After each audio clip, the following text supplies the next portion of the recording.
Oh, it's come through a brilliant overtaking manoeuvre.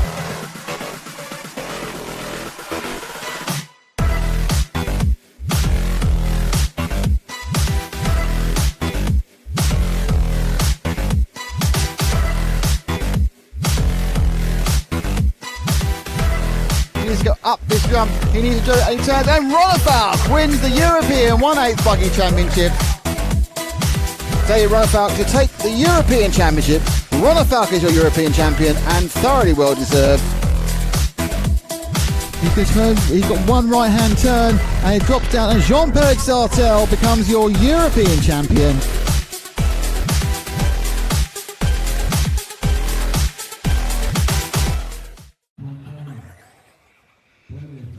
Good morning and welcome to Rhine Main Circuit here in Germany, host of the 2023 EFRA 1/8 Electric Buggy Off-Road European Championships. We are RC Racing TV and we are bringing you this live stream of Finals Day, brought to you by X-Ray, Hot Race, Hobbywing and S-Works. So a fantastic day of qualifying yesterday leaves Bruno Coelho on pole, closely followed by Mikael Orlowski and Burak Kilik. And we are currently cycling through our practice finals, so all drivers get a quick, short 5-minute practice. This is the C final at practice on track at the moment. But next up, more importantly, is the B final last chance qualifier. So all your B finalists from yesterday, your 13 to 25th place drivers, will have one last chance. The winner will promote themselves to the A main, and then it is triple leg finals for all drivers. Triple leg 10-minute finals for all drivers will determine both our champion and also every driver's finishing position here in the 3-day European Championships. And we already have comments on the live stream, so those of you watching us on the YouTube platform through the RC Racing TV stream, please drop your comments in the chat and I will pick them up. So, John Moore, good evening. I don't know where you are in the world, but it's certainly not evening where I am. It is bright and early here in Germany, just outside of Frankfurt, and we have a wonderful day ahead. We have Aerowipe, good morning from the Netherlands. Good morning to you too, sir. We look forward to bringing you some excellent racing, and that racing will start in just a few minutes, with about 2.5 minutes left of this one, this practice, and then the last chance qualifier is up next. Sensi, good morning. Good morning to you too. Hope you are excited for what we have to bring to you today. And Pierre, good morning. Good morning to you too. Good morning from Sweden, Emil Magnusson, and Pierre also from Sweden. So a couple of you guys get involved early doors, that's what we like to see. As I said, this is just practice that we're following. There is nothing on the line here, except maybe a bit of driver's pride. However, next up is the B main last chance qualifier, which is what we're tuning in for. And then after the B main, we will bring you coverage of the A main practice. It is just that. It is just a practice. And then the final start, and we will cycle through 3-leg finals for all drivers. I think there's 11 finals. I'll just double check for us. So we start with the K final, and then we will cycle through. And for those of you who want to see a time schedule, if you log on to MyRCM and find the European Championship event here at the, I believe, ESV Rhine Main Circuit in Germany, you'll be able to find a time schedule for the day. And on the chat, we've got Janis Remes from Finland. We are ready. We are ready trackside as well. I'm looking forward to it. The qualifying yesterday was fast and frantic. Bruno took 2 zeros. Mikael Orlowski took 2 zeros. And Burak Kilik took a 0. Burak also on for a TQ time at the time in his final qualifier, but unfortunately a DNF. 4 corners from the end, put pay to that. However, Mikael Orlowski then came out with a storming time, which was the quickest 5-minute run we saw all day in the final 5-minute qualifier. So last chance qualifier is coming up next. You'll see the results from a C final practice on screen, but more importantly, it is the drivers for last chance that we are interested in. And Jacek Pietraks from Poland. Sorry, I do not speak Polish. I'm going to assume that says something along the lines of good morning and good luck to all the racers. And I wholeheartedly agree, as we are see our B final drivers getting ready on the rostrum. So we have Yo Figueiredo going to take the unlucky pole spot. So close to that A main, but not quite making it. And then we have Johnny Skidmore, the plucky Brit, Martin Beyer, Wesley Van Helmond, Remy Bermudez, brilliant qualifying from him. Then we have the young Frenchman, Noah Ben Mohamed, Daniel Pariente, then Robert Bataille, Clement Boda, Oscar Navarro, Ricardo Monteiro, Hugo Tavernon and Jordan Lott are your drivers for this last chance qualifier. It will be a 10-minute final. So 10-minute last chance qualifier for these B finalists. And having spoke to a few of them yesterday, I know they're expecting it to be fast. They're expecting it to be frantic and very, very difficult. I don't think anyone is expecting themselves to go clean as such. This track is very, very difficult. There has been lots of mistakes from every driver through qualifying yesterday. So I'm anticipating that we will probably see mistakes from drivers in these finals. It's very difficult out there. And unfortunately, it looks like the 5 car of Remy Bermudez has not completed the warm-up. So Jim, we focus in on the first 3 or 4 cars for start. And unfortunately, the 5 car of Remy does not start. So there goes his chance of A main glory. However, he will have 3 B finals to contend later in the day. Looks like something had gone wrong at the rear end of his car. So such a shame for him. As we come into countdown.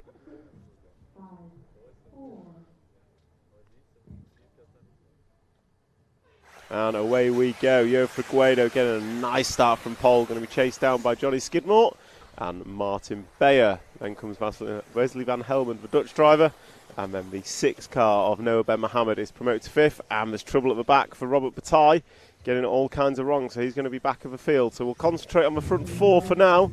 And they are Figueiredo, Skidmore, Beyer and Van Helmond as they all go through the 7-pack. Nice and clean through there on lap 1. Figueiredo looks like he's pulling away already from Skidmore. So Joe Figueiredo, in fact, in qualifying, he came out of the gates swinging every single time, laying down some of the fastest laps. Beyer going triple single on lap 1, turning up the pressure on teammate Johnny Skidmore. Figueiredo just getting it sideways as he hit the landing, cost him a couple of attempts. The Skidmore's closed back in. So all that hard work from Figueiredo on lap 1 has gone, as Skidmore has closed right in on him now. So through the centre section they go. Skidmore right on the gearbox of Figueiredo, probably 2 or 3 attempts between them, if that. And Beyer is with them too. We saw Beyer go triple single on lap 1 over the big double-double. Will he do it again? As we come around, Figueiredo mistake, going to get away with it. Blocks Skidmore, who almost allows Beyer through, but no, regulation order resumes as they come into the big double-double. And Beyer once again going triple single, trying to make it work, but not finding a way past. So down the straight they go. There is a breakaway front 3, and then Noah Ben Mohamed is in a lonely 4th spot at the minute. But he looks like he's catching the front 3, so this could become a 4-way battle. Then we've got the 11 car of Ricardo Monteiro all the way up to 5th. Can he work his way forward some more in the remaining 8 minutes and 45 seconds to get to the front of this LCQ? So watching the front 3, we've got Figueiredo, Skidmore, Beyer and Ben Mohamed trying as he can to make it a front 4. They come into the corner tabletop. It's a double 90 left. Beyer is looking closer to Skidmore. He doesn't go big this time, going double-double. Case is the last double, loses a 10 for 2. Skidmore, however, closes back in on Figueiredo. Figueiredo hits a curb, but keeps his position. Skidmore cannot find a way past.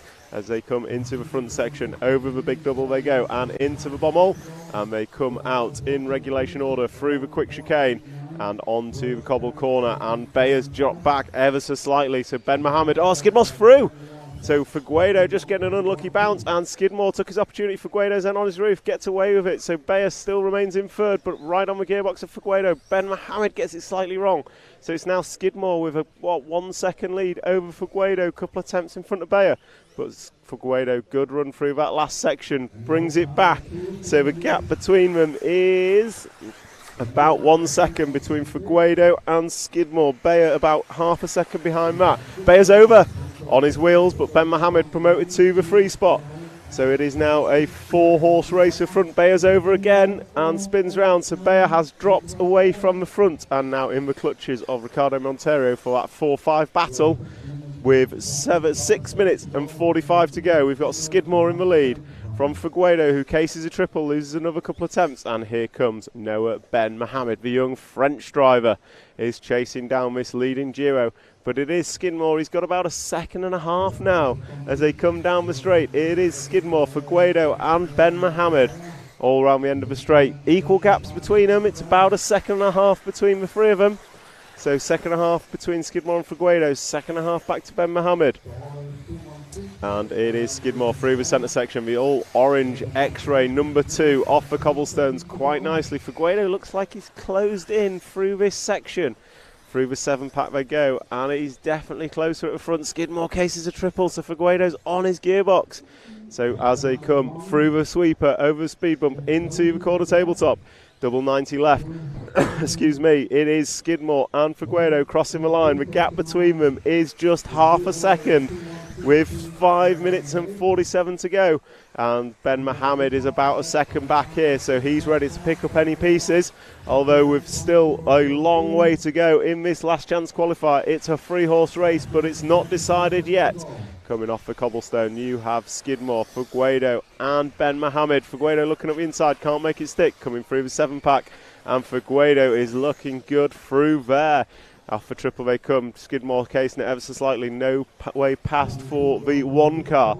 So Skidmore in the 2, he's just hits a curb up on 2 wheels but closes the door. Through the double they go, and down the straight, Figueiredo getting it slightly wrong, having to correct. And that just gives a 2/10 gap back to Skidmore as they come into the centre section. One more time. We are at 5 minutes down, 5 to go, and we probably have another 7 laps of racing. These guys estimated to go 15, so it'll be this lap and 7 more. So we are at half race distance as Skidmore comes into the 7-pack. Ben Mohammed right on the gearbox of Joe Figueiredo now. So this is off. Ben Mohammed looking up the inside as Figueiredo just double bounced but can't make it stick. But it is a closer battle for second and third than it is for first and second for the first time since Skidmore took the lead. And Ben Mohammed going big over double, and he is pushing our poleman Joe Figueiredo around the track now. So Skidmore going to come into the front section. First time he's probably had any amount of a breather as the battle rages for second and third with 4 minutes and 13 seconds remaining. 4:13 to go. Best lap of the race goes to Martin Bayer in the 4 spot. But it is a quickest lap of the front 3 goes to Noah Ben Mohammed. So he is the quickest out of these 3. But he looks like he's dropped back ever so slightly as Skidmore and Figueiredo are pulling away at the front. So it is 2, 1 and 6 your running order. And if I was to guess, there's about 1 second between 2 and 1 and maybe 1.2 between 1 and 6 as they come down the straight.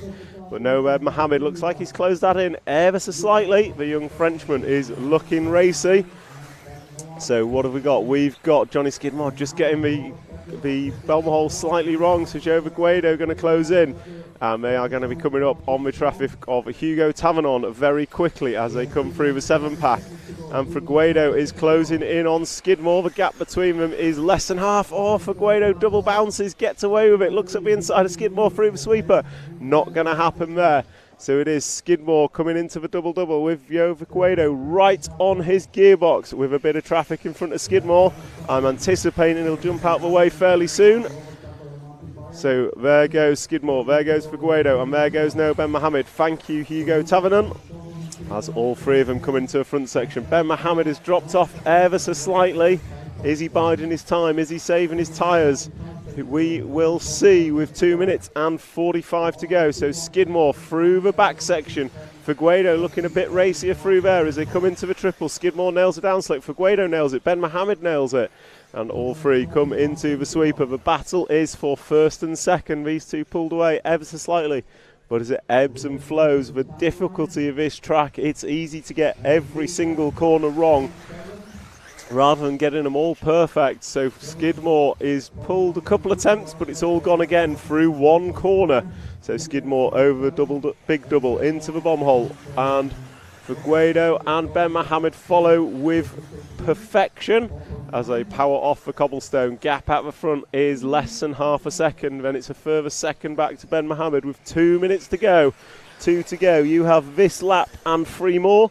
It will be this lap and 3 more for Skidmore to hold on. Can he do it? Oh, gets a little bit of a kick going up the step up, but holds it, lands it nicely as they come through the double-double. And down the straightaway they go. It is less than half a second between the two of them after 8.5 minutes of racing with 1.5 to go. Joe Figueiredo, the poleman, is closing in. But can he make a move, or can Skidmore keep it middle of the track, close the door when he has to? They come onto the cobble section. Figueiredo is really wanting it now.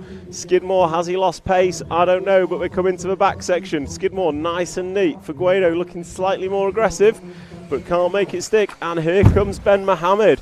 So I don't know if Skidmore's slowing, but it's certainly closed up at the front.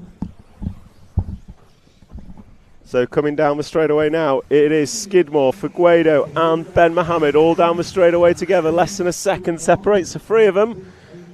So it is Skidmore and Figueiredo. They are going to go this lap and 2 more. This and 1 more. And someone's over. Looks like Ben Mohammed.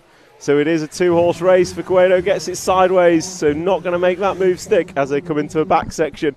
It is this lap and 1 more for your last chance qualifier into the A-main. Is it going to be Skidmore? Is it going to be Figueiredo? Is it going to be Ben Mohammed, who's dropped back a couple of seconds after that little error?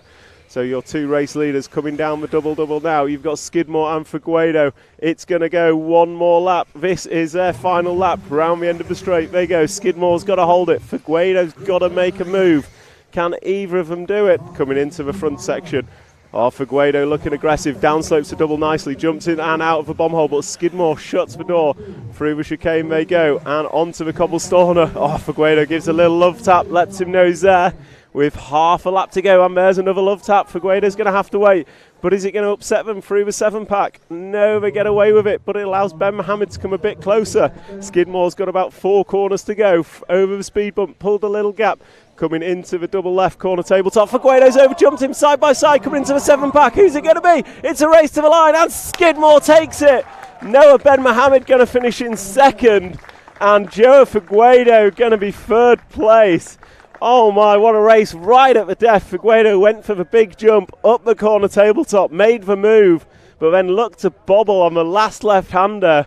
Side by side drag race to the line, and it's Skidmore that's going to take it. Absolute fantastic racing. So Skidmore takes the last chance qualifier and moves into the A-main.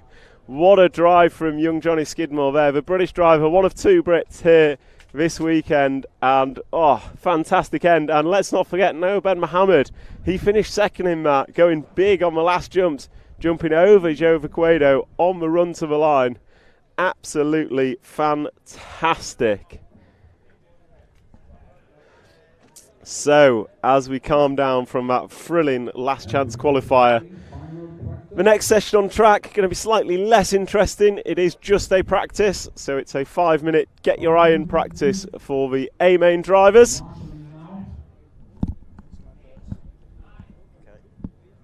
I was going to try and catch Johnny.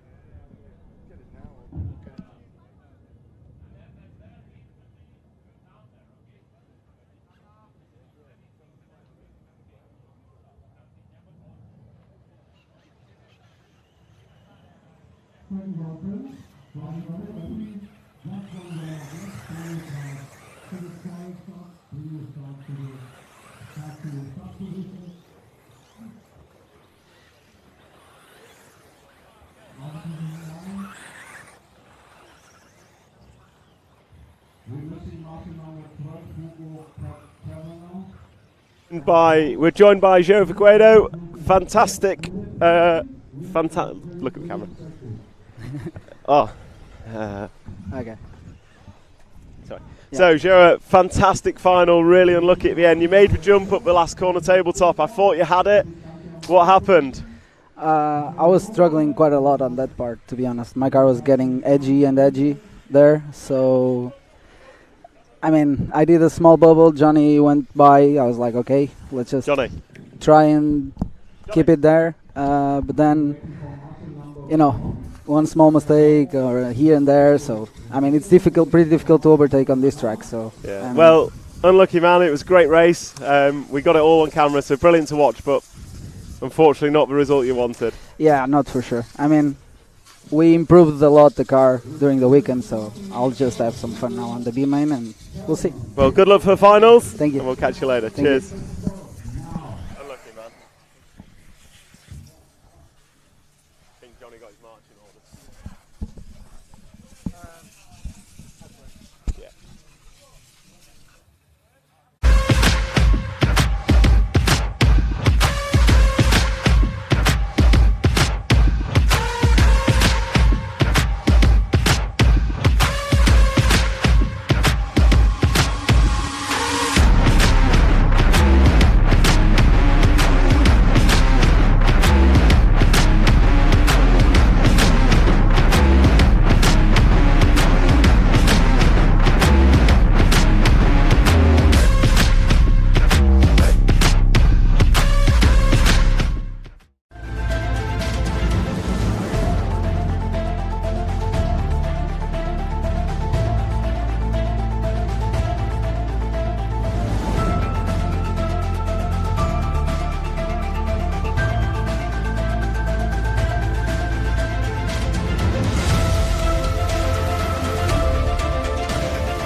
Normally the last qualifier is the one we wanted to be the best, so we are confident for the finals. So I think going to the finals first with a qualifier like this is not the best, but I mean still it's the first place. Was the car bad, or did you just relax a little? Or no, we tried third round on the tires. Okay. And they didn't work. Fair. So good job. It's only a 10-minute final. Thank you. Yeah. So Burkan, obviously, Burak, you were watching, I assume. He was on the pace for. Yeah, he was very good. I don't really like when I bet it's like this, you know, because I think it was not his fault. I think it flipped before. Yeah. But I'm not sure if it was already related with that or not. I don't know. But yeah, anyway, Orlovsky did a very good run. Orlovsky was the quickest run. Yeah, I think even if Burak didn't add the problem, Orlovsky will. He would have been in front of his forecast time. Yeah. So. But yeah, Burak is super fast in terms of. In terms of consistency, yes. I mean, I think he didn't make one mistake in all qualifiers, which is impressive. Really quick. Which means he'll be for sure super strong on the finals. Yeah. Me and Orlovsky, we are having up and downs, you know, like sometimes up, sometimes down. So watching Coelho come over triple single and across the line, 39.887. Bruno Coelho dropping the first 39-second lap of qualifying. And with it extending his lead, and I've got to say, this lap's looking even nicer. So we'll see tomorrow in the finals how it goes. It'll be great to watch, and obviously two good, accomplished touring car drivers now showing they can do it off-road as well. So it'll be great to watch. Really looking forward to it. So good luck for the finals. Thank you. Starting second, so it's very good. It's a very good spot. It's a very good spot to be starting in. I think Bruno, me, Burak are probably the three fastest guys, and we're starting 1, 2, 3. Being quick in the last qualifier, you're going into the finals with confidence. You're going into the finals with the quickest car. And is it quickest for Mikael? It is. So after 3 laps, Mikael leads by 2 seconds, and he is on for a new fastest time of the weekend. So a 40.3 last time by. I'm a little bit upset because I had an issue with the car in Q3, Q4.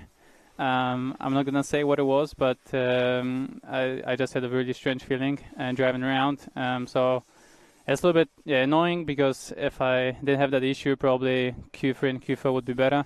But on the other hand, I'm glad we found the issue and fixed it for Q5, and now I have really good points and 13 seconds. So and maybe it's for the better. Going into a final with the quickest qualifying time, quick laps, like individual laps. It was the quickest. 30. I don't know what Bruno did earlier, but 39.8. You did two of them.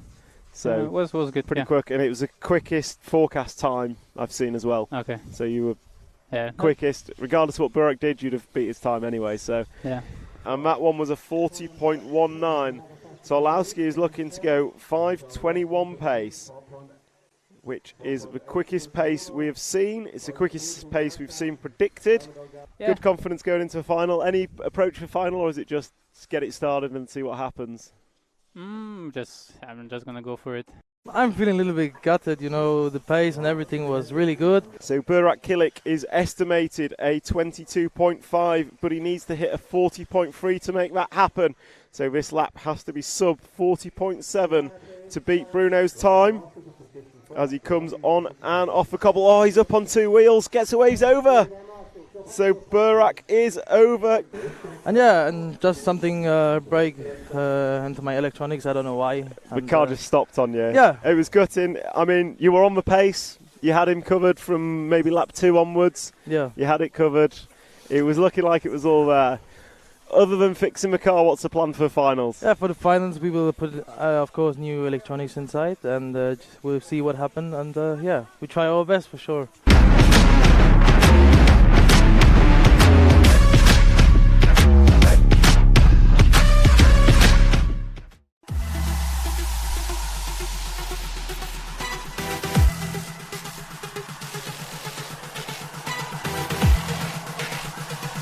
Oh, it's come through a brilliant overtaking manoeuvre.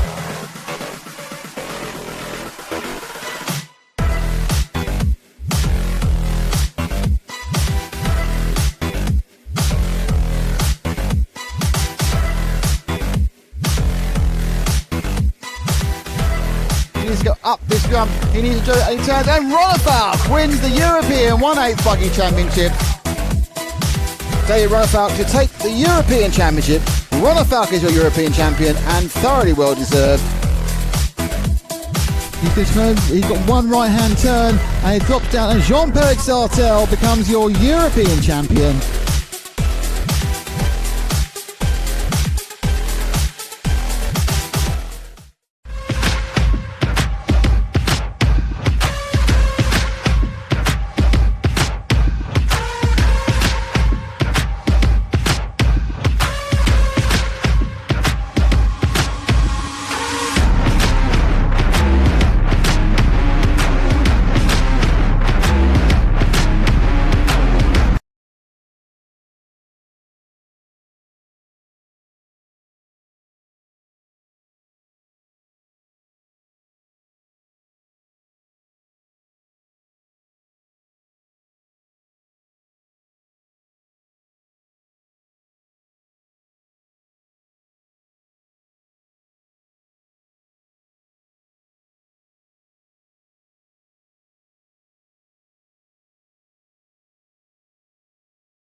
how quick his last lap is as we watch the Schumacher Buggy come into. Oh, Michael gets it slightly sideways, and that is going to put pay to a 16-lap run. But I've just seen a string of 6 or 7 39-second laps in a row.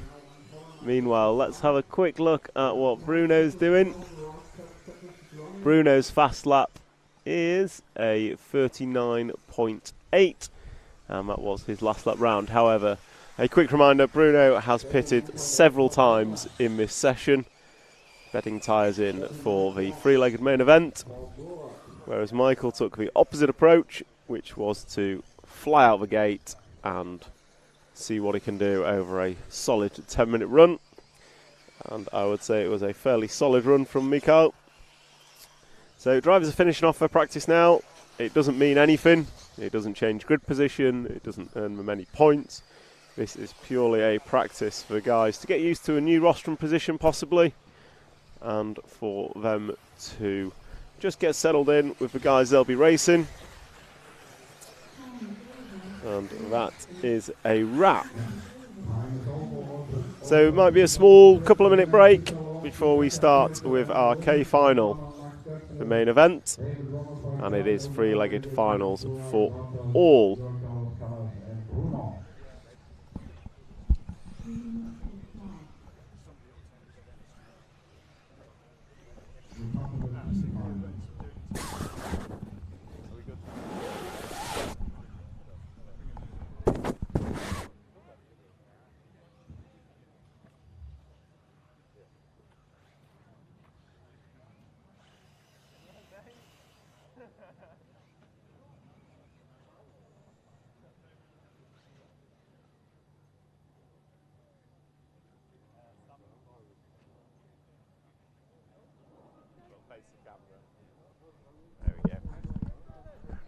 Okay, we on that? So, Johnny, last chance qualifier, you made it work for you. How was that? Yeah, it was really enjoyable, to be fair. Obviously, missing the warm-up, the qualifying didn't go too well, but it was an intense race for 10 minutes and managed to come out with a win, but it was pretty close at the end. But, you know, like I say, we're in there now and we'll see what we can do. So you've had 10 minutes for emotions to calm down. What was the feeling on the rostrum as you... Well, it was chaos coming up to the line. You obviously made the move going up, the step up. And then Ben Mohammed was second in the end. Really, I didn't realise I wasn't looking he behind me. He launched it. He came over. Yeah, I wasn't looking behind me, to be honest. I mean, we went up and we were all swapping positions. I was just trying to focus on my own lines and make sure I didn't, make no mistakes and, try to get over the line first, like you have to get into the A final.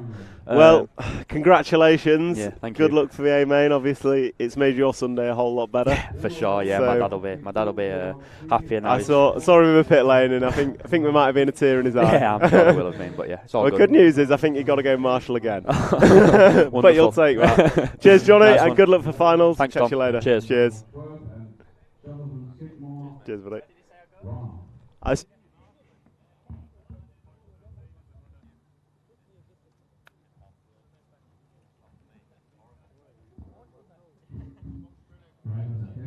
We have now 2 warm-up rounds, and the track is open.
You hear me, Jim?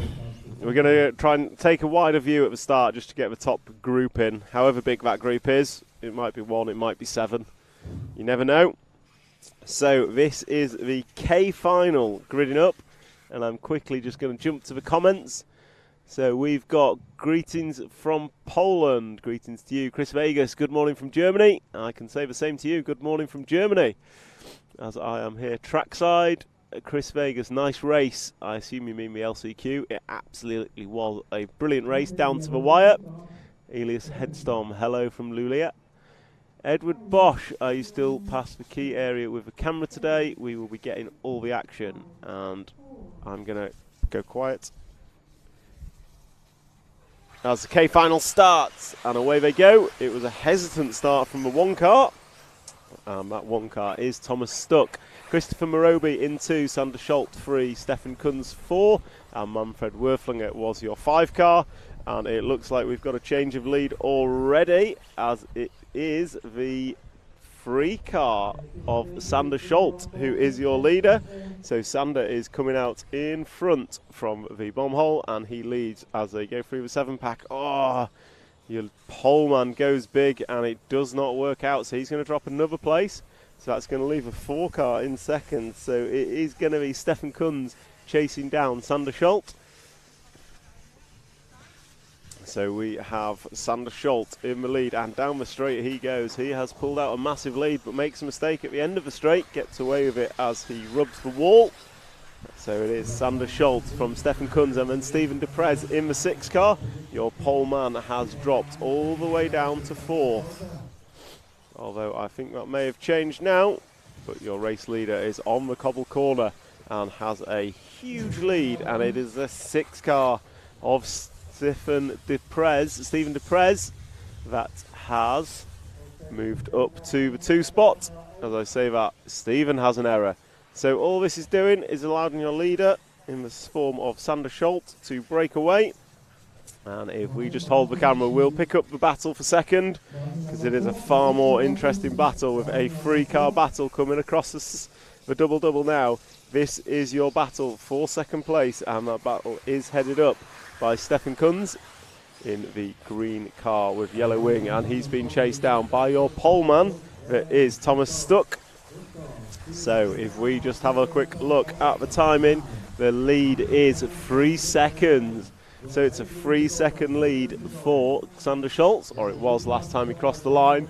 I'm not going to lie, it looks bigger. So Sander just taking the easy route, keeping it middle of the road and not making a mistake, unlike our poleman who's had a disaster lap. So it is going to be we're on the 3 car at the moment in 3rd place, and that is sorry, Sander Schultz made an error. No, Sander Schultz around the end of the straight. Sorry, apologies. Stefan Kunz is still.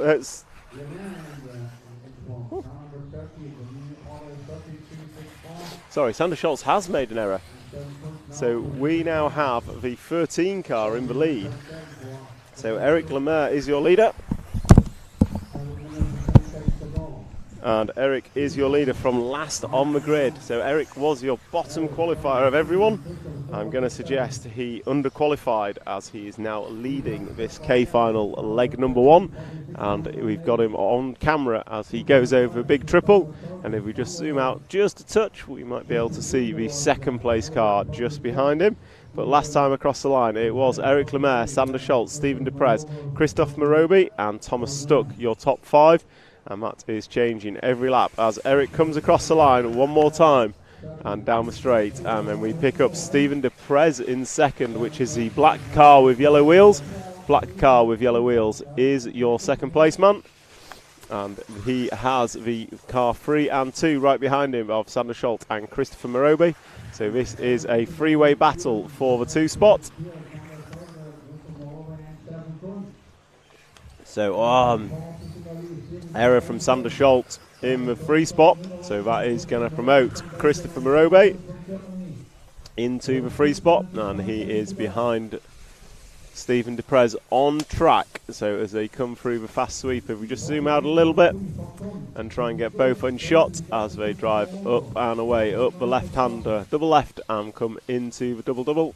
You've got Stephen Deprez crossing the line now, and there comes Christopher Morobe. He is closing in. Last time by, he was half a second quicker, and Deprez makes an error at the end of the straight, so they've closed right up. And more importantly, they are closing up on the leader. So the leader was the one just in shot there. So if we zoom out a little bit more, we've got all three. Oh no, Christopher Morobe puts it on his roof. Sander Schultz puts it on his roof. So third and fourth both making errors. But we've got our lead two in the same camera shot. As I say that, Deprez rolls it, but onto his wheels as they go through the 7-pack. So the leader is through the triple, and here comes Deprez through the triple. So your race leader's over. He's on his roof. So Stephen Deprez going to go through. Your leader getting it wrong on the speed bump. And that is going to allow Stephen Deprez not just to the lead, but it's a huge lead. Deprez crosses a line, and we are looking for second place. It is still going to be Eric Lemaire, but the lead is 3.5 seconds in Deprez's favour with 4 minutes and 50 seconds to go, 4:50 to go. It is Stephen Deprez from Eric Lemaire and Christopher Morobe, and Deprez just catches a curb. Gets a bit of a tail kick going off, but holds it nonetheless. So your race leader is coming into the 7-pack. And he gets through there cleanly, coming to the speed bump where he took the lead last time by. And then jumps up and down the corner tabletop. Coming up on traffic through the double-double. That is the worst possible place to come across traffic. But he gets through, no harm, no foul. And the second place man has taken out 2.5 seconds last time by, so the gap is down to just 1 second between Deprez and Lemaire. So they are both in camera shot. The leader is the all-black car. Then you have the white car, yellow wheels, or white, blue and red car, I should say, with yellow wheels, running in second, and he's over. So Eric Lemaire is quick but inconsistent, making another mistake just before the 7-pack. So all that hard work, he's got to do it again with 5 minutes and 50 completed last time they crossed the line. So they're going to be about 6.5 minutes into this race as Stephen Deprez crosses the line to put 8 laps on the board with 3 minutes and 34 seconds remaining. 3:34 on the master clock last time he crossed the line. And they come into the front jump section, nicely done, and Deprez runs slightly wide, but here comes your 13 car, and he's being chased down by Sander Schultz on track. Sorry, that is the 12 car who is lapped behind Deprez. Sander Schultz was close, but he is now broken. So if we just zoom in to the 7-pack now, the car coming into the 7-pack, that is your third place man, but unfortunately he is limping with what looks like broken shock tower from where I am sitting. So his race it's not over, but it's not going well. So if we pick up our race leader, he's going to be coming into the big double right about now. The black car with yellow wheels comes into view, and he is chased pretty hotly by the 13 car of Eric Lemaire, who is coming through the fast chicane just behind him. So the gap between them last time by was not a lot, but Deprez has made a small error on this lap, which has allowed Eric Lemaire to close in. So as they come into the triple, I hear from the computer 2 minutes to drive.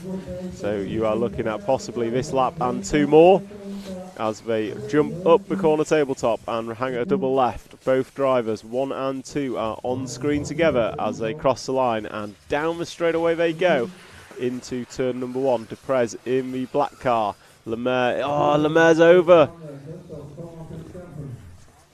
So Lemaire just getting it wrong on the landing, hits a curb and bounces into the wall. So that is going to extend Stephen Deprez's lead as Stephen Deprez comes on and off the cobble corner into the step up, and through the 7-pack he goes. That is Stephen Deprez with what is going to be a 5 or 6 second lead by my guess, with 1 minute and 10 seconds to go. Deprez is going to go up and down the corner tabletop and come into the double-double, and I reckon he will get this lap and 1 more if he keeps it clean. So Deprez crosses the line, possibly this lap and one more. So Stephen de Prez, his lead is a fairly large one. And it's the 10 car on track with the 6. The 10 car is a lapped car.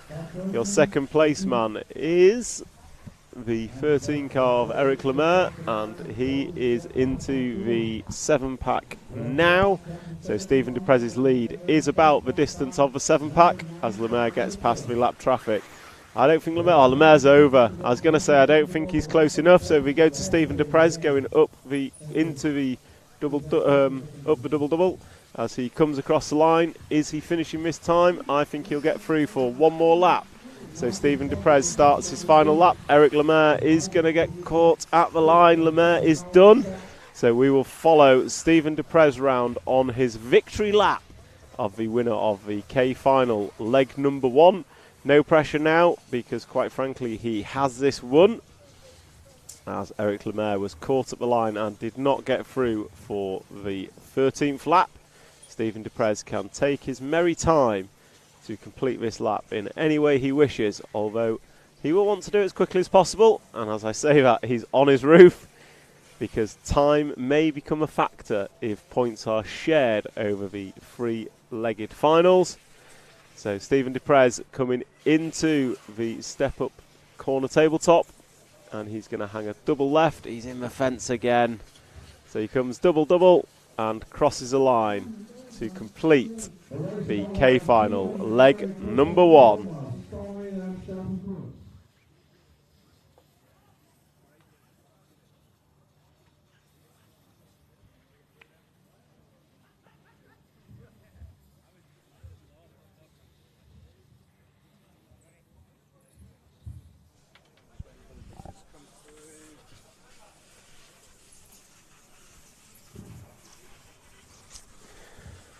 So, we are joined by Bruno once again. You can't hear. Bruno can't hear me. No, it's too much. So, yeah, we're joined by Bruno once again. Bruno, practice A main, how was it for you? Yeah, I think it was good. We run 3 sets of tires for the finals, as we are going to run new set of tires every final. We try to run them a little bit, as from our experience from the qualifiers, they work very good after like 1.5 minutes. They start to work very good. So we try to run them as much as possible now to have them ready for the finals. It looked like you played a different strategy to others around you, with Michael, Aaron and Burak all kind of going for a 10-minute run and as fast as they can, and you were just doing your own thing, playing the long game? Yeah, I think for Michael, I spoke with him and he said that for him, new tire is the best, like even starting with. But as I said, with my data from the qualifiers is not true, and the times can't say it. Like on my K3, I was in new tires, and only after like half of the round the car started to work pretty good. In the beginning of the round the car was a bit edgy to drive, and like you could feel it was missing something. And then through the round started to get better. Yeah.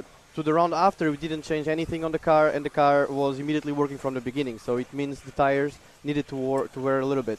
So that's why we made it now here to wear a little bit of tire. It was just, I think, 1 lap each tire, just to make sure everything is okay, just to scratch a little bit, not too much, as the finals are 10 minutes plus 1 lap. So yeah. Well, that's what practice is for. Yeah. So good luck for finals, and we'll catch up with you later on. Thank you very much. Cheers, Bruno. Thank you.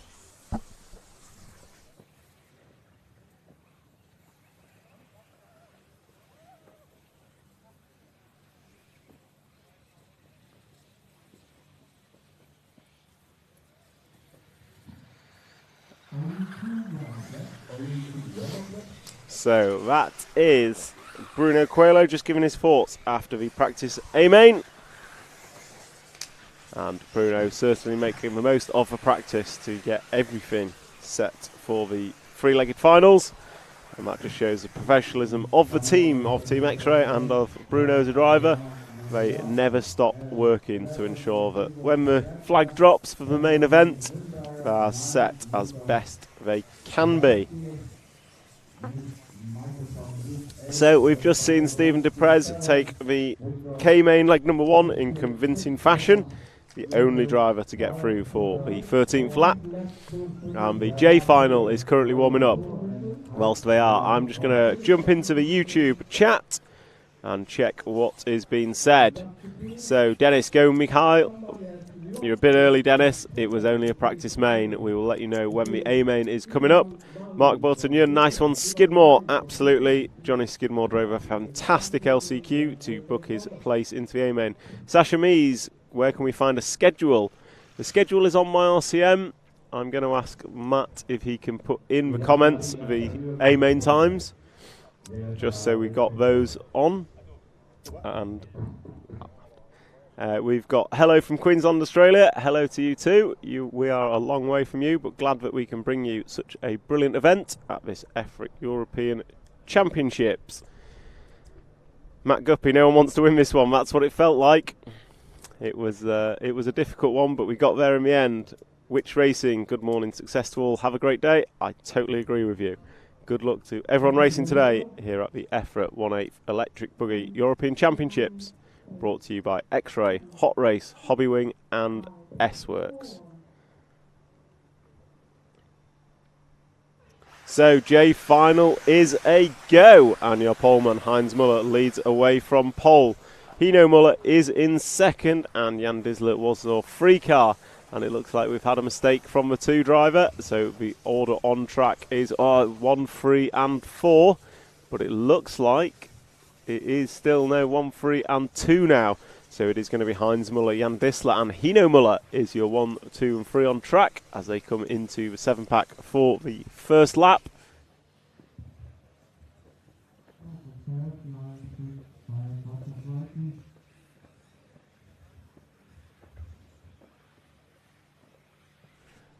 So Heinz Muller is going to lead after 1, and this is already turning into a 2-car battle with Heinz in the 1 and Jan Disler in the 2. Austrian driver out front and a Swiss driver in the 2 spot as they come into the front section.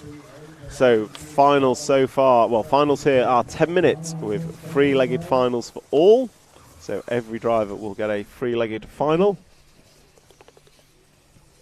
And your race leader is coming through the 7-pack now, and he's kind of disappearing. I say that.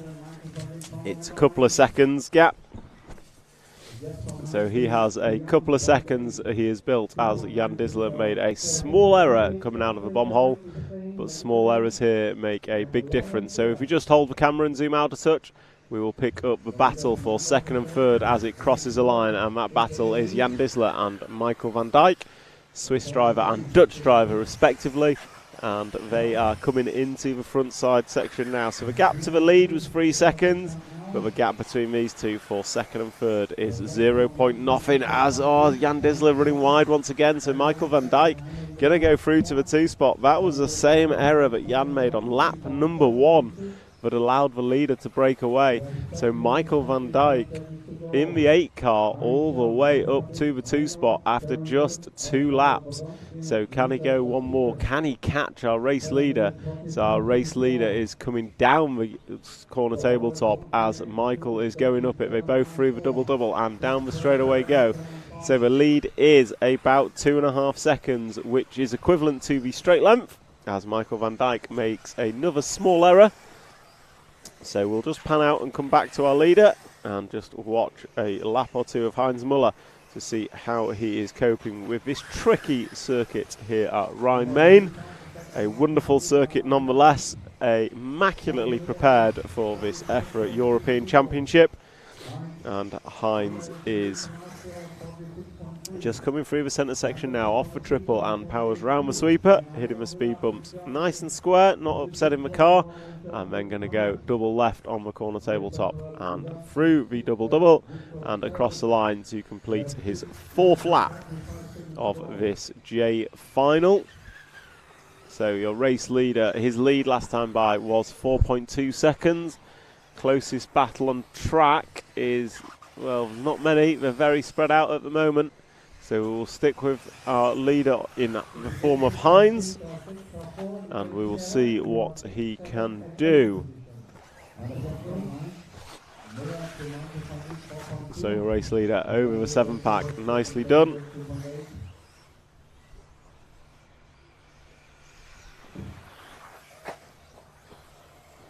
And he is coming into the double-double now. Your race leader, and he goes double-double, and that time by was a 46.9, but a 44.9 from Michael van Dijk behind has closed the gap significantly. So if we just zoom out, oh, Marshall in the way, clear.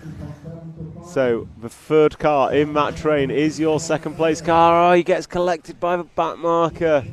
All that hard work is undone almost immediately, as Michael van Dijk had closed the gap to the leader and then rolls it and then crashing again. So 2 mistakes in quick succession for Michael is not the way to do it. He's going to have fallen 3, 4, maybe 5 spots. So if we pick up our race leader, who should be coming across the line now, and down the end of the straight goes our race leader, Heinz Muller. His lead has extended to 7 seconds, with Jan Disler in second, and then the 13 car of Jerome Good all the way up to third. So the 13s are doing well in these finals. Alexander Podanski, the young Polish driver, runs in 4th, and Michael van Dijk drops all the way to 5th spot. So we'll stick with the leader. In fact, I'm just trying to pick out a close battle on track. Unfortunately, there doesn't seem to be many, as we just see someone, that was Podanski, having a small error in the background as we watch Heinz Muller come round, and he's about half race distance. There is 5 minutes and 25 seconds completed, 4 minutes and 35 seconds to go here in this J final, leg number 1.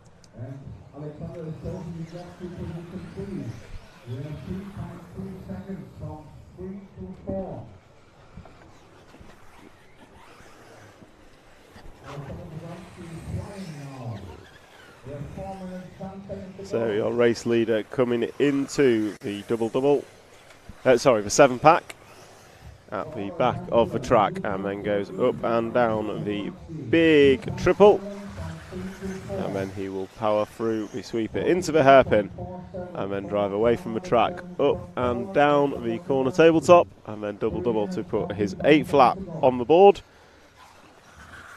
And he now has 3 minutes and 45 seconds remaining in this J final, leg number 1. And battle for second is, I want to say, non-existent. Unfortunately, Jan Disler is walking away with that one.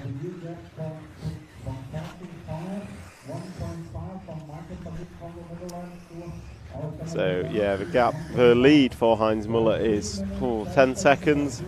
And then the gap between second and third, Jan Disler and Jerome Good, is a good 5 seconds. Closest battle on track is probably 4th and 5th for Alexander Podanski. So we'll pick up at the start of the 6-pack now, coming down the corner tabletop, green car, yellow wing, number 6. And the blue car, yellow wing, number 4, look to be in a good battle. So that is the 6 car of Victor Horsfeld and the 4 car of Peter Perrault, Swedish and Austrian drivers respectively, and they are battling out for 6th and 7th in this J-Main. And they cross the line now, and down the straight they go.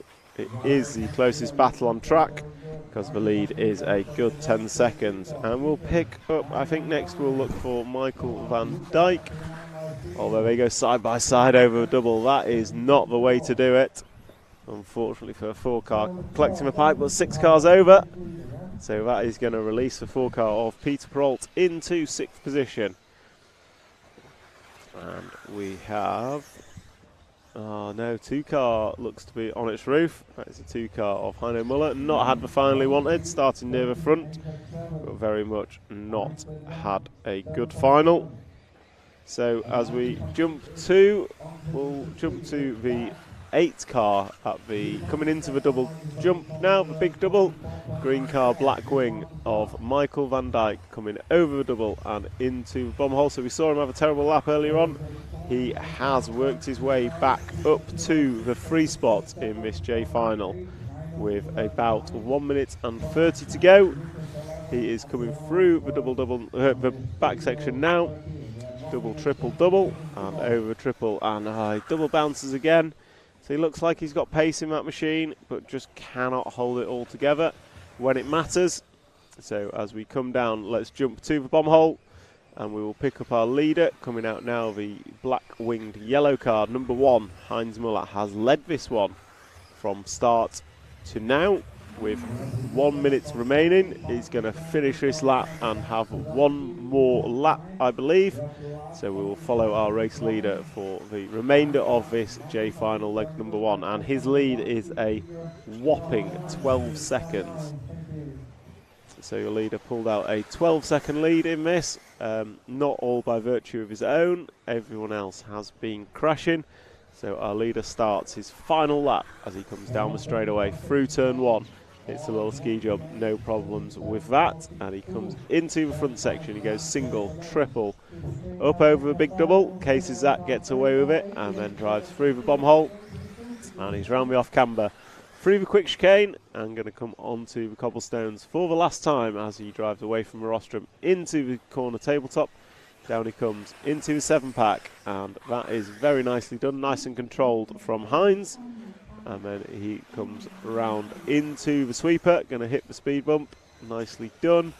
Hooks up on the apex of the curb, and he's got 2 corners to go, and then 2 jumps to go. There is 1, there is 2. And it's a win for Heinz Muller in leg number 1 of the J final. So all drivers are just racing to the line now. The closest battle on track. So as we, well, that's a good battle to watch. They're both on the roof and self-marshalled by his competition. So we'll watch these 4-3 come round. How many have we got in shot? We'll watch these as they come round to finish. That is Victor Horsfeld, and I think Heino Muller racing to the line as they both go double-double and cross the line. And that's a wrap of the J final. Heinz Muller taking the win from Michael van Dijk and Jan Disler.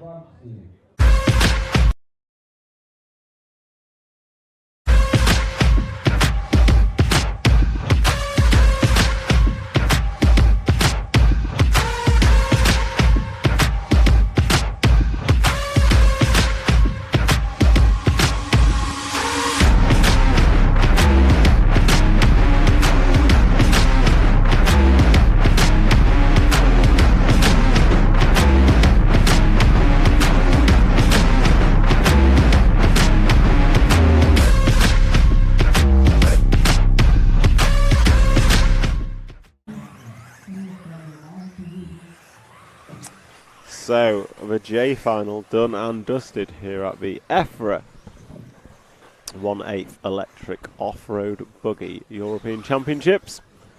And your coverage is brought to you by X-Ray, Hot Race Tyres, Hobbywing and S-Works. They are the sponsors of the RC Racing TV stream this weekend, and we thank them for their support. And we've got on track the I-Final warming up. So the I-Final is warming up. 3-legged finals for all drivers, and we have in the chat put the A-Final times and a link to the schedule.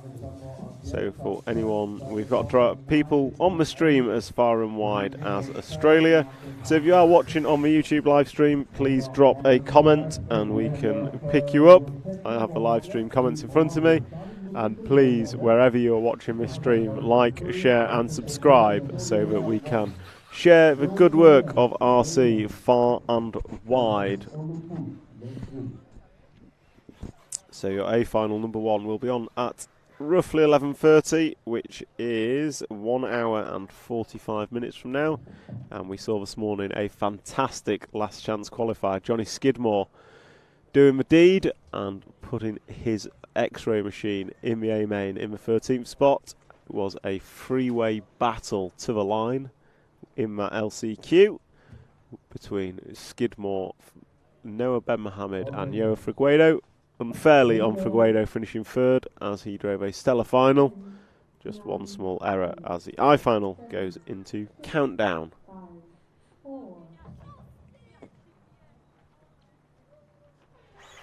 So off and away they go. Car 3 having a little hesitation on the start line and then proceeds to throw it into the curb and doesn't quite come out last, but not had a good start. So that wasn't a great start for car 3, who was Christian Walsh. It was Jody Muller leading away from pole, and we're going to pick up our poleman as he comes out of the 7-pack at the top of the screen into the big triple. So he is our race leader, and he is our poleman. That is Jody Muller in the pink and blue machine. And he's already pulling out a, well, little bit of a gap. Second place has just crashed behind him. So that makes his life out front a little bit easier. But after lap 1, he's got a lead of about 1.2. You can see both cars down the straight together. And is Elian Buchholz in the 7 car that has got all the way up to second. And as bad as that start was for car 3 of Christian Walsh, he is still running in third. Granted, he is 4 seconds off the lead. But car 3 has recovered to third spot despite his, quite frankly, awful start. We'll concentrate on the 2 leaders for now. So we have Jody Muller and Elian Buchholz, and they're both in shot together. Elian going big over the triple, trying to close down that gap from the off.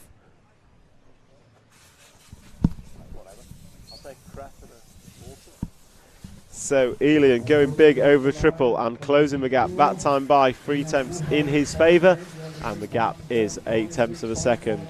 Christian Walshke is 3 seconds back in third spot, and he is being chased down by the 5 car of Roger Manels.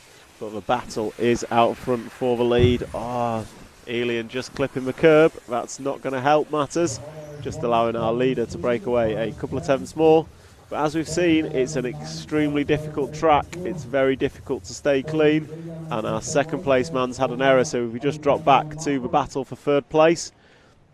Because it is now a 3-car race for third. Forward a battle.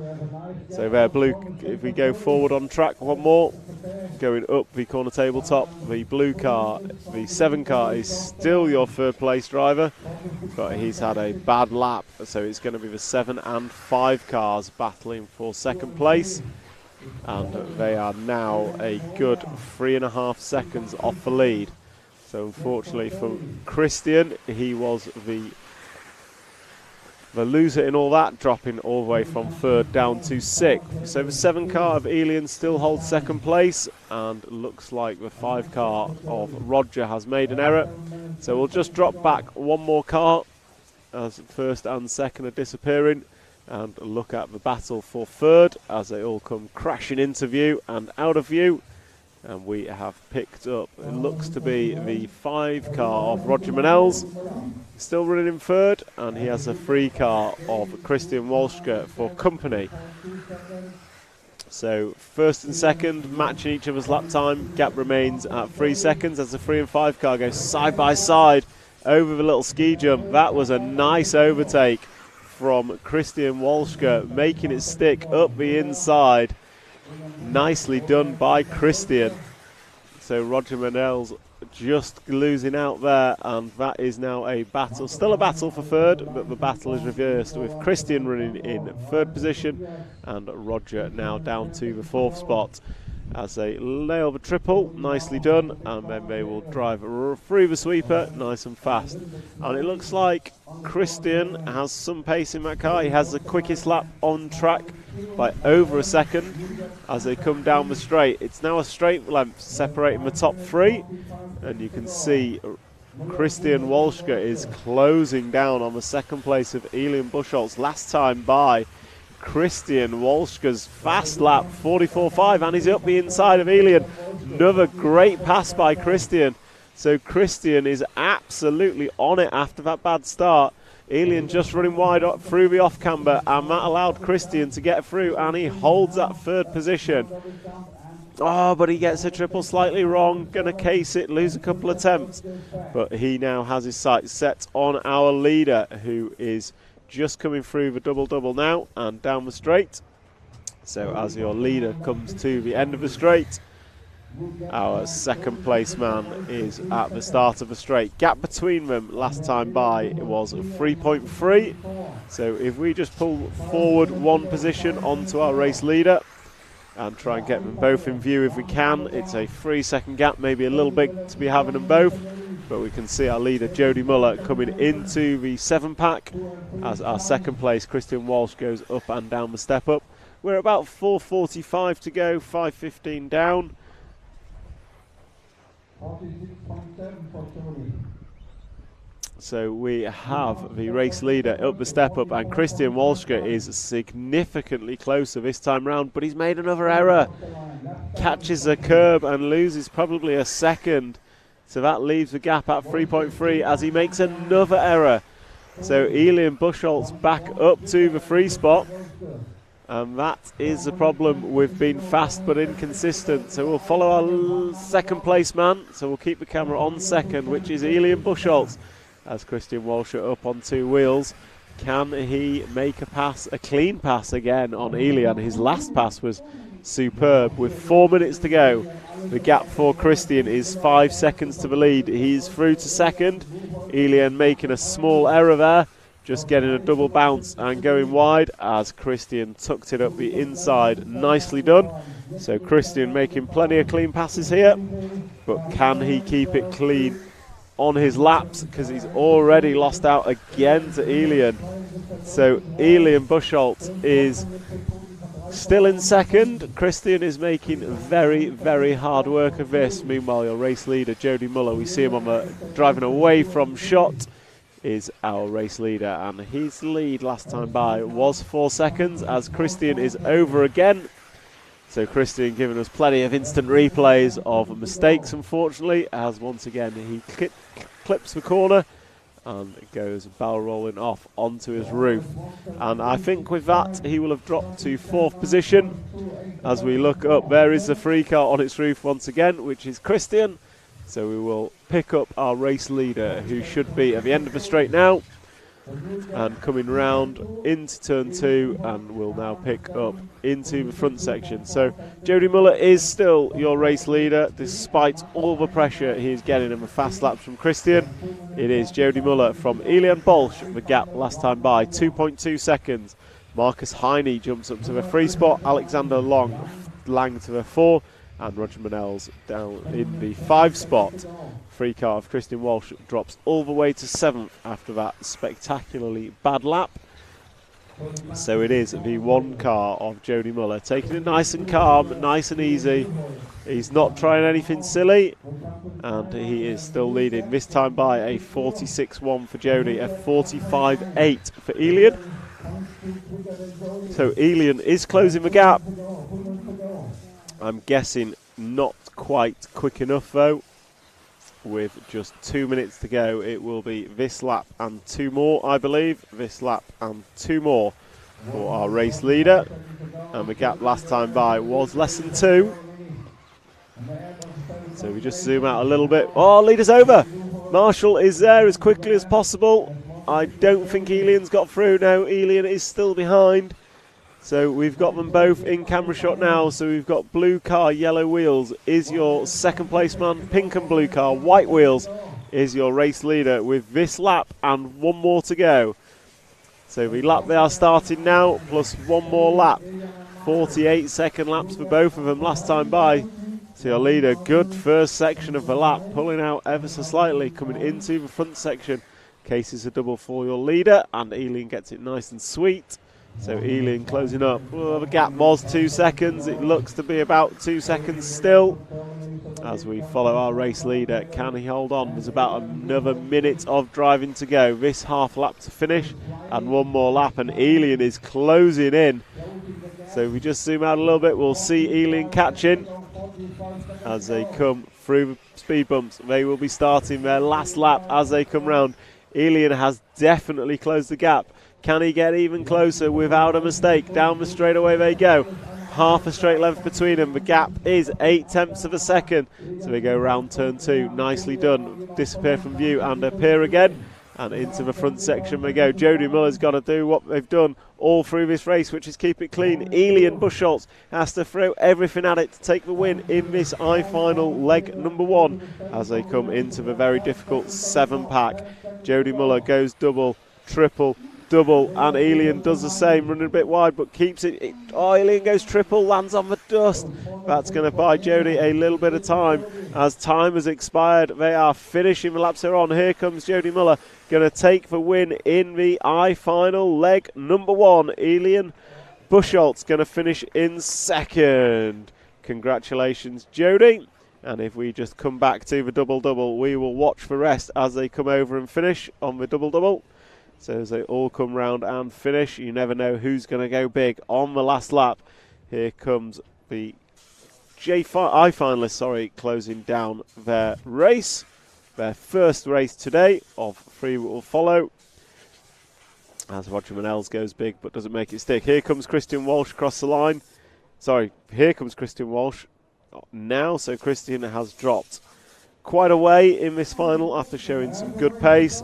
And that is a wrap of the I-final. Congratulations, Jody Muller on the win. Elian Buschholz on a very close second place.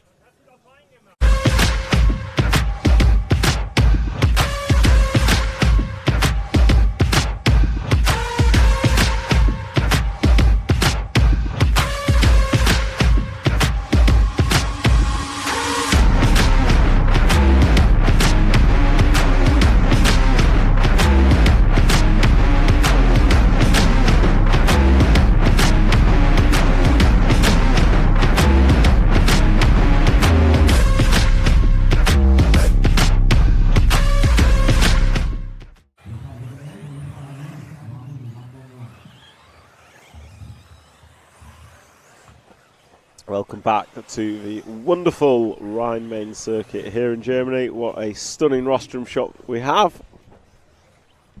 And just shows the level of preparation that has gone into this fantastic facility for the 7th running of the EFRA 1/8 Electric Off-Road Buggy European Championships. With your coverage brought to you by our sponsors X-Ray, Hot Race, Hobbywing and S-Works. For those joining us online, please like, subscribe and share. And if you are on the YouTube screen, then please get involved in the chat. As I look, Archie Matthews, when is the top heat? There is no heats today, only finals. And if you scroll up, you will see the final times and a link to the schedule.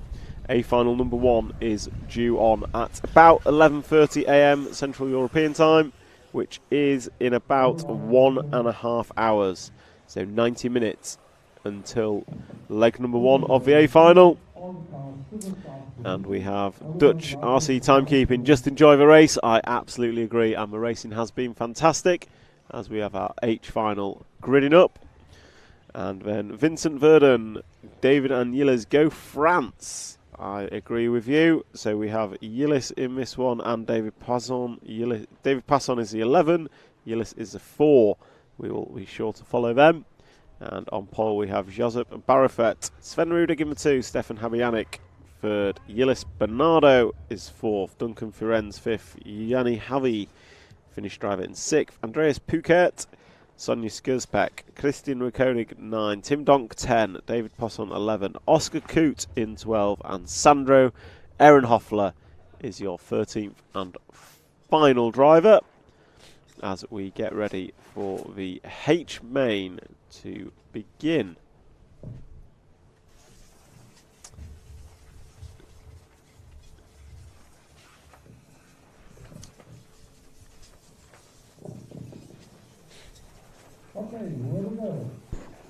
The 10-second countdown starts now.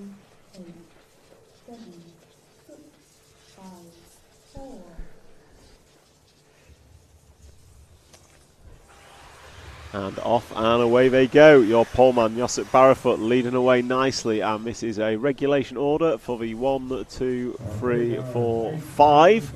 So the 6 car has dropped, which is unfortunate for Yanni Hovey, but your front 5 are or were in regulation order as they filter through the fast chicane. And this is a very fast track in places, very technical track, and quite frankly very difficult track. As the 1 and 2 side by side through the 7-pack on lap 1. That is not a place I would like to be. I'm glad I'm watching the TV rather than driving, as it looks too challenging for me. So we have a 4-way battle for the lead. It looks like 1, 2, 3 and 5, and it is. So Gilles Bernardo unfortunately has dropped back ever so slightly. But the 4-car lead, we have Josip Barafut in the black wing, yellow wheels. Then we've got yellow wing, white wheels of Sven Rudig in the 2. And then we have the black wing, white wheel, black and orange car of Duncan Firenze in the 5. Looks like we've dropped Stefan Havanagic slightly, so it is a 3-car battle for the front. Luckily all with different combinations of wings and wheels, so I can call them and identify them. So it is black wing, yellow wheels, your race leader. And then it is yellow wing, white wheels is your second place of Sven Rudig. And Duncan Firenze is in 3rd as they all go down the straightaway. Less than 1 second separating the front 3 of this final. So it is an absolute rapid race going on of this H final. 10-minute long final for all drivers here. And 3 legs for all drivers. As a 2-car of Sven Rudig runs a little bit wide through the off-camber. Duncan looked at the inside but thought better of it. Oh, he lead us over! So race leader making an error. Let's get that on replay.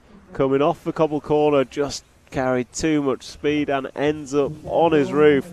So Josip there gonna have to work his way back to the front. So we've got a 2-car battle for the lead now in the form of Sven Rudig and Duncan Firenze. And they come over the double-double onto the start of the straight, and down the straightaway they go. Sven Rudig pulling out a little bit of a lead, so Sven will like that. Myself as a commentator wanting to watch a close race does not like that, but that is what it is. So Sven is your leader coming through the past chicane, and Duncan Firenze last time by across the line the gap was 1.4. And we have Gilles Bernardo, the 4-car, back up to 3rd as Sven gets it slightly wrong over the 7-pack, gets away with it, and he's going double single through the triple, keeping it nice and calm, as he saw in the last final. The least mistakes won it, not necessarily the quickest individual laps, as Sven comes across the double-double and over the line to put 4 laps on the board of an estimated 14. So it's going to be 10 more laps for your race leader. And looked like Duncan just made an error, and he did. So if we drop back to the battle for second as they come through the bommel, it is now the 4-car of Gilles Bernardo, followed by the 5 of Duncan Firenze. So those 2. And looks like Sven's made an error.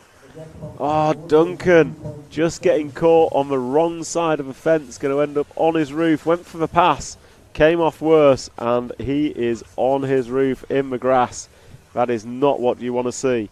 So an error from Sven. It did close up the front, and it is closed up dramatically. So it looks like the 2-car from the 4-car, and then I think it's going to be the 7 from Andreas. It is as they cross the line. So front 3 separated by 1.3 seconds. Sven Rudig with a little bit of a lead.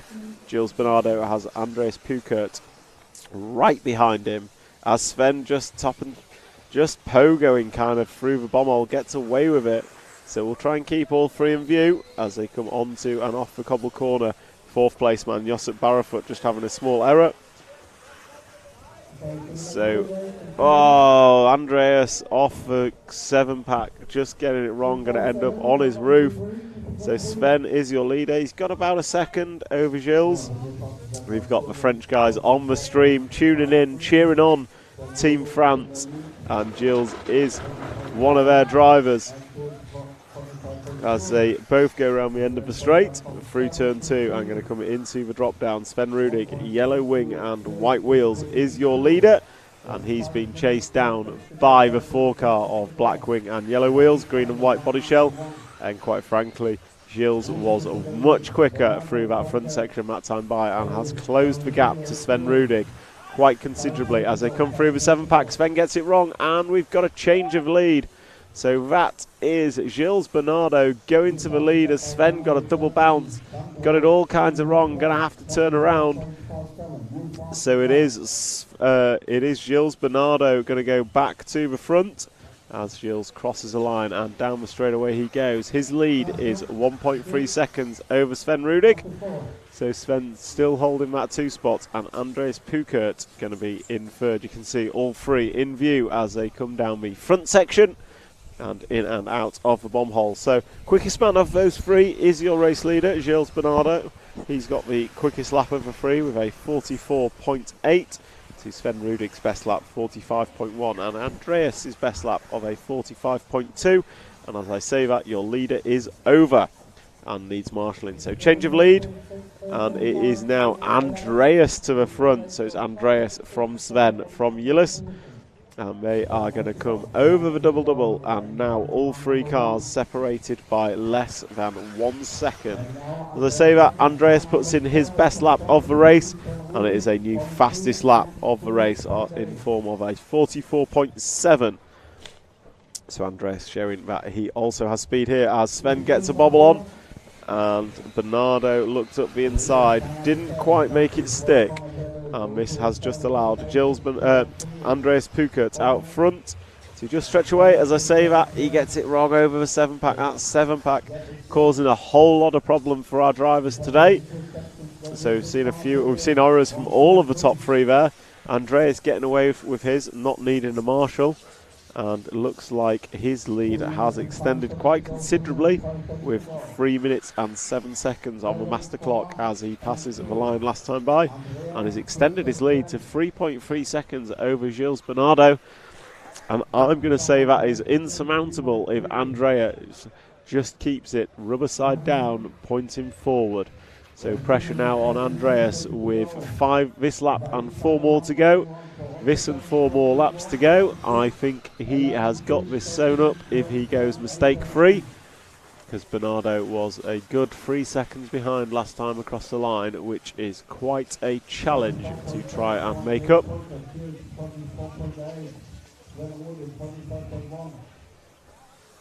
As your race leader comes across the line, and it's a 46.1 for Andreas that time by, and a 45.7 from Gilles. Now that's not enough, it's quicker, but it's not quick enough to close the gap in the 4 remaining laps. This lap and 3 more to go, as we follow our race leader through the fast chicane onto the cobble corner, going to drive away up and down the corner tabletop into the 7-pack. He goes double, he goes triple, and he goes double. Very nicely done from Andreas there, going double single. And we're going to drop back onto the battle for second over the triple. Gilles and Sven Rudig are battling it out for second, and this is only going to help Andreas out front as these two battle. Andreas can just pull away. With 1 minute and 30 to go, they go down the straight. Gap between them two last time by was 1/4 of a second, just 2.5 tenths. And they have this lap and 2 more. This lap and 2 more, I reckon. Gilles getting it a little bit wrong, just bobbled, landing the double. So Sven going to go through back into the 2 spot where he started. And these two are having a good battle between themselves as Andreas is driving away from them. Andreas extended his lead to 4.2 last time by, and it looks even greater again. Sven Rudig and Gilles Bernardo coming into the double-double. Sven's over. Sven Rudig crosses the line, but he's on his roof, going to cost him a whole bunch of time. So let's pick up Andreas, our race leader, who is coming out the bomb hole now, I believe. Yep, onto the cobble corner. So Andreas, last time by, his lead was 5.3 seconds. And with 20 odd seconds remaining, I believe he is going to be coming round to start his final lap. And I think it will be a victory lap that he will have all to himself. So he comes round, he's just got double-double to go, and cross the line and starts his final lap. And if we watch him as he's on his victory lap, Gilles Bernardo finishes second as he crosses the line. Sven Rudig comes home in third. Sven will be feeling a little bit like a win has got away. However, Andreas Pukert, the German driver from 7th on the grid, is going to rock around for the next half lap on his own. He is the only driver through for the 14th lap. And he is coming around now over the double single, taking it nice and calm, nice and easy.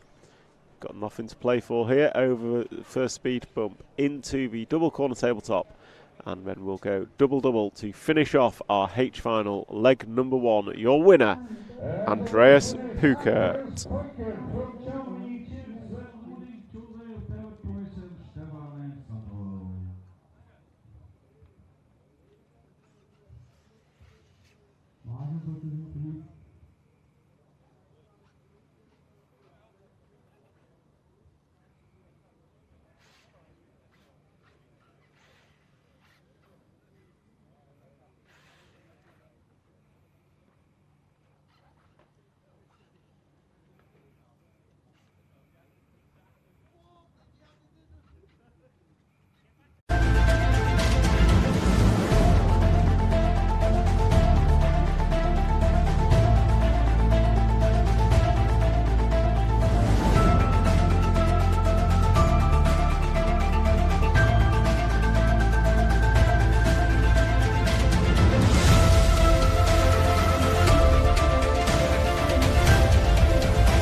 So, welcome back to the live coverage of the EFRA 1/8 Electric Buggy Off-Road Euros, sponsored by X-Ray, Hot Race, Hobbywing and S-Works.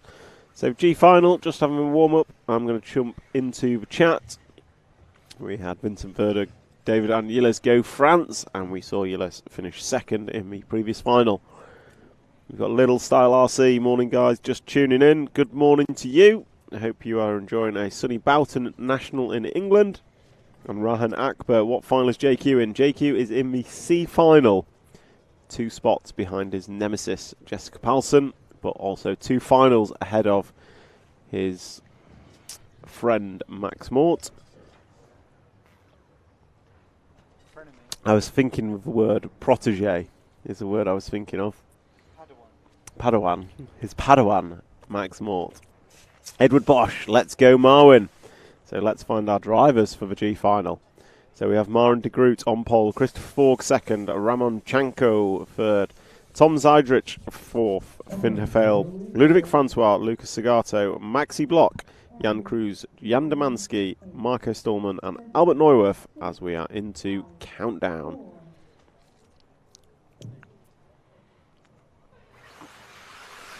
So away we go, Poleman getting away cleanly as they have done in most finals. Mid-pack cannot say the same for it. So we've got regulation 1, 2, 3, 4, 5 and 6 have a bit of a coming together as a 2-man's over. So Christopher Ford getting it wrong, coming out the bomb hole. So that's going to leave a 2-horse race for the lead. And that is 1 and 3 car. 4 cars not far behind. Oh, and 3 cars over. Ramon Chanko needing a marshal. So, oh, Poleman's over as well.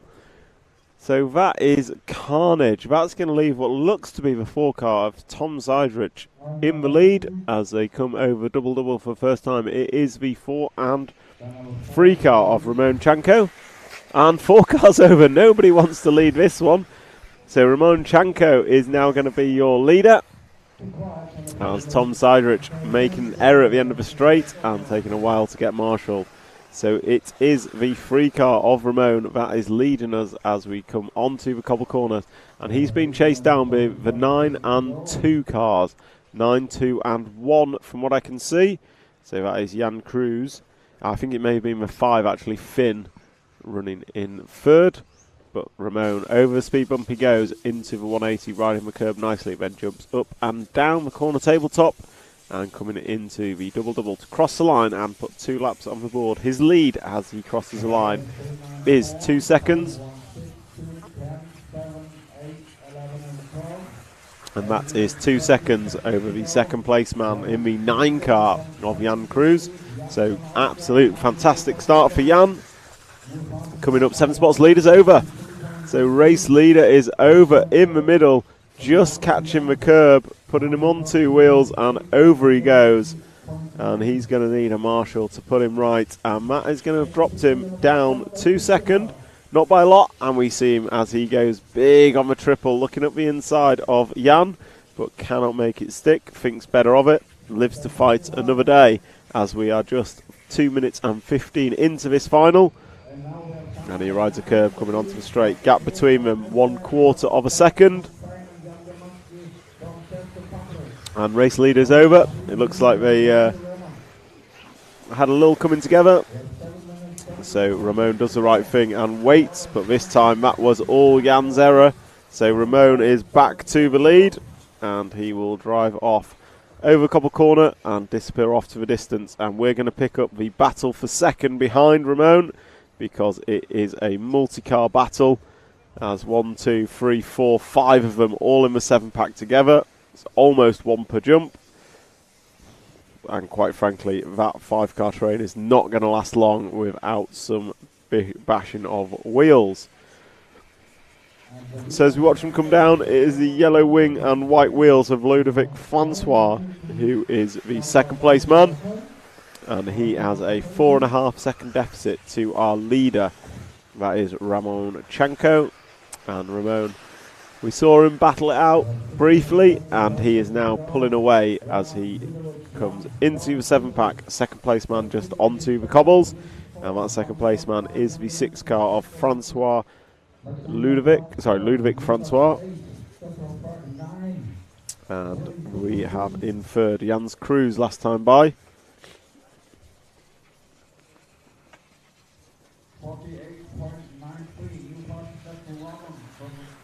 So here comes Ludovic crossing the line, and he's been chased down by Jan Cruz and Tom Friedrich. And then your pole man, Marin de Groot, is running in 5th. And great move by the 6th car. So the 6th car of Francois. Oh!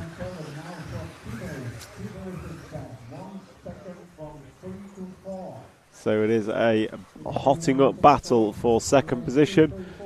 Many changes of position, and it looks like it's still now the 9 car of Jan Cruz who is up to the 2 spot and holding that as the 4 and 6 cars do battle behind. And 4 and 6 is Ludovic Francois and Tom Friedrich, and all that's doing is allowing Jan to disappear into the distance in second position. And Jan is 3.6 behind our leader, and we'll stick with. We'll stick with Jan because his last lap was pretty quick. But as I say that, he just makes a small error, and that small error allows a sniff for Ludovic, but Ludovic can't make it stick. So we are back to a 3-car battle for second position. Sorry.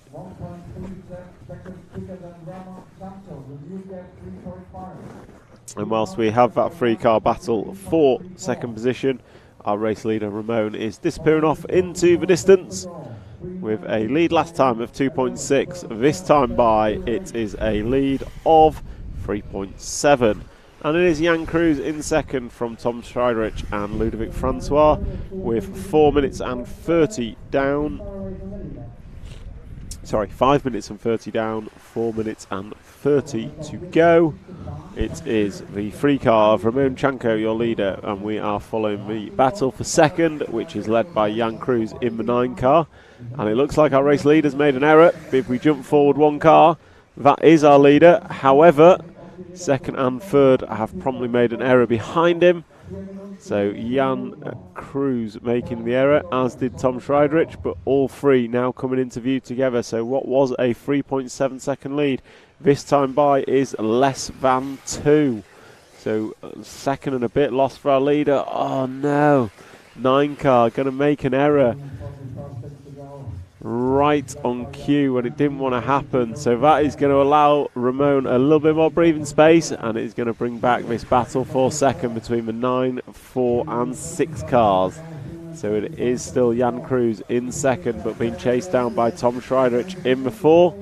And quickest lap on track does belong to Jan by a good 6 tenths over our race leader Ramon. But Ramon's lead is probably looking at about 4 seconds now, 3 or 4 seconds. And we will concentrate on this battle for second. Jan Cruz up on 2 wheels, just let it go to keep it there and didn't roll it as they go down the straight almost side by side into turn 1. Their gap to the lead is 3.2 seconds as they come round into the front section, and that is second, third and fourth you can see on screen with 2 minutes and 45 seconds remaining. Your race leader is once again disappearing off into the distance, but race leader's over. So at the end of the 7-pack, race leader is over, and that is going to allow Jan Cruz to cruise in as the leader once again gets caught on the triple. So Jan Cruz now has his sights set on the race leader as they are in the double left-hand corner tabletop together, coming around the double-double to the start of the straight. The lead this time by less than 1 second, so you can see them both in shot on camera. Race leader is the 3-car of Ramon Chanko. Second place, Jan Cruz in the 9, and Tom Friedrich in the 4-car. Running in third is there 2. So all 3 of them now with just 2 minutes to go. 2 minutes on the master clock. You're going to have this lap and 3 more. This lap and 3 more. If they don't crash, I should say. And it is, great move from Tom Friedrich. So Tom opening the door on Jan Cruz at the end of the 7-pack, getting through for the lead, and then promptly puts it on his roof. He's going to have to wait. There we go. So Tom Friedrich back down to a 3 spot. Ramon Chanko just needs to drive away from this, but he isn't the quickest over a single lap. That Delight lands with Jan Cruz, who's now back to the 2 spot. All 3 of them separated by less than a second last time by. And I don't need to call the gap. You can see it on track just how close it is. And there's going to be a change for lead. Ramon getting a bounce the wrong way. And that allows the 9 car of Jan Cruz through to the lead with just this lap and 2 more to go. Can Ramon do anything about it? Can he come back? They go through the 7-pack. Ramon going big and going over. Gets away with it, landing on his wheels. So the 2 of them now coming through the sweeper over the roller and going to step up, take double 90 left and then come down into the double and down the straight they go. So it is Jan Cruz last time by a 43.8 to a 45.0 for Ramon. So Ramon really needs to get his head down. He's got this lap and 1 more to get back the lead he has held for pretty much the entire race. Can he do it, or can Jan Cruz win it from the 9 spot? Looks like we've lost Tom Striderich. He's had a slow lap and is a few seconds back. So it's very much a 2-car battle for the lead. And that is, a little love tap there from the 2nd place of Ramon. Puts the 9 car on the dust. And that's allowed Ramon to go through. And it's a lead he's held as the 9 car needed marshalling. So if we pick up our race leader coming over a double now, and across the line, starting his final lap now. Jan Cruz also through on that 14th lap. Will Tom Striderich get through? He does not. So it is a 2-car race on this final 14th lap.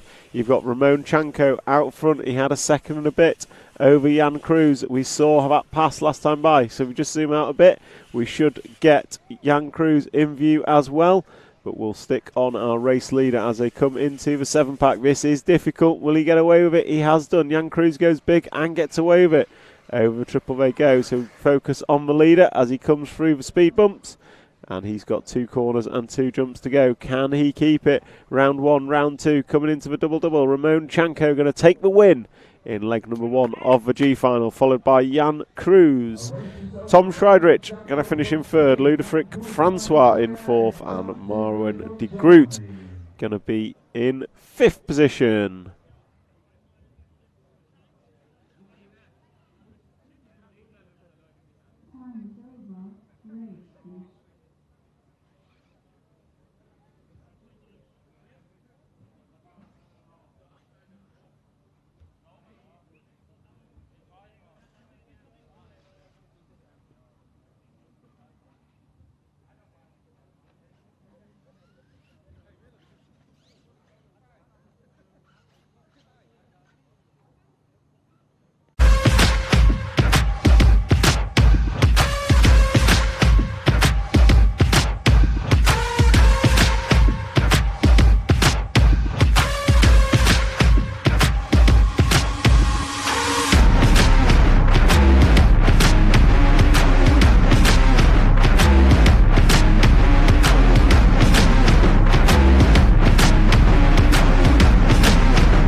So welcome back.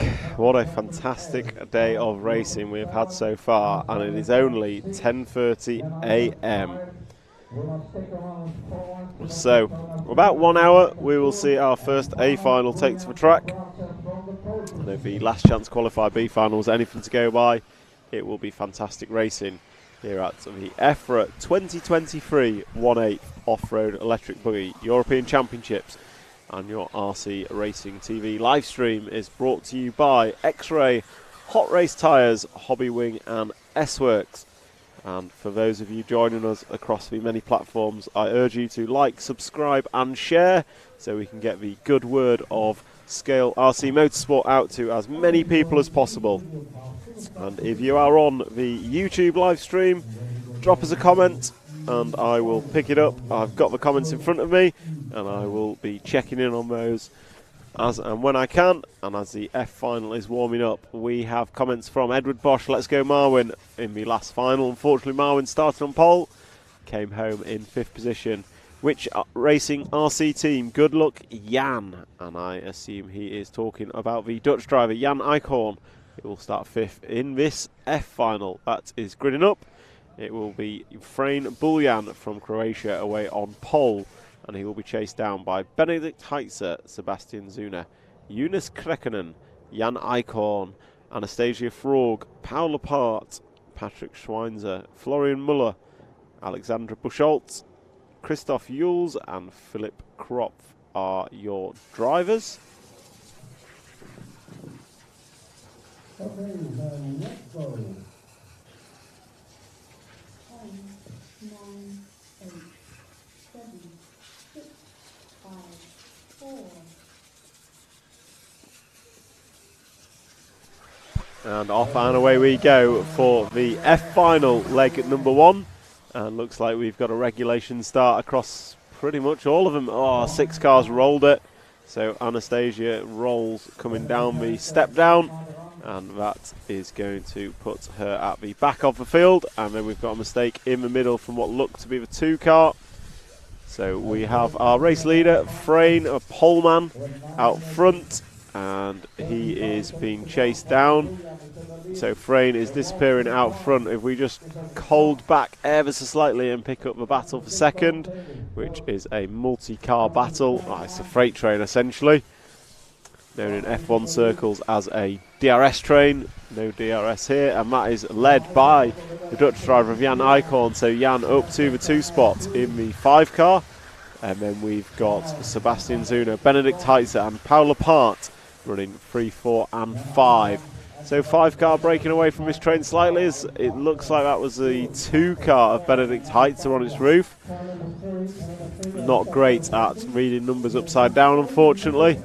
So we've got a 2 car breakaway at the front, and they seem to be a little bit isolated, so we'll just concentrate. Oh, battle for second actually between the 10 car. So Alexander Buchholz is rocking and rolling, maybe not qualified as high as they should have, but coming into the double-double, this is hotting up for the battle for second, and they are approximately 2 seconds off the lead.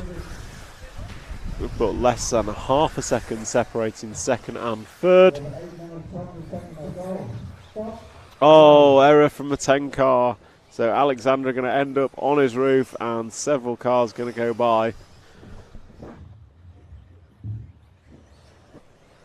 So that means it is just a 2-horse race for the lead, as Jan Eichhorn riding the curb, nicely done, and closing in on our leader, Frane Buljan. So Frane was in a low qualifying heat, led most of them that he was in, and as they come down into the double-double, and down the straightaway they go. The gap this time by is 1.5 seconds in the favour of Frane Buljan, but the quickest lap goes to Jan Eichhorn with a 44.6. So Jan certainly got the pace in that machine. Race leader's over. So race leader coming out of the bomb hole, just makes a little bit of an error, gets an awkward bounce, and that is going to promote the green winged car of Jan Eichhorn to the 1 spot. And we'll stick on Frane. We'll zoom out and look at Frane and the battle for second. So it is the 1 car, and I think that's the 11 car of Christoph Jules behind. So it is the order as they cross the line is 5, 1, 11, 10. That is your front 4. So Jan Eichhorn in the 5's got a good lead. I say good, it's about 1.5 seconds. And then you've got the 1, 11 and 10 cars. So cars doing well from the back of the grid. As I say, that Christoph in the 11 gets it all kinds of wrong. Joins the track rapidly, but that's going to release Frane ever slightly from looking behind to looking forward. And looking forward he will do for the lead of this final. As he races the lead, no, Frane's over, sorry.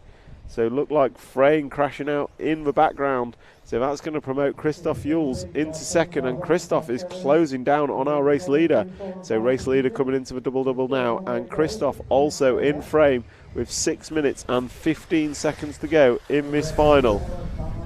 6 minutes and 15 to go.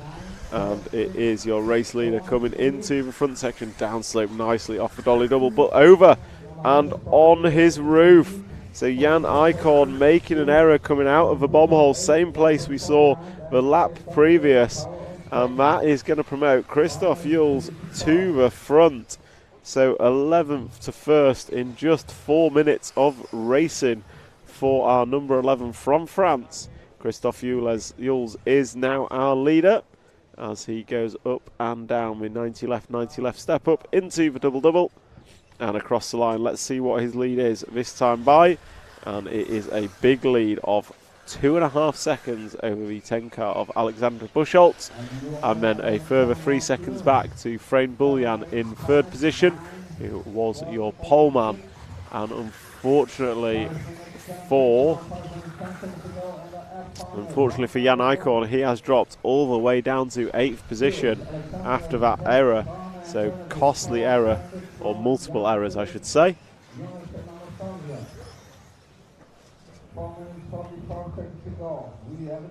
So we have Christophe Jules all up on 2 wheels, gets away with it as he comes down, and you can see second place just in view behind.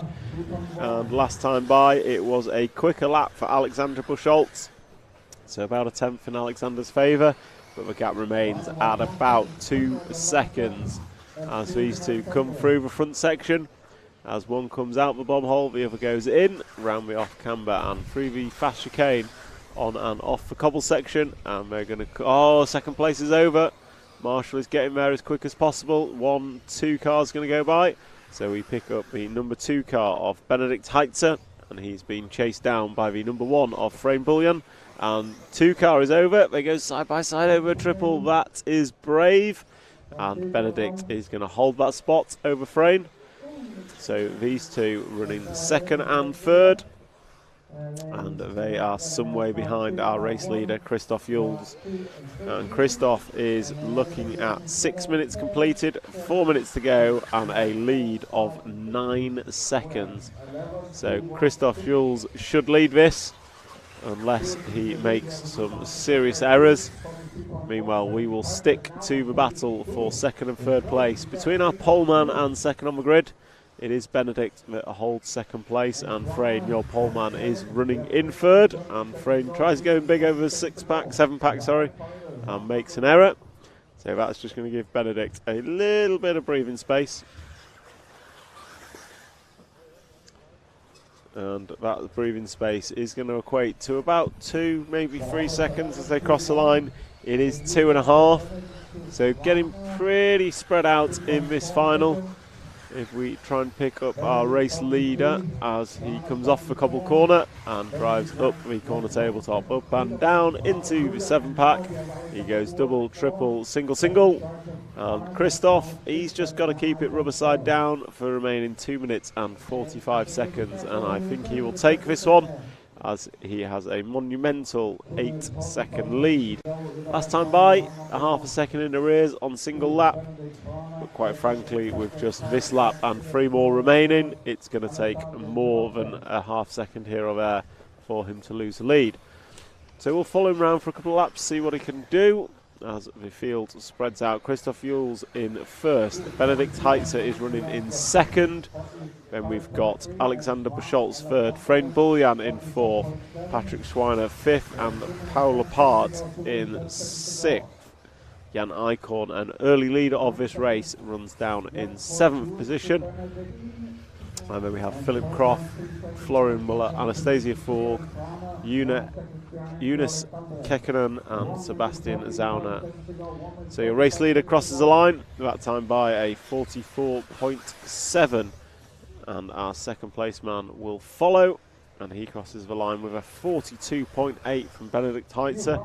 Cuts the gap down to 7 seconds, but with just this lap and 2 more, I do not believe fast laps is going to be enough.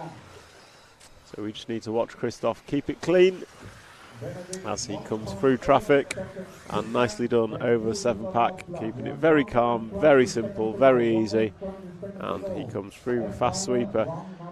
There can still be an error. There's been lots of errors on this track. He's not got the pressure of a car right behind him, but he still needs to close out this final, and he goes through with a 43.5, which is a quick lap. Oh, he's up on 2 wheels, but gets away with it, brings it down nicely, and then comes into the front section as we hear the referee asking for reverse positions. So there's some action going down. If we just pick up the end of the straight, Coming into the double next, we've got a 3-car battle, 7, 8 and 1 battling for 4th spot. And they pass a crashed car. Oh, good move by Frayne, dives up the inside of the 7, that 7 car being powered apart. They change places once again through the chicane. So this is an epic battle for 4th spot with just 30 seconds to go as they go through the 7-pack side by side. Absolute carnage. What's going to happen over the triple? Goes to the inside. We lose one but pick up the front 2. And that is some good, close, hard racing that we're seeing as they come across the line, and they will, I believe, get through for their 14th lap. So we will pick up our race leader. He's coming into the 7-pack now as he comes out of the 7-pack, and back one more should be our race leader, landing the triple in the 11 car. And Christoph Jules, a couple corners to go, and he will finish out the win of the F final. Leg number 1 from 11th on the grid. Christoph Jules taking the win as he peels off into the pit lane. The Frenchman coming through from the back of the grid, and we'll keep an eye on this dash to the line as they come through, see if there's any close battles. Looks like the battle for 3rd, 4th and 5th has spread out quite a bit, and it's going to be Paul Apart that takes that from Frayne Bullion in 4th, and Patrick Swinzer is going to come home in 5th position and complete the F final. So quick look into the YouTube chat, and there is a question from Kim. Tom, who do you think will win? Best regards, Rampaging Kim. I think I know who that is, Kim. There's not many people in the RC circles known as Rampaging Kim, and I am going to hold my thoughts on who will win because I'm an unbiased commentator and I'm just here for some good racing. Which racing RC team? Definitely no favour for Dutch drivers in this chat. There is quite a lot of fans for the Dutch in here, and we love to see it.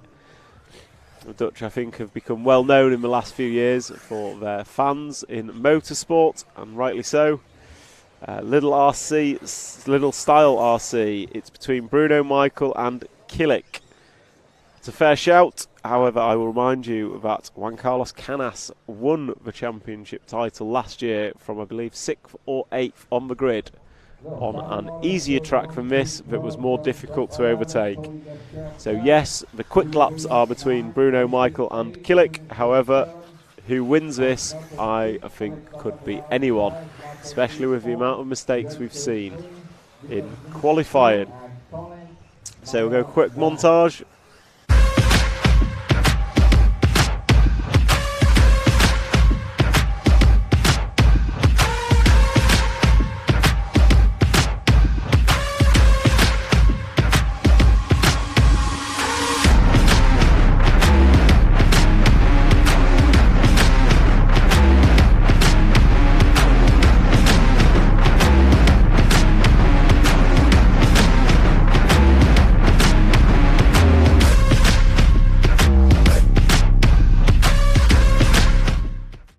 So we have the E final gridded up, and the comments in the chat. Come on, Colin, go Colin. I'm going to guess Colin is a Dutch driver, and as I look at the drivers, Colin Meyer on pole is from the Netherlands. Nicholas Weiser, Jürgen Trieb, Marcel Trieb, Alexander Brackers, Max Mort, Julian Smith, Heike Grieky, Ivo Bullion, Tony Questia, Johannes Strop and Joel Rossengren are going to be chasing him down. And I would like to thank our sponsors for enabling us to bring you this live stream. They are X-Ray, Hot Race Tyres, Hobby Wing and S-Works. As we come into countdown.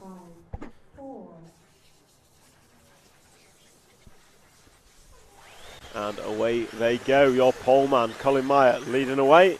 And looks to have had a clean start. The back of the grid, the same cannot be said. And a great move from the 3 car. Runs the 2 car of Nicholas Weiser wide. And that is a pair of Trieb drivers. 3 and 4 got through, but looks like Nicholas has made a move back up to the 2nd. And then the 3 car makes an error. That was Jürgen Trieb making an error on the cobbles. So it is going to be regulation 1-2, and then I believe the 4 car of Marcel Trieb is in third, and it is a fast battle. Scratcher, it looks like the 4 car has moved to the front. Oh no, we've got the leader way out, sorry. So it is 1, 4, 2 and 6. So Colin Meyer leads 2.2 after lap number 1. Marcel Trieb is looking particularly racy as the 2 car gets it wrong coming into the double upside down. Marcel Trieb gets it wrong. So Max Mort with the most beautiful Mayako body shell I have ever laid my eyes on will be up into the 3 spot. So Colin Meyer has got quite a lead as Max Mort briefly moves to the 2 spot, can't make it stip. So Marcel Trieb looks fast, but I've seen 2 errors from him already on this lap, and in a 10-minute final, errors is not what you want. So coming into the double-double, it is Marcel and Max down the straight, almost side by side. And they are doing the battle for 2nd position as Colin Meyer is walking away with a 5-second lead after just 2 laps. As Max Mort cases a double, gets it a little bit sideways. That's going to release Marcel Trieb ever so slightly. He no longer has to concentrate on what's beside him and can look forward to Colin Meyer in the 1 spot. And as you see from the fixed camera, Colin Meyer is about a 6-pack in front as Colin up and down the corner tabletop, and he's going to drive away. We'll stick with the battle for 2nd as it comes through, because the battle for 2nd between Max and Marcel is looking a whole lot closer. And it is still Marcel from Max, and Alexander Brackus not far behind that battle. So that is the 4, 6 and 5 cars. Unfortunately for 4 is over. So Marcel Trieb getting it wrong, coming out the bomb hole. So that's going to release Max Mort into the 2 spot, and he is being chased down by Alexander Brackus.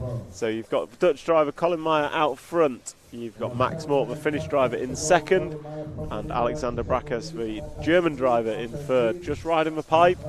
So Max Mort is going to be released, and Max has a bit of a job to do.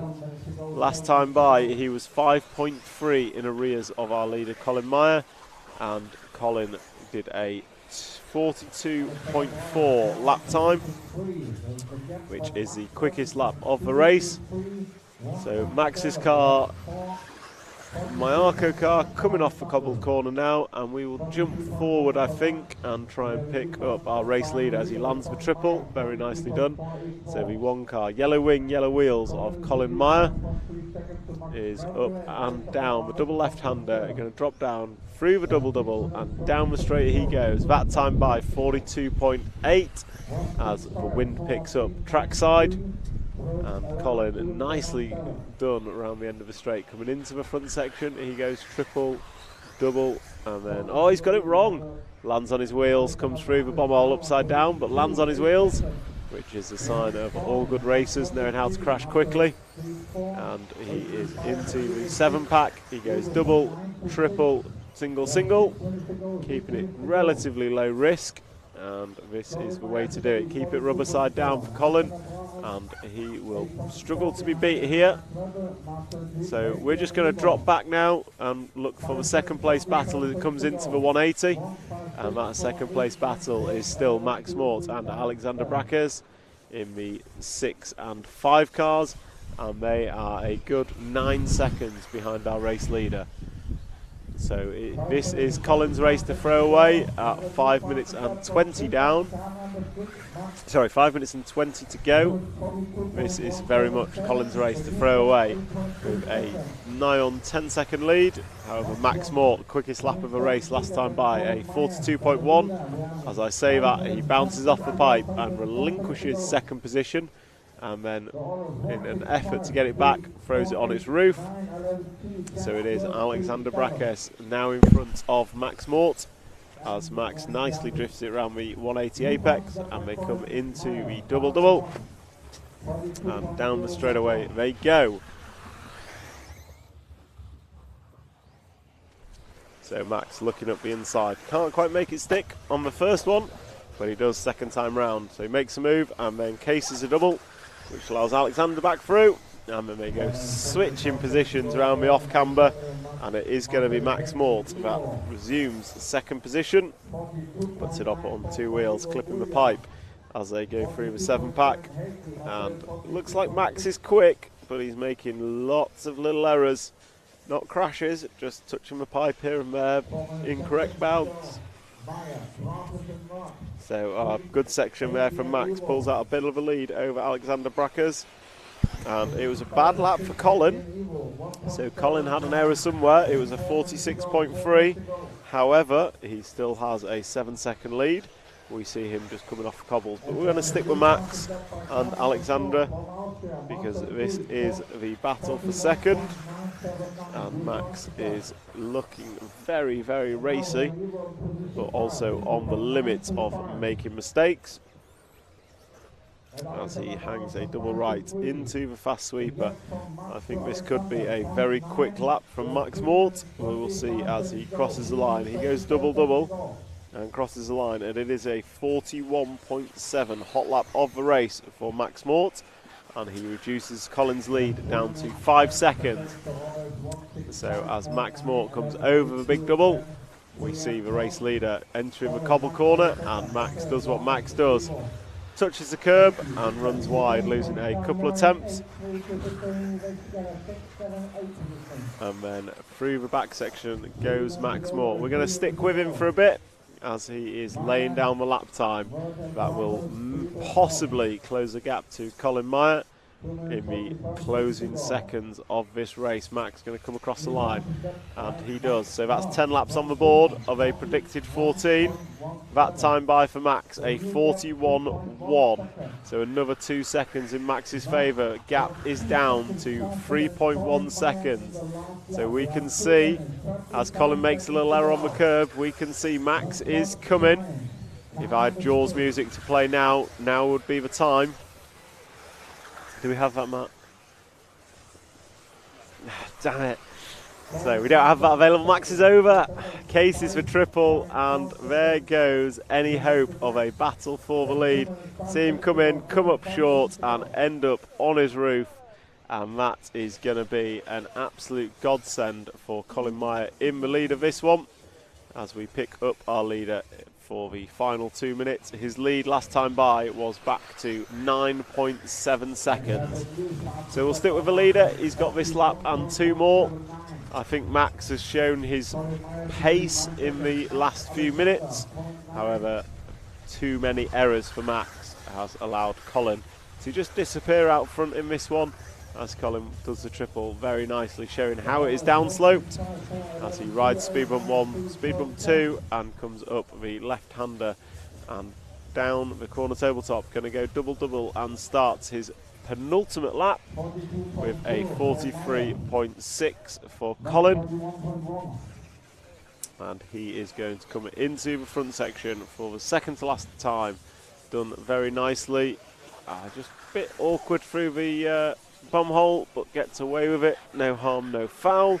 And he's onto the cobble corners. And then he will drive away through the 7-pack he goes. And Max Mort's last lap, a 41.2. Reduces the gap to exactly 7 seconds. However, with just 1.5 laps remaining, if that, I cannot see this going any other way than Colin Meyer, unless he makes a mistake on this final lap, which he has just started. So Colin going to come round the end of the straight into turn 2, nicely done. And then he arrives into the front section. He's going to go double, he goes triple, drops down into the bomb hole, comes out very, very nicely, taking it nice and calm, nice and easy, with 20 seconds left on the racetrack. This should be his final lap as he comes through the 7-pack. Double, triple, single, and he comes into the triple, and he goes double, single for his last lap. Keeping it calm, making sure he keeps a rubber side down as he drives away from rostrum. Goes 90 left, and he's going to go double to finish out and take the win of the E-final leg number 1. Max Mort comes across the line and he finishes not too far behind, but ultimately one too many errors, putting pay to his bid to win. And in the battle for third place, we will see Marcel Trieb. No, sorry, Alexander Brakes getting the run to the line on Marcel Trieb. Johannes Skrop comes home in 5th, Nicholas Weiser 6th, Ivo Buljan in 7th, and Heikki Garicki just crashing just before the line. And Joel Rossingen going to finish off for 9th, and Tony Questia coming home in 10th. That's a wrap of your E-final leg number 1, and we will move to the D final next. Quick look in the comments. Dutch RC timekeeping. Good luck, Colin, Tony and Heikki, all the Dutch drivers. Go, Max, go. Edward Bush, Colin dominated this final. That he certainly did. Which racing RC team, just like watching Formula 1 with a Dutch guy with a big lead in front? I cannot disagree with that.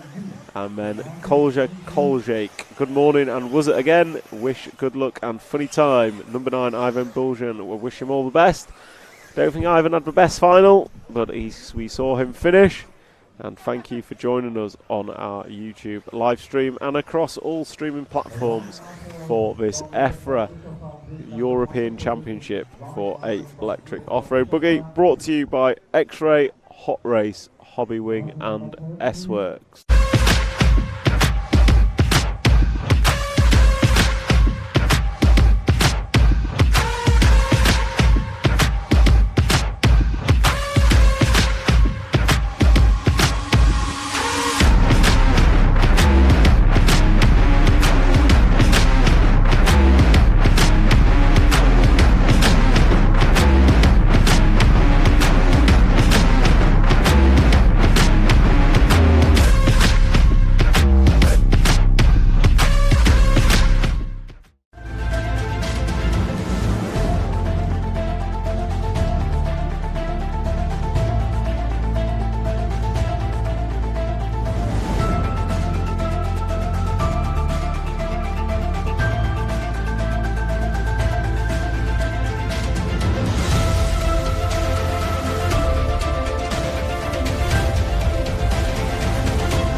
Away. Oh, he's made an error. And that is going to send him back, right back. 5, 6, 7 cars passing. And that is not a good start for our poleman, Tim Patrick Hinderer. So it looks like it is going to be the 2 car of Patrick Ovinet. Going to go to the front, followed by the 4 of Jonas Bauer. It looks like we have lost the 1 and 3 of Carlos Pineda and Tim Patrick Hinderer in that start. We saw Tim get it wrong coming out the bomb hole. So as they cross the line, it is Oviant, Bauer, Lautenbach and Waite. So 2, 4, 6, 5, 3, 10 is your top 6. Good start from Ulyss Scolodi, all the way from 10th up to 6th.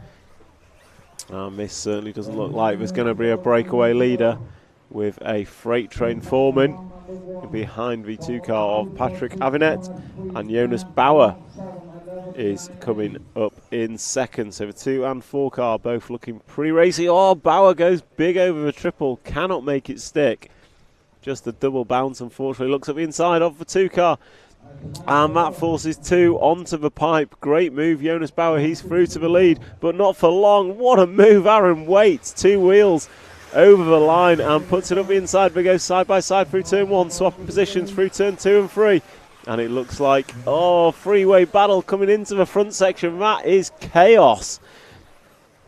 Oh, man. Can we do 20-second replays, Matt? So it looked like the 6 car of Maurice Lautenbacher was basically bumbled over that front section, upside down, spinning round left and right. And what has that meant? Looks like the 10 car of Ulyss Ciclodi. Ulyss Ciclodi is in the lead, 10th up to 1st within 3 laps. Absolute fantastic. A little bit of carnage over the front section on that lap, but it has ultimately left Ciclodi in the lead from Lautenbach and Avinet. Richard Corrington going to go up to a 4 spot. Nathan Dalby 12 up to 5th, and Aaron Waite, brilliant move onto the through the last corner onto the straight. It's been shuffled down to the 6th spot, so that's unfortunate for him. So we see our 2 leaders, the 10 and 6 car of Ciclodi and Lautenbach. And Lautenbach up the inside, great move after the 7 pack to go into the lead. So we've got Lautenbach and Ciclodi. They're going to come round into the double-double together, and Lautenbach puts in a stellar 43.1 lap time. And actually through that second half of the lap pulled out a 1 second lead. So Lautenbach of LRP fame is pulling out quite nicely. 3rd position is your 2 car of Avinet. So we'll see what Patrick can do in that 3 spot as he sets about chasing the 10 car of Ciclodi in 2nd position. And Lautenbach makes a small error, has to climb the curb, going to cost him a couple of attempts. So that hard work is slightly undone as he jumps up the corner tabletop, and he's going to go double left, then come down to the line as we focus on Ulyss Ciclodi, the Austrian driver, in 2nd position. And the lead for Maurice is 1.5 as I watch the 2 car get marshalled after hitting the fence at the end of the straight. So that's going to promote Richard Corrington, the French driver, up to 3rd position.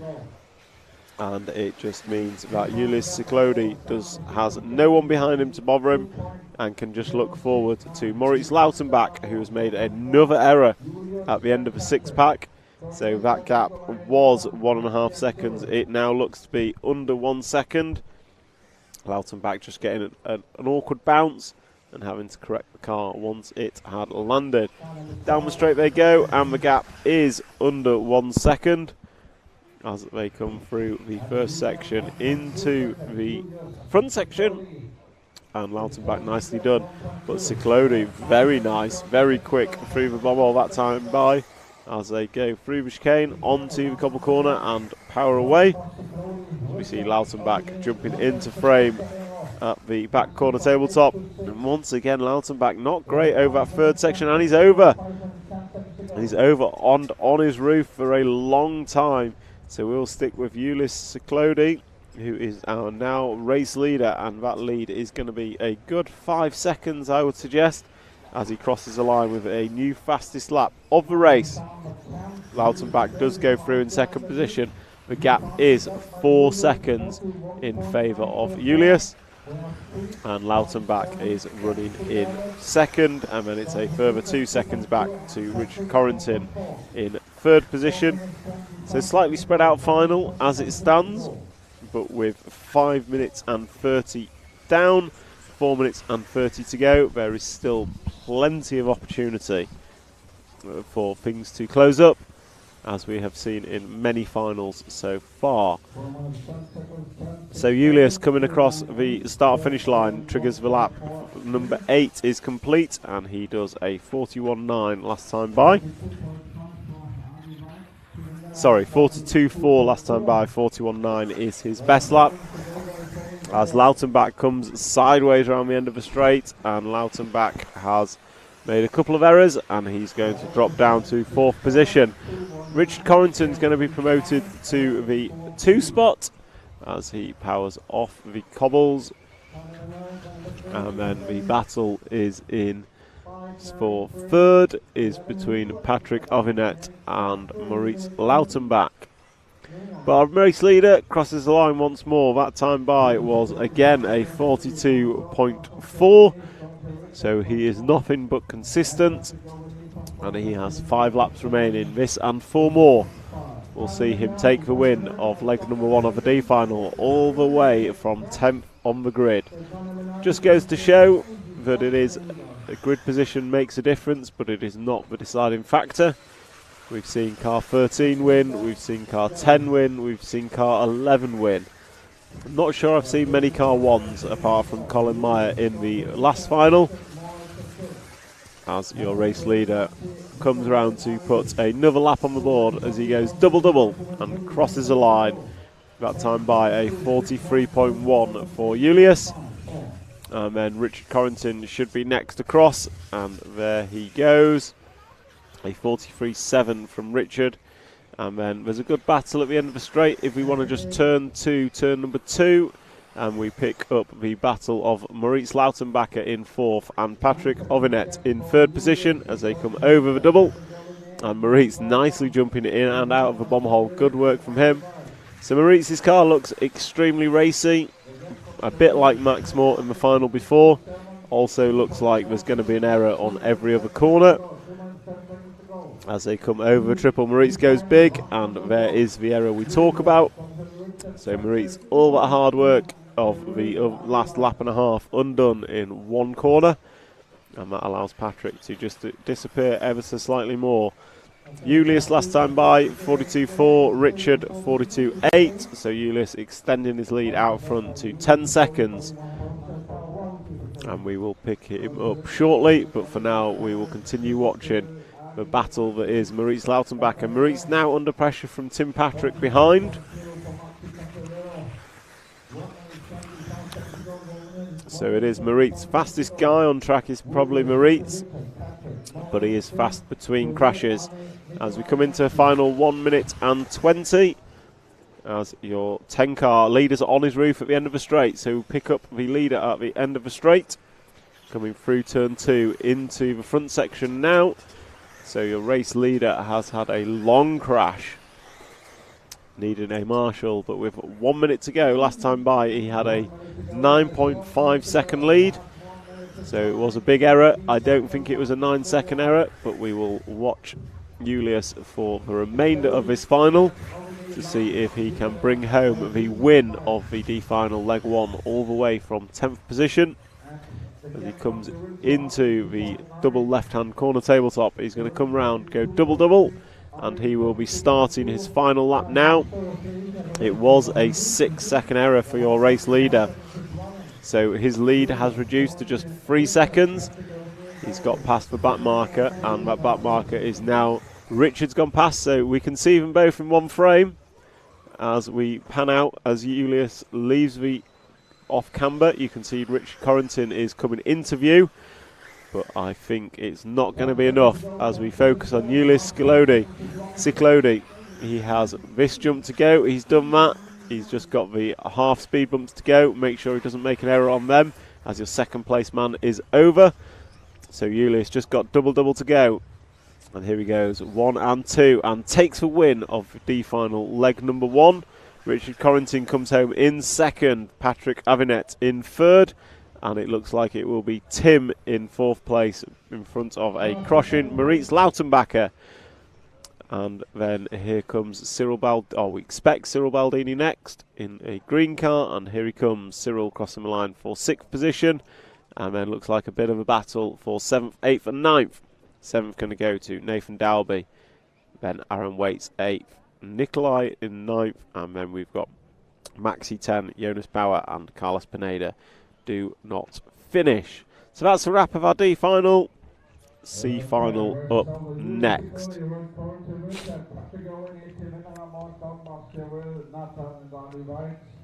come to C final, round number 1.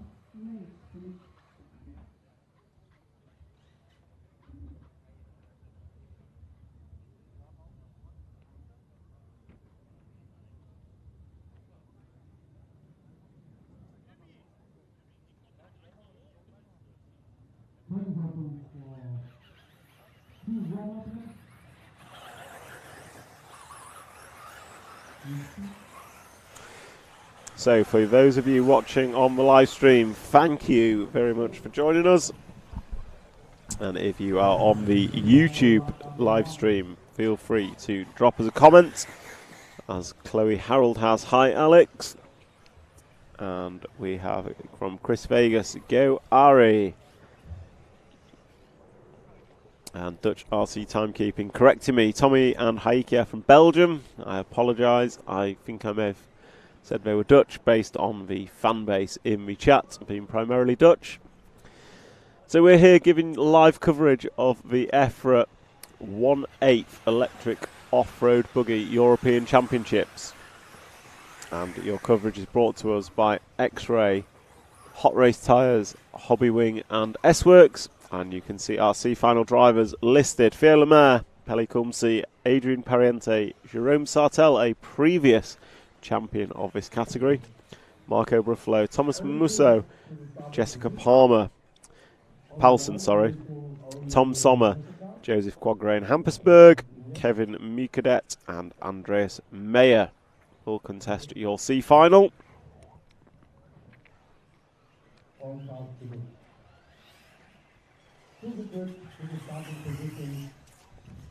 As these guys and girls with Jessica in this final, starting in P7, are taking up their grid positions.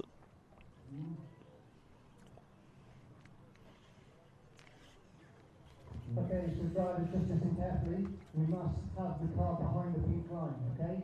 If the car rolls, you need to use the brakes to stop. We only go on the announcer, okay? We're waiting for one more car. Which racing RC team? In the comments, Belgium. Belgium is where we keep our spare Dutch. Benelux, I believe the phrase is. You're all one.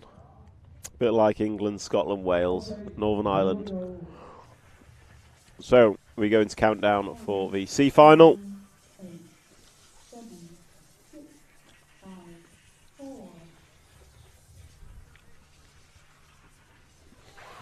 So Pierre Lemaire leads away from pole from Pelle Kumsi and Adrian Pariente. We've seen Poleman struggle, and there we go. Poleman is over and in the dust. And him rejoining is going to cause a bit of carnage. So let's see how it unfolds. I see the JQ machine in front of Jessica Paulson, so he will be happy. Good start from JQ. But out front, it looks like two car of Pelle Kumsi is going to take this one up.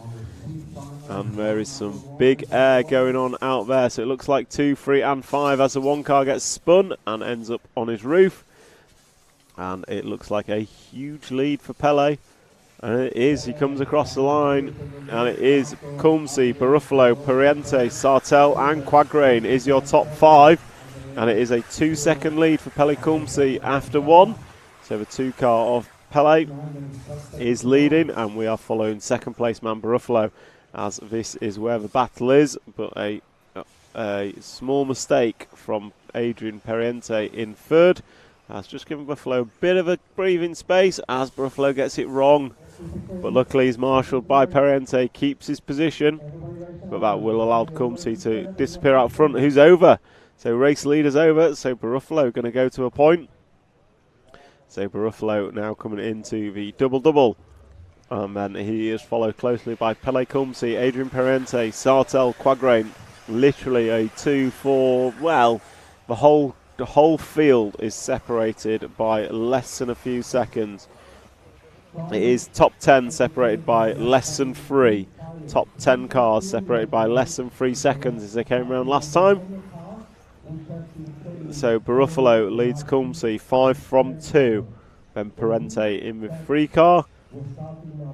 Sticking in third. And then we've got Sartel, Quagrain, Paulson and Andreas Meyer. Is your full running order as we pick up on the race leader. Marco Bruffalo round the first corner, being chased down by the 2 car of Pelle Kumsi.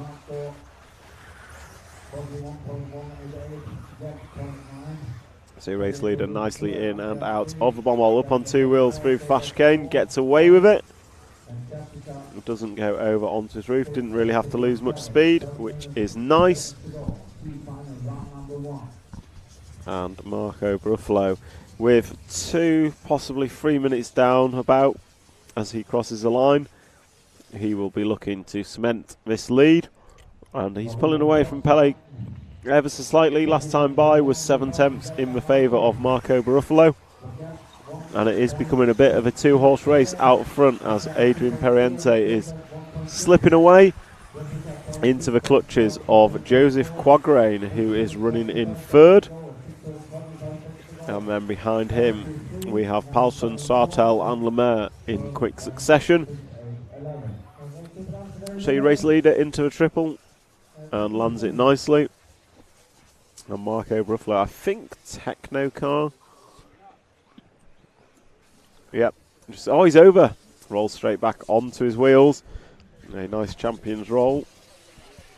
And down the straight. So last time by 4 tenths in favour of Pele Kumsi. Cuts the gap to 1.2 seconds.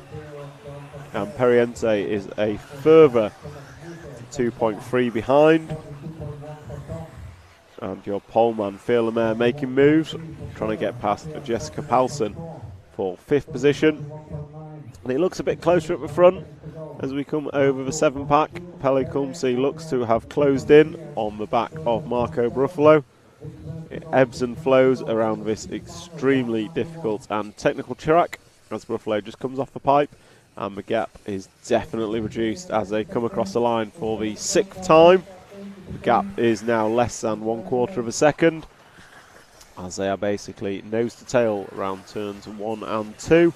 And coming to the front section, Baruffalo just casing the double, but not enough to let anyone by. So we're going to come into the 6-pack, and it is nicely done by both. They get over a single at the end, which seems to cause most trouble. And Kumsi just cased the triple there and has lost out a little bit. And Baruffalo up on 2 wheels, so it's going to ebb back to Pele a little bit. Baruffalo running wide, so down the straight they go. It's going to close up at the end of the straight as Baruffalo just scrubbed a bit of speed coming on. And that's given Pele a bit of a sniff as they come into the front section, but he gets it a bit sideways. Baruffalo wheelies, almost over, but not quite, but it was enough for Kumsi to go past. So change of leader with 4 minutes and 42 to go, so about a half race distance. Baruffalo's led the majority of the first half and now goes back to the lead. Kumsi just casing the triple and having to yield as Baruffalo overjumped him. And coming into the double-double they go. And down the straightaway it is Baruffalo back to the lead and Kumsi in second. And this is just allowing Adrian Periente to close up. You can see on camera he's now coming into view. The gap is about 2 seconds as Baruffalo runs wide. Pele can't quite make the move. On and off the cobblestone they go. Going to hang a left and then through the 6-pack. And this time through, Kumsi runs a bit wide, going to cost a couple of attempts. So that gives Baruffalo a little bit of breathing space as they drive up to the double 90 left corner tabletop and then come back down. And Baruffalo going triple single now. And they have once again pulled out from Periente as there's an error at the end of the straight.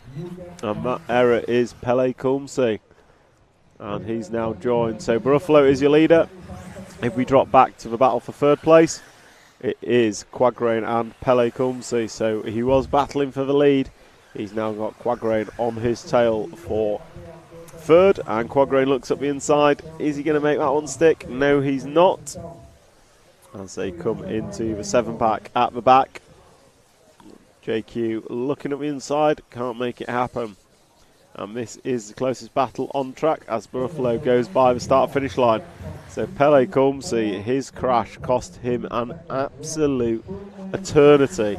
And he's over again, side by side down the straight, drag race, and JQ is going to lose out. So Baruffalo now has a 6-second lead over Adrian Periente. And then it is the Danish driver of Pele Kumsi, but with a mirror full of the Mayako of JQ. As JQ gets the chicane a little bit wrong, scrubs a bit too much speed. 2 minutes and 30 seconds to go. They've got this lap and 4 more, possibly 3 more. depends how quick they are.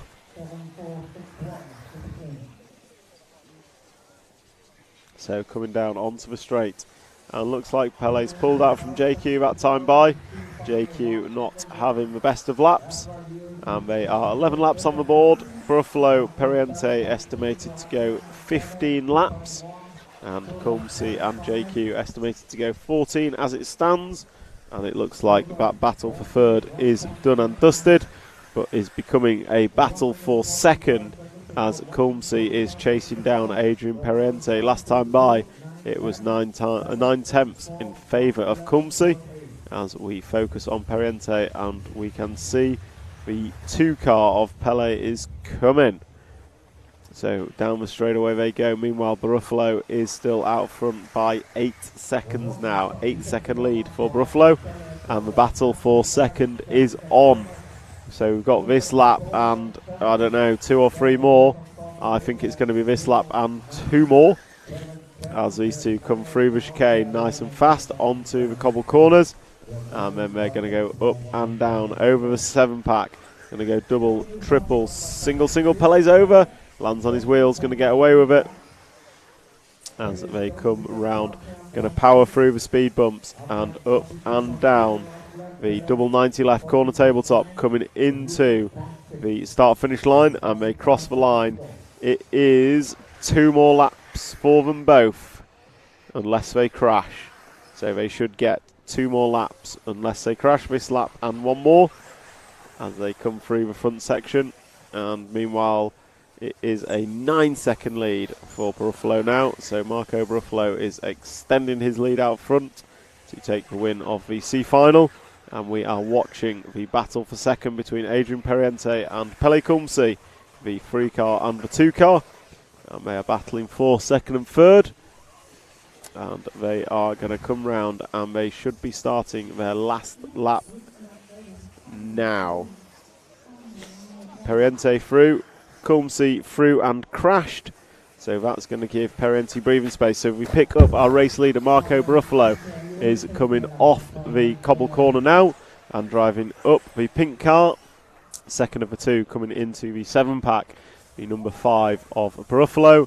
He has led this pretty much start to finish after the first lap carnage, and he is going to go right, and then 2 left-hand corners to go, and then a double-double, which he may take triple-single. He does not, and he crosses the line, and it's a win for Marco Buffalo. And then we've got Adrian Periente, who will come across the line for second, and Pele Colmsey will finish third. JQ going to finish 4th, Thomas Musso, Hampersburg, Jessica Paulson, Jerome Sartell, Andres Meyer, Theo Lemaire, Kevin Mikadet and Tom Sommer is the full finishing order. And I will quickly zip back to the YouTube comments, and we have Chris James, morning, favourite part of a track? For me, it's anywhere in the shade. But I think actually the bit I'm enjoying the most is the fast sweeper with the kind of 2 half roller speed bumps on. It seems a real simple bit of track, but it's actually causing quite a bit of trouble. People hitting the speed bumps and just grip rolling from them. Obviously the jumps, there's a lot of errors, but I think those speed bumps might be critical come main time. But all in all, looks like a brilliant track, very technical, very difficult and expertly presented by our Rhine-Main circuit team here, and a pretty good guy in the comments. Awesome coverage, guys, both commentating and camera. Well, thank you very much. We appreciate all the feedback we can have. And Tarja, Ivanen, Go, Jose, Hampus and Jessica from the last final. So B-Main, the nearly men, are gridding up, and the one guy that qualified for B-Main who's not racing is Johnny Skidmore, as he won a brilliant last chance qualifier first thing this morning. It was absolute fantastic racing. Went down to the wire, but it was Johnny Skidmore that took the win from Noah Ben Mohammed and Yura Figueredo. So he is in the A final, which will be up next. But now our B final is warming up. And those finalists are Yura Figueredo on pole, Portuguese driver. Unlucky not to win the last chance, but Johnny Skidmore made one less error. Martin Beyer on second. I'm sure he'll be disappointed with his personal performance, but the team performance of X-Ray has been fantastic. And then we've got Wesley Van Helmond, Remy Bermudez, who unfortunately could not run in the last chance qualifiers. Car broke on the warm-up lap. Then we've got Noah Ben Mohamed, Daniel Periente, Robert Bataille, Clement Bode, Oscar Navarro, Ricardo Monterio, Hugo Tavernon and Jordan Lott are your drivers. And we will come into countdown shortly.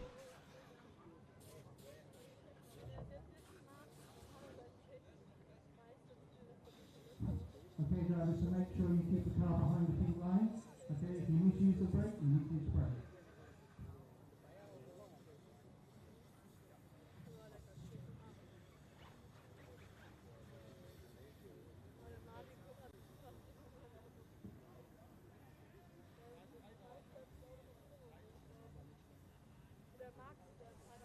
Okay, time for the first B final. Let's go. So, countdown started. 8, 7, 6, 5, 4. Figueiredo leads away from pole from the 2 car of Martin Beyer. And then the 3 car of Wesley Van Helmond.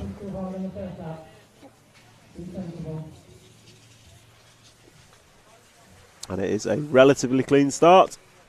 A couple of crashes at the back of the pack, but it is regulation order through the front of 1, 2, 3, 4, or 1, 2, 3 at least. And then, oh no, Ben Mohamed getting it wrong on the triple. So it is a 1, 2 and 3, and then there's been a bit of disaster behind, and Yo Figueiredo is already pulling away from Martin Beyer. In the last chance qualifier, Beyer didn't have the pace or didn't have the look to go with Figueiredo and with Noah Ben Mohamed and Skidmore. However, he has had a chance to tune his car, and we will see what he can do here. So it is Figueiredo and Beyer, followed by Van Helmond, and it was about a second between them, and Van Helmond has company. So we'll just drop back to the battle for third. As they come round off the triple, it is Van Helmond and the 4 car of Remy Bermudez, who unfortunately could not run in the last chance qualifier, having broke on the warm-up lap. So these two down the straightaway they go, and looks almost side by side for second and third. So, and it is side by side through turn 3. They come into the front section. It's battles up and down the field. On Remey gives Wesley a little love tap, and he's going to take that. He's been told very quickly to return the position by the referee, and that has just meant it is a 5-car battle for third position, which Remey is going to crash out of. Unfortunately for Remey, goes side by side with Robert Bataille, or Batier, sorry, and it is going to be Batier that comes out of that one. So Van Helmond still holds third, but more importantly, at the front, we've had a change of position. So we jump to the front 2, just coming into the front section now. It is Beyer and Figueiredo for the lead, and Figueiredo looking side by side. So Beyer absolutely finding a turn of pace. So we've got a battle for first and second, and then we've got a 5-car battle for third, fourth, fifth, sixth and seventh. So Martin Beyer, he's going to case the triple. Figueiredo up the inside. Clears Beyer out off the line, but does the right thing, possibly a bit too kind, and lets him go. So Figueiredo didn't make the error, but he did force it from Beyer, so he's let Beyer back through. So that gives us a battle for first and second as they come into the end of the straight. And Figueiredo again looking up the inside, this time tags Beyer, but goes. So it is Beyer in second, Figueiredo in first, and all this is caused on Beyer. Just tried to go big, and that has cost him. So Van Helmond going to go through to the 2 spot. So we'll stick with the battle for second, because it is a battle and a half. So you've got Van Helmond, who's got a slight break from the blue car, but the blue car cases, it looks like Beyer gets up the inside. So I'm not sure who that blue car is. I'm looking at the list. It is the 9 car, Ricardo Monterio, I believe. No, Oscar Navarro. So it is Oscar Navarro up to the 3rd spot with Bayer for company in the 2 car, then Robert Bataille 7th up to 5th. So good run from Robert. So Martin Bayer getting a little bit unlucky. Pushed offline by Figueiredo and then tried to go big into the bomb hole. And it didn't work. Navarro's over. So Bayer's going to make that position. Noah Ben Mohammed getting caught again in someone else's incident. Unfortunate for Noah. So jump up to Bayer and we'll follow Bayer for a couple of laps as he comes onto the straight. And he is, leader's over. So we jump to the end of the straight, coming down into the double jump now. We've got a battle for the lead. And that battle is Figueiredo and Van Helmen. They go side by side. Figueiredo's over, so Wesley Van Helmen to the front. And Wesley Van Helmen now to the front of this one. And Wesley is quick, but he's probably got the slowest fast lap of the front few, which could make it interesting. But more importantly, Wesley is keeping it rubber side down, whereas behind him it is carnage. So Wesley Van Helmen, you can see the lead he's got. It's about the length of the double-double as he comes down the straight. It's a 42.0 from Wesley.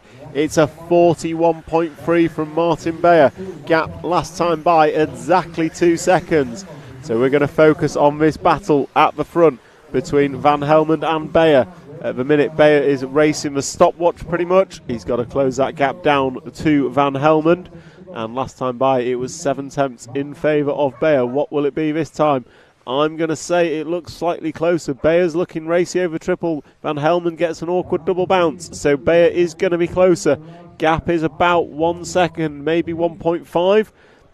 We'll see as they come across the line. And the 4 car of Remy Bermudez is back involved too. So last time by, 42.0 Van Helmen.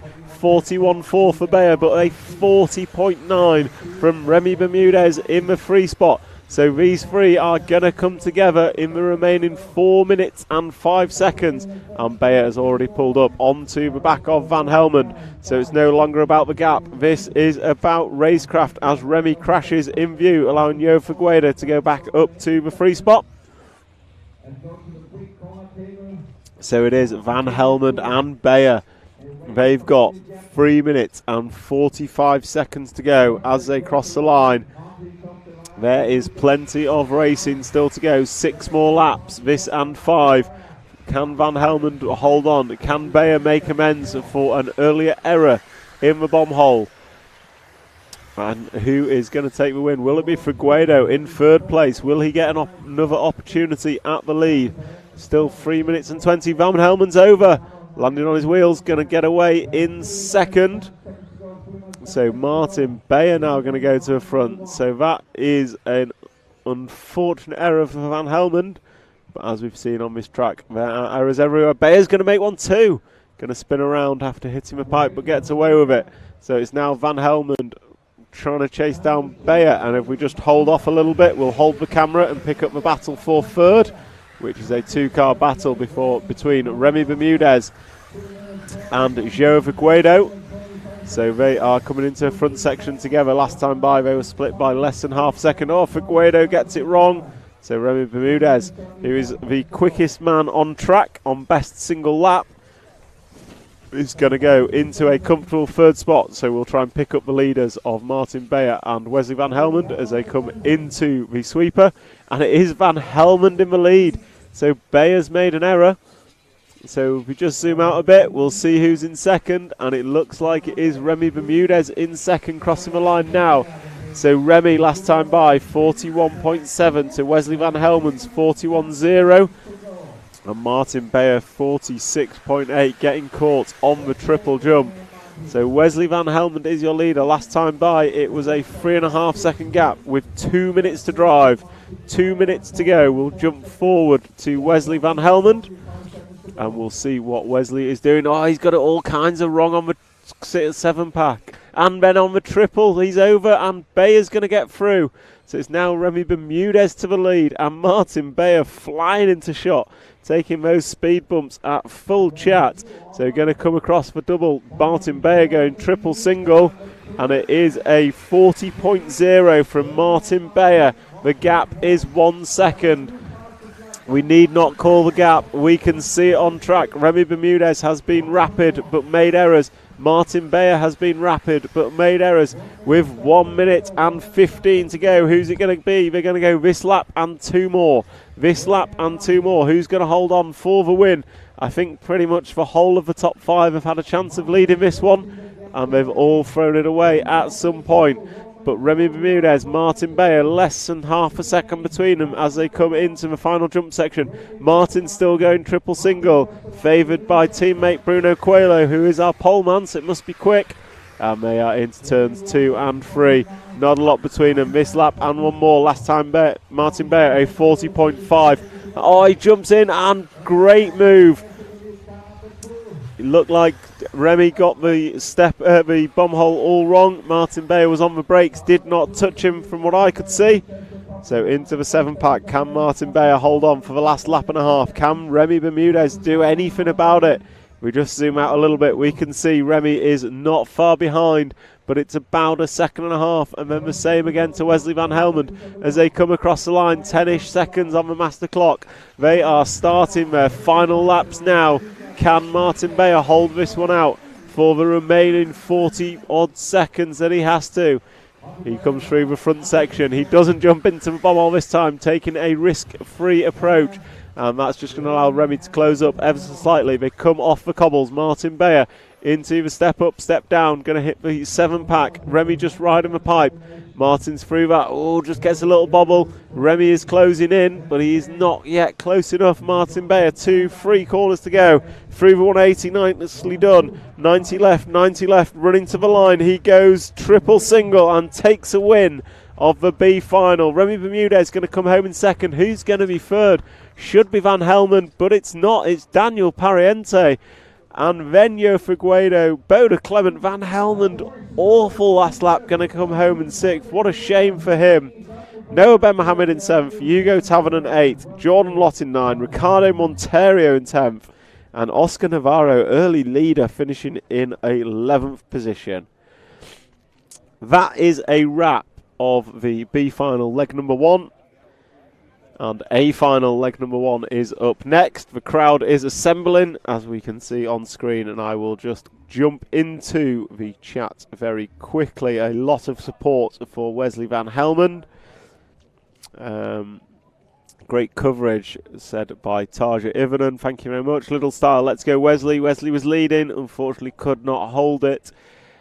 Ryan Akbar, how's the bump up system? We had a last chance qualifier earlier this morning, and that is the only bump up of the day, and that position went to Jonathan Skidmore, which was a fantastic final. I'm sure RC Racing TV will have that in the replays and highlights that will go on YouTube. Little Style RC, the starts in heats need to be like 1/10, and E-Buggy don't need rolling start like Nitro. It's not a rolling start, it's a grid start for the E-Buggies. Oh, you mean in qualifying heats? Yeah, but it works. It's what they're used to. But the actual finals is not a rolling start, it is a grid start, and it's just a different grid format to what Temp Scale use. And now we move on to the A-Main. Beastie 24, Orlowski, go and get them. I'm sure it will be a fast and frantic race at the front, and I'm sure it's going to be very, very close no matter what happens.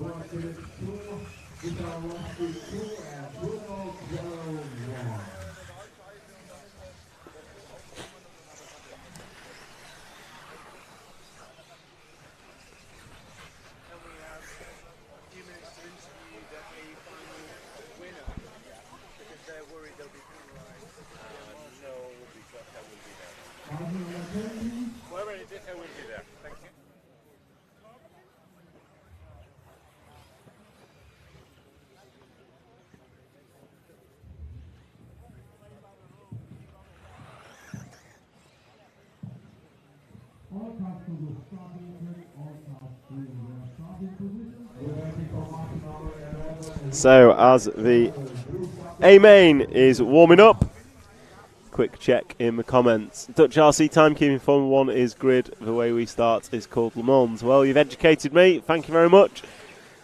Suffaces, why isn't there much emphasis on the cars being used? Purely because I can't remember them all. Is the honest answer. The ones I know I am calling out. Little Style RC, popcorn is ready. What movie are you watching, my friend? We're watching Motorsport. And Anthony Gargini, why are Ronnefalk and Ongaro down there? If I look at my list, Ronnefalk is 10th, Ongaro is 12th, quite frankly, because they weren't quick enough in qualifying. Is the answer to that. The quick ones in qualifying are the front three, Bruno Coelho, Mikael Orlowski and Burak Kilik. And we are going into countdown. And we will pick up what is due to be an exciting race.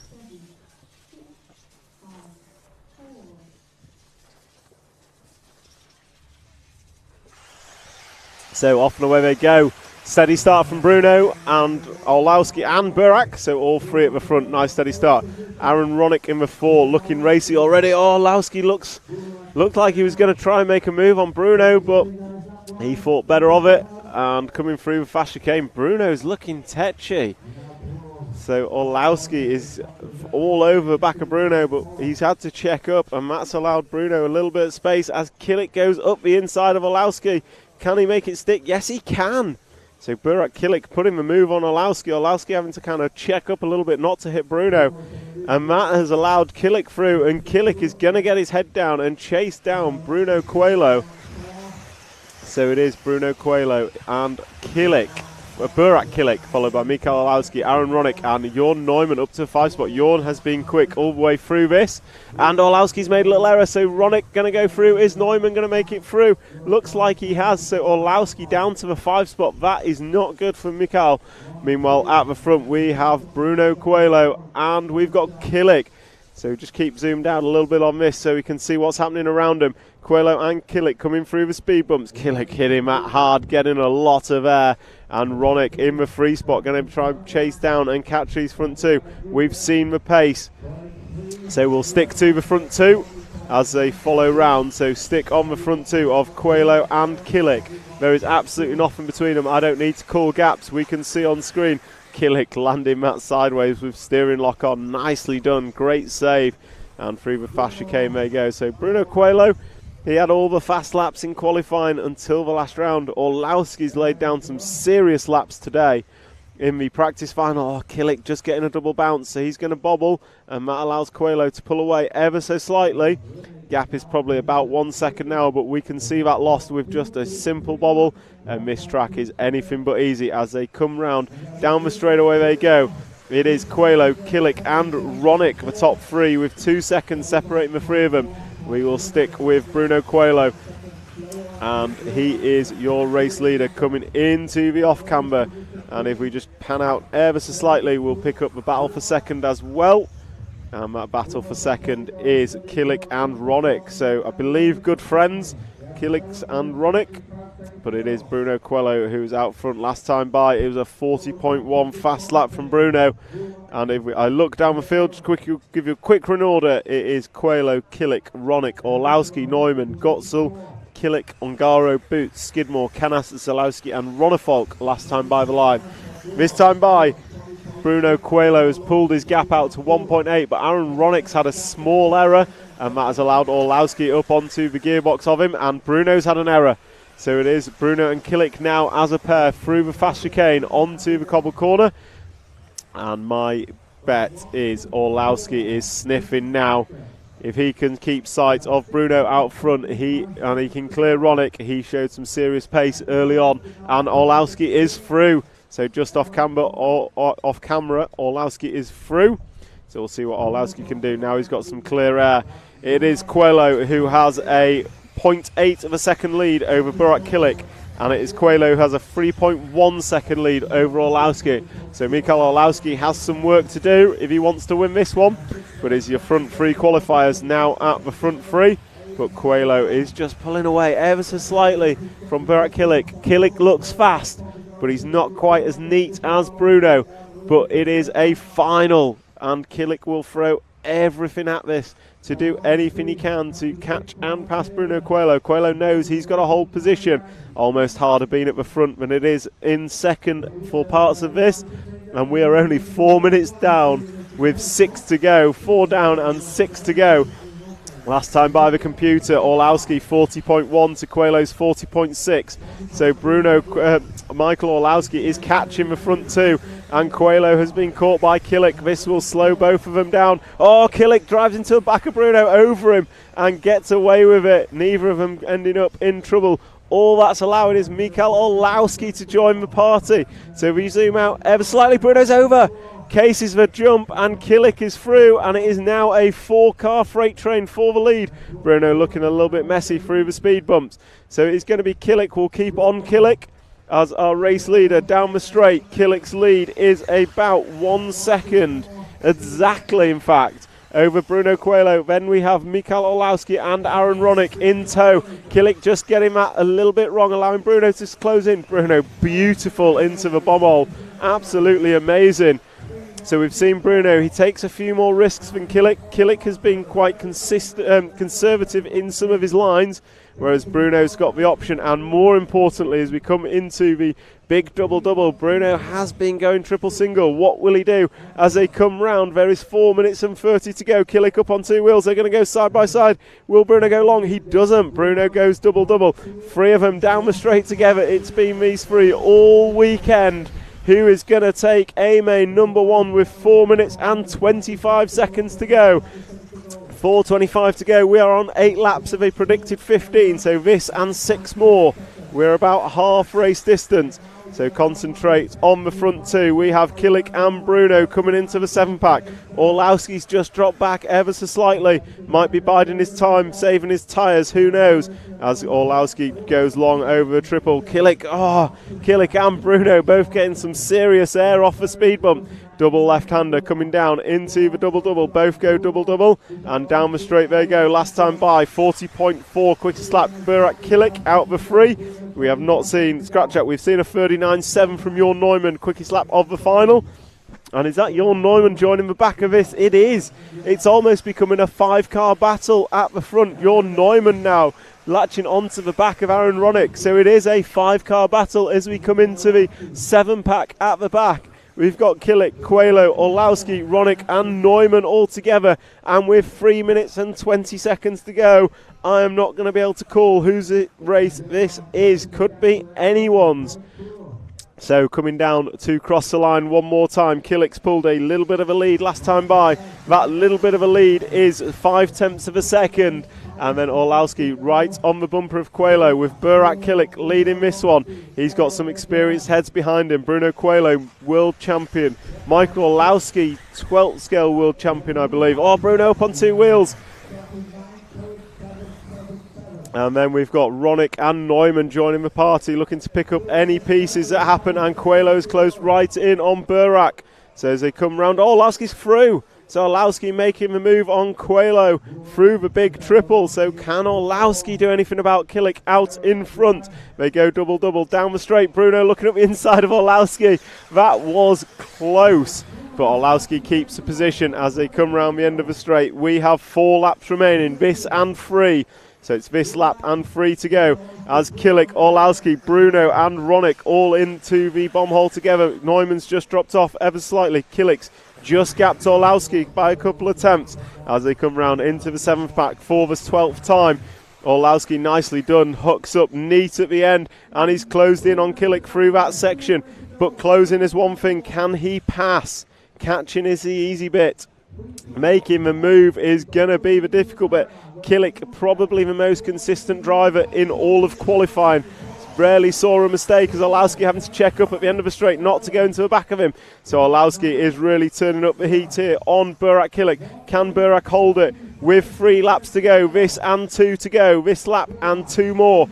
As Burak coming through the fast chicane. Orlowski going to power off and try and keep as close as he can. Where will he try his move? When will he try his move? As Orlowski goes long over the triple and closes in. Just gets a little double bounce, so Burak Kilik, absolutely phenomenal through that last section, has gapped Orlowski by maybe half a second, 3/4 of a second, as he starts his 13th lap of 15. So it's this lap and one more as they come round at the end of the straight. Orlowski's closed that gap back in. It really does ebb and flow. Orlowski up on 2 wheels, going to save it, get away with it. As they drive to the bomb hole, into the off-camber, Orlowski pushes wide, Bruno can't get through the fast chicane and onto the cobble corners. We've got 40 odd seconds left. They're going to complete this lap and one more. This lap and one more is how it will go, as Orlowski just has to check up, and that allows Burak to pull once again through that section back to half, maybe 3/4 of a second. Orlowski's been closing it down through turns 1 and 2 though, as they come across the line now. Burak Kilik, oh, Bruno's through. Bruno up to 2 spots, side by side down the straight into turn 2. Orlowski keeps position. This is helping Burak Kilik out front. He's got about 3/4 of a lap to go. So we'll concentrate on Burak with a zoom out so we can get them all. So Burak through the fast chicane into the cobble corner, going to drive away from the cobbles. He's got about 3/4 of a second on Mikael Orlowski, who's got nothing on Bruno. Oh, Bruno's over through the 7-pack. So that's going to release Orlowski ever so slightly. But Orlowski's got 2 corners to do something. Burak Kilik coming into the double left-hander. He's just got to do a double-double to the line. Burak Kilik going to take leg number 1. Mikael Orlowski going to finish second. Aaron Ronick in third. Driver's stand, Jim. So Aaron Ronick going to finish in 4th. Jorn Neumann going to come home in 5th. David Ongaro going to finish 6th from 12th. Juan Carlos Canos 7th. Elliot Boots 8th. David Ronafalk 9th. Johnny Skidmore in 10th. Birkin Kilik 11th. Max Goetzel 12th. And Bartosz Zaluski going to finish in 13th. I'll just go and see if I can grab Kilik for a quick interview.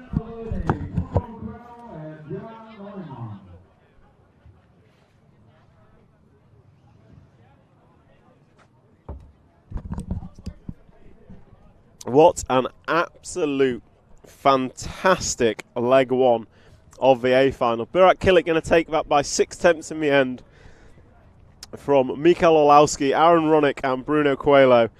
The final just ebbed and flowed every step of the way. Absolute brilliant racing. And yes, fantastic. Super clean, no mistakes from Burak Kilik, as we've seen through qualifying on such a difficult track. He is supremely confident, supremely clean, and doing a fantastic job of it. And I believe he's on his way, should be here any second, and we will get a few words with him as he rocks up. No, it's fine. So, Burak, how was that? What a final. It was so hard. Everyone just like pushing each other, and I don't know. We have 2 more finals. It's so hard to go without mistakes, you know? It's so hard. Like, everyone is shaking upstairs because it's so hot and everything is crazy. How do you approach the next final? I don't know. Actually, I don't know, because you never know what happened. That's the point. And yeah, the first one we did good, and we see you got to be happy. Yeah, I'm sure. It's crazy to win a final in the European Championship. Yeah. So. Well, congratulations. Thank you. I, for one, am looking forward to leg 2. Yeah, I'll let you go, Marshall, and thank you very much. Thank you. So that's a few words from Burak Kilik. I think he's a little lost for words and still running on adrenaline after such an exciting final. And that was brilliant racing from all drivers. Burak taking the win by about half a second in the end from Mikael Orlowski. Burak being the only one not to really put a foot wrong, which proved decisive in the end. And he now sits in the sunshine, marshalling while he contemplates how he's going to approach leg number 2.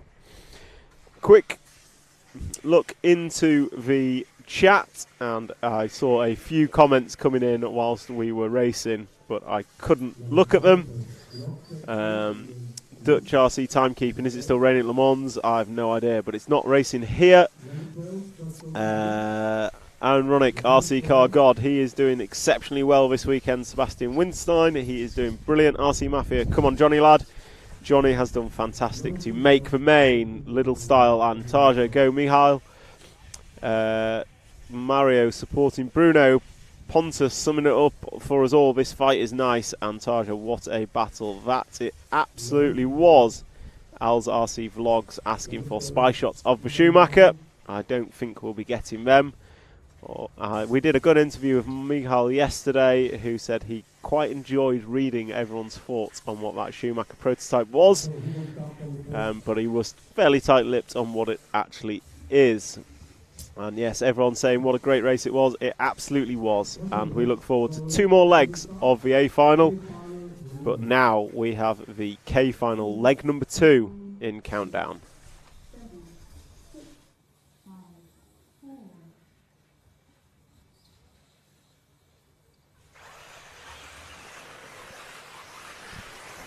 So K final rocking and rolling.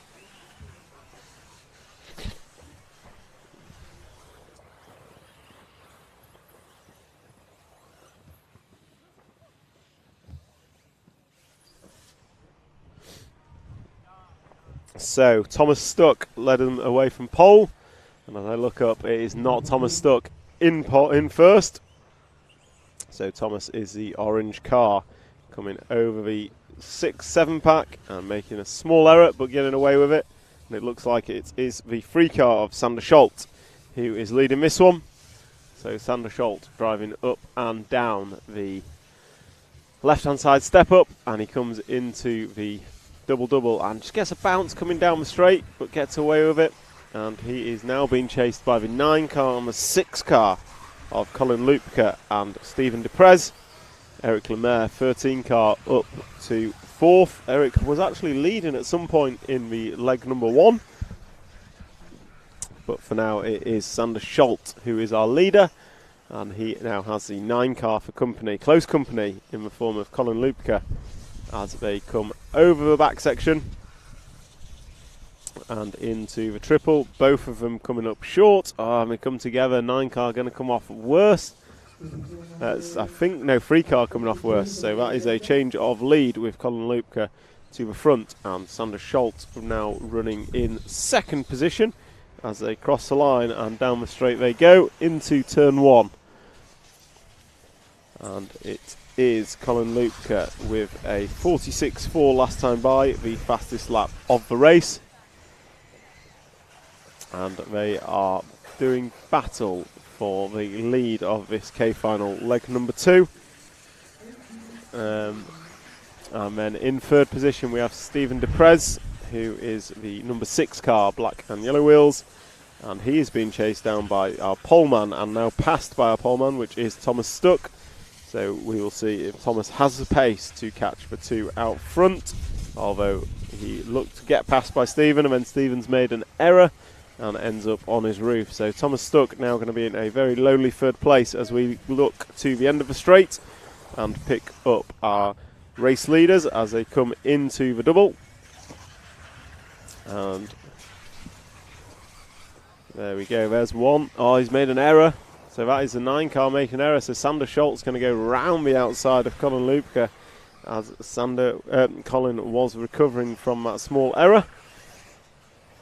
And they are on the cobblestones together, driving away from the rostrum into the up and down corner tabletop, and then through the 7 pack at the back. And we've got an error from the 3 car of Sander. So he was leading, and now it will be back with Colin Lupke in the lead.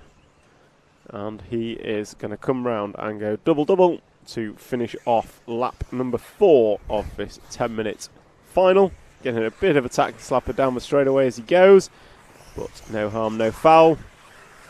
And then he will come into the front section, and we will see what, if anything, Colin Lupke, Sander Scholtz can do about Colin's lead. And as I say that, looks like the 3 car is back to the front. So Sander Scholtz is back to the front. Colin Lupke has made a fatal error, a long error I should say. And it is now Sander Scholtz in the lead, black wing, yellow wheels, and he's been chased down by the orange car, orange number 1. And if we just zoom back, the orange number 1 and the blue number 9 of Thomas Stuck and Colin Lupke are battling it out for second and third. And whilst these two battle it on, that's just allowing our race leader Sander Scholt to extend his lead. And his lead last time by was 4 seconds. So it's a 4-second lead for Sander Scholt.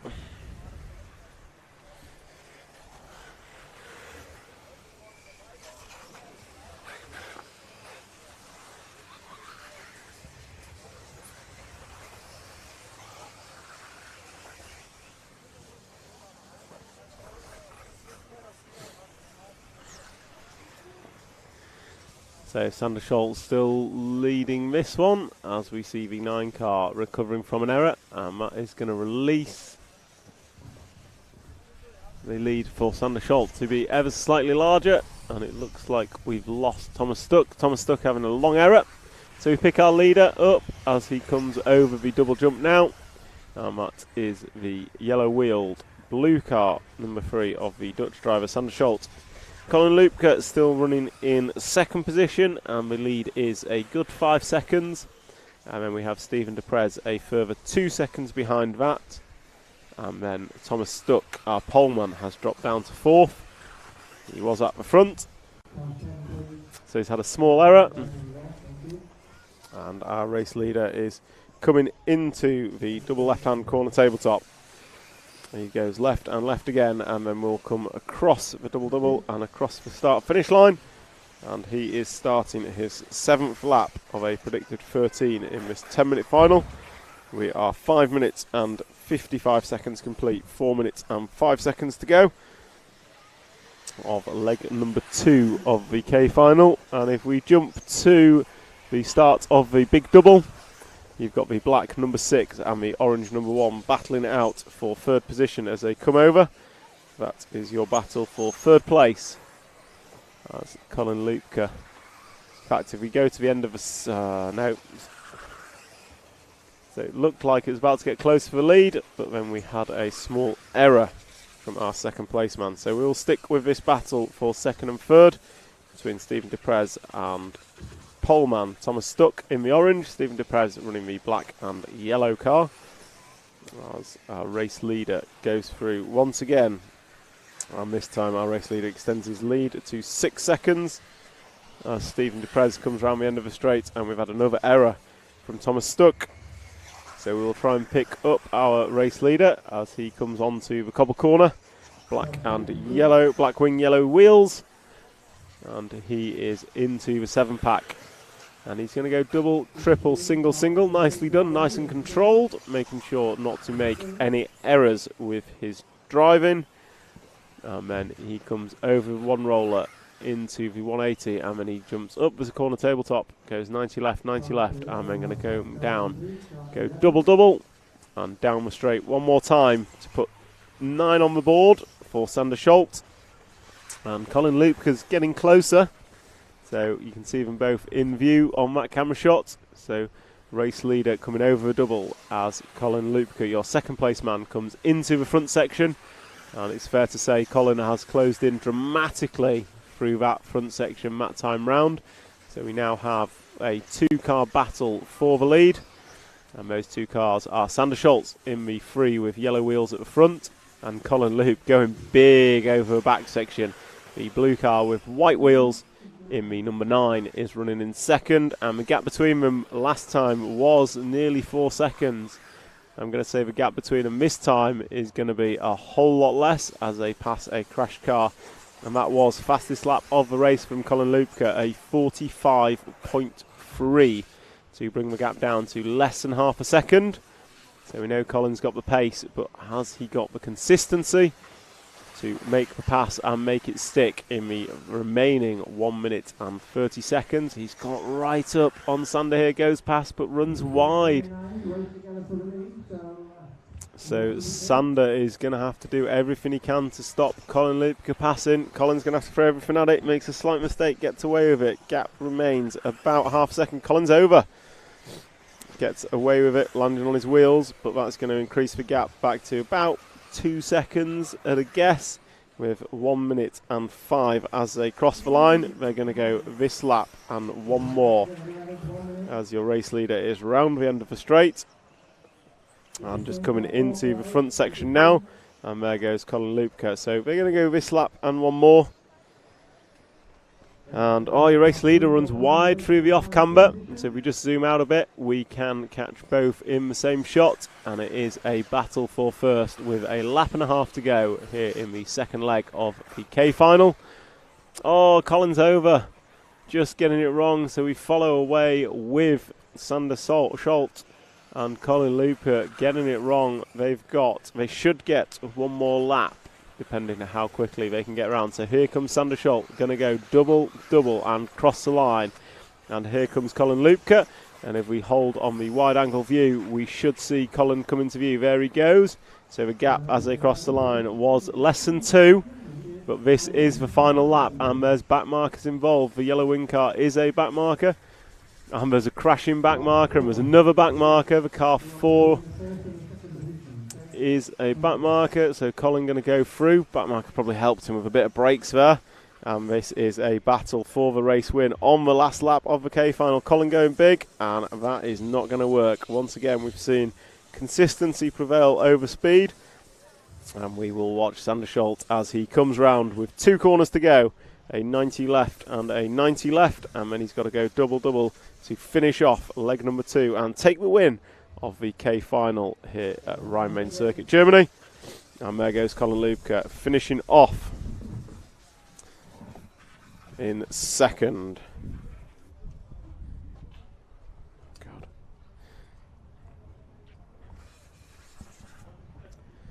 So we are joined by Bruno Coelho. Bruno, leg number 1, how was it for you? Yeah, it was not fantastic, let's say.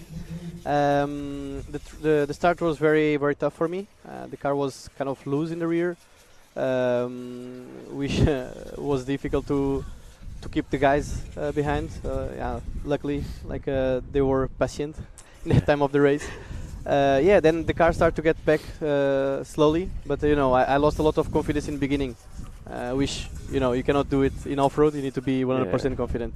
And yeah, congrats to Burak, of course. I mean, as we spoke before on the qualifiers, he didn't make any mistake. So for the final, that's for sure a big help for him, because he's confident. He knows very well all details of the track. He knows where he can force, where he cannot. And yeah, I was doing small mistakes, small bubbles, forcing too much probably. Yeah, trying to be more calm next fall. So the plan for leg 2 is a bit calmer and just build into it. Yeah. Well, good luck. Thank you very much. Cheers, Bruno.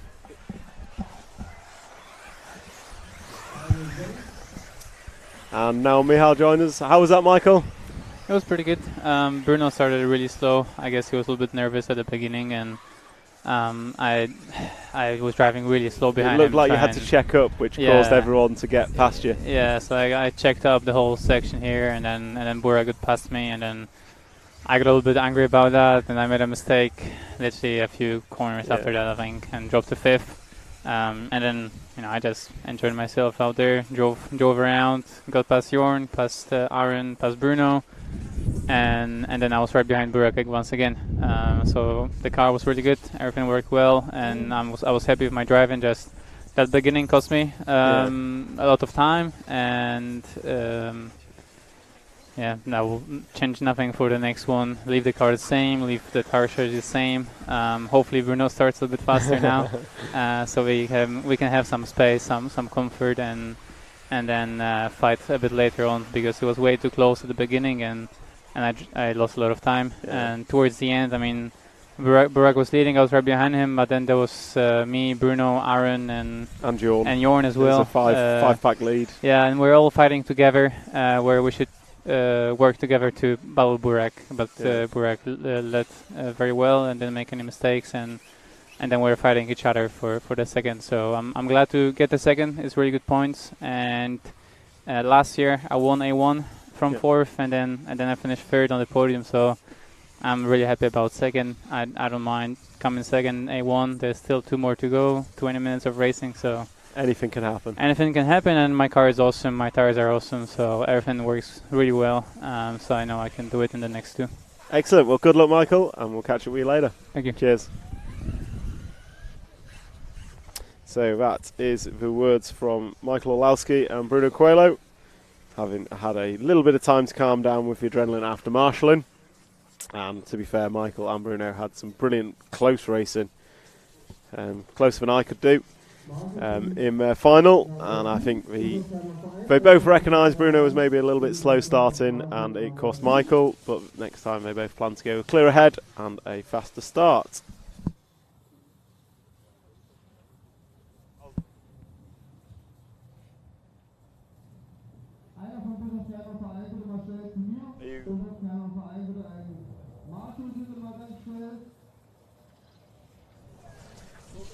Okay, so yeah, A number 2 is going to be interesting. And what time is A final number 2? I hear you asking. Well, if you scroll up in the YouTube chat, you've got quite a way to go, but it should be on track in about 2 hours. Yeah, so 2:05 is a scheduled start time. I would suggest being here at 2 p.m. if you just want to catch the A final. And what I'd really suggest is you stay the whole day, because we have some fantastic racing here at the EFRA 8th Scale Electric Off-Road Buggy European Championships. And yes, A number 2 is going to be interesting. Bruno knows he needs to start quicker.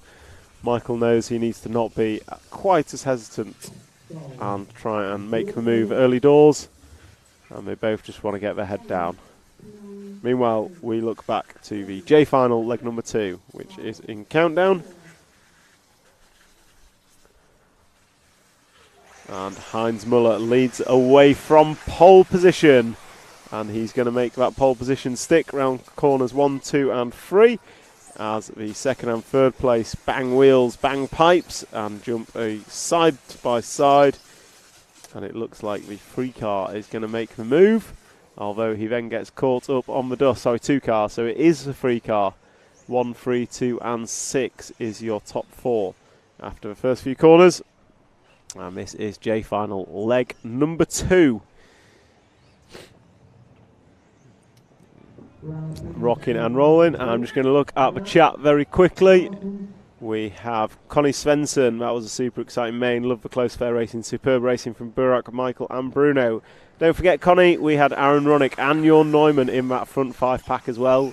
But yes, absolutely fantastic racing from all of them. We've got well done Sander from the Dutch RC Timekeeping. Which racing? Go Michael, go. Better luck this run. Mario Veldhaus in some Dutch. I cannot speak that language, unfortunately, so I'm going to have to acknowledge your comment, but I cannot comment on it. And then we have Carlos Gomez. Is there a better programme for a Sunday than the Euros? Absolutely not. We all know watching the EFRA 8th Scale Electric Off-Road Buggy European Championships here at the Rhine-Main Circuit in Germany is the best thing you can do on a Sunday. And we are delighted to bring you the RC Racing TV coverage, sponsored by X-Ray, Hot Race Tyres, Hobby Wing and S-Works. And I will also shout a happy birthday to Carlos Gomez for yesterday. I believe he was 21, or at least that's what he told me. Some people may question that, but I would never question Carlos. So let's take a look at what's happening in our leg 2 of the J final. We have the 8 car on camera, and the 8 car is Michael van Dijk, who in the leg 1 was exceedingly quick, if a little inconsistent. And I'm just trying to pick up if he's leading. I believe he is, because the car behind him on track is the 1 car of Heinz Muller. So Michael van Dijk is our leader, and he is coming into the double-double and crosses the line. Last leg, Michael was absolutely fantastically quick, but made far too many errors and thus did not take the leg win, I don't believe. Whereas this time he is looking more consistent and cleaner. And oh,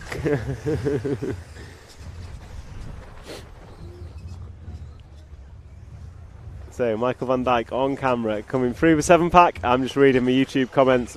Carlos Gomez, I thought it was, it is not. But whenever your birthday is, Carlos, I'm going to wish you happy birthday for it. So Michael van Dijk coming into the double-double, and he's going to put 3 laps on the board as he goes down the straightaway. As the wind is picking up, that we can hear here.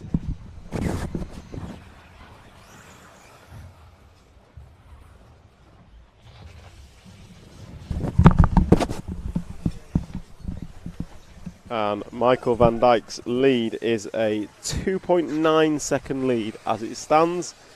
And he is coming through the back section going double, triple, double. And it's a relatively spaced out final this time. So it's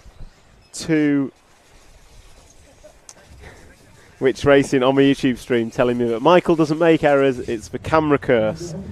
And for those of you who joined us through Friday and Saturday, you will know as soon as that camera was on a car, they crashed within 30 seconds.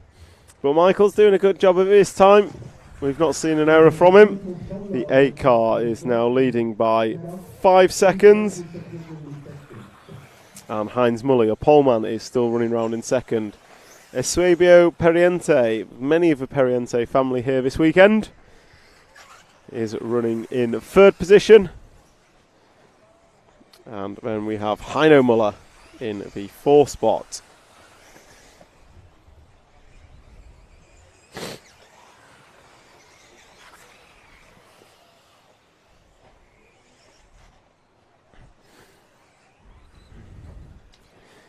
And on the chat we have Tane von Harnton. Hello from Wollongong, Australia. Loving the racing down here on a Sunday night. Hello to you, Tane. I wonder if you know the infamous Josh Payne of RC fame, who I also believe is in Wollongong, Australia these days. And although it might be winter over there, Mario, I'm fairly certain it will probably be warm. So Michael van Dijk, last time by a 45.9. His best lap is a 45.8 as he brushes the pipe going up the corner tabletop. He's certainly showing some pace that he possibly didn't show in qualifying, as I would suggest Michael has underqualified based on his dominating performance of these J finals. And his lead is now up to 6 seconds, and he's regularly 1 to 2 seconds quicker. Although, as I say that, there is a battle on, so if we zoom out a little bit, we can see Heinz Muller in the background of the shot. So Heinz Muller coming down the strop up now is the yellow and green car versus the all green car with black wing. So the yellow wheeled car is Heinz Muller in the 2 spot. The white wheeled green car is your leader, Michael van Dijk. Michael having a bad lap. Last time by was a 51. So the lead has cut to just a couple of seconds. And say that 2nd place, your poleman, Heinz Muller, having a slight error, which is, we'll just delay him ever so slightly.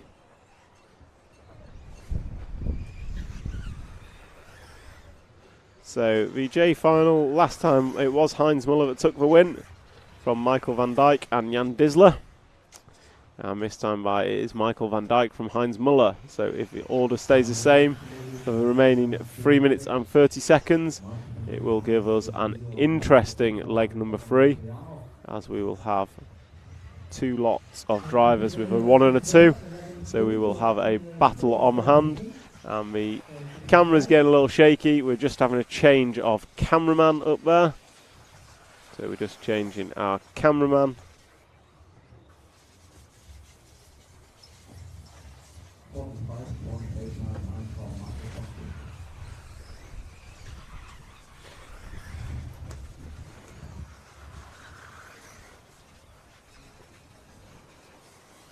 So Michael van Dijk, good last lap for Michael.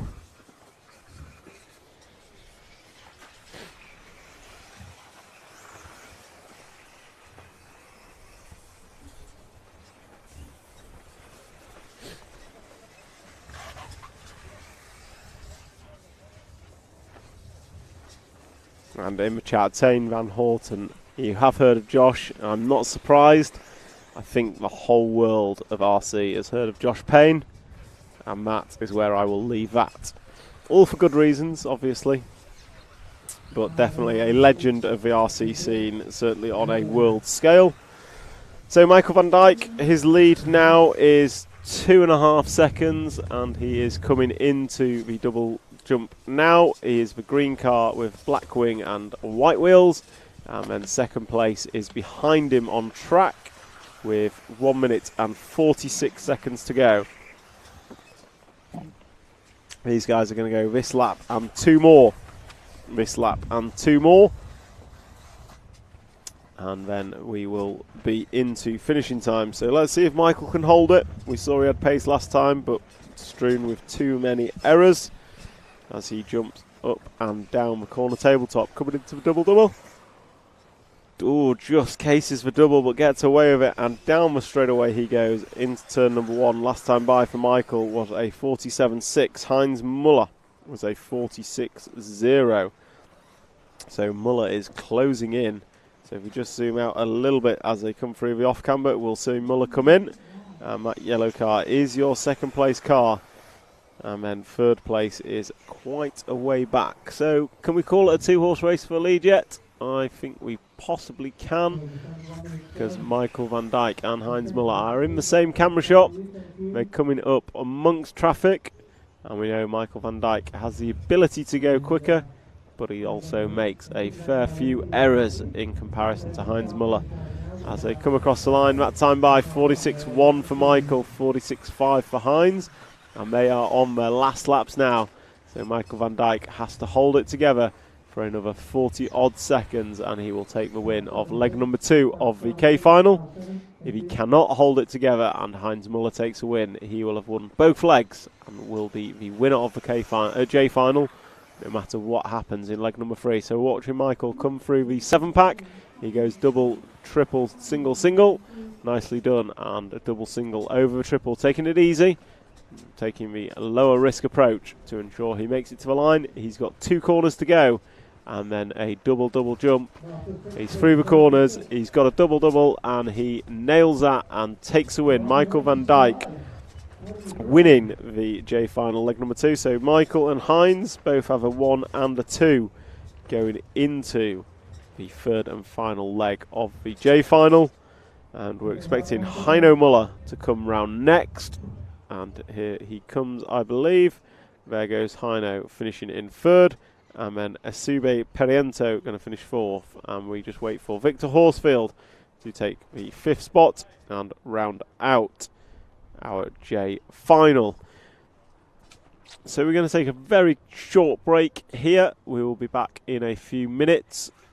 We may miss the start of the next final, but it will be on camera, and then we will return with some more commentary.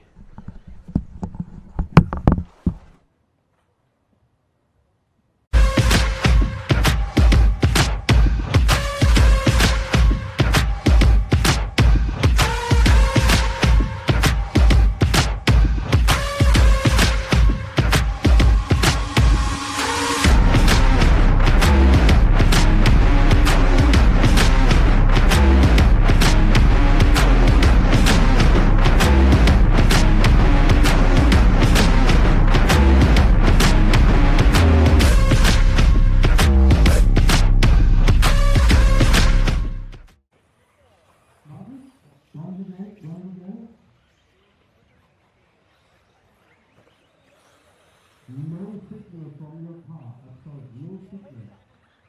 I don't know why.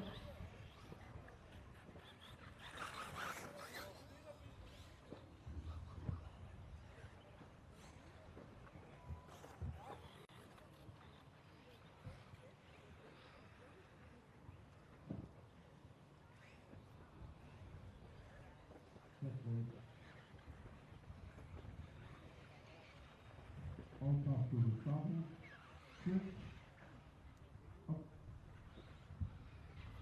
Now. No. No, I'm very sorry. Position 7, Axel Lang, Nicholas 12, Manuel 11, Alexander 10. No.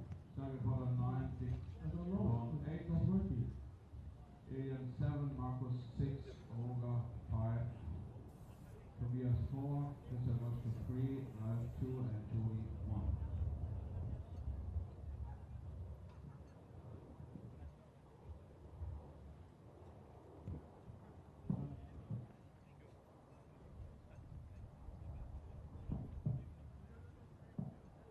Okay, we come to the start. Countdown now. 10, 9, 8, 7, 6, 5, 4,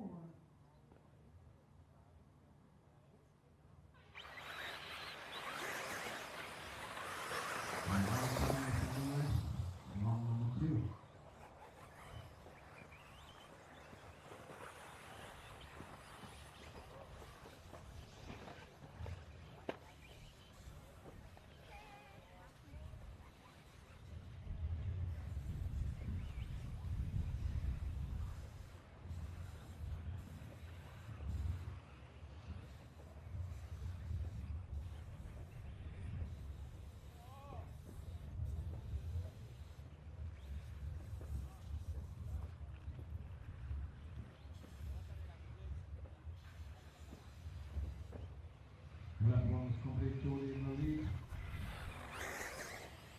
Ryan, Edwards, and Wolfgang, Marcus Heine, Alexander Roger, Ian Britt, Tobias.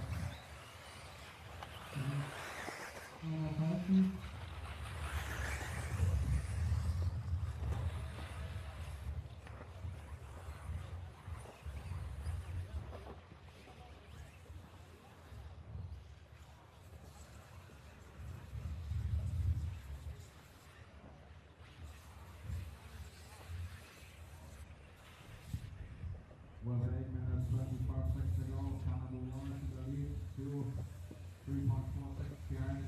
Moisture, Marcus Heine, Alexander Roger, Ian Britt, Alexander Charlie. So we are in the I-final leg number 2. Just having drivers come through and putting 2 laps on the board. And I'm just going to check who won last time.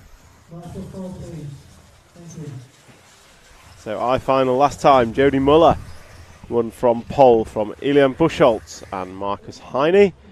And this time round we have Jody Muller out front once again with a 3-second lead over Christian Walschke last time across the line.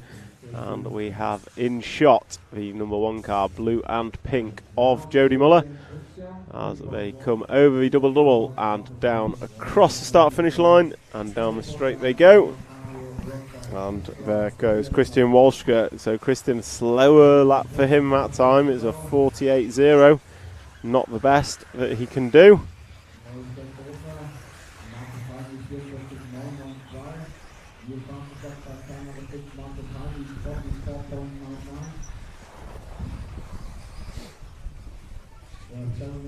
And we have Marcus Heine in 3rd position. And then 2nd place from your first round.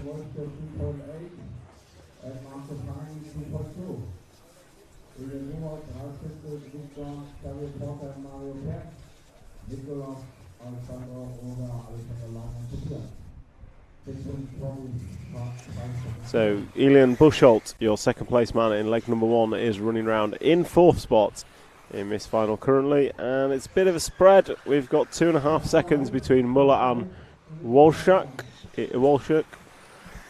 in 2nd position, and then it is a further 2.5 seconds to Marcus Heine in 3rd position, then a further 2.5 seconds to Elian Buschholz in 4th.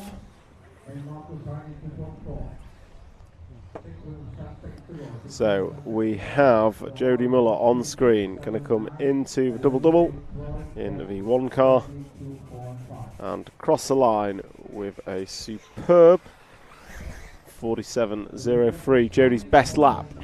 And Marcus Heine now jumps to the 2 spot with a 47.0, and the gap is 5 seconds.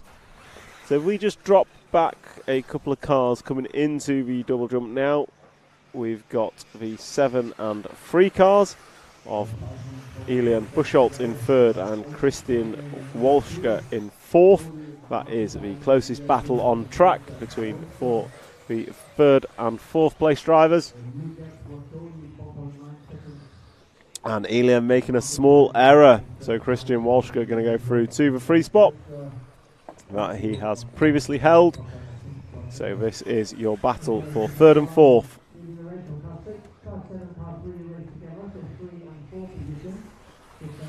Meanwhile, your race leader, keep an eye on him. He is 6 laps complete as we come to half race distance. We are at 5 minutes down and 5 to go. And it is Jody Muller still leading this one from Marcus Heine running in 2nd. And then, another error from Elian. So Elian Buschholz making yet another error, unfortunately.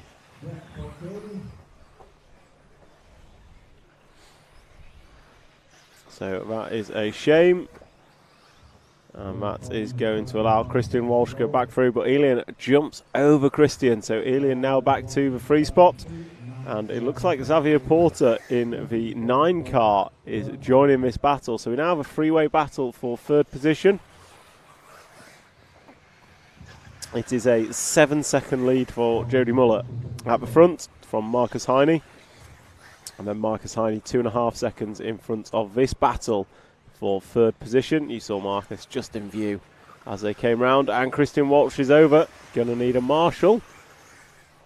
So Christian is going to drop out of this battle. So it's now going to be a 2-car battle for third place. And that 2-car battle is Elian Buchholz in the blue number 7. And Elian's over. Oh, they're both over. Marshall gets Elian first as Elian was at his feet.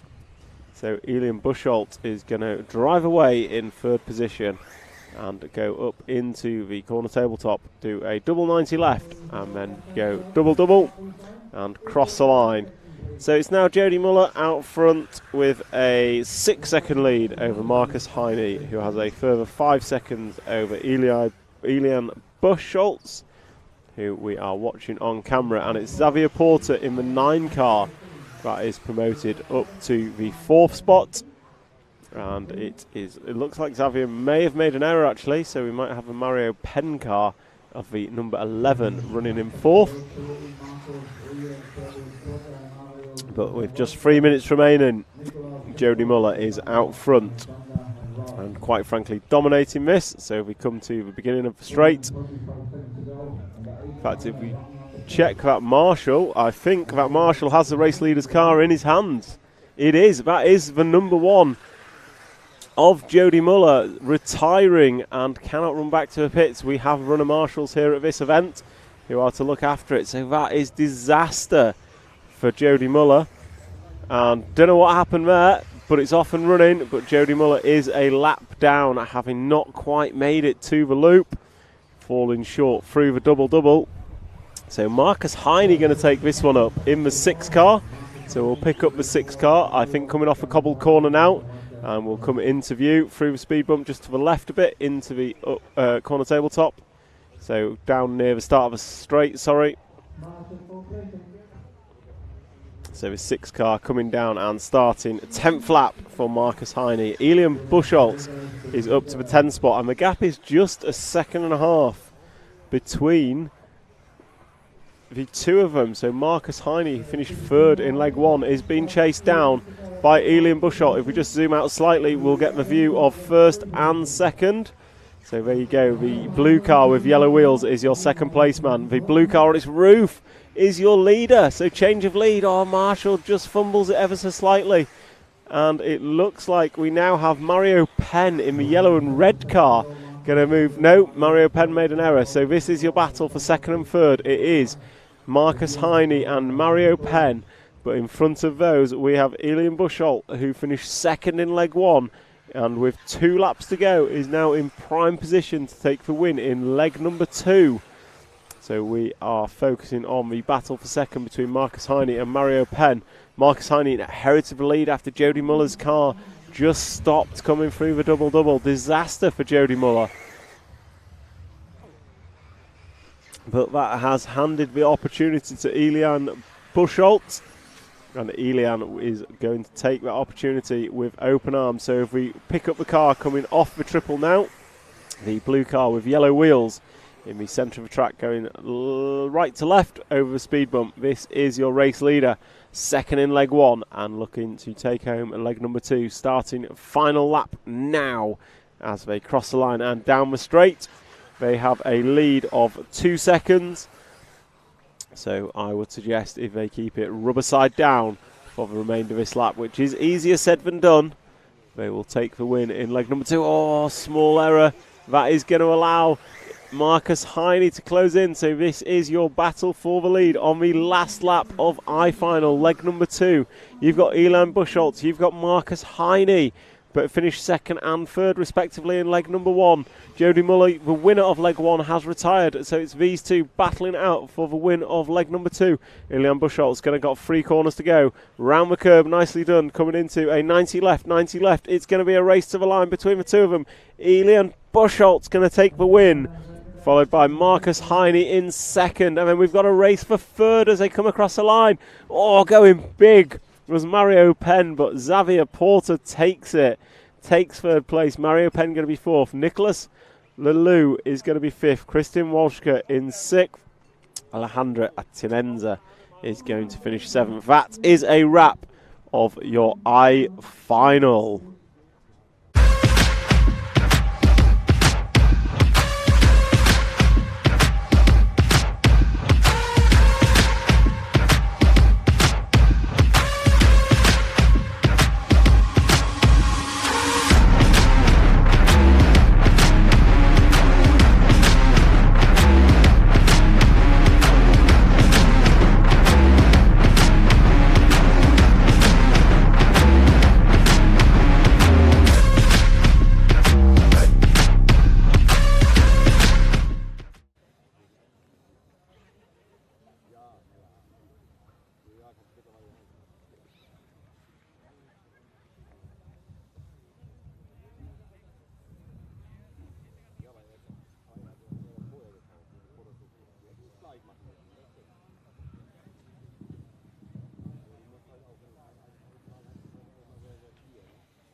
Trains open for warm-up lap, trains open for warm-up lap.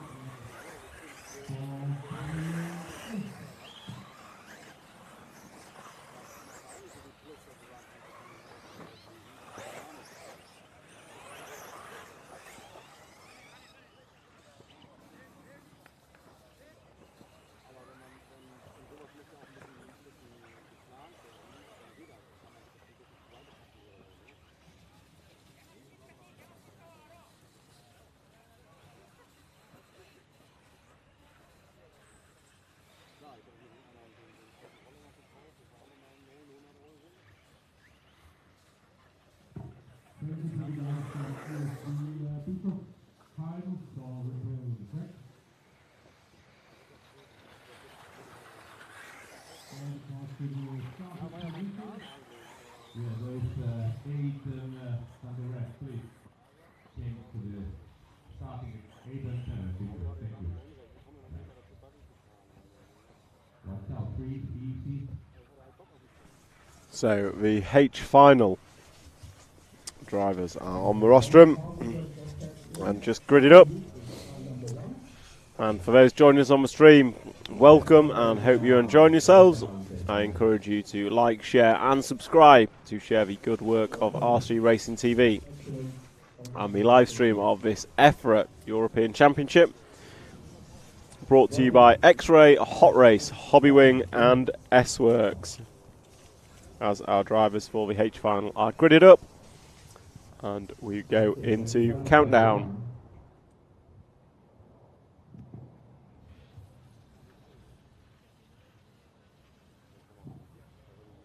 Okay, so here we go. 10, 9, 8, 7, 6, 5, 4.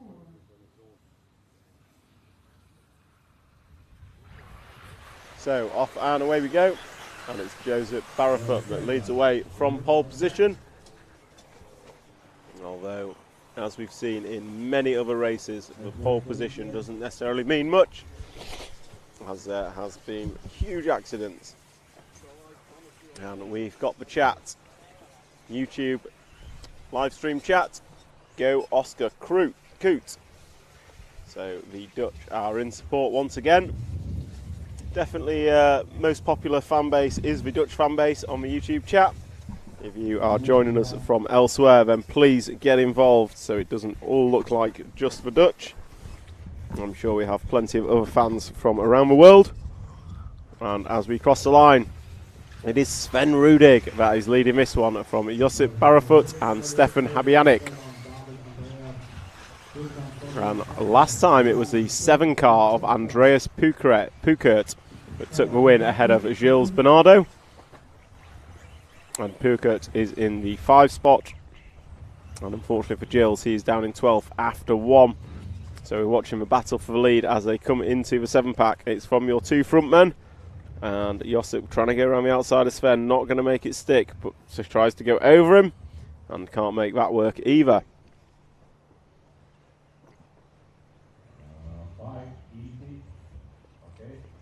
So 1 and 2 battling hard as they come over the double and down the straight.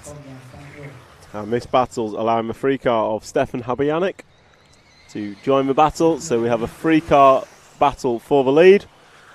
And then we have a 4 car battle for 4th, but we shall stick with the leaders of Sven Rudig, Josip Barrefoot and Stefan Habyanik. We've got Sven, white wheels, yellow wing. We've got Josip, yellow wheels, black wing, and then we have white wheels, black wing of Stefan. Josip just getting it wrong, coming off a 7-pack, so that is going to put him down to 3rd, as Stefan Habyanik moves up to 2nd and will quickly move up to the lead as Sven Rudig making an error. So the 3 car going from 3rd to 1st in 1 lap. And then Stefan just clipping the corner, making a small error, but getting away from it, getting away with it, I should say. As they come through the off-camber, your race leader is Stefan Habyanik, and they come into the corner tabletop through the 7-pack, and then into the big triple, and you see Sven going big, as does Josip. So we've got camera on Sven. He is running in 2nd position and he is trying to chase down Stefan as quickly as possible. As they cross the line, we are 3 minutes and 5 seconds into this race with 6 minutes and 50 seconds to go. And our full running order after 4 laps is Stefan Habyanik, Sven Rudig, Josip Barrefoot, Duncan Firenze, Sandro Ehrenhoffler, David Poisson, Tim Donk, Andres Pukert, your leg 1 winner, is down in 8th position. Christian Rukonig in 9th, Yanni Hovey in 10th, Gilles Bernardo 2nd place in leg 1 is in 11th, Oscar Koot, the fan favourite, is in 12th, and Sonja Skierspek is running in 15th.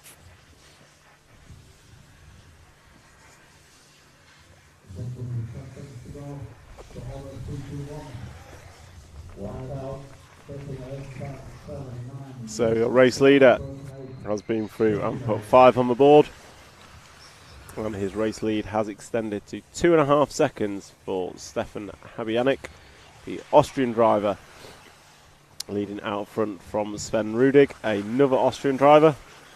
And we'll just watch Stefan come through the 7-pack out the back. Nicely, I was going to say nicely done, but he gets a bit of a bobble on, going to lose a couple of attempts. And it looks like Josip Barrefoot might be in the 2 spot. So we'll see as Stefan comes over the double now and across the line. That time by for Stefan, 45.991. And it is Josip Barrefoot in the 2 spot, and the lead for Stefan is 3.5 seconds. And then it looks like our closest battle on track is actually for 3rd and 4th place, with 1 second separating between the 13 and 5 cars. Although we'll pick up this battle for 2nd. As Duncan Firenze nailing that curb hard as they come off the cobbles and into the back corner. We see them going into the double, triple, double, and then round into the big double as they then come round the sweeper. Duncan Friends moving up to the free spot, in front of Sandro, as they come round the double left-hander and over the double-double. And it is Duncan Firenze now into the free spot. Duncan is arguably the quickest man on track over a single lap. He just needs to keep it together and be a little more consistent with less errors, and he has potential to move forward in this final as Sandro makes an error. We'll stick on Duncan as he goes about chasing down the one car of Poleman Josip Barafet through the nicely done through the 7-pack for the 5 car, although the triple is not quite as good as he comes up a little bit short, loses a few tenths. And these guys are into their final 4 minutes as Stefan goes by, putting 8 laps on the board. Gaps at the front pretty steady, 3 seconds between first and second, and then 2.8 between second and third.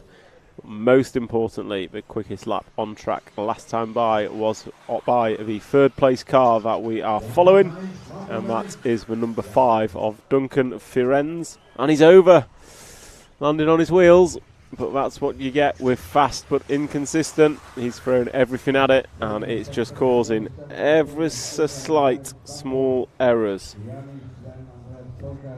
And if we cut to the start of the straight right about now, we should see our 2 race leaders on the straight together, and that is because Stefan Habanagic has made a slight error, and that has meant that Josip Barafut has closed in with a new fastest lap of the race, a 44.1 for the 1 car last time by. So we now have a battle for first position.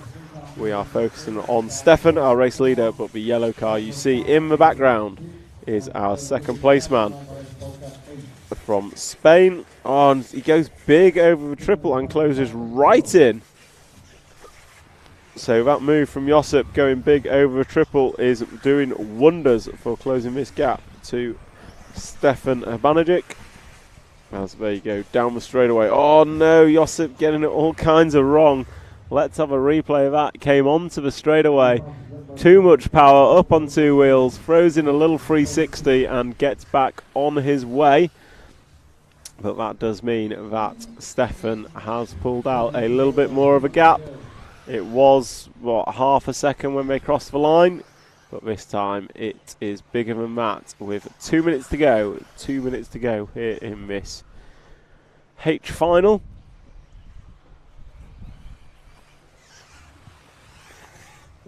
And Stefan Habanagic is going to come across the double-double and start his 12th lap of this H final. And Josip is about a straight length behind. So yeah, about a straight length, which equates to 2.5 seconds as they come in. But leaders are going to come up on traffic shortly. There's one of them.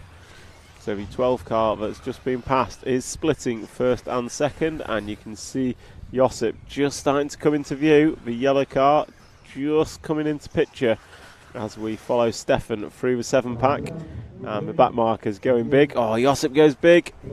Champions roll back onto his wheels, gets away with it after the double bounce. And they're going to drive away up the corner tabletop and down again. So once again, we have our 2 leaders in the same camera shot as they go down the straightaway. The gap has reduced to just 1.2 seconds with this lap.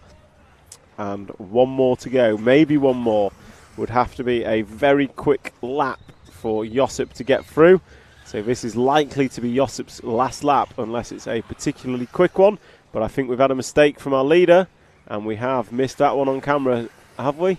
Yeah, I think Josip is to the front, so it is the 1 car now that's leading, but he's over. And the marshal's going to get there.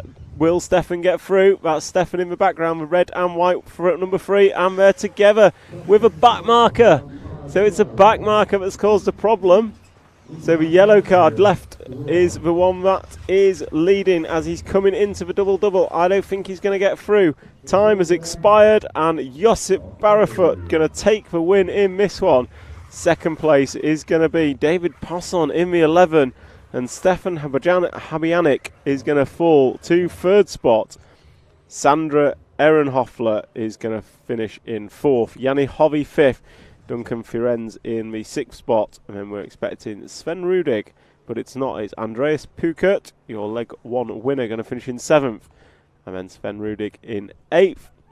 And then we are expecting Tim Donk next. And then Christine Mukonig and Gilles Bernardo race to the line. And Gilles takes it by 5 thousandths of a second.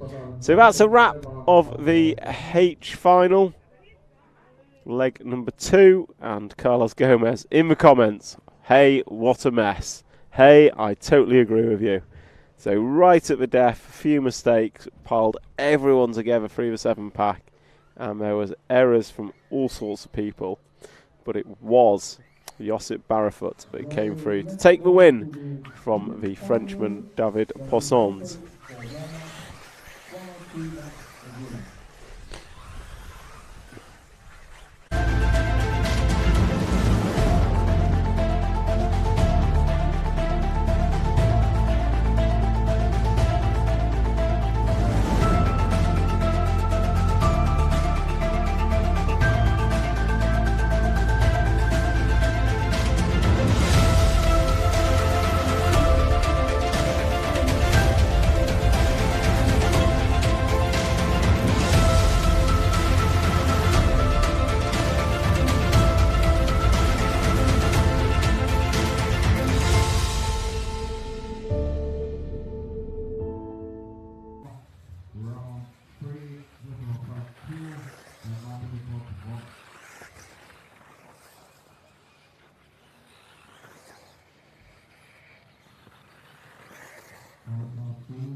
So our G final, leg number 2, is warming up, and the crowd on the YouTube stream go Marwin, and they are cheering on Marwin de Groot. He is the pole man, and I will just check the first result. He didn't win. He was 5th in leg number 1. It was the free car of Ramon Chanko, followed by the 9 of Jan Cruz that won this one in leg number 1. However, this is a new final, and they restart in their normal grid order.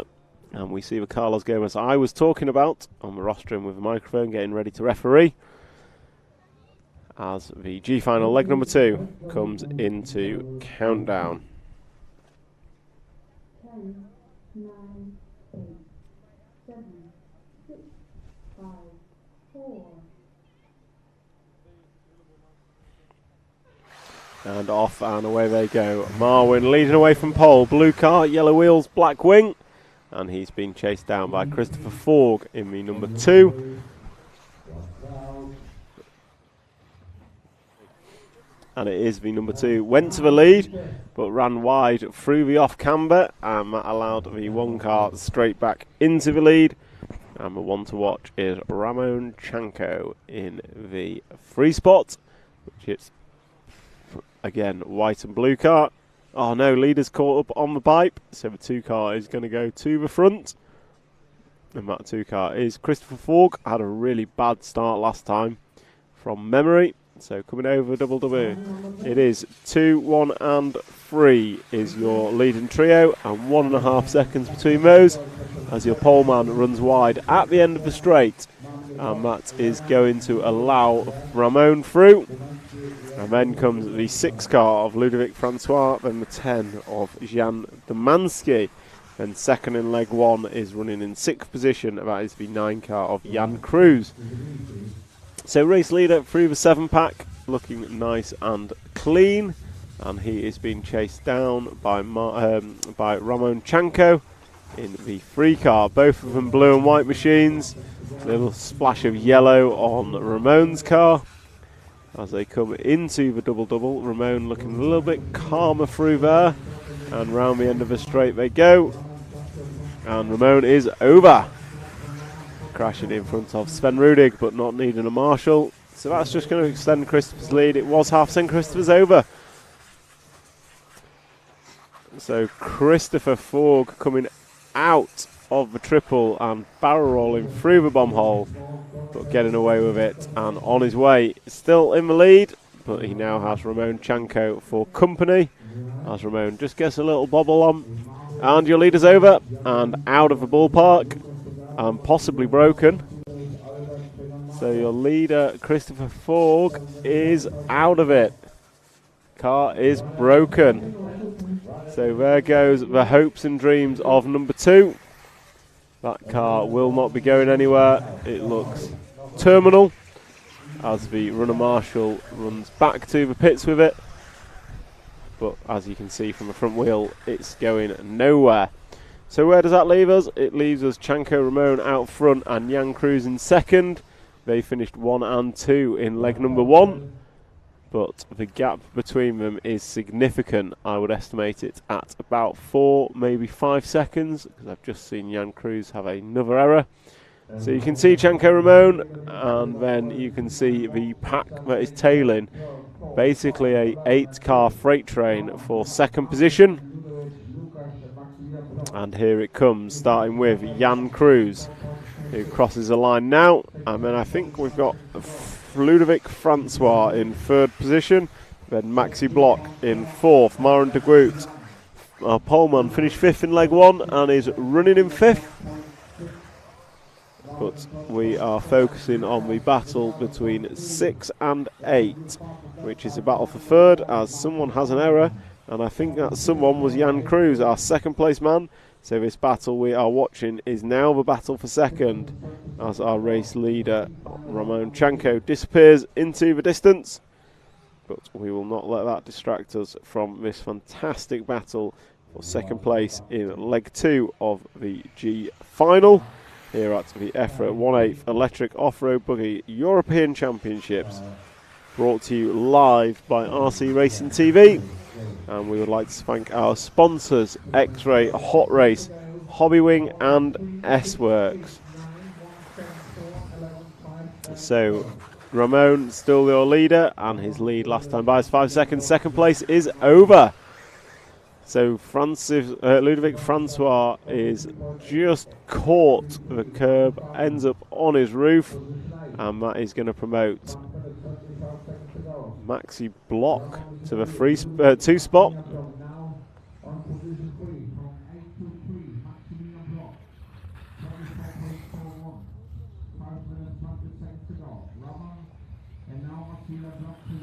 So Maxi Block is now running in a comfortable 2nd, with Jan Cruz 2nd place in leg number 1, rocking round in 3rd, and this is with 5 minutes gone and 5 minutes to go. If Ramon can keep this up and take the win in this final, he will be the winner of the G final by virtue of winning leg number 1, and if he maintains it, he will also win leg number 2.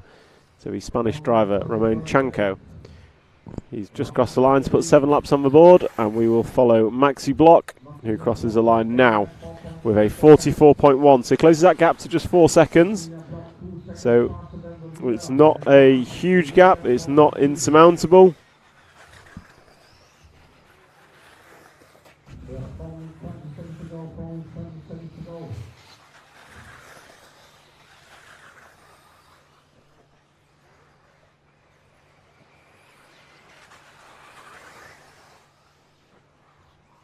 So here is the battle for 2nd position. We see Maxi Block and Jan Cruz on camera.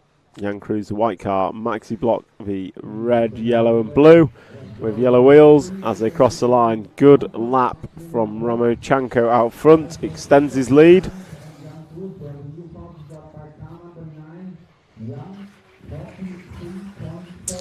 But Jan Cruz, absolute blistering lap last time round, a 43.4, but blisteringly quick. He has crashed, and it is all about consistency in this game. Fastest laps win you nothing. Points are awarded on finishing position.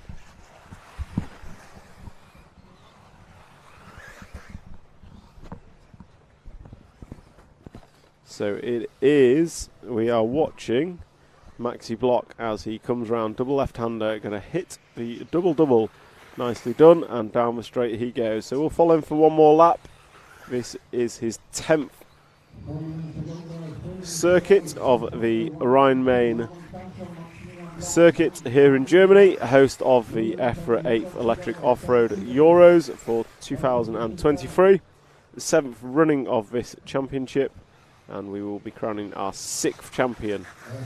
Oh, Maxi just hitting the pipe up on two wheels because we have a previous double winning champion in the form of David Ronnefolk. So Maxi Block going to go double left with 2 minutes and 26 to go. He comes over the double-double and crosses the line, that time by a 45.0 for Maxi Block. And not really many close races on track, so we'll try and pick up our leader, which is Ramon Chanko, and I think he is through the 7-pack now. I think that's him just rolling over the big triple in the air, and then going to go hang a right and left over the speed bump to the left-hand side of the track, and then drive up and down. The double left-hander, I think I might have picked the wrong car. We'll see who this is as he crosses the line. It is not Ramon Chanko. Ramon Chanko is coming down the double-double now and will cross the line shortly. And I think we've had an error from our race leader, and we have. So we've got a battle on. That is our two leaders in view now. Round turn number 1 and 2. And it is Chanko being chased down by Block. If Block wants to take this to the third leg, he needs to find a way past Chanko. Chanko is coming up on some traffic. Chanko is the white, blue and yellow car with a black wing and is over. So Maxi Block is going to go through in the 8 car. Oh, I guess it a little bit wrong on the triple. They are side by side as they come into the sweeper. It is the 8 and 3 car with this lap and 2 more to go. So they're going to cover this one. And then they start with 2 laps to go, I think, yes, unless it's a particularly bad lap. They've got this lap and 1 more. So this is a battle for the lead. You've got Maxi Block, you've got Ramon Chanko coming through traffic. Oh, Maxi Block cases a double, but then sticks it up the inside, side by side off the on-camber, through the fast chicane. That is not a place to go side by side, but they made it work without contact. So coming into the step up, step down, Maxi Block leading Ramon Chanko through the 7-pack. Oh, Chanko's going to go over, nose to tail, gets away with it, back on his wheels. Maxi Block's got about a lap and a half to go over speed bumps. Nicely done, up and down. And then we go left and over a double-double. So Maxi Block crosses the line with a 44.6. They are on their final lap now. The lead was 1.2 seconds in favour of Maxi Block. Can he hold this? And we've got Jan Cruz in there as well, I believe. So here we come. So it is Maxi Block. Oh, Chanko's over again. So Chanko is over. That has released Maxi Block. I think Cruz is going to have got through, but we'll stick with Maxi. So yes, Cruz is up to a 2 spot. We'll go sit with Maxi Block. Well, he's got half a lap to go. Does a triple, goes long. He's going to be on his roof. He is. Oh no. Maxi Block in the car show car. Jan Cruz going to go through to the front. So it's now Jan Cruz leading this one in the 9. He's got 2 corners to go. What's the battle like for second and third? Jan Cruz going to come across the line. Double takes a win. Maxi Block going to take second. And Ramon Chanko going to finish in third. Well, that makes it very interesting for leg number 3. Because we have Jan Cruz with a 1 and a 2. We have Maxi Block with a 2. And we have Ramon Chanko with a 1 and a 3 for the G final, leg number 3, which will be up in about 2 hours. So that's a wrap of that final. Great finish to that final. Absolutely fantastic. Now we'll just nip to the comments. Got Joey C Cup in the comments. Get it done, Cockers. I am trying my best, my friend. I'm trying my best. And then we've got This Is More Intense than A Final from Carlos Gomez. Carlos, my friend, every final is intense at a European Championship. That I can assure you of. There is no such thing as an easy final. So we go for a quick break, and then we will return for the F final shortly.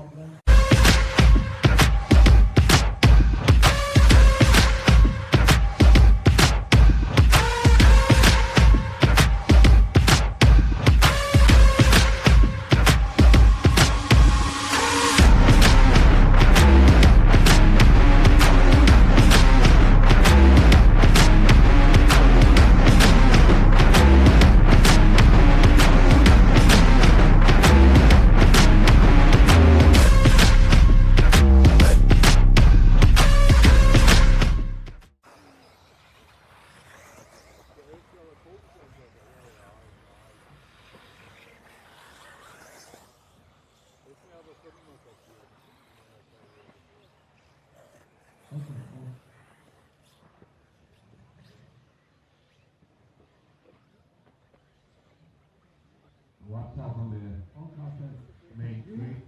So let's go for the starting group. The start coming. We go for the F final. Second F final. What's out? So we have our leg 2 F final warming up.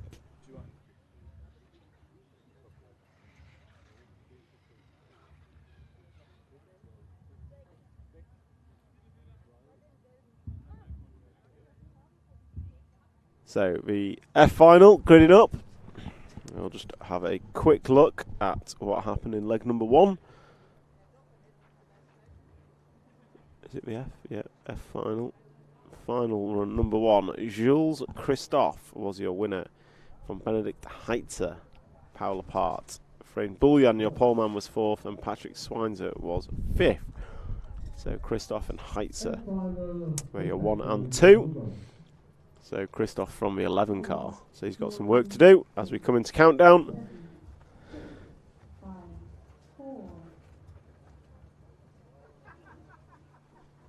And away we go from turn number 1.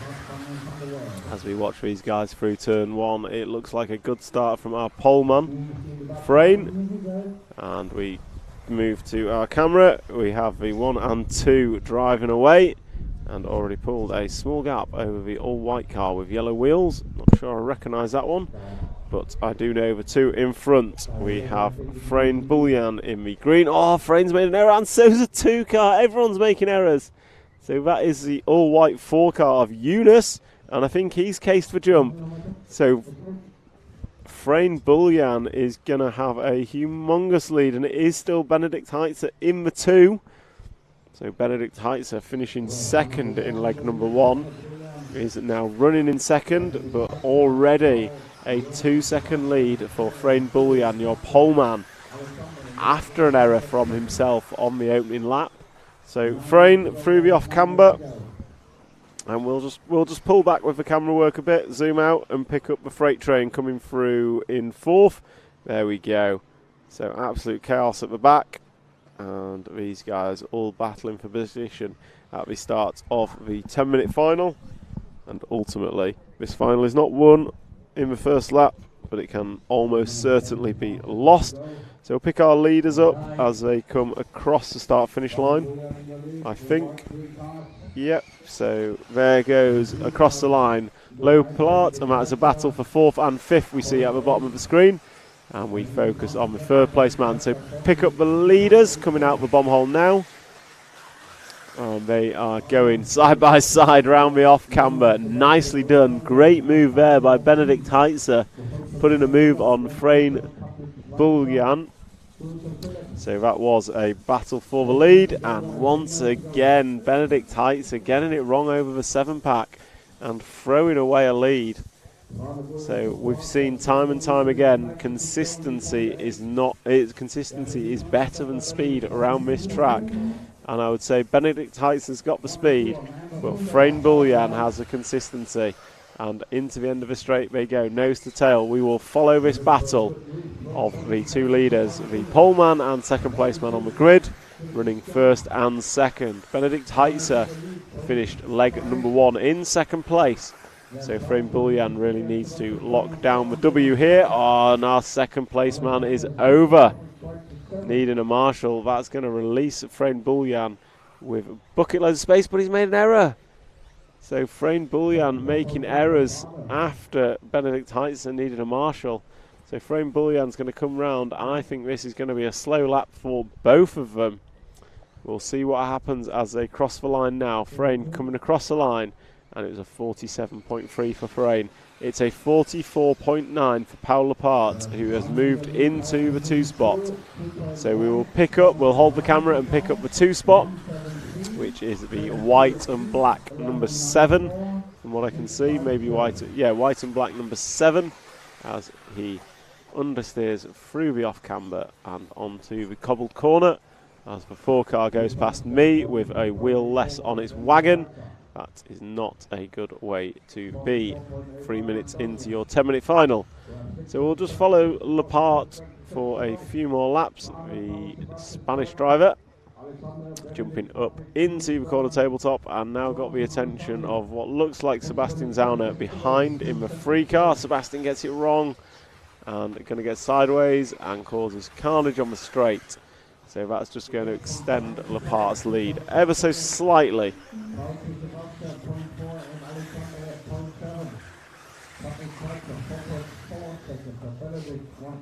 So we have Lepart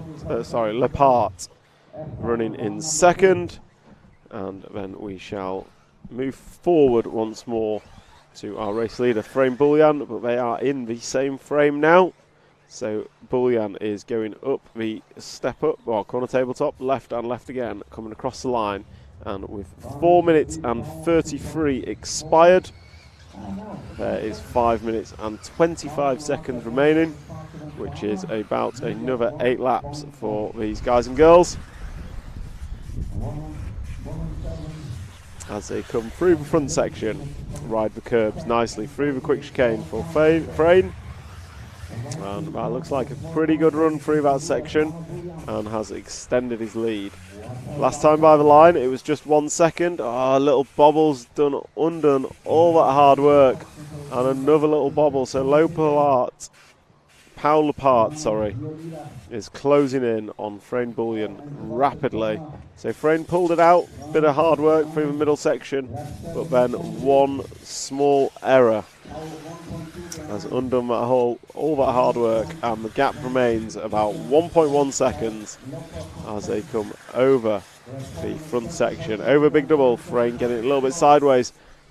Paul Lepart, brilliant through that front section, has closed up the gap in its entirety as they come off the cobbled corner. These two are now battling it out for the lead with nothing separate them. No need to be looking at timing screens as Frayne makes an error, stuck on a curb. So Frayne going to have to go double single. Cases for double.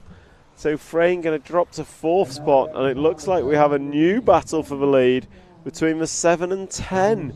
So Alexander Buscholtz now is making his move for the lead at 6 minutes complete. Buscholtz now pushing round Paul Lepart for the lead. Quickest lap of the race from Alexander Buscholtz last time by was a 43.7. So Buscholtz is throwing everything he can at this to try and force Paul into an error or open a door for a clean and successful pass. And it looks like they're also joined by Benedict Heitzer, who finished second in leg number 1. The winner of leg number 1 was Christoph Hughes, the number 11, who is running in 7th position. So last time by, the front 3 separated by half a second between the front 3. So some great work here from these drivers as they come over the front section and into the bomb hole they go. Paul Lepart is our leader, being chased down by Alexandra Buscholtz, but do not discount Benedikt Heitzer, who was rapid at the end of leg number 1. Just needs to make a few less errors in their chase for victory here in the F final, leg number 2, as they go double left, and they're going to come over the double now as they race to the line. Oh, Alexander Buscholtz up the inside, made the move, but then Lepart used the speed and kept the position, and Benedikt Heitzer capitalised on that tight line onto the straight and took the spot. But then a little bobble has allowed Benedikt Heitzer to drop back down, and Alexandra Buscholtz is back into the 2 spot. And Paul Lepart is still leading as Buscholtz has a small error, and Benedikt Heitzer are going to go back to the 2 spot. So it is Paul, Benedikt and Alexandra as they come across the double-double this time, which is completely different to last time. And they cross the line with 8 minutes and 20 complete, 1 minute and 40 to go, which should be 3 more racing laps. This lap and 2 more.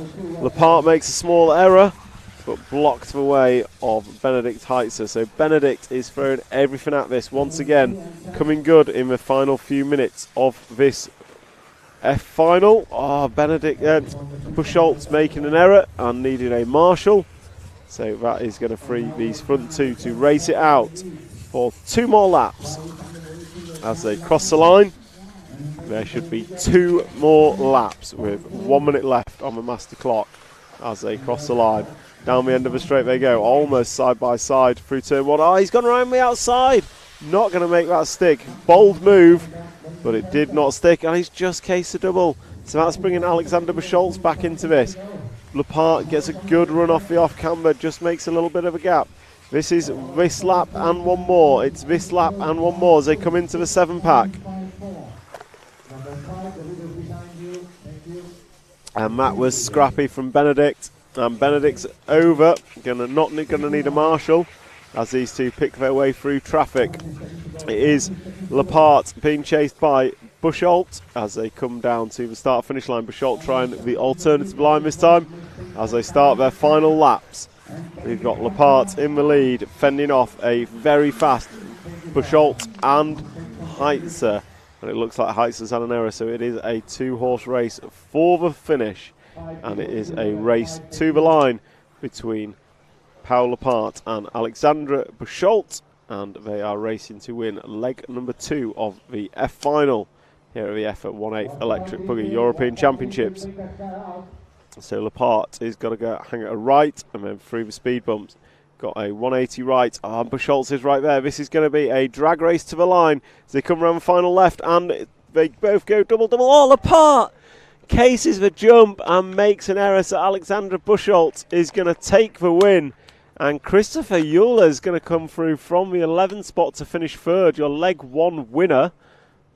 And then you've got Benedikt Heitzer going to finish 4th and Patrick Swinzer in 5th.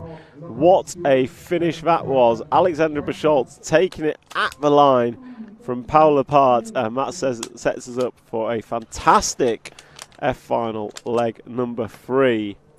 I'll just have a quick jump to the YouTube chat, and we've got Good Morning RT World from Daniel Liu. Looks like a California weather in Germany. What a beautiful day to race. I would absolutely agree with you. The weather here today is nothing but blue skies and flags flying, and it is a great race. Daniel Liu, good luck to the French team and to my friend David and Adrian. Go Maiko Corsa-Tech. And then we've got Tane Van Horten. Is this a one-make championship? It is certainly not a one-make championship. We have all brands of tyres, electronics, cars, servos, everything you can think of are represented here at the EFRA European Championships. And then Rimfire. Good morning, night, day around the world from Indiana, USA. Looks like a great day of EFRA racing and RCTV coverage. It absolutely is a great day for racing. and we are proud to bring you the live stream from Rhine Main Circuit of the EFRA European Championships. And the coverage is brought to you by X-Ray, Hot Race, Hobby Wing and S-Works. And Daniel Liu, thanks to RCTV for fantastic coverage. Thank you to you for signing in and watching along at home or work or wherever you may be. And I ask you to like, share and subscribe so that you can share the good work of RC Racing TV and RC Scale Motorsport to a as wider audience as possible as we warm up for the E-Final leg number 2.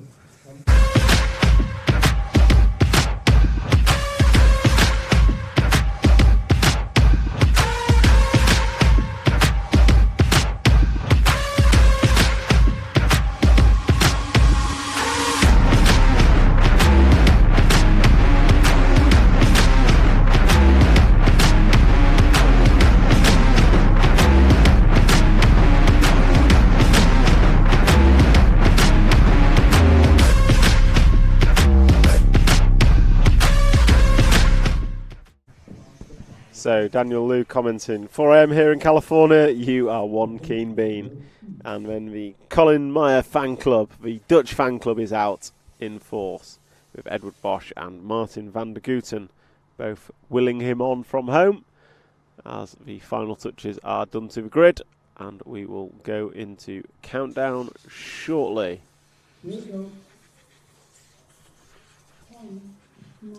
Countdown has started. 9 PM in Sydney, says Tame Van Horten. We've got all hours of the day here for our live coverage. And the E-Final is off and away. Colin Meyer leads away from pole.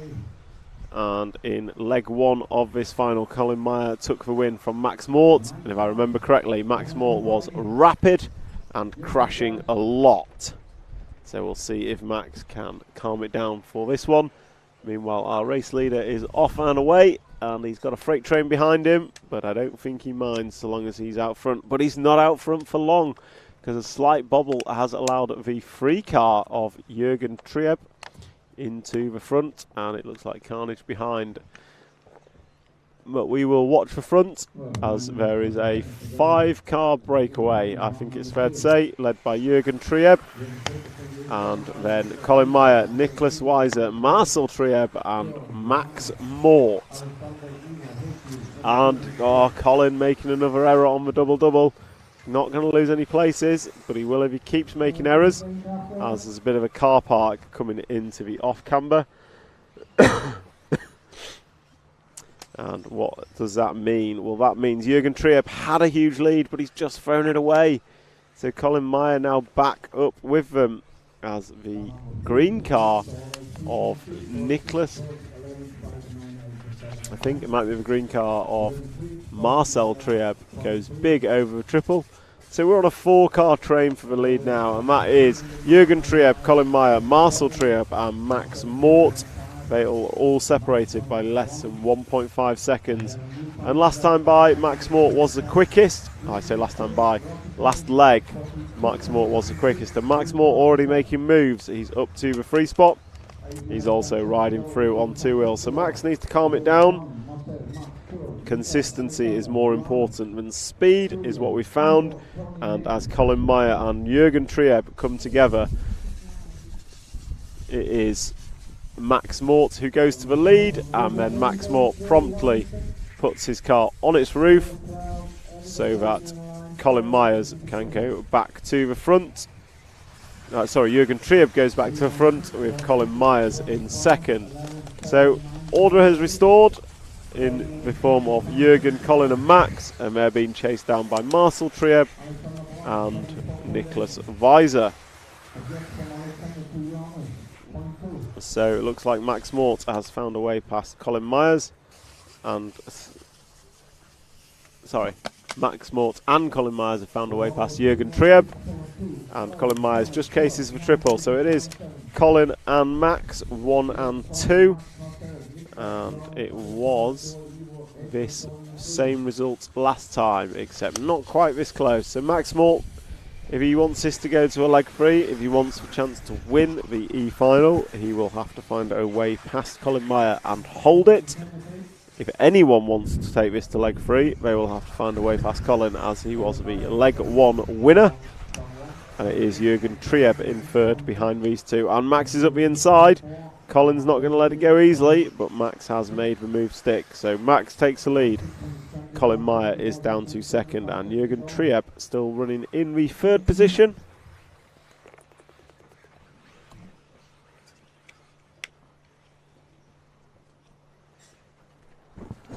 And they come over double-double, and that was a good lap from Max. New hot lap of the race was a 42.104. Quick look in the YouTube chat. We've got Wesley Van Helmond. Let's go, Colin. So Wesley, who is racing, is also cheering on his fellow compatriots. And Tame Von Harten, the track is murderous. So many spots to catch you out if you overdo it. Absolutely is. I think every single driver has said this track is technically difficult, as we see Colin Myers go crashing off screen. And then Rimfire, were any top drivers who qualified unexpectedly? I don't think there was, to be fair. I think with 5 rounds of qualifying, most drivers have qualified where they should, with no one crazy out of position. And in terms of bump ups, we've had our only bump up of the day, which was in a last chance qualifier B main. First thing this morning, and that was won by Johnny Skidmore, who earned his opportunity to race in the A main.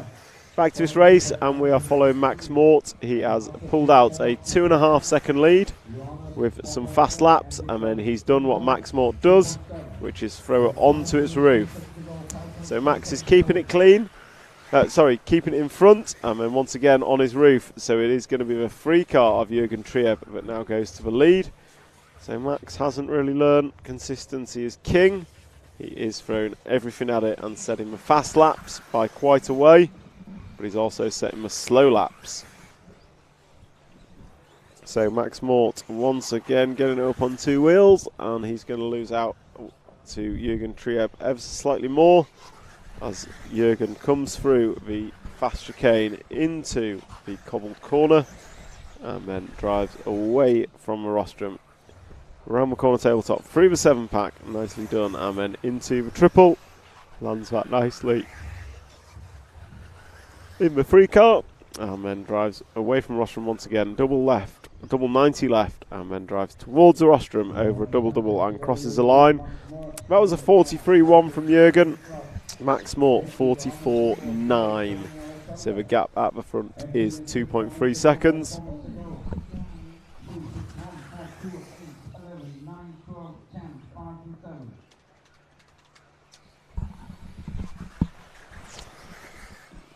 So we have 3 minutes and 45 seconds to go, and we have a lead battle here between Jürgen Trieb and Max Mort. Max Mort is definitely the quicker of the 2 drivers. He's also the one making the most errors by a significant margin, as we watch him come over the double, and Max looking to try and get up the inside, but not going to make it stick onto the straight this time by. As they come into the front section, Max Mort getting right up under the wing of the 3 car. Oh, sends it up the inside on the off camber, makes it work. Jürgen Trieb hit the curb hard to come back at him, but didn't make it stick until the cobble corner. Then Max tries the same move and ends up on his roof. And that once again gives Jürgen Trieb a second or 2 cushion.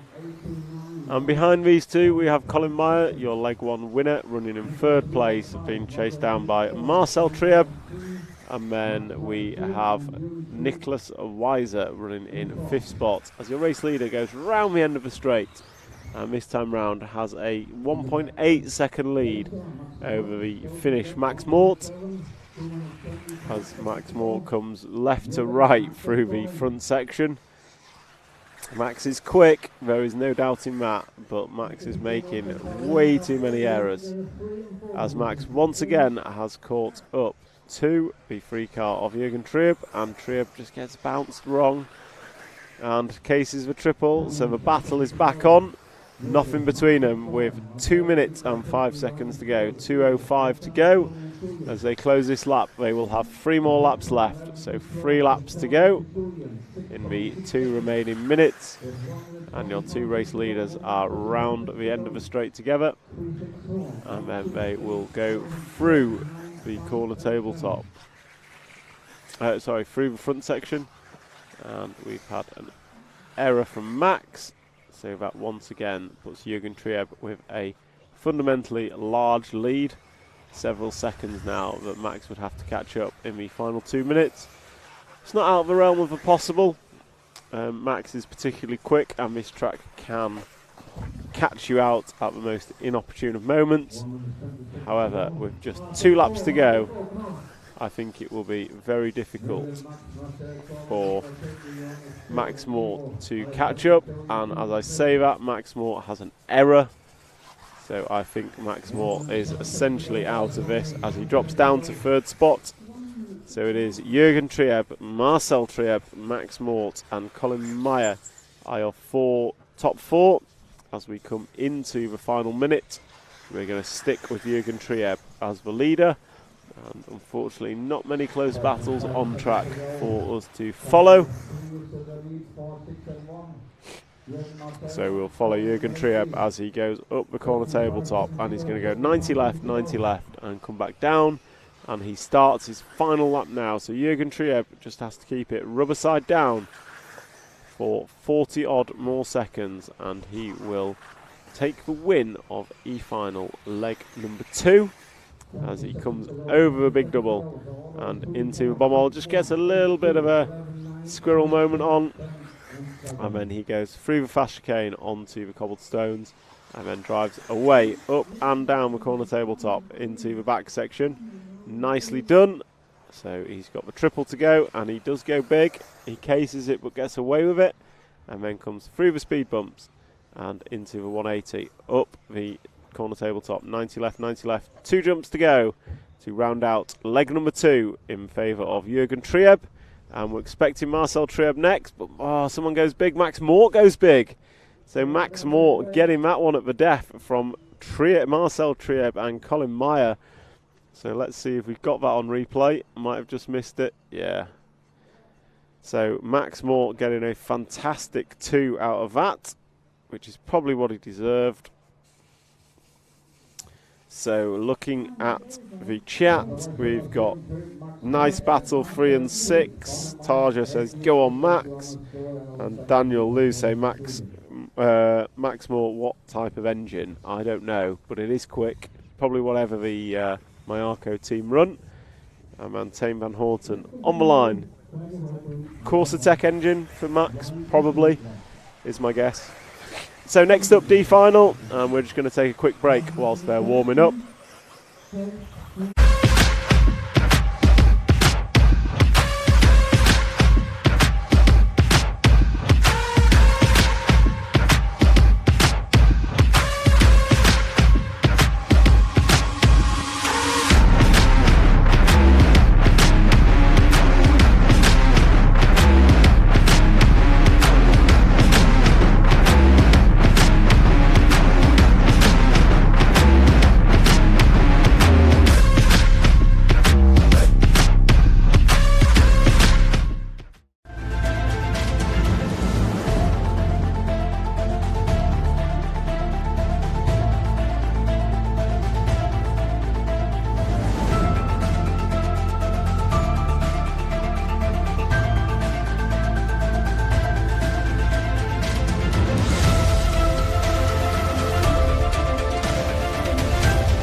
Oh, it's come through a brilliant overtaking manoeuvre.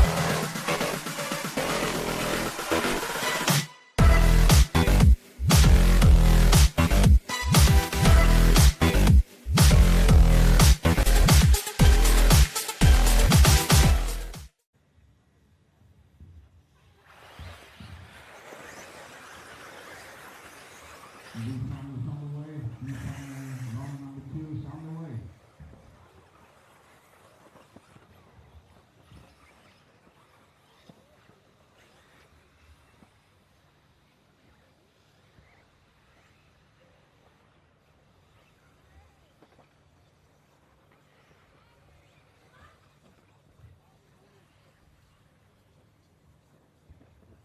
please, the round marshal, to marshal point 9.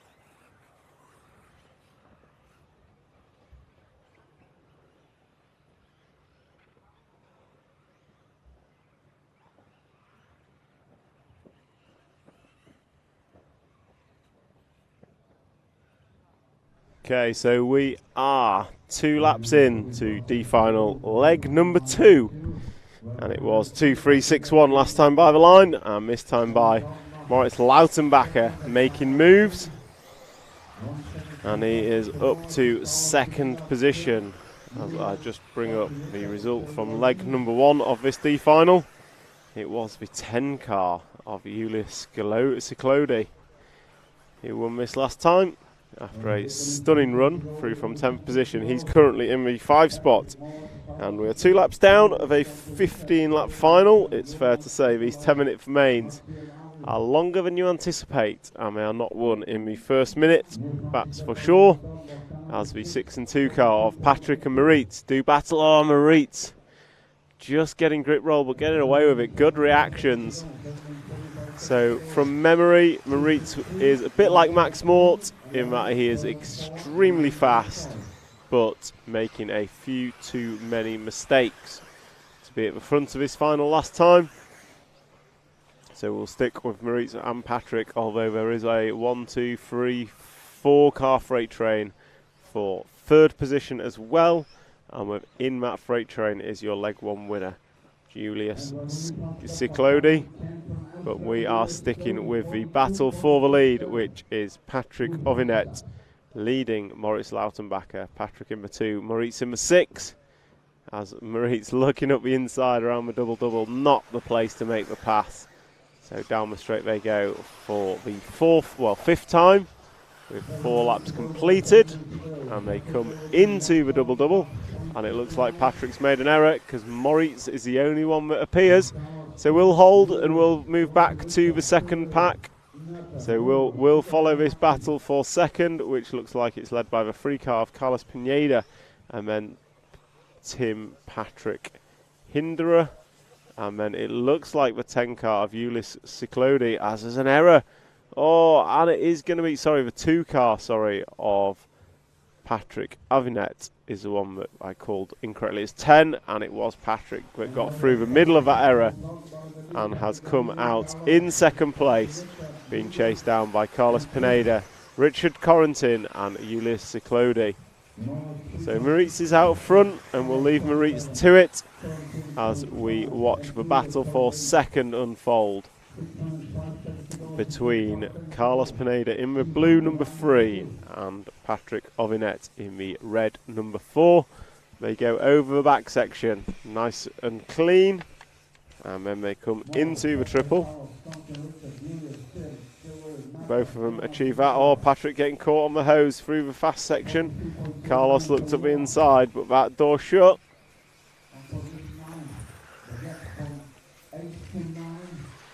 And Carlos carrying some serious speed onto the straight,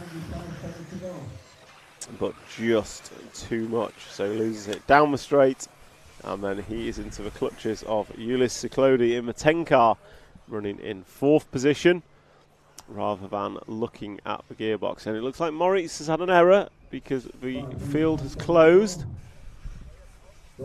although it is still, we're focusing on Carlos Pineda in the 3 spot, and just in front we see Patrick Avinet in the 2, and Carlos has Julius for company in a battle for third position. And that 10 car was your leg one winner. So clearly got some pace as Patrick makes an error. And Patrick just coming off that little single. He gets it wrong and we see him crashing off in the background as Carlos goes through.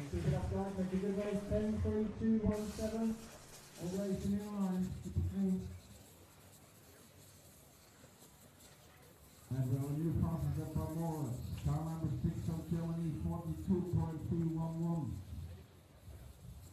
4 minutes 20 seconds to go. Morris. So Carlos Pineda taking advantage of that mistake from Patrick Avinet, and he crosses the line in second. And if we drop back to the battle for third, it looks like Tim Patrick has taken that one up. Oh, Carlos is over. So Carlos is now in that battle for third. And as they disappear behind the track elevation, we didn't see what happened with Carlos, but it is Tim that comes out in the third spot. Second spot now, as the battle rages down the field. And someone has expired. I'm just trying to find out as I look at the running marshal coming back. It looks like the 2 car. So that's Patrick Avinet is out of this one. And we are focusing on what I believe is the 7 car. Sorry, 12 car of Nathan Dalby. So great run from him, 12 up to 4th. So Maurice Lautenbach still out front and has a 6-second lead. Then we have Tim Patrick Hinderer, who is on his roof and waiting to be marshalled. So this 3-car battle we have on screen is the battle for 2nd, 3rd and 4th, and it is led by the 7 car of Richard Corrington, the 12 car of Nathan Dalby, and then the 1 car of Tim Patrick Hinderer, your poleman. Meanwhile, Maurice Lautenbach is gone. He is round the end of the straight, whilst these guys are coming through the double-double. So Maurice Lautenbach, not only the fastest lap, he has been extremely consistent in this final, unlike leg number 1. So these guys are going to come round. Remember, it was the 10 car of Ciclodi who won leg 1, and he is running down in the 7 spot. So this is going to be an extremely open leg number 3. But it is the 7 and 12 car battling with 2 minutes and 10 to go. 2:10 to go.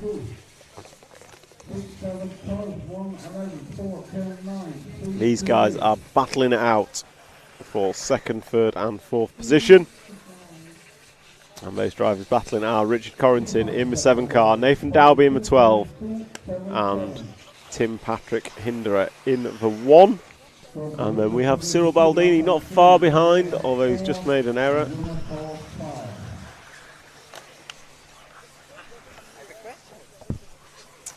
So Maurice Lautenbach is still leading this one. And the next challenge for one forward to Hinderer. 2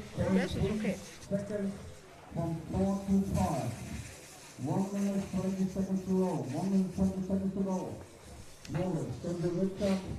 So Maurice Lautenbach is still leading this one, but we are watching this epic battle for 2nd position, which Nathan Dalby has taken up as they come across the double-double and start lap number 13. It is this lap and 1 more. They have this lap and 1 more.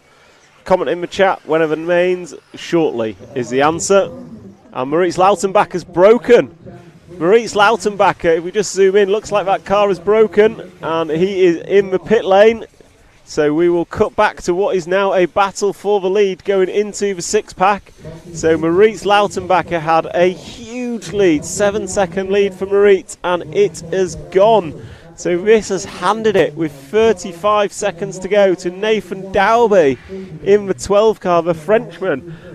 Excuse me. Coming into the double-double, this 3-car battle for 2nd is now the 3-car battle for the lead. Disaster for Maurice. Just lap and a half from the end. Looks like his shock's fallen off. So it is Nathan Dalby coming into the front section. He's got about a 1.5 2-second lead over Richard Corrington in the 7, and then Tim Patrick Hinderer. This is the final lap as the master clock comes down to 0. We'll focus on the battle for 2nd. Coming into view now, it is Tim Patrick Hinderer and it is Richard Corrington. Patrick is up to the 2 spot, but runs wide. And Richard's going to go by. They're both double bounce. Who's it going to be? Oh, Richard knocks him off the line. And then someone else is going to go through. Jonas Bauer, so cut back to the leader. Coming across the double-double now. It's going to be Nathan Dalby taking a win of leg number 2. Richard Corrington going to finish second. Jonas Bauer in third. Tim Patrick Indra 4th. Cyril Baldini 5. And your leg 1 winner, Ulyss Ciclodi, is going to come through in the 6th spot. That was disaster for Maurice Lautenbacher. Just a lap and a half from the end. He was on his roof. I don't know whether it was the crash that caused the damage or the damage that caused the crash, but Maurice does not finish. And that ultimately was a disaster for the LRP man, as we see the C finalists taking to the rostrum. And I'll have a quick look in the chat. JG Rimster, Wenham Mains. This is the C final starting next, so about 10 minutes, 10-12 minutes you will have the A main number 2 going on, and we're going to go for a quick break whilst the C final.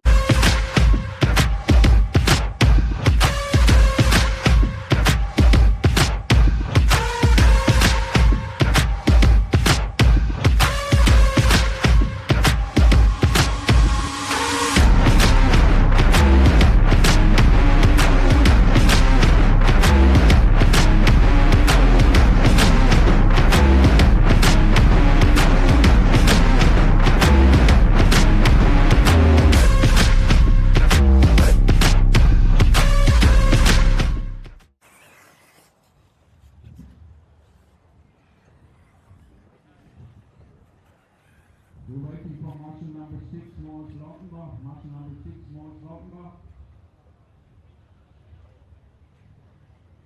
Okay, we cross the line, and we have checked in. You can see this starting position. Starting order, until that number 12, 11, until plus 10, plus 9, plus 8, plus 7, Thomas Musso 6, Marco 5, Jerome 4, Alfred 3, Theo 2, and Theo 1. Jessica, we're ready for starting position. Okay, check you. Okay, second left. Okay.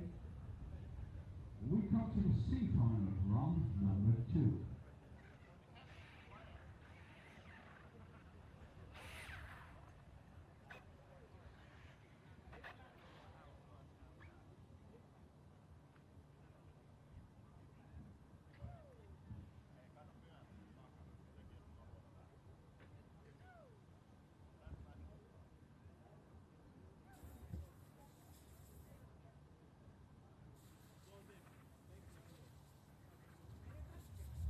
Here we go.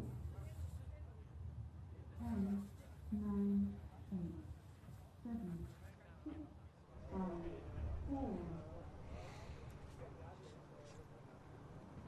So your C final, leg number 2, off and away, and it is Theo Lemaire that leads him away from Pele Kulmsi and Adrian Pariente. Jerome Sartland 4, and your leg 1 winner, Marco Baruffalo, starting in the 5 spot. 1, 2,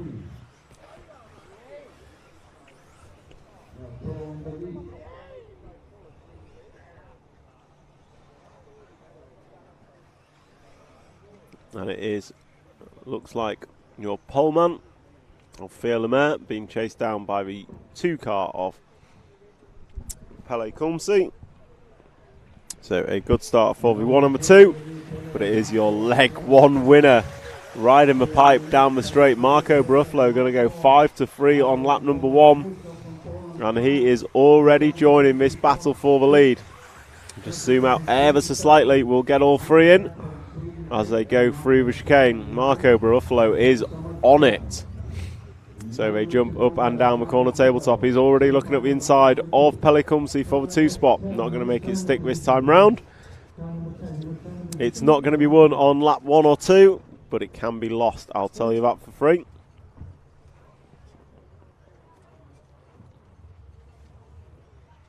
So down the straight they go. And slightly spread out this time round, but Theo Lemaire leads Pele Kumsi, leads Marco Bruffalo, leads Adrian Pariente. Then Thomas Musso and Andreas Meyer is your top six, I apologise. And it's turning into a 3, possibly 4 car breakaway.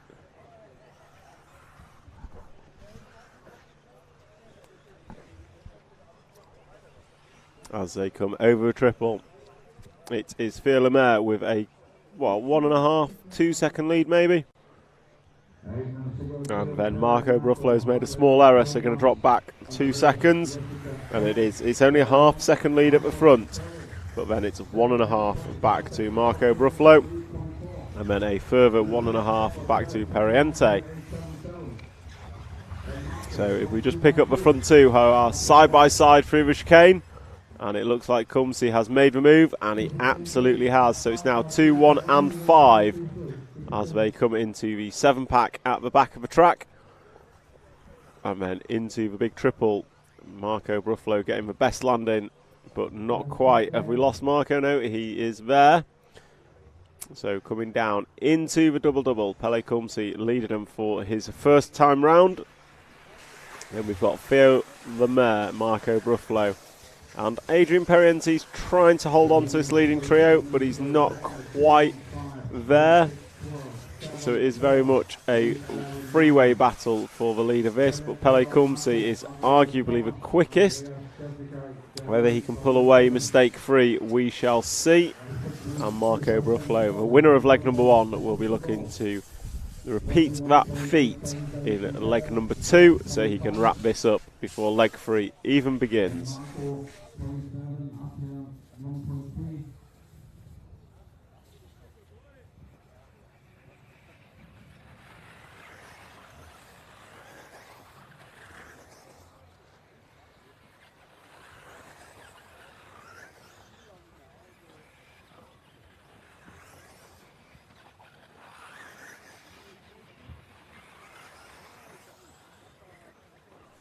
So a small error there from the poleman. Theo Lemaire has allowed Marco Bruffalo up to 2 spot, and then an error from Pele. So Marco Bruffalo goes from 3rd to 1st in the space of 3 or 4 corners. So once again, maybe not the fastest man on track, but he's certainly the most consistent, and he's taking advantage of the errors of others. As Theo Lemaire and Pele Kumsi go neck and neck down the straight. And here comes Adrian Pariente getting involved into turn 2. And all this has meant is leg 1 winner Marco Bruffalo now has the lead and will look to extend it as Pele Kumsi's chasing him down. And then the 1 car of your poleman Theo Lemaire is battling out with Adrian Pariente. Pariente, who was 2nd in leg number 1. So he's no stranger to the top, but it was Bruffalo who won, and Bruffalo who's pulling away at the minute as we focus on this battle for 2nd position. Down the straightaway they go.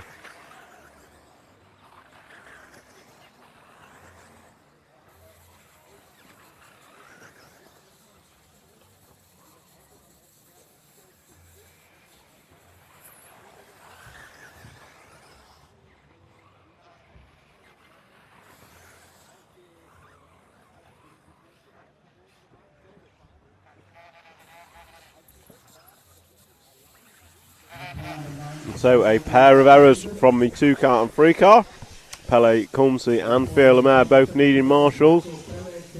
Has extended Bruffalo's lead quite considerably as the 2nd place man Theo Lemaire crosses the line 4 seconds back.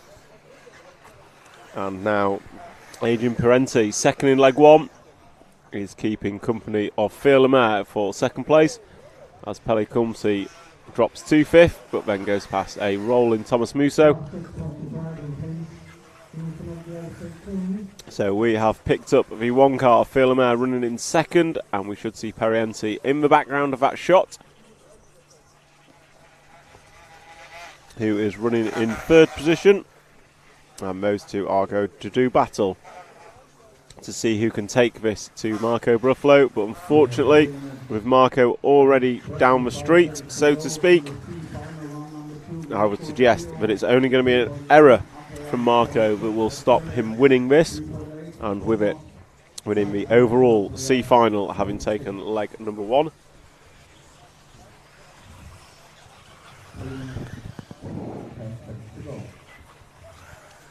However, as we saw in the previous final, until this is done, there is nothing certain. Maurice Lautenbacher had a 7-second lead and his car expired. So we'll just follow Marco for a couple of laps as he goes down the straight and into turn number 1.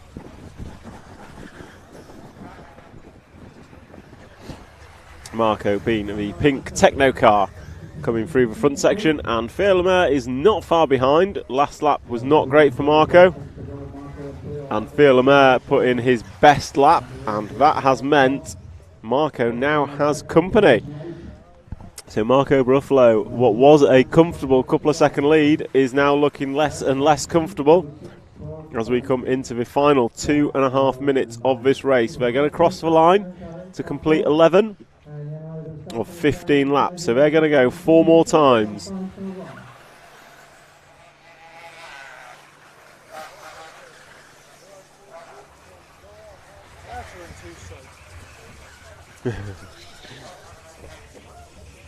So someone going absolutely huge over the centre double. Anyway, Bruffalo has pulled the lead back out as Lemaire has a small error with 2 minutes exactly on the race clock. And Marco Bruffalo has this lap and 3 more as he falls short on the triple, but gets away with it. And then we'll drive away from the rostrum. Oh, almost landed Matt on 2 wheels. Just saved it. Well done, Marco Bruffalo. As he comes down the straight for the completes the 12th lap and starts his 13th. Theo Lemaire is about 1.2 behind, and that looks closer until, as I say that, Theo has an error and is on his roof. So Adrian Periente going to go by, Pele Kumsi going to go by, Thomas Musso going to go by, and so is the 12 car of Andreas Meyer. So that was a unmitigated disaster of a crash for Theo Lemaire. And what that means is Marco Bruffalo has a 5-second lead with 1 minute to go. So coming into the double-double, we have this lap and 2 more for Marco. And he's come round the end of the straight in the pink and black Techno machine. He'll do a roll down and come into the centre section, up and down the double. And we will stick with Marco because, oh, he's over. And here comes Adrian Periente. So the lead has changed hands. So a 5-second lead has gone in 1 small error. So Bruffalo now running in 2nd place. Periente is your race leader through the back section, and these guys are going to go this lap and 1 more. So Periente, your leader, Bruffalo 2nd. These guys finished 1 and 2 in leg number 1. Reversed order so far. Bruffalo looking up inside, not going to make it stick. These two start their final lap now. Pele Kumsi caught at the line, so it is a 2-horse race between these two. And it looks like Bruffalo has gone. So Bruffalo made an error, so Adrian Periente, he is coming round. He's got half a lap to go to finish this one off and take it to a 3rd and final leg of this C final. Coming through the 7-pack, he's 180s, does a triple. An error from Bruffalo put this all in Periente's hands as he comes through the 180 and he goes up and down the corner tabletop and come in, double to go, and Adrian Periente takes the flag and win in C final. Leg number 2, Marco Bruffalo going to finish in 2nd, and Pele Kumsi in 3rd. That takes us to a deciding 3rd leg of the C main. Okay, a quick scout into the comment section. And Daniel Liu comments, doesn't matter how fast you can go, looks like consistency is the key. Absolutely agree with you. Consistency is the key, but it's very hard to be consistent on such a technical track. Connie Svensson. The A final was really exciting. Looking forward to second leg. Second leg will be up shortly. We have B final leg 2 to go now, and then A final leg 2 is up next. Tane Van Hoort, that's exactly what this track will do to you on your last lap. Last laps have been brutal on this track, or last minutes I should say. We've seen the lead change a few hands no matter what. Daniel Liu, I didn't see the first one A final. Who did win the race? Daniel Liu, it was an exciting race, which Burak Kilik won from Mikhail Orlowski, and then it was Aaron Ronick and Bruno Coelho ending in 4th, and Jorn Neumann in 5th. Those 5 were at the breakaway pack, I think it's fair to say. And I would suspect something similar in leg number 2 with a similar breakaway pack. However, I'm not going to go as far as predicting the outcome, because quite frankly, any one of the 5 could win it. And good on Jessica Paulson for making the C group and running very well. Absolutely. Jessica Paulson, arguably the fastest female RC racer in the world, has done a brilliant job of a C final here, and has just in that C final leg 2 convincingly beat JQ, which is great to watch. So we will now turn our attention to B final leg 2, and in the first leg it was Martin Beyer followed by Remy Bermudez and Daniel Pariente. And I will say, in the first leg of this B final, no one wanted to win it. I think everyone in the top 5 had their opportunity to a significant lead, and every one of them threw it away.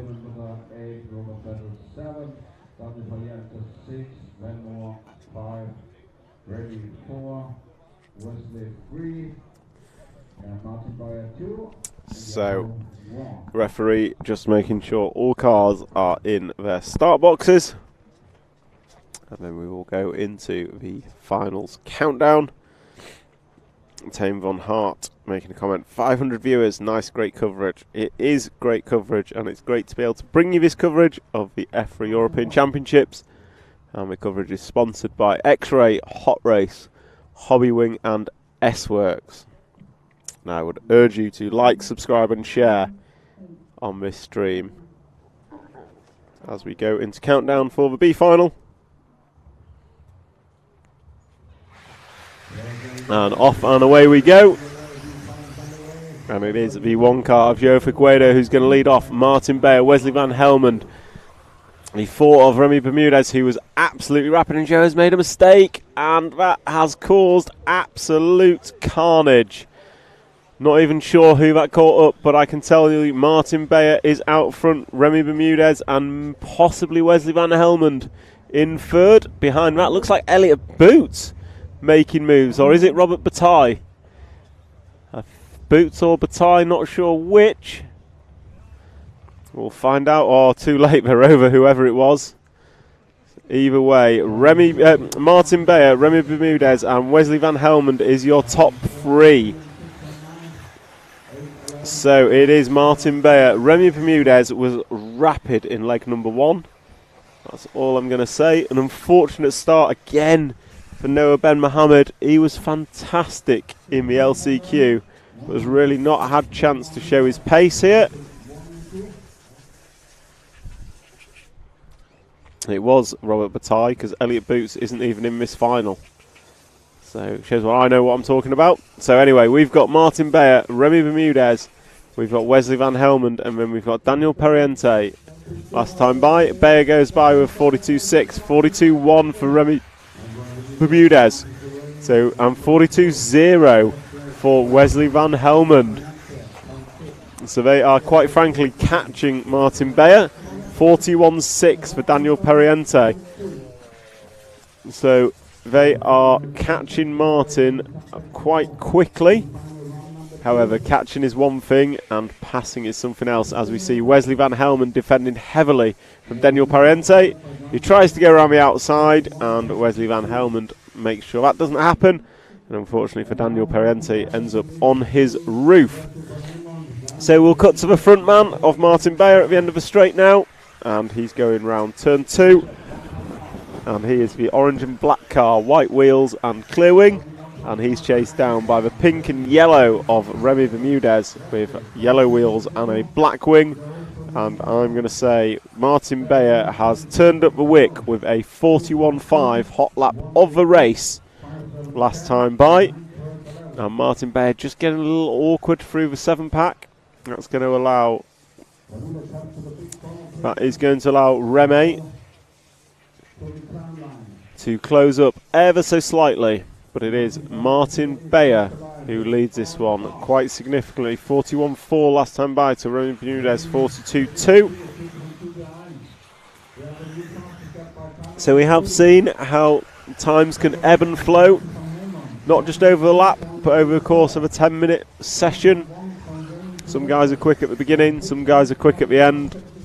Martin Beyer's looking very quick at the beginning here and behind them. So if we just hold back, we will pick up the battle for second, which is Remy Bermudez and Wesley Van Helmond going for a good battle for second and third as they come round and jump up, go 90 left twice and then come down to put 5th lap on the board. Wesley Van Helmond looking around the outside of Remy Bermudez. Not going to happen this time round as they come round turns 2 and 3, then drop down into the front section.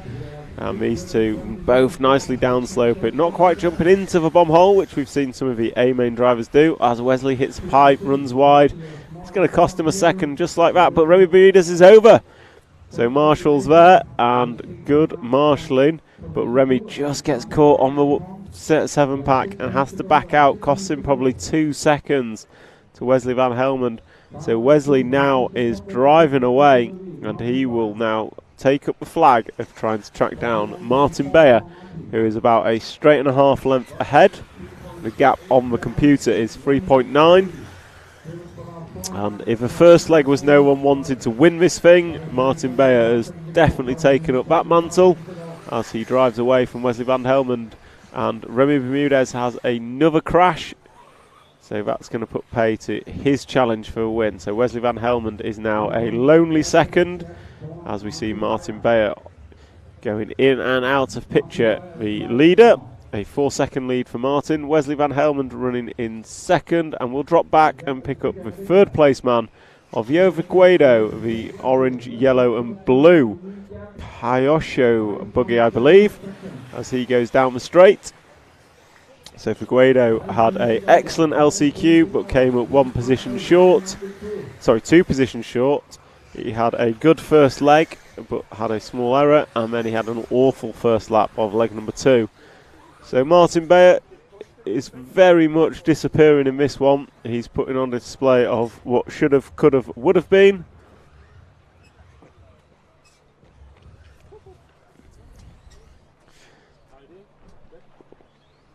So yeah, Martin Beyer leading this one. He is a 40.7 last time by with a 40.3 best individual lap.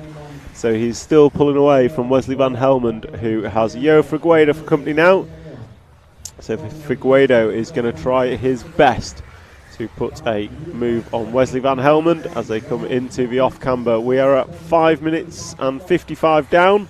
So 4 minutes remaining on the master clock. We are 8 laps complete of a predicted 15. And Joe Figueiredo is chasing down Wesley Van Helmond for 2nd spot in this B final, leg number 2. And as a reminder, leg number 1 went the way of Martin Beyer.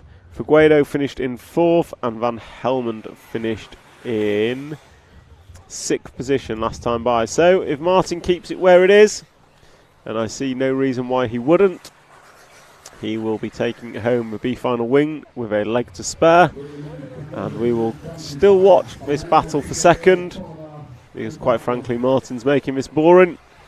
And the battle for second is the closest battle on track, separated by less than half a second last time by. And Figueiredo is pushing Wesley Van Helmond round, and Wesley's over. Oh, Figueiredo gets caught up in Wesley's accident, and they both resume, and Figueiredo tags Wesley, lets him get away with it as they both come double onto the straight. So all that's done has increased Martin's lead to nearly 10 seconds and reduced the gap back to Clement Boda to just under 3 seconds. But ultimately these two are still racing, and Figueiredo up the inside. Oh, Wesley, I thought he had it back then. And then he does get it back as Figueiredo gets it wrong. Through the fast chicane. And these two into the back 7. And they go over the triple. Nicely done. So Wesley Van Helmond going to come into the corner tabletop as Martin Bayer comes around the end of the straight. And Wesley is going to cross the line to complete 11 laps with Figueiredo chasing him down. Right behind him as they go side by side, and Figueiredo's over. And it's not going to require a marshal, but it is going to mean Wesley Van Helmond is on his own in second as we come into a final 2 minutes. So we'll sit back and pick up this battle for third now. And that battle for third is João Figueiredo, Robert Bataille and Clement Boda. They are your 3 drivers. So 3 very, very quick drivers as they go drive away from the rostrum up to the double left-hander and then come back down. Van Helmond crosses the line, Figueiredo does, Bataille does, and Clement Boda putting 12 laps on the board. Just check in on Martin, and he is still leading by quite a way. So we will watch this kind of 4-pack now. They're slowly reeling in Wesley Van Helmond. Is João Figueiredo, and he's pulling along Robert Bataille with him. Sorry, Robert. I blame Carlos. All I can think is ballet. So it is Figueiredo now on the gearbox of Wesley Van Helmond. As the computer announces the final minute, these guys will be starting their 14th lap of 15. As Figueiredo goes long but can't quite make a move stick on Wesley. He's got some serious speed in that Kaiosho machine. Closes the gap to Wesley into turn 1 every single time as they come over front section for the penultimate lap. And they're through the fast chicane. Going to go onto the cobbles. Figueiredo running wide, and he's on his roof. So Robert Bataille going to jump up to the free spot and see if he can do anything about Wesley Van Helmond. But if we cut to the end of the straight, and round the second corner goes Martin Bayer, and then he comes into the big double now and out of the bomb hole, and we will watch as Martin Bayer completes his 15th and final lap of the B final, leg number 2, and if he keeps it rubber side down with a lead of 15 seconds, he just has to bring this one home and he will be the winner of the B final, having won leg number 1 and now leading leg number 2. 2 corners to go, 2 jumps to go. Martin Bayer goes left and left, and he comes round and finishes with triple single to take the win of B final leg number 2 and overall B final winner. And we will hold this view and just appreciate how much Martin has led by, and it looks like we're going to get Robert Bataille coming home in second. So there goes Robert taking second place. Clement Boda going to be third, and that means João Figueiredo and Wesley Van Helmond have both dropped out big style on that last lap. Van Helmond finishing 4th and João Figueiredo DNF. So that's a wrap of our B final, leg number 1. And I will just take a moment. A final, leg number 2 is next, just so we're all aware. A final, leg number 2 is next. One we will all want to watch, I am sure.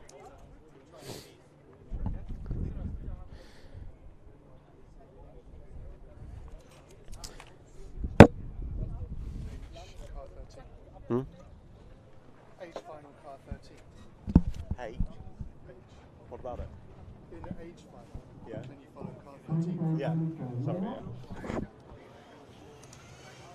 Sorry, I've just written 13 down. So, as your A final is warming up for leg number 2, I would like to take the opportunity to thank our sponsors, X-Ray, Hot Race Tyres, Hobby Wing and S-Works, for enabling us to bring you this live stream. And it is the live stream of the EFRA 1/8 electric buggy European Championships. Just get a quick check-in on the chat. I can't read them all, there's too many coming in. It's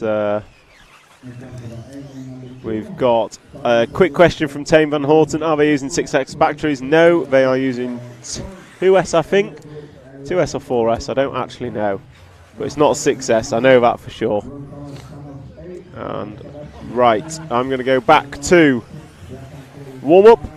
And our drivers need no introduction. Bruno Coelho on pole, Michael Orlowski second. Burak Kilik, your winner of leg number 1. We've got Aaron Ronick in 4. Birkenkilik 5. Your Newman 6. Bartosz Saluski 7. Juan Carlos Canas 8. Your reigning champion. Max Goetzel 9. David Ronifolk 10. Elliot Boots 11. David Ongaro 12. And your last chance qualifier winner, Jonathan Skidmore, is number 13.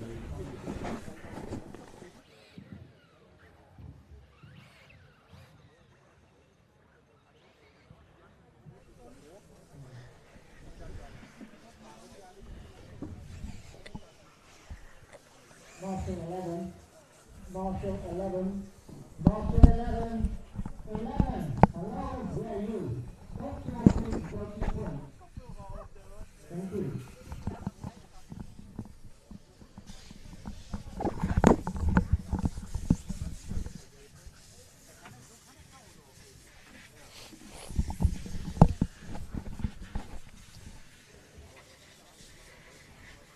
So, A finalists are ready to rock. Referee just checking they're all in their boxes. Bruno Coelho will lead them away from pole. And he will be chased down by Mikael Orlowski and Burak Kilik. And I think it's fair to say Bruno's start last time wasn't the quickest. He was a bit edgy on lap number 1. That caused Michael to check up a little bit, which allowed Kilik to get through. So I think we're all hoping for a little bit of a faster start from Bruno as we come into countdown.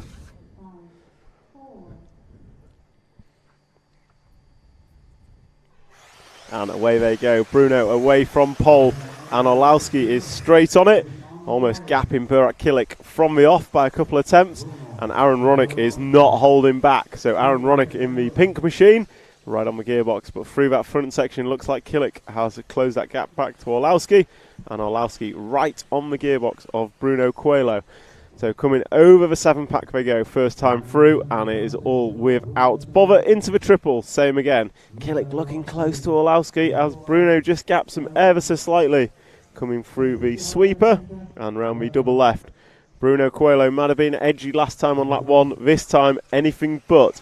So we'll pick up our leader on camera, and Bruno Coelho is through turns 2 and 3. Going to drop down the roller and then into the front section. So Bruno Coelho opening up 38.5, doesn't really count because he's halfway down the straight, but I think it's fair to say that was a rapid opening lap from Bruno. Michael Orlowski going to have to throw everything at it to catch up with him, and through the 7-pack they go. Nicely done, Orlowski, champion's roll, going to end up on his wheels. But again, that just gives Bruno a couple of tenths of a second. And Bruno is one of those drivers that once he's gone, he's not going to look back twice. So Bruno Coelho going long, triple single, pops a wheelie down the straightaway. And then we've got Orlowski and Kilik. And they're starting to pull away from Aaron Ronick in 4th. Birkenkilik goes over in 5th. So it's going to be Jorn Newman going through, then the 7 car of Bartosz Saluski, and we've got an error, and that error is Bruno Coelho. So it's going to be Mikael Orlowski, Coelho and Kilik, and they're close enough to throw a blanket over them. I do not need to give you splits, as we can see there is barely a car's length between them. As they come over the triple, it's now going to be Orlowski from Bruno. Bruno's last lap was a 41.2. And he's going to have to now find a way past Orlowski if he wants to take the win in leg number 1. So Orlowski down the straightaway he goes, finished second in leg 1. And they've gapped Kilik quite significantly on that lap. So Burak Kilik dropping back ever so slightly. And then Bruno having to just check up behind Orlowski coming into the double. So Orlowski is leading through the fast chicane. Bruno and Michael both talked of the respect they have for each other, racing each other pretty much every weekend it feels, as they come through summer across all classes of racing.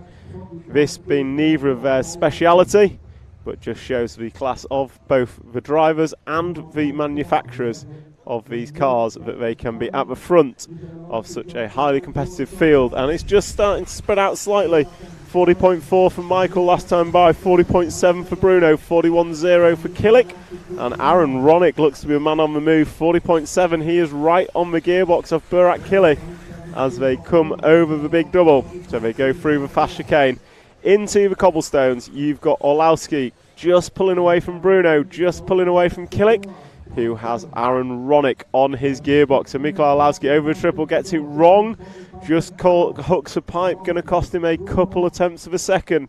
So we'll keep the camera on Michael, our race leader, as he comes over double-double. Bruno behind is going triple-single, as he always has done, and through turn one. And this time round, Killick's put in a stormer of a lap, a 40.4 from Killick.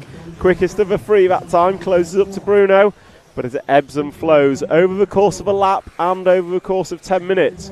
We know from speaking to Bruno his car gets quicker as the 10 minutes unfolds, whereas we think Michael's and Killick's might change in a different way. So Michael does a triple, just got it wrong on the entry. Bruno's going to case it. Killick can't get through, but what that does is open up the gap for Michael ever so slightly. So if we zoom out and just concentrate on the battle for second for a moment, as Killick and Bruno come over together. Killick's over on his roof. 1, 2, 3 going to go by. So it's now going to be Bruno, Ronick, Neumann and Killick. Oh, and Killick's just peeled Neumann. So Killick and Neumann coming together, and Neumann going to end up on his roof. Meanwhile, Bruno just getting it wrong, coming out the bomb hole, allowing Ronick, and Killick's over again. And it is going to be Bartos through, so Bartos up to the 4 spot. Meanwhile, Orlowski up front is not minding all this behind him. So it is Orlowski and Coelho and Aaron Ronick. And then it's a big gap back to Bartos, Salewski and Jorn Neumann. So you're going to concentrate on the front 3. Orlowski goes past, and he drops down into the front section. So we'll pick up Orlowski as our race leader, and it's down to Bruno Coelho to now chase him down, catch and pass. Quickest last time by was Bruno Coelho by 3 tenths. So Bruno Coelho 3 tenths quicker than Orlowski last time by as we come through the 7-pack. And Orlowski does the triple, Bruno does the triple, just case it. Aaron Ronick probably looking the raciest of the 3. However, it is Mikael Orlowski who is out front, and that is what matters. With 5 minutes and 30 down, 4:30 to go. Orlowski's car's looking a bit squirrely on the straight, and last time by it was 4 tenths in favour of Bruno Coelho. So Bruno is lighting it up as Michael gets it slightly wrong, and that's going to allow Bruno a gap. Door was open, but Bruno's not through. Orlowski having to go single over the double. So now we have a battle for the lead as they come into the 7-pack. So Orlowski, it's Bruno Coelho, and just behind him Aaron Ronick. I think we're on a 2-horse race for the lead now. Aaron's not quite got the pace to catch and pass them. He's got the pace to live with them, but not necessarily catch them. So it's Orlowski and Bruno. Bruno going double, keep it fair, looks up the inside, going long, and he's got him into turn 1. Oh my gosh, side by side. Barely a millimetre between them. Absolutely fantastic racing between Bruno and Michael.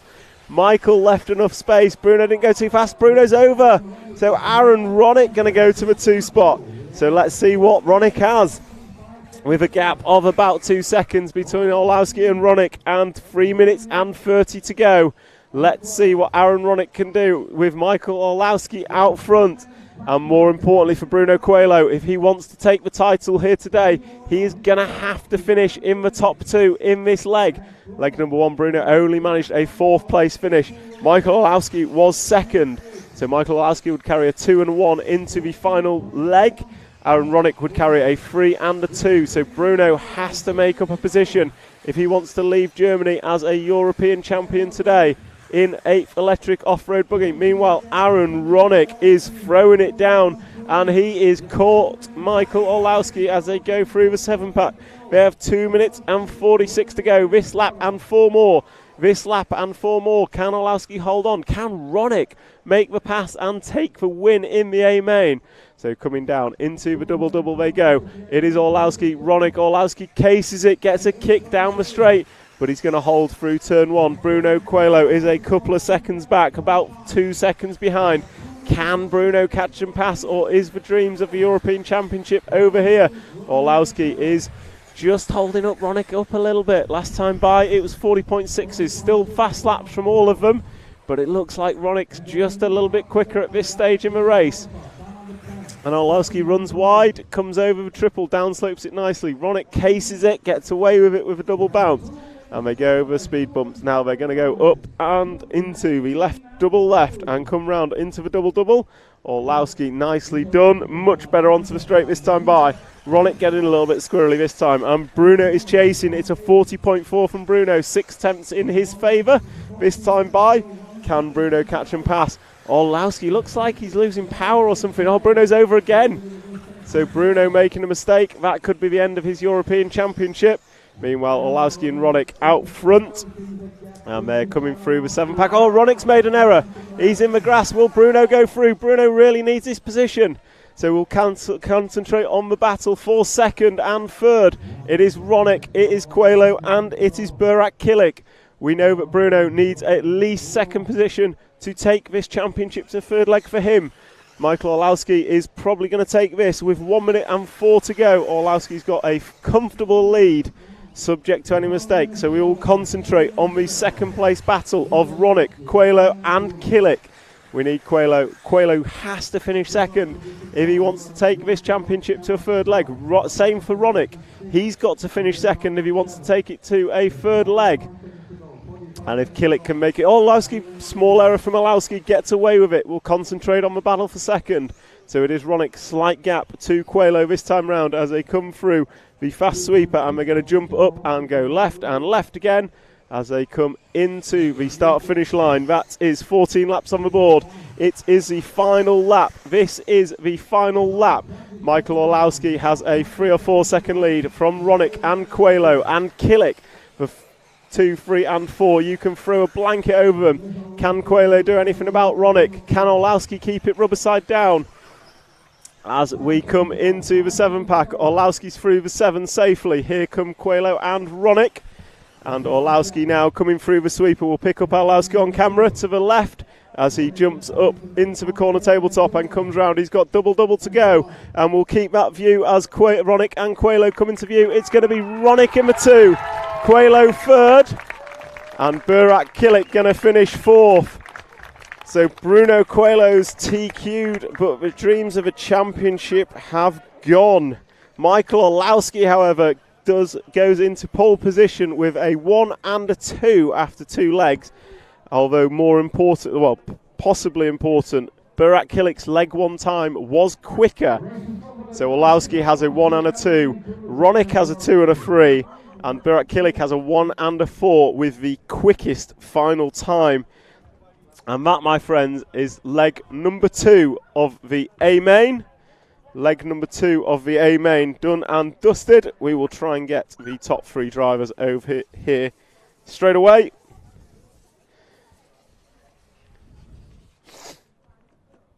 And what a battle that was. Pretty much everyone at the front with a bit of an opportunity to lead. Mistake from Kilic. We'll very rarely see those mistakes from Burak. He's been super consistent, but it will go down to a wire, and it will go down to the wire between Michael Orlowski, Aaron Ronick, and Burak Kilic. One of those 3 will be your European champion of 8th Off-Road Electric Buggy for 2023.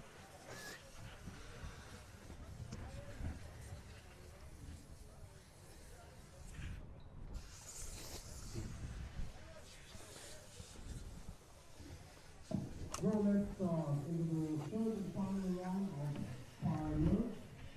We continue with the third and last final page. Final page that is open for warm-up. Michael, leg number 2 just finished. Took a win with that. Fairly comfortable at the end, but can't say it was all the way through. How did you find it? It was good. Bruno had a better start and Burak struggled.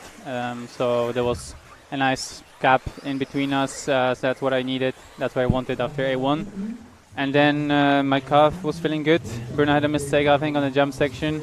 And then I started to lead, and I said to myself to put the head down and not slow down, because in A1, every time Bruno or Burak were in the lead, they slowed down massively. And so I put in some good laps, made the gap from me to Bruno like 2 seconds, and then I made a mistake, and then it was really hard to create that gap again. I didn't have the confidence when I made the gap between me and Bruno at the beginning, but I was lucky enough to have Bruno and Aaron make mistakes behind me. And then I had one small bobble somewhere, like with 2 laps to go. This triple in front of a rostrum, you seem to just be losing the speed into the bubble. I got this bit wrong just before, and then I was on 2 wheels, and I lost all my confidence, because I was doing like really good laps, I think, and then and making the gap bigger, but then I lost all my confidence there. So I just wanted to bring it home, and unfortunately I didn't beat Burak's time from A1. So he has a faster time, but I have a 1 and 2. Bruno cannot win anymore. You, Aaron, or Burak? Yes. So I have those guys behind me. So it's all in my hands now in A3. It is. So I will just do my best once again. Well, good luck, and thank you very much, Michael. Go to Marshall now. Thanks. Cheers. So as Michael sums up his leg number 2, as he says, it is between himself, Burak and Aaron for the overall title, and they all start behind Michael, so it is in his hands. And I'll just take a quick look at the comments. I can't catch them all. Olowski, he is driving a Schumacher. I believe it's a prototype of some sort, Rimfire. I'm not sure what, but we did have an interview with Michael yesterday where he said he thoroughly enjoyed reading all the comments about people's best guess of what it is. A lot of support for Bruno in that one, and yes, super exciting final. The third leg is going to be fantastic, and that third leg is due on at 3:55 local time, so about an hour and 20. And now we cut to the K final, which starts, and that starts with Thomas Zuck on pole. So Thomas Zuck is your pole man leading away.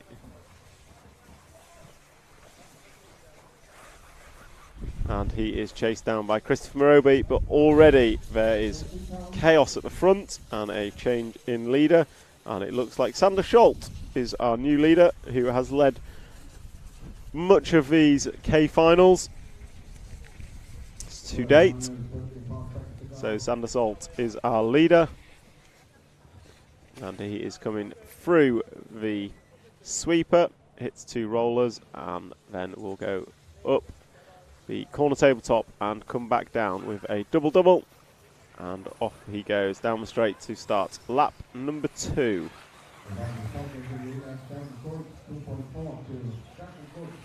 I look at the K final. Thomas Stuck, your pole man, has 2 4s. Steve Duprez has a 1 and a 5, but Eric Lemaire with a 2 and a 3 is your current leader, and your winner is Sander Scholt in leg 2. However, he is backing it up with a 11 from leg number 1. So Sander Scholt really needs a good result here. And they are rocking and rolling. And it is Sander Scholt, the black wing, yellow wheeled car that we're watching. Eyes over. And there is Elliot Boots as he marshals him, and that creates a 3-car race for the lead. And that is Colin Lupke, Sander Scholt, and Stefan Kunz. So the 9-car of Colin Lupke back at the front, as he has also been many times.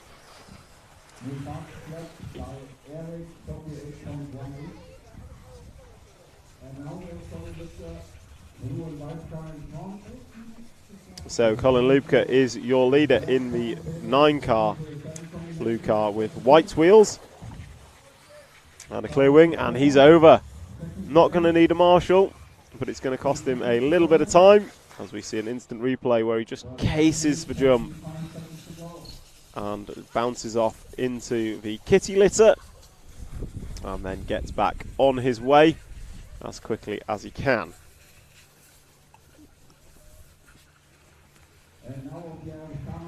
So down the straight they go. We're watching the 4 and 9 car of Stefan Kunz and Colin Lupke. They are your 1 and 2. Last time by they split by less than a quarter of a second as they jump in and out of the bomb hole. And through the fast chicane onto the cobblestones and drive away. 4 and 9 side by side, nicely done, giving each other plenty of space. And then we see a crashing Eric Lemaire in the 13 car, so all the way from last spot up to that lead battle, but unfortunately just crashes out in the background.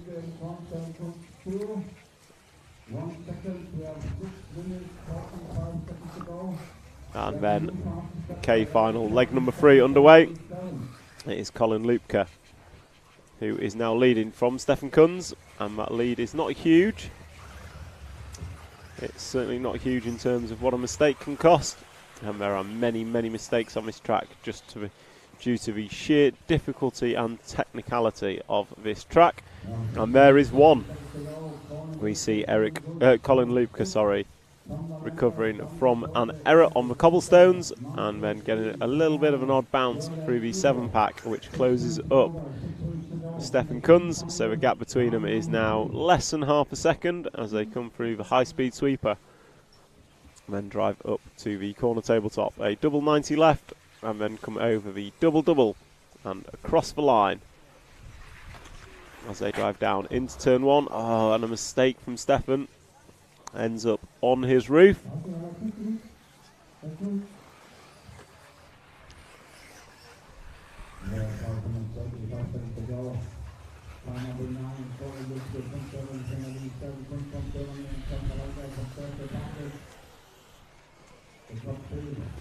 So we are watching the 4 car of Stefan Kunz, and he goes past, goes through a crashing car, and he is your leader as the 9 car Eric Lupke is on his roof behind.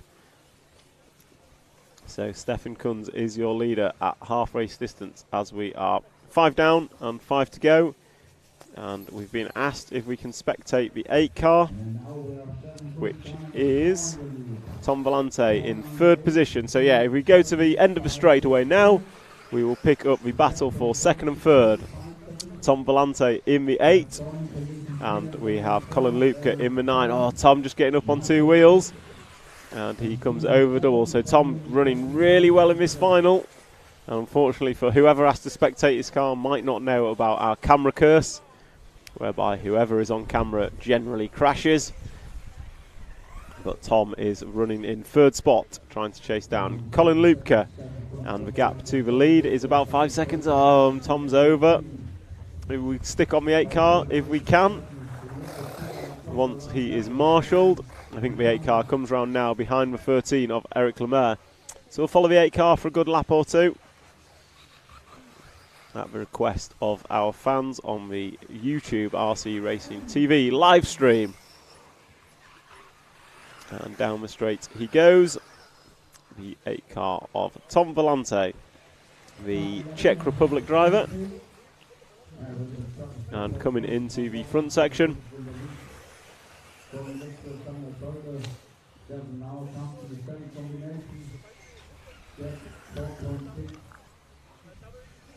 And another error from the 13 of Eric Lemaire. That's going to present Tom back up to the 4th spot.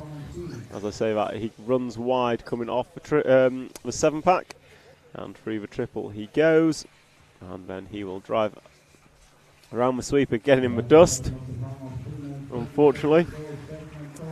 And then Eric Lemaire goes back through as they drive towards the start-finish line and down the straight. Good pass by Tom on the final corner. But side by side around the end of the straight. And these two are going at it, swapping positions 3-4 times in as many corners. And it looks like we've lost Eric Lemaire. I think he might have disappeared off. But Tom Vellante also having trouble on the off-camber corner. And then we're going to... So Tom Vellante over the six-pack, and we're going to cut to the start of the straight and pick up our two leaders as they come round side by side through the last corner, and down the straight they go. We saw expertly how it's done in the A final. Bruno Coelho must have been millimetres from Orlowski's car at the end of the straight, and they did not touch. Quite incredible, if I'm honest. And this is your battle for the lead between Sander Scholz and Stefan Kunz. The 1 and 2 positions, the 4 and 3 cars. And it looks like Sander Scholz has made the move, but with 1 minute and 50 seconds to go. Oh, they've caught each other, and Colin Lupke going to go round the outside of them both to the lead. So this is a three-way battle for the lead now. Colin Lupke going down the straight in the blue car, white wheels. And then we have Sander Scholz, blue car, yellow wheels. And then we have the green-winged car of Stefan Kunz. And it looks like we've got the free car back to the lead as Eric Lupke ran a little bit wide. And then they go past the multicoloured wheel orange car. So we have a comment from Bobby Burley in the YouTube chat. What tyres are they running? All sorts. I think clay compound is the preference, and across the brands I couldn't tell you. I think it's a Web type tyre. I think Hot Race is a Sahara type, but I'm not sure on the particular tread compound or brand. Obviously brand drivers are running whomever they're sponsored by, but it is an open tyre competition, so pretty much whatever a driver thinks is best from their selection. And we come back to this race. This is possibly the last lap, depending whether it is clean lap or not. And that is not a clean lap for the 9 car of Eric Lupke, Colin Lupke. So we'll jump forward 2 cars to the yellow-wheeled blue car, who is now your leader. And that is the 3 car of Sander Scholz, and he's over. And Colin Lupke knocks him back over. I think these two could be racing to the line, and it is Eric Lupke who's come off best. Sander Scholz is stuck. So Eric Lupke with 5 seconds to go. And he has got caught at the line. So Colin Lupke is going to take the win in leg number 3 of the K final. And Sander Scholz still comes home in second despite a terrible last lap. Eric Lemaire in third. Stefan Kunz in fourth. And then we're expecting Tom Volante in fifth. If we just cut to the double, we'll see as people finish, as they all come across. I think everyone's finished now. So that's a wrap of the K final.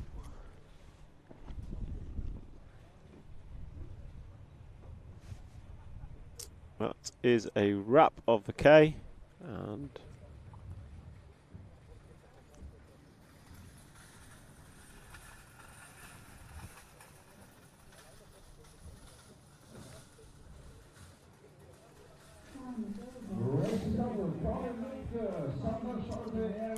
so Colin Lupke going to take that one, and then it was Sander Scholz and Eric Lemaire. And I'm trying to see if I can pull up a final result of the 3-leg combined, and I can. It was Sander Scholz that took that overall with a 1 and a 2 in a quicker time than Colin Lupke's 1 and a 2, and Eric Lemaire with a 2 and a 3, finishing third in the K final.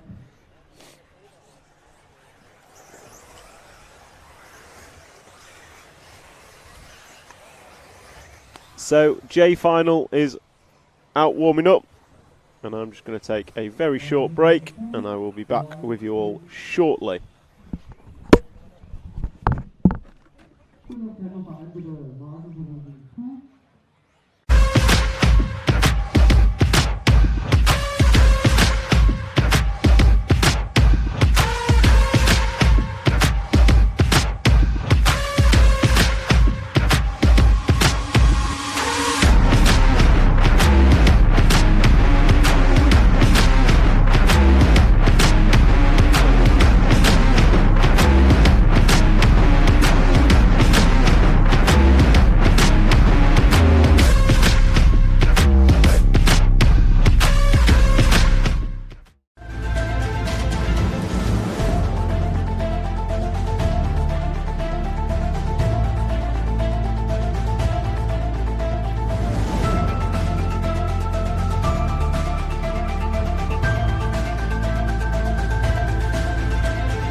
keep it clean, guys.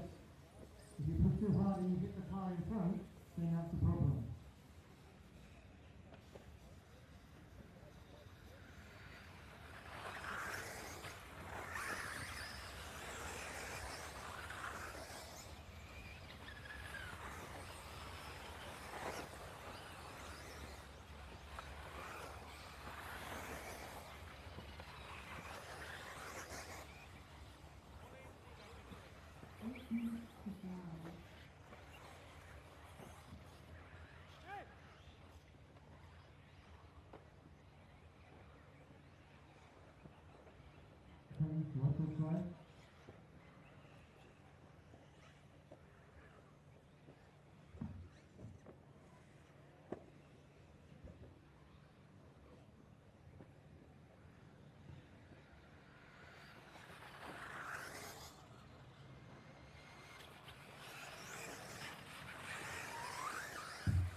So we are back with J final leg number 3.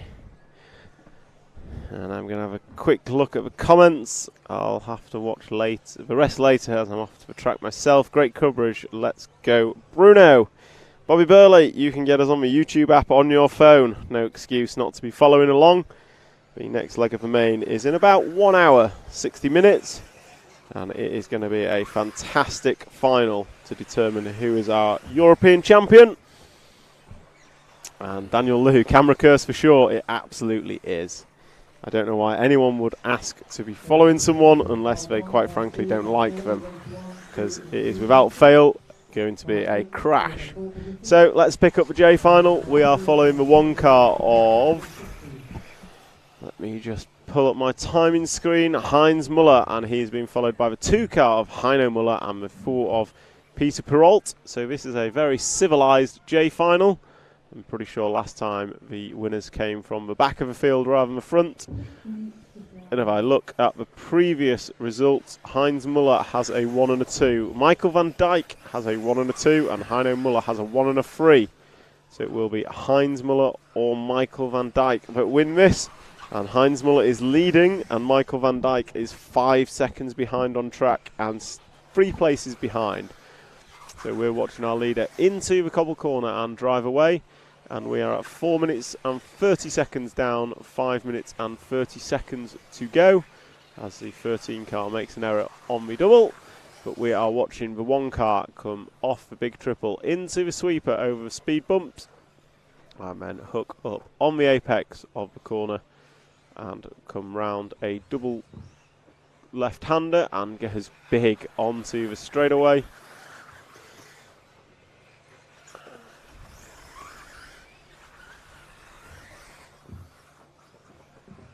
And it is the race leader of Heinz Muller we are watching, and he's 6 laps down, and he has about 5 minutes remaining, or 7 laps. And importantly, Michael van Dijk last time by lost a further 2 seconds, so now 6 seconds off the lead. But Heinz Muller looks like he's got the company of Heino Muller, and those 2 are racing for the lead. And that green flash in the background was your 4th place Michael van Dijk. So the win of this J final will go to Heinz Muller or Michael van Dijk, depending on which one wins this leg. In fact, Michael van Dijk has to win it. Oh, that was a crashing number 4, which was Peter Perrault, our 2nd place man. So Heinz Muller has a quite extensive lead as he comes through the front section and driving away through the fast chicane. His lead is probably in the region of 5 seconds now. And the 2nd place battle is starting to hot up, I believe. We'll try and pick it up at an appropriate point. As if we just pull in, if we just cut to the end of the 6-pack, you'll see a car flying around with no tyre on. So not quite sure what's happened there. but the rear tyre seems to have disappeared from his wagon. And he's running around on the foam, which is not going to be ideal for him.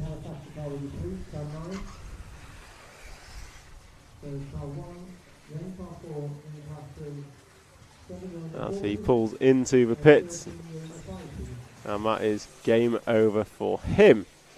So race leader is about halfway around the track, and if we pick up our second and third place, which is the 4 and 3 car, they're coming off the big triple now, I believe. So Yellow Wing, I think, is the 4 car.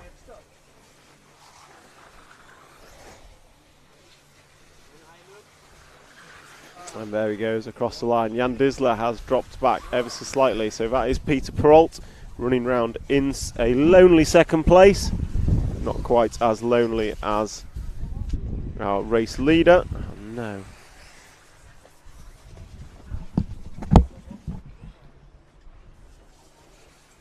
Come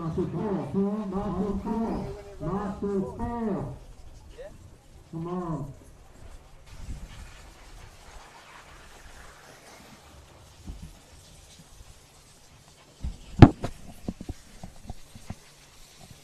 So Heinz Muller is still our leader, as he will be coming across the line shortly. So if we just skip forward a couple of cars towards the end of the straight now, we will see Heinz Muller in the 1 car. His lead's been cut down to 2 seconds. And for those of you watching online, just be aware the time schedule has A final leg number 3 after the E final. So A final leg number 3 will have to be E final, and will be after the E final, just to give us all a bit of a spectacle before it gets too late. And a spectacle it will be, given that. Oh, race leader's over, and that is going to be a change of lead with Peter Perrault going through. So your race leader is over. If we scan forward, we should have our race leader is the yellow-winged number 4 car in the form of Peter Perrault, crossing the line now with 11 laps on the board. Heinz Muller going to go through in second. So yes, just be aware, A final leg number 3 will be after the E final, and it will be on in about 1 hour's time. 1 hour for leg number 3 of the A final. And I, for one, am extremely excited to see how it will unfold. We have 3 protagonists for the European Championship, and I'm shocked to say one of those is not Bruno Coelho. It will go to either Michael Orlowski, Burak Kilic, or Aaron Ronick. So we'll pick up Peter Perrault back in the lead of this J final as he cases the double-double onto the straightaway, and away he goes, and he's grip rolled into a fence, lands on his wheels and drives away. So getting away with that one, as Heinz Muller is still in second, Jan Disler third, and Michael van Dijk has expired. So he will not be winning this, which means Heinz Muller is the overall J final winner. As time expires, and they're on the last laps now, and we're going to watch Peter Perrault for the last half of a lap that he has to wind down and take the win in leg number 3 of the J final. So going just 2 more corners to go. He's got a 90 left and a 90 left, and then he has to come over a double-double, which he does with great success and complete the race win. And then Heinz Muller comes in second, and Jan Disler we are expecting next, coming across the line now. And then Alexander Baransky is the one we see on his roof, will be the last to finish in 4th position, as he comes round the double left and then goes double-double to finish his European Championship. And that is a wrap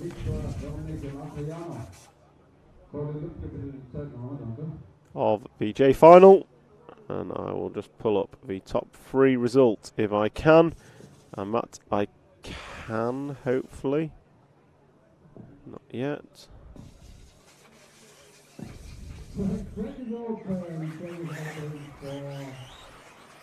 So it was Heinz Muller taking the win overall from Michael van Dijk and Peter Perrault finishing in third. Jan Disler was fifth and Jerome Good was your overall J final standings.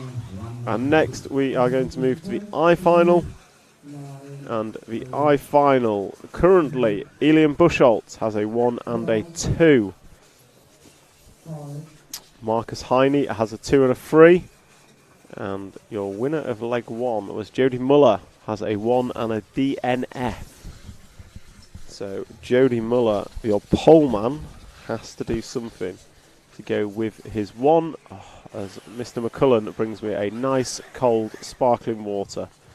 I couldn't ask for more right now. So we'll go for a quick ad break and then we will be back with the I final leg number 3.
If the results up a little bit longer, it's not entirely controlled by us. It all depends when cars are finishing and when race control starts for next race. But we will try to, and all results are available on my RCM, which is linked at the top of the YouTube chat.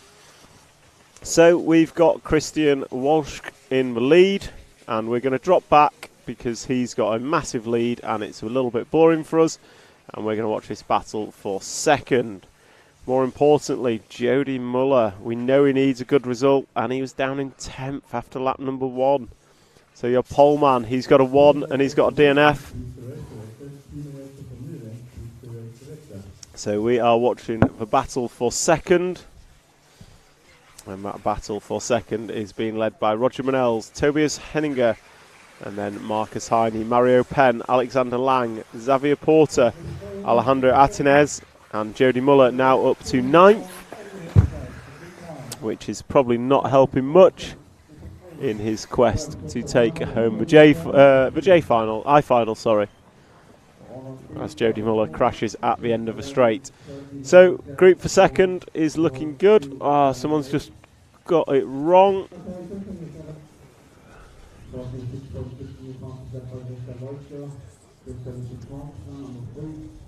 So the 4 car of Tobias Henninger was running in second. Still might be. No. Looks like the 6 car of Marcus Heine is going to take it up. And he is being chased down by the 5 car of Roger Manels. However, they are 8 seconds in arrears of Christian Walsh, who is our race leader. So we will keep the camera on this battle for second. We will keep the camera on this battle for second, and I'll just keep an eye on our race leader as he disappears off into the distance. And it is Marcus Heine leading Roger Manells in the battle for second and third. Roger going big on the triple. And into the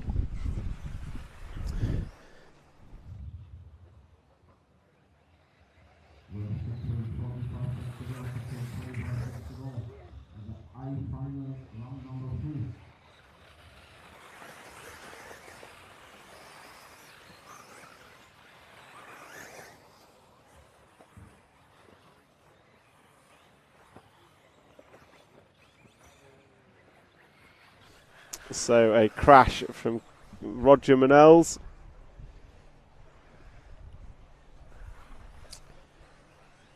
It leaves Marcus Heine in a comfortable second position. So we'll drop back and see what's happening further behind in the battle for third, which looks rather boring. Battle for fourth is a lonely one, and here comes a battle on track. 1, 2, 3, 4, 5 cars all filing through at once, and they are led by Alexander Lang and Tobias Henninger. And then you've got Nicholas Leloup, Xavier Porter in a 4-car, 5-car freight train. Meanwhile, our race leader, still 5 seconds to the good. And Jody Muller, our poleman, is not making much progress with a 1 and a 13 counting. Jody needs a much improved score in this one, but it's currently not looking great. And we'll try and pick up our race leader. It's been a while since we've given him any airtime. So coming off the double now, the blue car is your race leader, blue and white with a flash of green, black wing and white wheels. He is coming through off the cobbles, and then up and down the corner tabletop into the 7-pack, and nicely done. And second place is not far behind. If we just drop back 1 car, I think we've got a bit, we had a bit of a battle for second, but it seems there's been an error. So that is Marcus Heine running in second in the blue and white machine. And then we have Roger Manells in third place. So the gap at the front is 3.6. And then Roger Manells is a further 3.5 behind. And Alexander Lang is running in 4th position, Mario Penn 5th. Jody Muller now up to the 6th spot, or was, no, still in 9th. Just my timing screen updating. And so we have Christian Walsh on track. He is your race leader with 3 minutes and 50 seconds to go. He is your race leader. And he's over. And there goes Marcus Heine straight into him. Target fixation. He drove at what he was looking at. And oh no, Christian Walsh, don't go there, because you have, he's not missed a loop. He got the lap in, luckily.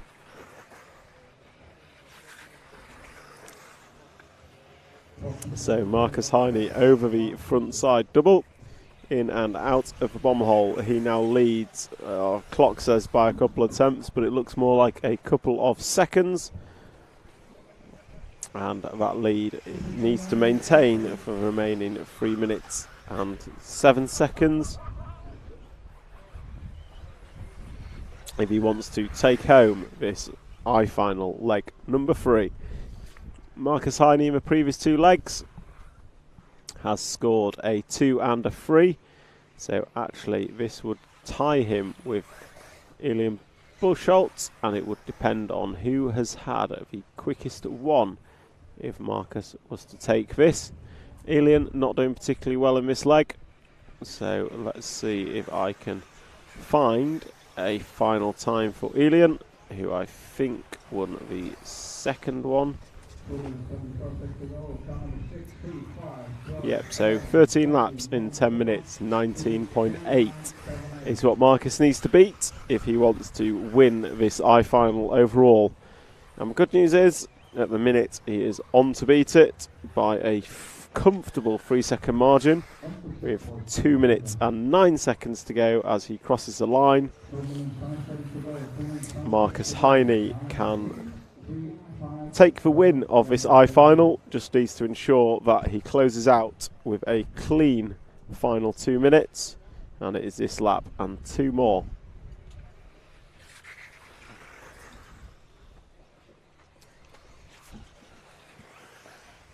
So Marcus up and down, coming into the backside. He's over, and so is Christian Walsh. So we've got a battle for the lead now.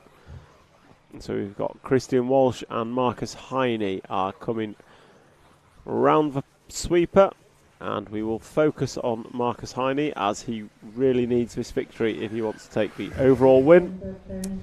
And if Marcus Heine does not manage to take the overall win in the remaining 2 laps, it will be the I-final will go the way of Elian Buchholz. And I'll just have a look at what score Christian's got. Christian Schultz has a 6 and a 10, so he cannot make the top of this final. So with 3-leg finals, it is the best 2 finals combined. As Christian Schultz makes an error but gets collected by Marcus Heine, and that is going to cost Marcus Heine some valuable time. So Christian Schultz is going to disappear off. Walshka is going to disappear off into the distance as he comes round to start his final lap now, and he is down the straightaway he goes, and Marcus Heine is still running in second, but a fair way back to the point I think this is going to need a Christian Walshka error if Marcus Heine is to win the I-final leg number 3, and with it take the overall victory of the I-final.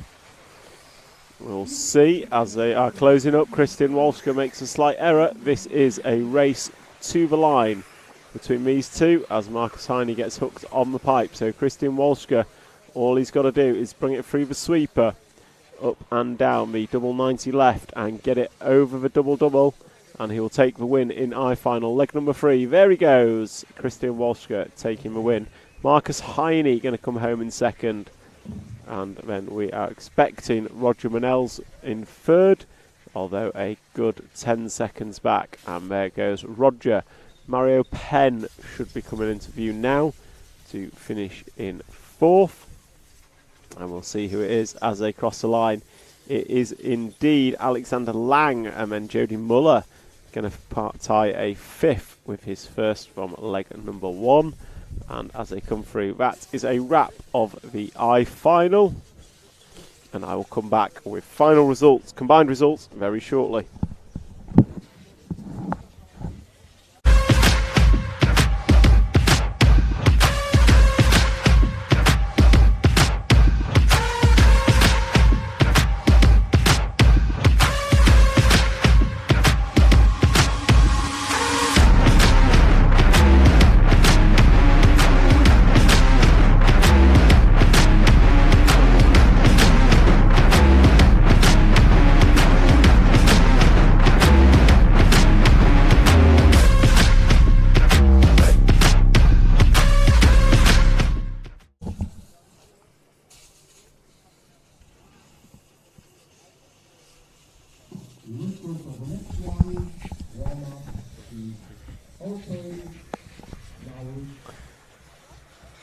So, after all is said and done for the I-final, it was Elian Buchholz taking the win, Marcus Heine 3rd overall, then Jody Muller 4th overall, Christian Walshka, by virtue of the last leg win, takes 4th, and Xavier Porter in 5th. Roger Manel 6th, Alexander Lang 7, Mario Penn in 8th, Alejandro Atinenza 9th, Tobias Henninger 10th, Nicholas Lelou 11th, Dick Dawn 12th, and Ralph Schiestel would be 13th. Next up is H-Final. H final is next, and your drivers are on screen. Josip Barrefoot, Sven Rudig, Stefan Habianic, Gilles Bernardo, Duncan Firenze, Yanni Hovey, Andres Pukert, Sonja Skursbeck, Christian Wukonig, Tim Donk, David Passon, Oscar Coote and Sandro Ehrenhoffler. And your winners of previous finals are Joseph Barrefet has a 1 and a 4, David Passon a 2 and a 5, Andres Pukert a 1 and a 7, Stefan Habianic a 3 and a 6, Sven Rudig a 3 and a 4, Gilles Bernardo a 2 and a 10. So it is all to play for as your H final is gridding up, and I would like to take a moment to thank our sponsors, X-Ray, Hot Race, Hobbywing and S-Works, for enabling us to bring you this fantastic live stream from an equally fantastic European Championships put on by EFRA here at the Rhine-Main circuit in Germany.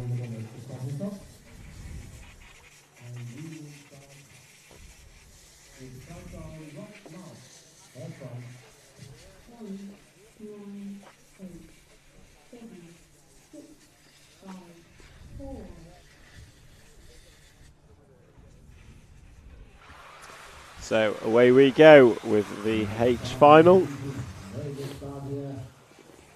and it is Josep Barrefoot who leads him away from pole, and it looks like it's still him leading, although Sven Rudig is trying to go around the outside, and it looks like the 4 car is on its roof. That 4 car is going to be Gilles Bernardo, leg 1, second place, isn't going to be able to fight for the win. So Josep Barrefoot. And he's run wide, so Sven Rudig's going to go through. So Sven Rudig with a 3rd, I believe, in leg number 2. And Sven's over. Marshall struggling to get there as Barrefoot comes across the grass.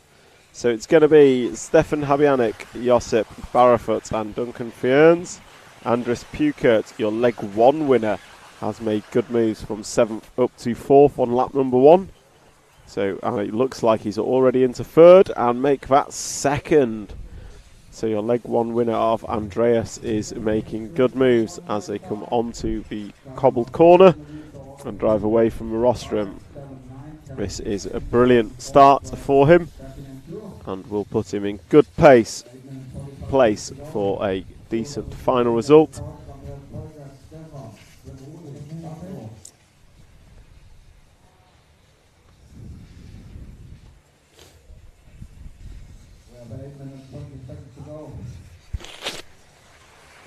Oh, great move by Stefan Habianic down the straight, going round the outside of Andres Pukert. That was absolutely superb.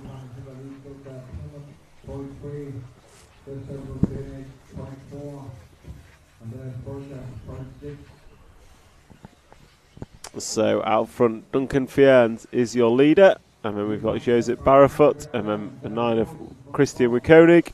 Last time across the line, but then absolute chaos. The race leader is over and on his roof.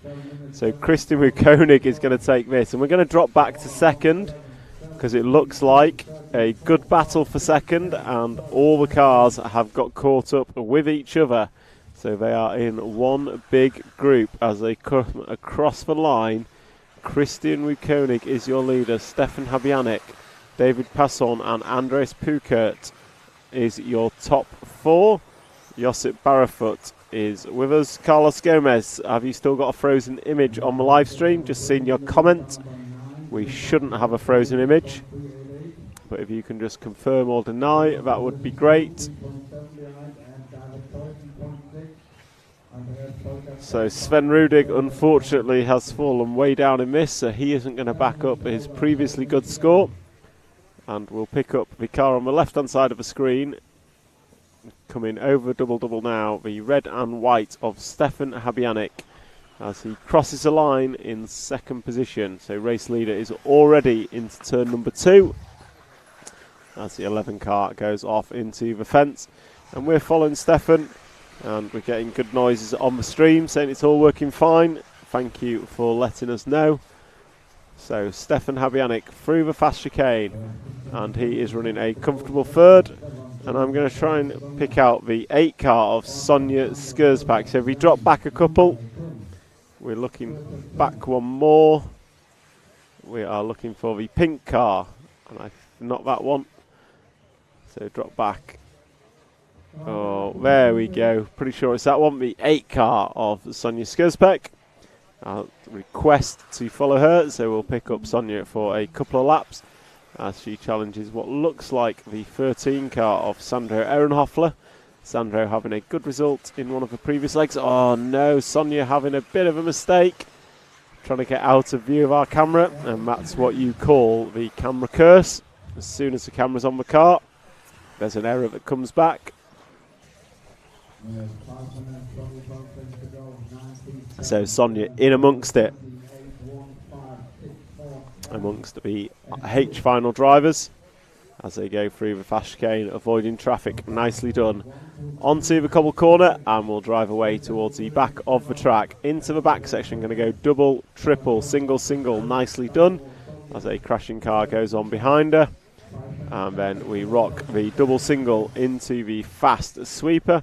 We're going to hang a right in the curb and into the top 90 left, and comes round with a double to cross the line. And that was a good lap from Sonia, running in 9th position. Drives away from rostrum into turn 2 and 3. Trying to chase down the 2 car of Sven Rudig, or trying to lap the 2 car of Sven Rudig. So there goes Sonia past another crashed car. So making up the places is Sonia on this lap. As she goes through the back section, just getting caught up in the curb, but gets away with it. No harm, no foul. As we are 4 minutes and 20 remaining in this race, it is still Christian Wukonig with a 5-second lead, as Sonia puts it on its roof from Stefan Habyanik in 2nd and David Passon in 3rd. And actually not many close battles on track, unfortunately. If we go forward, in fact that's probably the closest battle.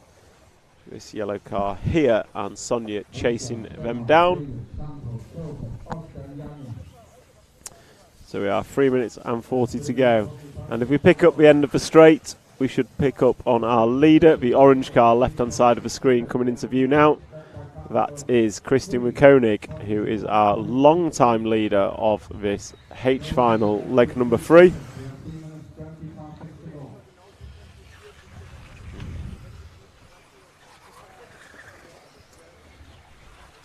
So we pick up our race leader, and his lead last time by was 3 seconds. He's led for the majority of this final, and he is coming through the sweeper now.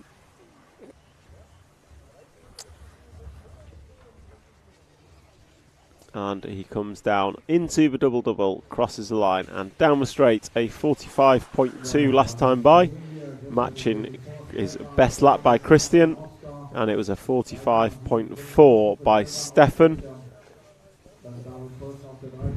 And that means very little change in the gap at the front. And Christian Wukonig coming onto the cobble corner with 2 minutes and 45 to go. He's got this lap and 3 more to finish. Possibly 4, depending on how quickly he completes his final laps. Best battle on track is probably the 3rd and 4th battle now, which is cars 11 and 13. So I'll see if I can pick that up for our cameraman. And I think that is, yes, the 13 and 11 coming left hand side of the track, going into the corner step up now. Left hand side, coming into the double under the camera point, and onto the straight. There goes the 13 of Sandro and the 11 of David. The 13 and 11 is the closest battle on track as it stands, as they are battling for 3rd and 4th position as they go round for the final 1 minute and 45 seconds of this H final, leg number 3. And Christian Wukonig still leading this one fairly comfortably, and doing a good job of it. As they come through, these two come through the through the sweeper over the speed bumps. 13 leading 11, or side by side through the double-double. That is brave for anyone. And they are not far off. In fact, that is Stefan Havanovic. So Stefan, Sandra and David all running together. These three, not the first car, but the three behind it, are all racing for second, third and fourth. So the yellow wing car is now into second position after Stefan made a slight error. And Stefan's over again. So Sandra going to be the 2 car, or second place car I should say. And I'm now going to try and pick up our race leader of Christian Wukonig at the start of the straight. The orange car flying down the straightaway with 30 odd seconds to go. He is starting his last lap now. So we will follow him round his victory lap as everyone else comes through, starting the final laps with 25 seconds on the master clock. Christian Wukonig has led this one from about lap 2 in excellent style, very few mistakes, and kept a nice buffer at the front of this final, taking it nice and easy. Oh, he's over. Where is the marshal? No one's going to go by. He had an 8-second lead, and he goes double single, keeping it nice and easy. And come round through the sweeper, speed bump 1, speed bump 2, hooks for apex, and then going to go double left and come across the double-double to finish up the winner of H final, leg number 3. 9, 13, 11, well done.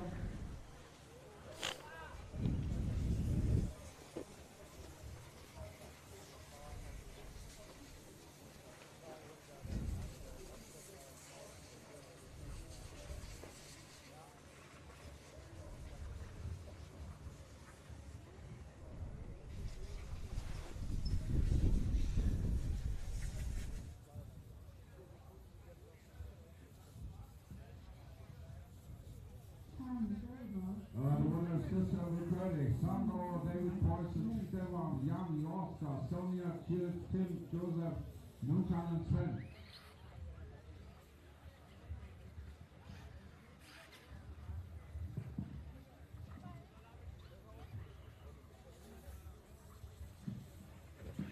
Okay, we continue with the team final, round 3, and the track is open for the grand.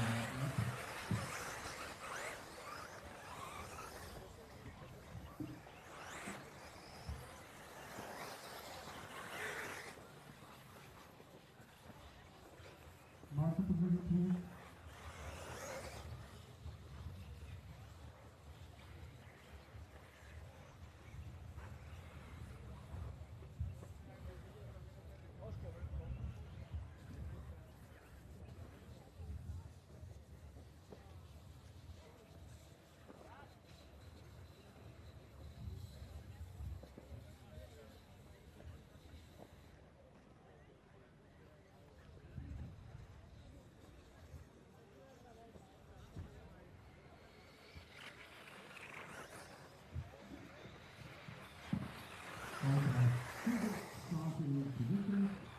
We come to the key corner, line number 3, British 12 Albert, Marco 11, Jan Wolonski 10, Jan 9, Maximilian 8, Lukas 7, Ludovic 6, Cleveland 5, Tom Cockerill 4, Ramon 3, Joseph Clark 2, and Marvin Cross 1.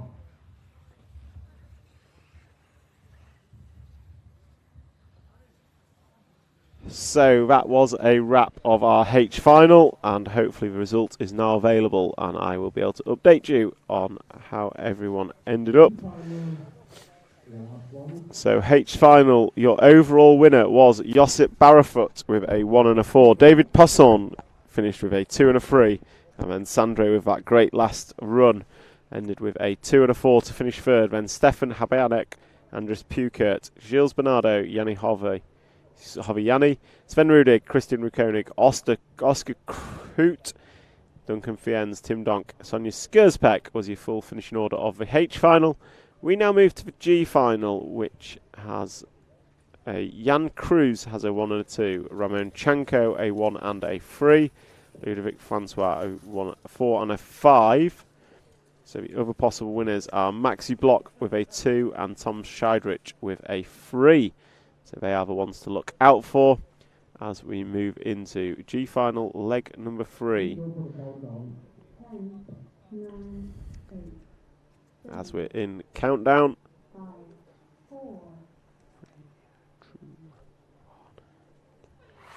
And away they go. Polman, Maren de Groot, I think, has had a pair of 5s. So, and the Dutch crowd on the YouTube channel are cheering on Marwin. So we'll see if Marwin can convert pole position into a win. Oh, someone's over. Everyone just went for the same bit of track there, and it didn't work out for one of them. But your poleman is away. So poleman is doing well. Tane von Harten, 41.4. Was that the fastest lap today in A2? No. In A1 we had a 40.155, I believe, from Birkenkillik. And in qualifying we had a 39.4, I believe, from Michael Orlowski. Orlowski's Q5 time was exceptional. He had a whole string of 39-second laps. So if you're looking for fast laps, go and look at Q5 from Michael Orlowski yesterday. So the practice this morning was 39-second laps, and also yesterday Michael had some, and Bruno's had a handful of 39s as well. Meanwhile, back at the race, at hand, coming round in front of me is the 2 car of Christopher Forg and the 3 car of Ramon Chanko. Finn Hafale in 3rd, and Marwin de Groot has dropped down. And Maxi Block, who finished 2nd, I believe, in leg 2, is up to the 5 spot.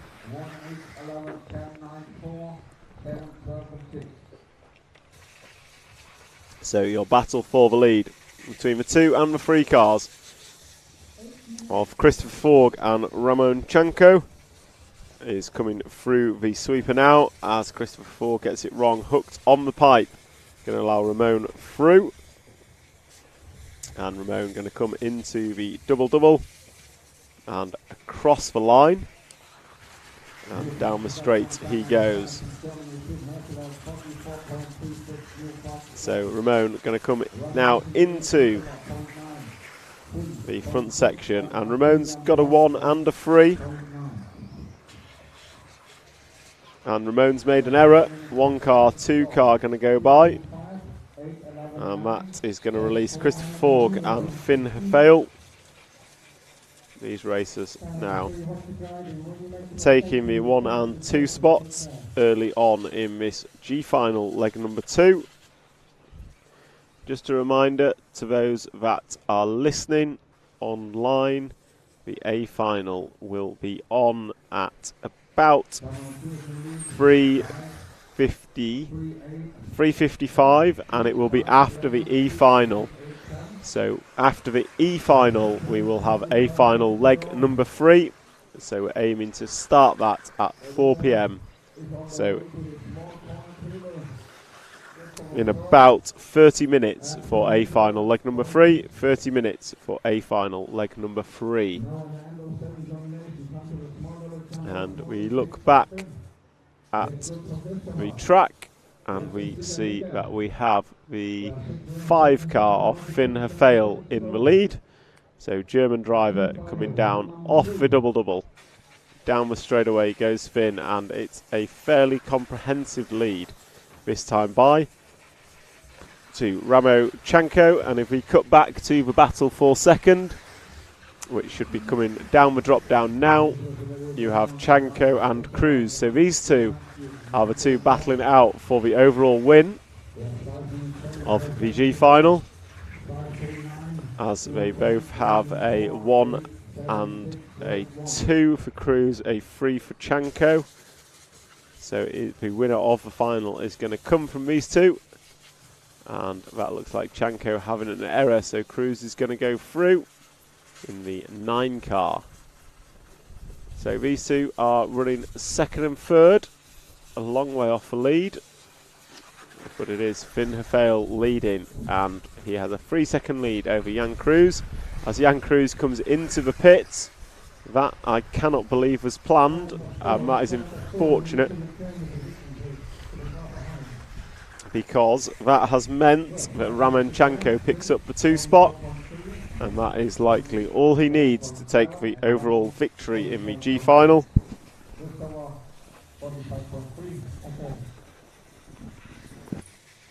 As Ramonchenko now gets his head down and will do everything he can to catch and pass Finn Hefele. But if we move forward 1 car on track, so, ooh, who's that? That is your race leader. So good timing there with the camera, Jim. Finn Hefele, your race leader, getting caught at the line and then goes over and then shuts the door on second place Ramonchenko. So that is a race for the lead.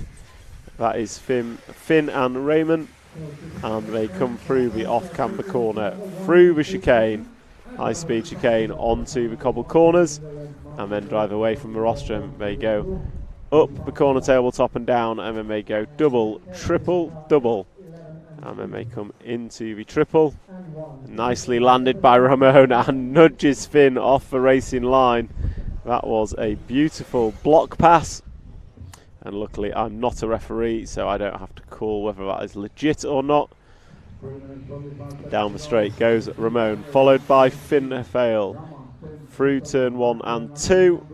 And then they're going to come to the front section, and super close between these two down here. And Finn going to get up the inside of Ramon. So a little bit of an error, just pushed him wide on the off camber, and that was enough of an open door for Finn to go through. And now they go through the 7-pack at the back, and that's a mistake from Ramonchenko. So that just means Finn Hefele's got a little bit more of a lead, not a lot, but ever so slightly more. And then he will come down the double-double and cross the line with 9 laps on the board of a estimated 13. So Finn Hefele has this lap and 2 more to hold off Ramonchenko. And I think Ramonchenko, if he wins the leg, he's definitely won it overall. I think if he finishes second in the leg, he will also win it. But behind Ramon, we have Maxi Block, who finished second in the previous leg. So he could win, but he would have to need to win this leg overall, which is looking unlikely.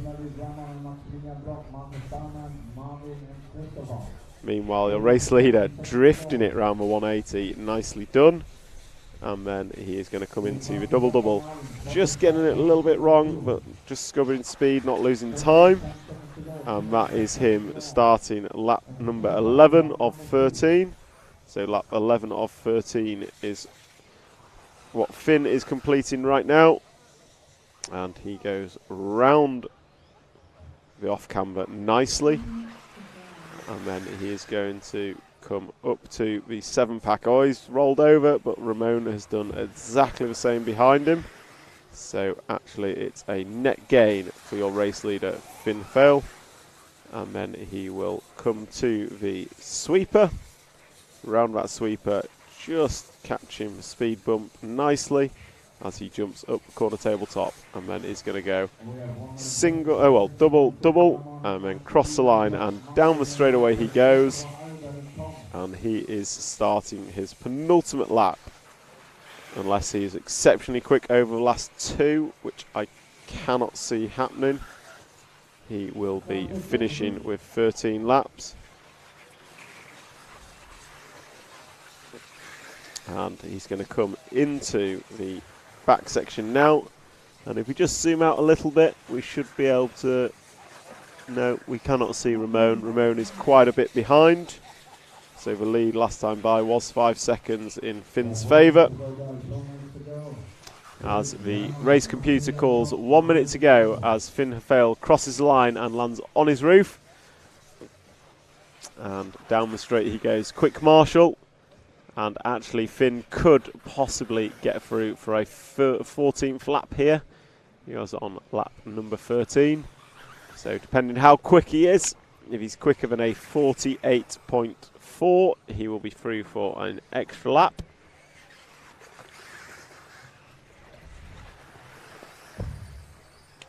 And that extra lap would be a victory lap, as he would be the only one who will get through, as he's up on 2 wheels. And coming round, oh, he's over. Champion's roll. Will he get through? He goes double and crosses the line, and he is through for his 14th and victory lap, the only driver to make it through in this G final, leg number 3. For the additional lap, so he comes through the front section. Double, nicely done. Jumps in and out of the bomb hole, drifts it round the off camber, through the fast chicane, onto the cobbled corner, and then we'll drive up and down the first corner tabletop into the 7-pack, where he goes double, triple, crash, lands on his wheels, and then goes triple, comes up short, rolls for second, and then through the sweeper, hitting the both speed bumps nicely, round the corner apex and into a double left-hander, and to finish off, Finn Fail with the win of G final, leg number 3. That's a wrap. And the winner has been Ramon Santo, Martina Dortmund, Begon, and Christopher Kirk.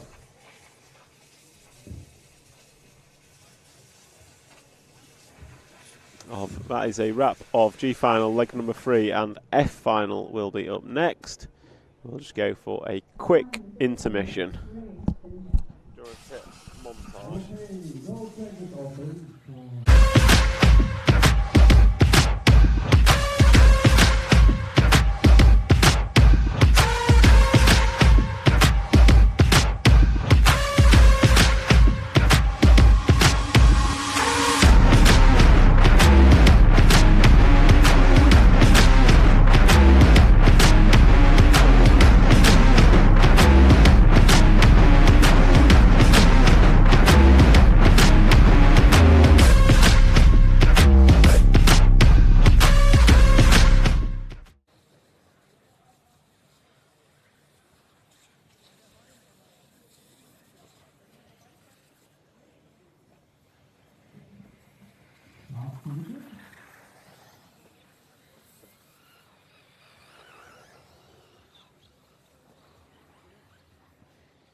All 3 cars are ready.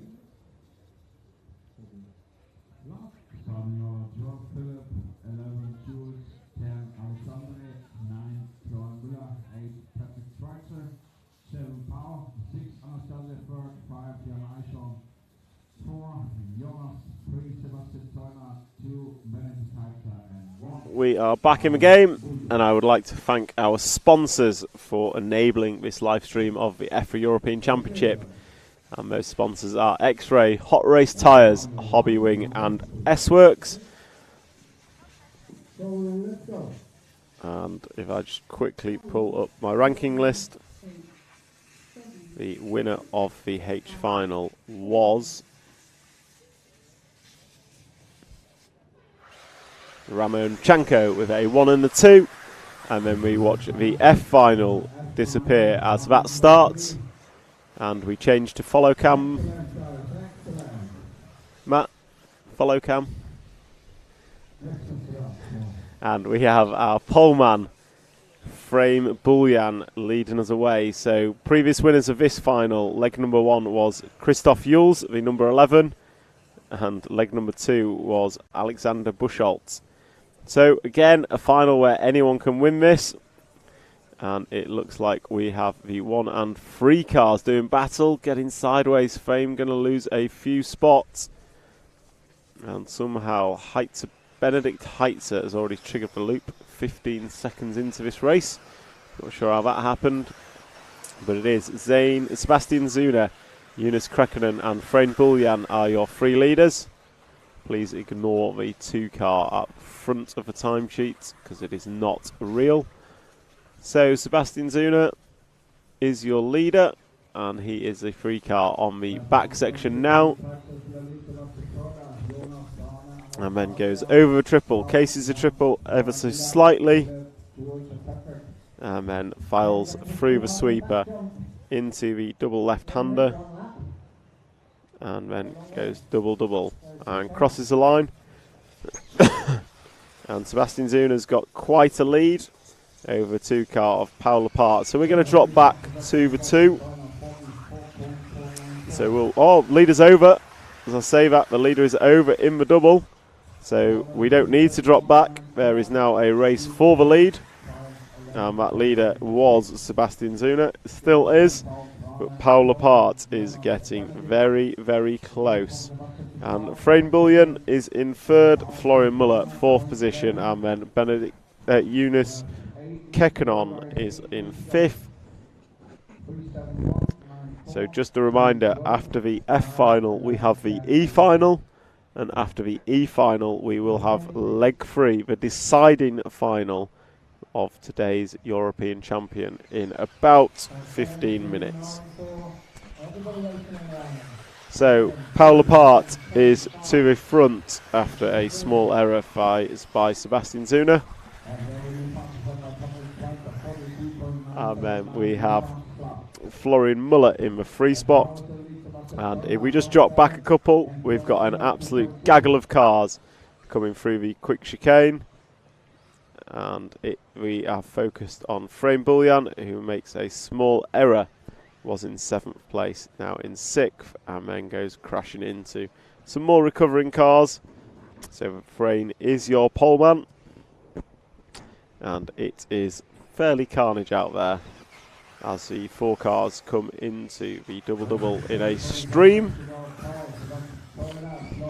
So we will jump forward a little bit to the bomb hole, and out of the bomb hole comes the white and black car, and that is your race leader, Paul Lepart, and they are being chased down by Sebastian Zuna.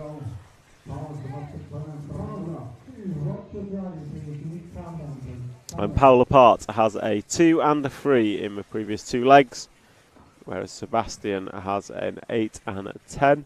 So Paul will be looking to cement a good score and possibly take the win of this F final. Christoph Jules in the 11 car is running in 4th position. He will also be looking to move forward and make amends with the 1 that he has from leg number 1. As our drivers come through the bomb hole once more, round the off camber, just catching the curbs and onto the cobblestones as someone is over. And that is... So the 7 car of Paul Lepart is still leading this one.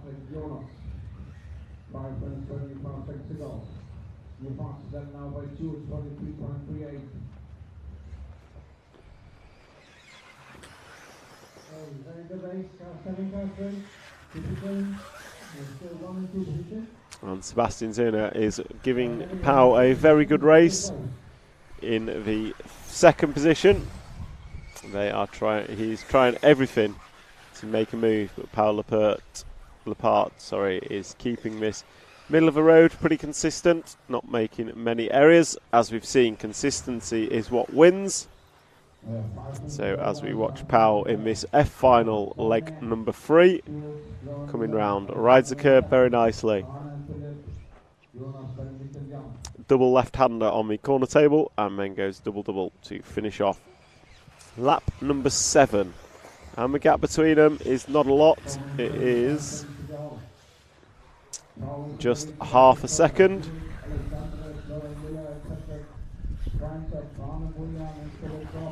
So just half a second between these two as they come round, and they accelerate away from the rostrum up the first of the 2 corner tabletops and through the 7 pack, and your 2nd place man has made an error, so that is going to release Paul Lepart to disappear off into the distance, maybe very briefly, or that might be the break required to take victory with 4 minutes remaining. 4 minutes to go in this final, and Christopher Jules is back up to the 3 spot. So Christoph, fastest driver on track by some way with a 43.3 second lap.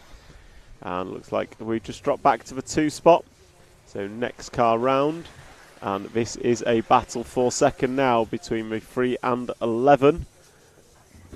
So the 3 and the 11 car are battling away. And this could be important. So if Christopher can make the pass, and he has, it then comes down to final times as to who would be the winner overall, because Christopher will have a 1 and a 2, as will Pau Lepart. So Christopher's winning time was 14 laps in 10 minutes and 23 seconds, and Pau Lepart is some way off that at the minute. So we will concentrate on Christoph Jules in the 11 car, who is trying to chase down Pau Lepart and take the win in this leg to go with his win in leg 1. But he's made an error, and that's going to hurt him dearly. So he does need to get second place in this if Pau Lepart is going to win, if he wants to stand any chance of taking the overall win of the F final. As Pau Lepart now has a 3-second lead over Sebastian Zuna, and Alexander Bischolt also has a chance of winning this final. And Alexander Bischolt's winning time was a 10 in 32 over Pau Lepart. So that is what Pau would have to beat if Alexander were to finish second. With 2 minutes to go, we are following the yellow-winged number 10 of Alexander Bischolt. Alexander needs to, I think, has passed Sebastian Zuna. We will see as they cross the line, and yes, he has.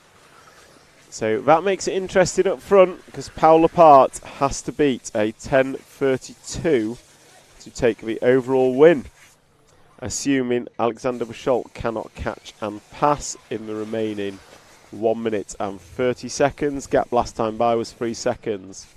So all attention on Pau Lepart. Is not going to beat as 10.23, which was Christoph's time. However, Christoph Jules has dropped down massively. So Christoph is not going to be in contention for the win here. However, let's see what Pau Lepart can do. As he comes round, goes double-double and crosses the line.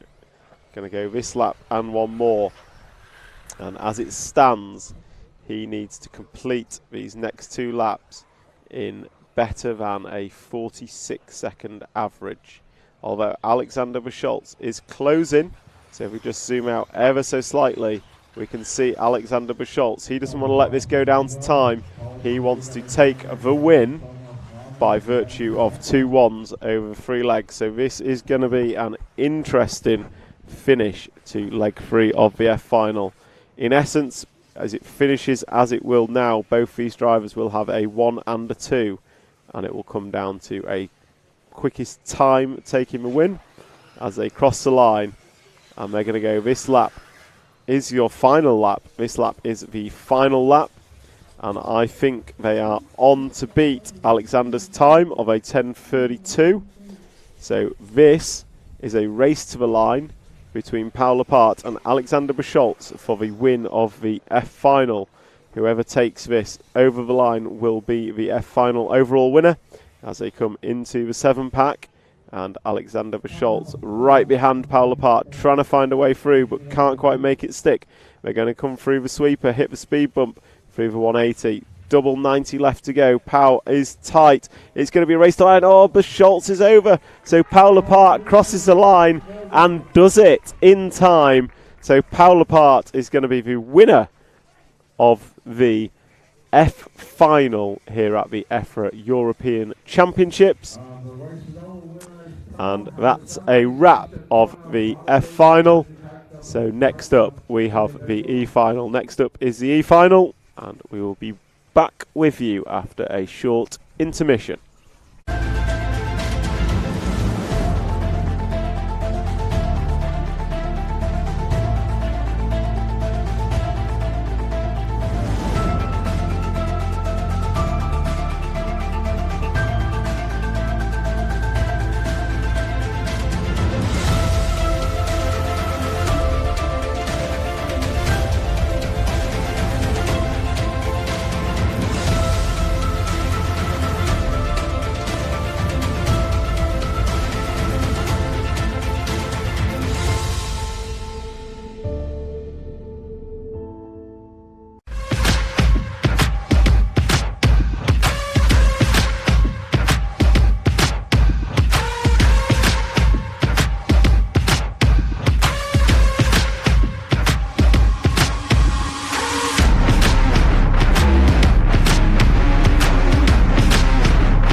We come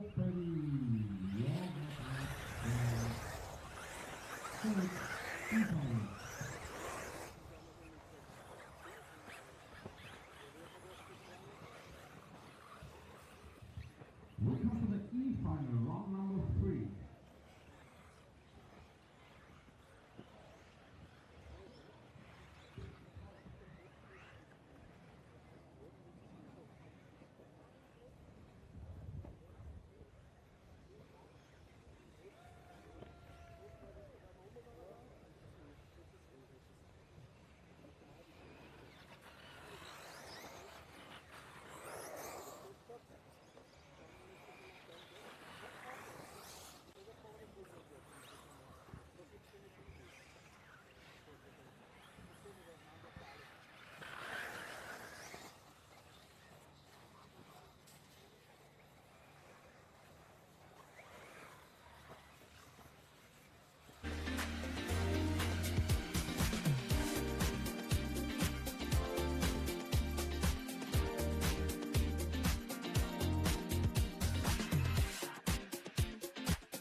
So, welcome back to our coverage, sponsored by X-Ray, Hot Race, Hobbywing and S-Works. Thank you to our sponsors for enabling us to bring you this fantastic live stream.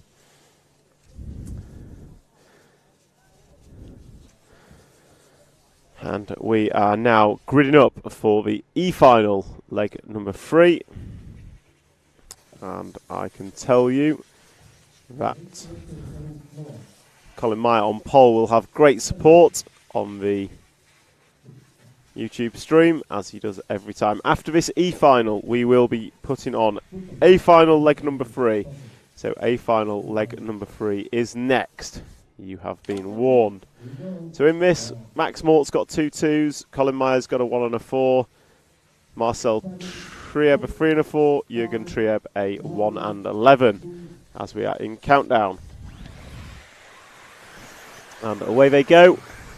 And it is Colin Meyer with a good start, but he gets over-rotated through turn 2. So 3 is going to go to the front, which is Jürgen Trieb, but he rolls.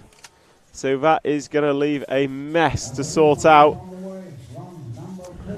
And that mess is the white number 4, I believe, is Marcel Trieb at the front, as the 1 and 7 car, I think, came together. So we have Marcel Trieb, I'm fairly certain, the number 4 car in the lead as they come through the sweeper, and we will pick up exact timings as they come across the line after the double-double to complete lap number 1. And it is Marcel Trieb, Jürgen Trieb, Colin Meyer and Max Mort. So it is the 4 fast boys from this final, running 1 to 4. And Max Mort slightly off the front. Oh, as the 3 and 1 cars get together in the air. And Max Mort, we've seen how quick Max is. Max Mort is absolutely rapid around this track. However, he has had a lot of errors. So it'll be down to Max to try and temper that in this 3rd and final leg if he wants to take the win. Meanwhile, we have out front still looking like, well, it's not looking like Marcel Trieb anymore. We'll see as they cross the line. It is Jürgen Trieb, Colin Meyer, Max Mort. So Marcel Trieb has dropped significantly. So we have the 3 car, 1 car and 6 car. Then we have the 2 car of Nicholas Weiser, although he is slightly behind on pace of these front 3. So Colin Meyer, Max Mort and Jürgen Trieb, they are the 3 that have got good results. Jürgen and Colin both have a 1, Max Mort has a pair of 2s. As we come to complete this E-final.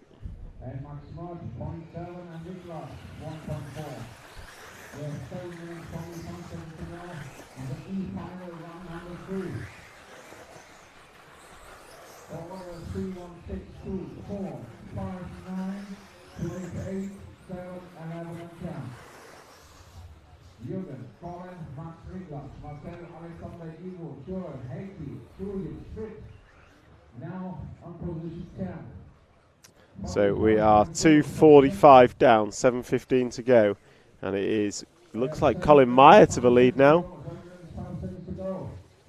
So as they come round, I will give you updated times. Crossing the line, yellow wheels, yellow wing is Colin Meyer, the Dutch driver, followed by Nicholas Weiser, Max Mort, Marcel Trieb and Jürgen Trieb.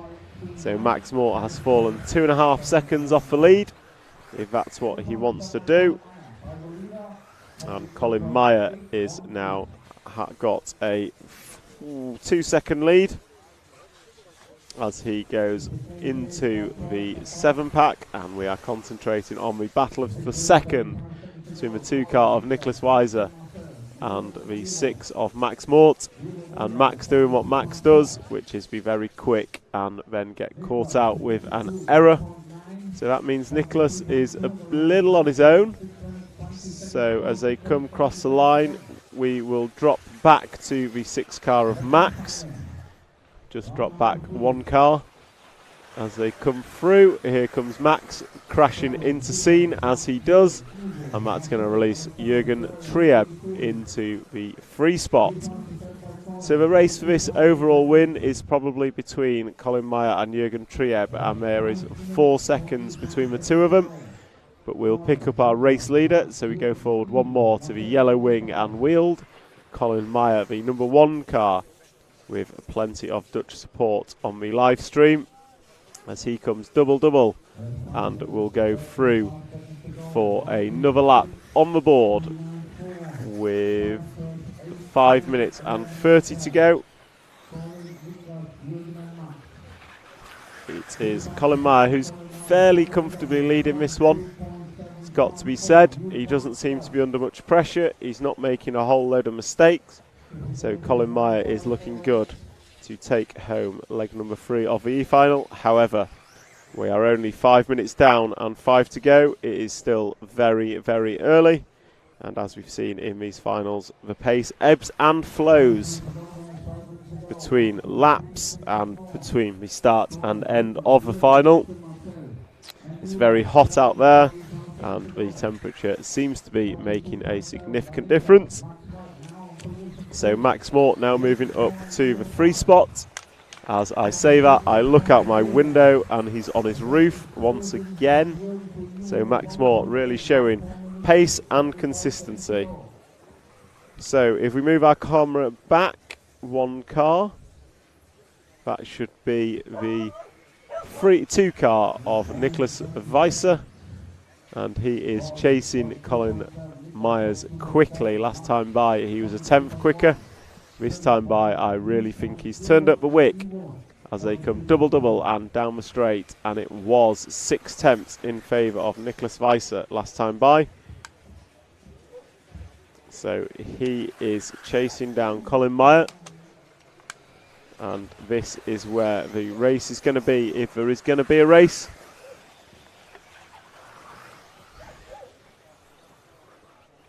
As they come up into the 7-pack. And we'll just zoom out and try and get both in shot at once as Colin Meyer is leading. It's about a 2 second, well, it's a 1 second lead exactly last time by, but I think Colin Meyer has stretched it out to about 2 seconds this time round as they come across for double, and it is 1.3, so closer than I expected, but it was Colin Meyer pulling out 2 tenths on this lap.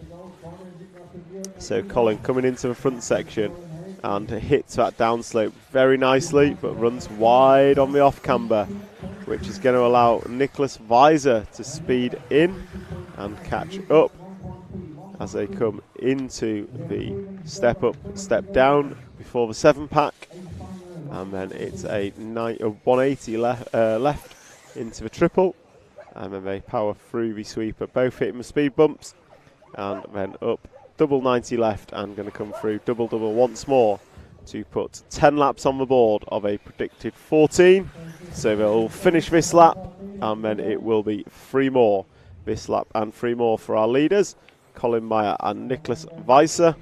And I think Colin Meyer is going to take home this final as long as he finishes first or second. I don't think he can be beaten. Marshall Trieb can't beat him, Nicholas Weiser can't. So for Colin, he's just got to keep it first or second. If Nicholas Weiser beats him, it's not the end of the world. However, as a racer, you want to win every single race you're in. So I can imagine Colin will be doing everything to not give up the lead as he crosses the line. 11 laps on the board, and it's another 3/10 in Colin's favour that time by. The gap, however, is only 1.2, so 1.2 seconds. And just a reminder for all you watching, the A final is up next. A final is up next. And there is just 1 minute and 35 remaining in this A final, leg number 3. And Colin Meyer is leading it by about 1.5 seconds to Nicholas Weiser. And Nicholas has had an error because that gap has most definitely extended, as there goes Colin Meyer, and we await Nicholas Weiser to cross the line, and he is still not crossed. And there he goes. So that was a 49-second lap for Nicholas, and that extends Colin Meyer's lead with this lap and 1 more to go to a massive 8 seconds. So we'll stick with Colin as he completes his last lap and a half, hopefully without mistake, as he comes over triple. Gets a bit of a double bounce, but it's not going to harm him at this point. And he's round the 180 and step up. 90 left, and coming down goes double, crosses the line and starts his final lap with a 43.5 last time by for Colin. And he will come into the front section. He's over. He's going to need a marshal, and that is not a good place to need a marshal. Luckily, this marshal is on it, and he clears the front section without fail, round the 180. So his gap's reduced to about 2 seconds.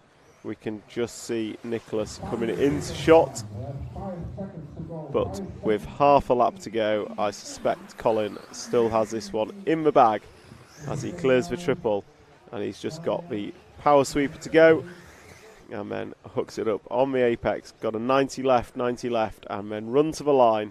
Colin Meyer going to take the win, and with it takes the overall win of the E-final.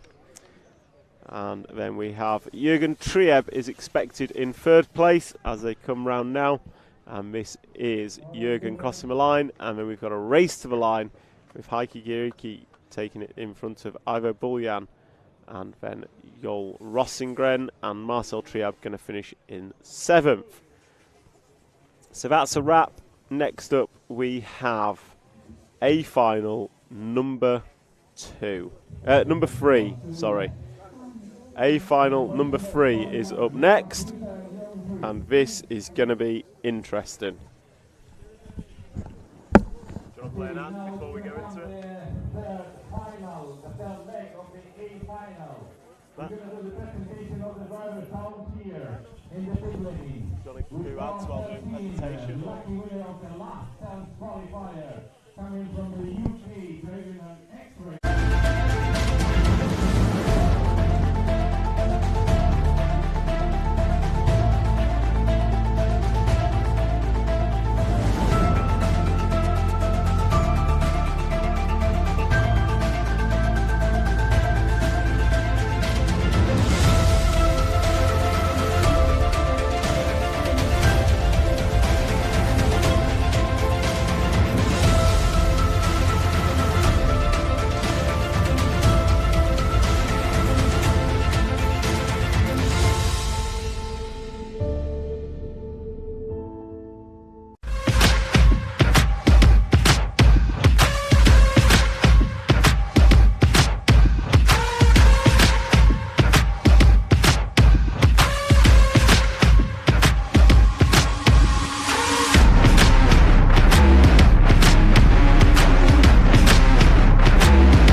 So welcome back, and we are just going through our driver introductions.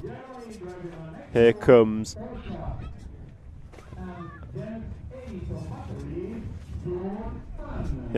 your Neumann, the S-Works driver, one of our Fast 5 of this A-Main.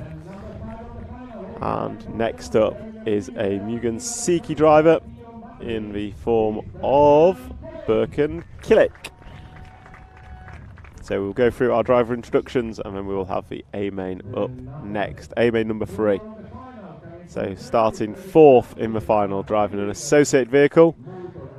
And one of our potential winners going into A leg 3 is Aaron Ronick. And next up we have 3rd on the grid, winner of leg number 1, and one of our 3 potential winners driving a Mugen Siki car from Germany is Burak Killick.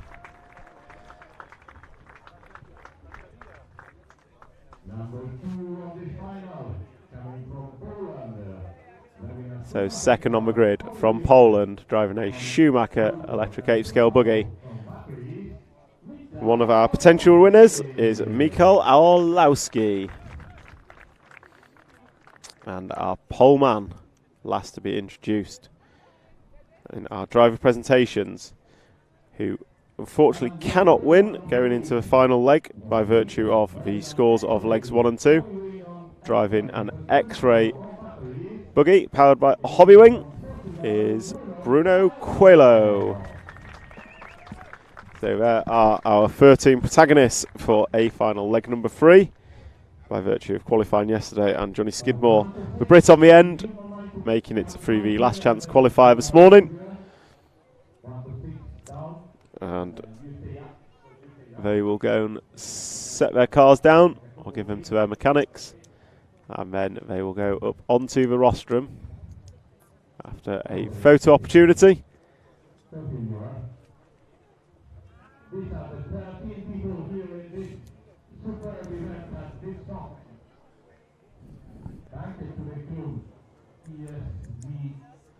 Our A-Main drivers here at the 2023 EFRA 1/8 Electric Off-Road European Championships from the Rhine-Main circuit in Germany, with coverage brought to you by RC Racing TV, sponsored by X-Ray, Hot Race Tyres, Hobbywing and S-Works. And we will have our drivers now coming up onto the rostrum, ready for leg number 3. So just a reminder, Burak Killick has a 1 and a 4, I believe, possibly 1 and a 3. No, 1 and a 4. And he has the quickest final win, which may be important. Michael Orlowski has a 1 and a 2, and Aaron Ronick has a 2 and a 3. Your winners will come from one of those 3. Bruno Coelho, your pole man, cannot win. He only has a 3 and a 4, so he unfortunately cannot win this European Championship. Juan Carlos Canas currently sits 6th with a 5 and a 7, your outgoing champion. And your Neumann, also very quick at the front of this final, has a 5 and a 6, sits in 5th spot currently. So who will it be? There's lots of permutations. As we go through, I will try to keep us updated in what is happening. And I would encourage all our wonderful listeners on whatever platform you are watching to like, share and subscribe to help promote RC Scale Motorsport and the EFRA European Championships, as our 13 A finalists go off to start their warm-up,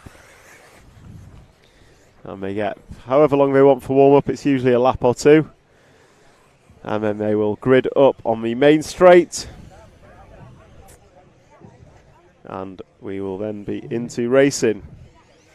So just checking our cameras are all working, which they are, as these guys send it round.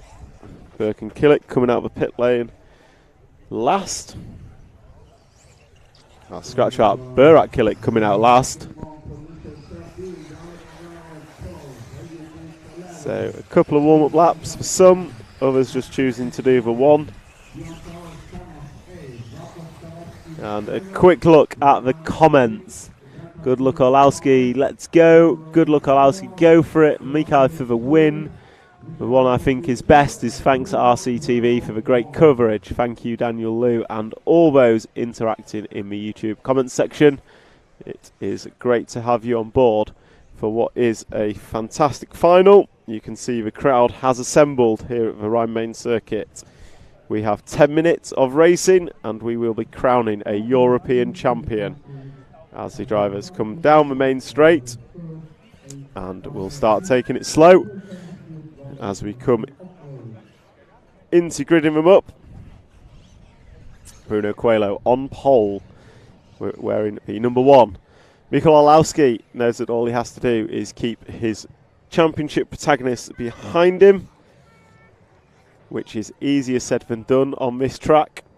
Burak Kilik will start from 3, and the third and final championship contender in this A-leg 3 is Aaron Ronick in the 4 spots on the grid, ironically using a long aerial tube despite being on 2.4 gigahertz. This is the A-main now, and the other finals will follow for those on the live stream. We are in countdown.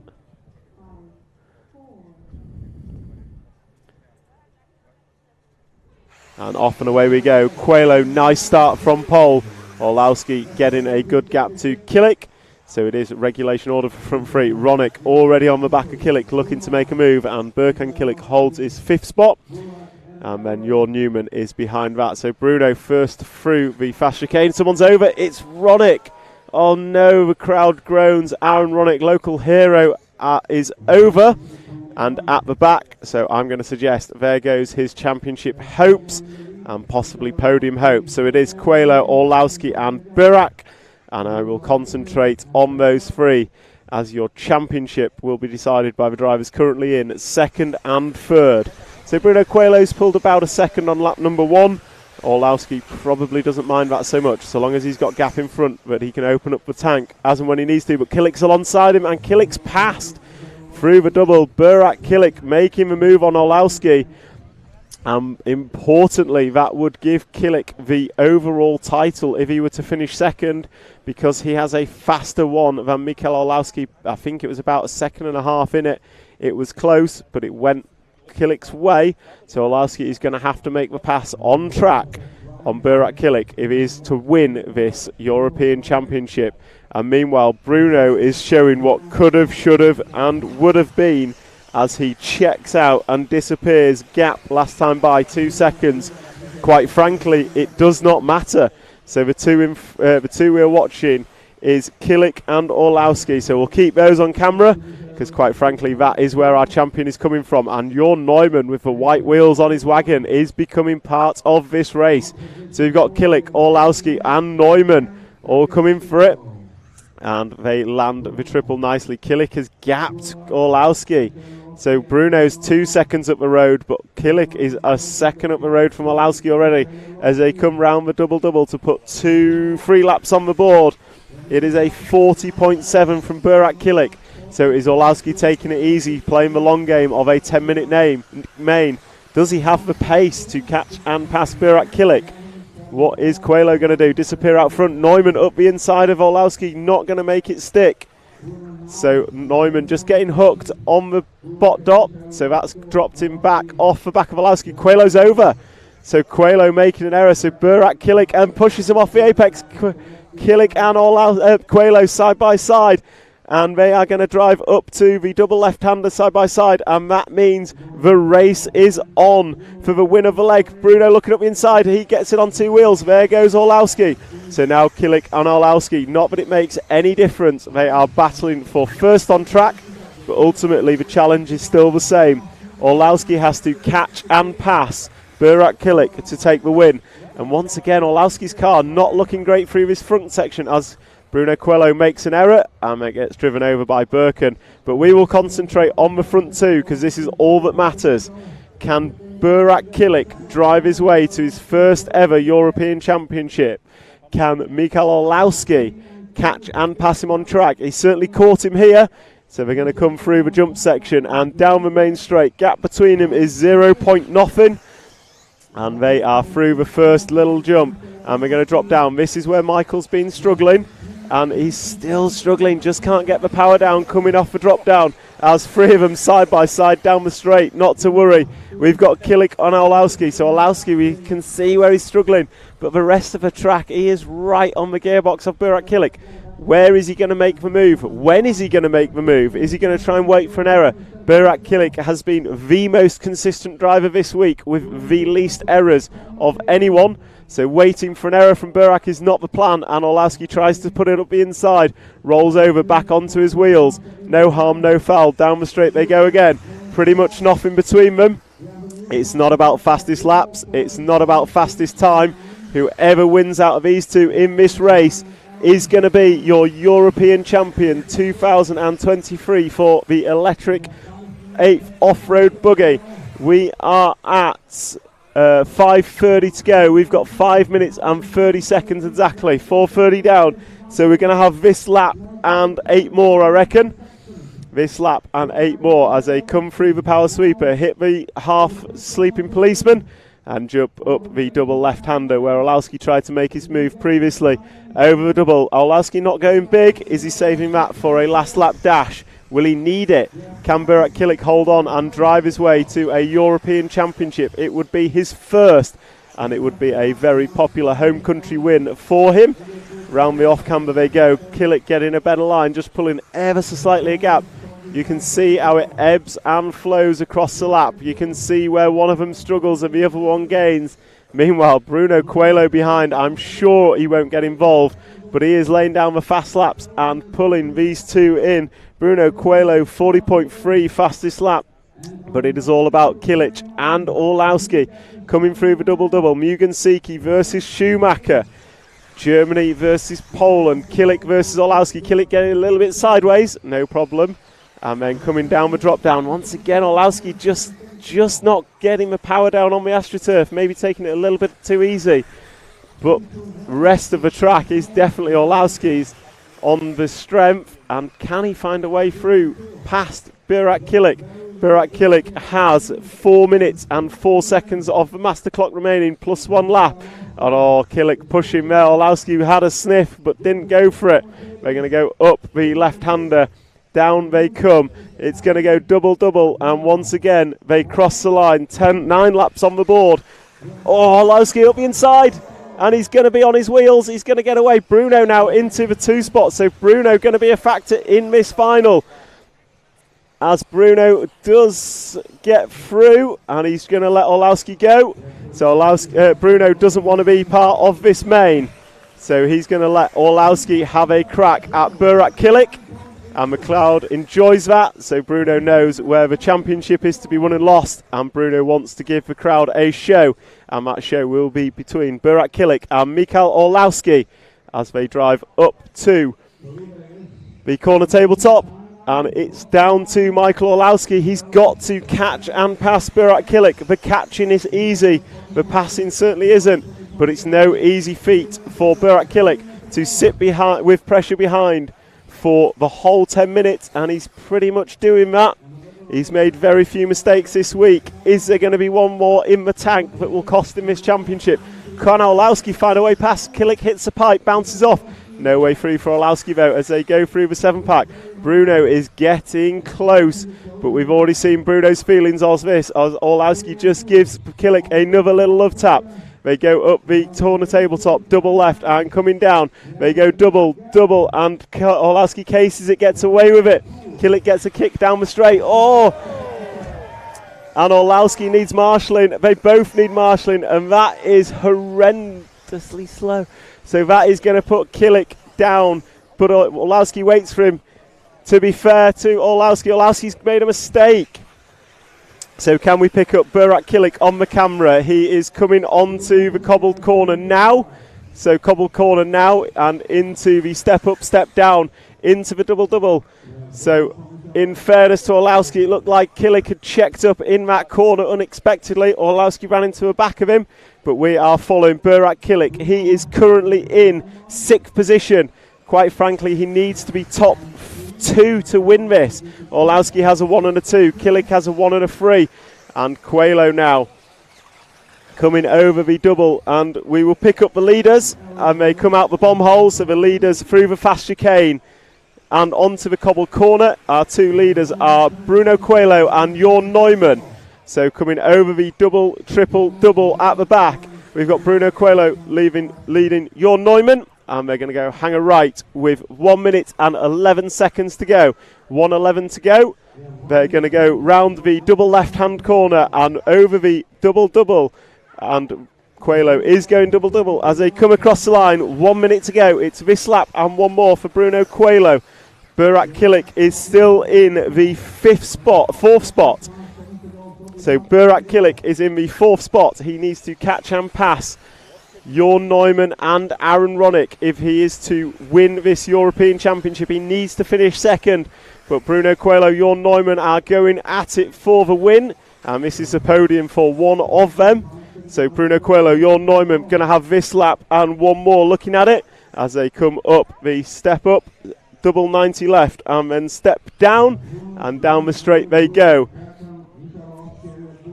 It is Bruno Coelho, Jorn Neumann, and here comes Aaron Ronick. Could he win it with a 1 and a 2? I don't think his time would be quick enough. But here we go, it's Bruno Coelho, Jorn Neumann and Aaron Ronick, all 3 of them together. Is there another twist in the tail of this European Championship? Will Bruno hold off Jorn Neumann for the podium? Can Aaron Ronick make something out of nothing? Can Burak get up to 2nd spot and take the championship? Or is it Orlowski's? We will find out. So Bruno Coelho going to come round the sweeper. He's got Jorn Neumann all over him. It's going to be a dash to the line. It's going to be double to the line. Who's it going to be? Neumann, Coelho, or Ronick. Ronick goes big, doesn't make it. So Bruno Coelho going to take the win. Then we're going to get Jorn Neumann finishing in 2nd, Aaron Ronick in 3rd, Burak Killick going to finish in 4th, Birkenkillick going to finish in 5th. Then we're expecting Elliot Boots, but it's Max Goetzel next. Elliot Boots is 6th, Max Goetzel, Juan Carlos Canas, David Enguero, Bartosz Saluski and Mikael Orlowski in 11th.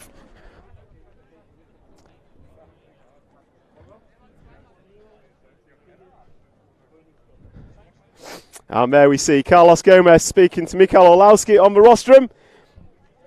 And I suspect there is a conversation over what happened in that contact between Mikael Orlowski and Burak Killick. But Mikael Orlowski has his hands on the trophy. And there is Matt McCallan taking a picture. I'm sure it's not the way Michael wanted to win. And Michael will leave the rostrum as Matt McCallan gets his hands on the trophy. He'll want a picture of that. And here comes Mikael Orlowski. I suspect we will have him straight into commentary for a comment, and we will see what he has to say. I don't think there's any fun math required. I think that is Mikael Orlowski's victory with a 1 and a 2.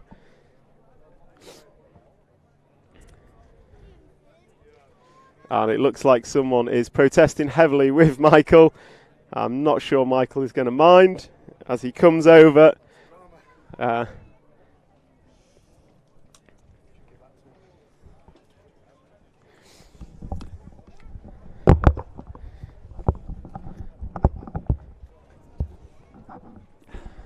So, Michael Orlowski straight off the rostrum from that final. First of all, congratulations. Well done on the overall victory. I'm sure not the way it wanted to end for you. What was your side of what happened? Yeah, I was racing really close with Burak and, fighting for the European Championship. I'm going to be aggressive.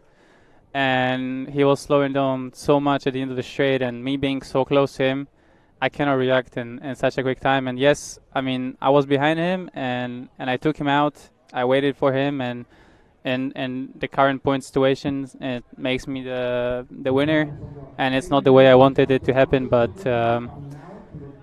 that's how it is. It's racing. From where I was stood, it looked like he was super slow through turn 1, whereas you were carrying the normal corner speed, and it's just that's it. I'm gonna go for it. I'm gonna be always as close to him. I'm gonna put pressure on him, and he cannot just expect me to break every single corner. Like, he was breaking so much at the end of the straight. The lap before also, I think I hit him there and we had a crash, or like 2 laps before that. So it's not the way I wanted it to end, but however, it is still a victory. You proved it in qualifying with some tremendous pace. You've had some brilliant finals. So from us at RC Racing TV, congratulations and well done. Thank you. Cheers. Yeah, you can do. We will do, yeah. Bruno?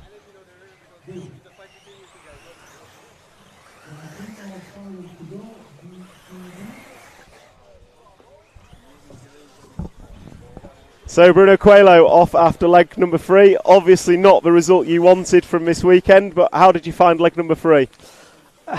Was dramatic, I think. Yeah, I think we suffered a lot today with the heat. The temperature was much higher today than yesterday. I think the track is I think a little bit more slippery. Yeah, we didn't find out the perfect setup, but I mean, in the end, I'm very happy because at the warm up we were like 6 to 7 seconds behind Burak, and we made some changes on the car. We have some prototype parts on the car for here and for the new car coming, and we improved basically 6 seconds, let's say. So I'm super happy with that. So I cannot take any negative thoughts from here, from this result. I think we make a very good race. All the team, we had I think 4 cars in the final, which is very good. 5 with Johnny. 5, okay. Johnny So 5 cars. So yeah, it's almost half of the final. So I'm really pretty happy. Unfortunately, I was not able to bring the first place, but I mean I think I'm second still. I think so, yeah. And your experience showed in that last leg you weren't getting involved in a championship battle. I want, because it was a fight between them two, you know, and it was not fair for me to be in the middle. And then if I fight for the first position, I touch Burak will be, huge drama about. So I was like, okay, let him go, and they fight for what they need to fight for. And in the end, unfortunately, they touch each other here in the end of the straight, and I got the benefit from that. But I mean, I think it's also deserved it for my side for all I did for the weekend. Absolutely. Yeah. I mean, I dominated almost all practice, almost all qualifies. And the car was brilliant. I mean, it's just the finals was unfortunate for us, but I mean, I'm very happy still. Well, congratulations nonetheless, and as you say, dominating performance from yourself, showing that you have the pace, the team has the pace, and all in all, I think you can go home as a team certainly happy. Thank you, Bruno. Very happy. Thank you. Cheers.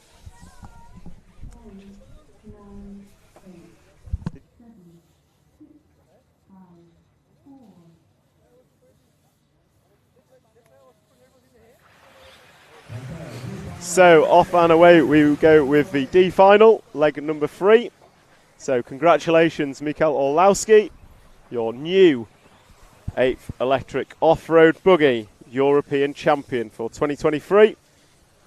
And it was a fully deserved victory. It would have been fully deserved for any of the drivers out of the top 5. And I include your Neumann in that 5, as he was very, very fast in the finals.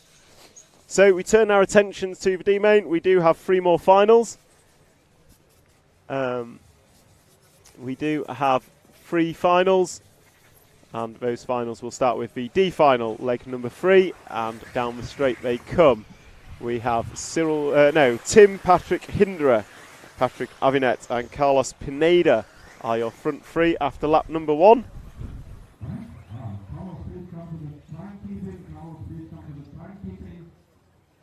And now we're on the final run number 3.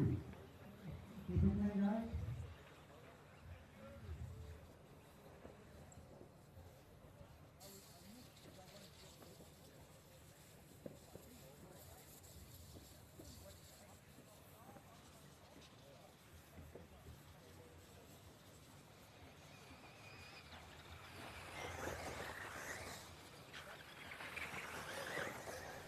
So 2 laps on the board, and it is your poleman Tim Patrick Hinderer who leads them away, and we'll pick him up on track coming off camber through the quick chicane, and he is looking hot in this one.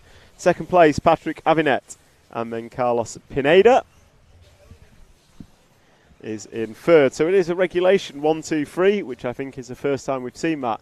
And then comes the 6 car of Moritz Lautenbacher, who's on his roof now.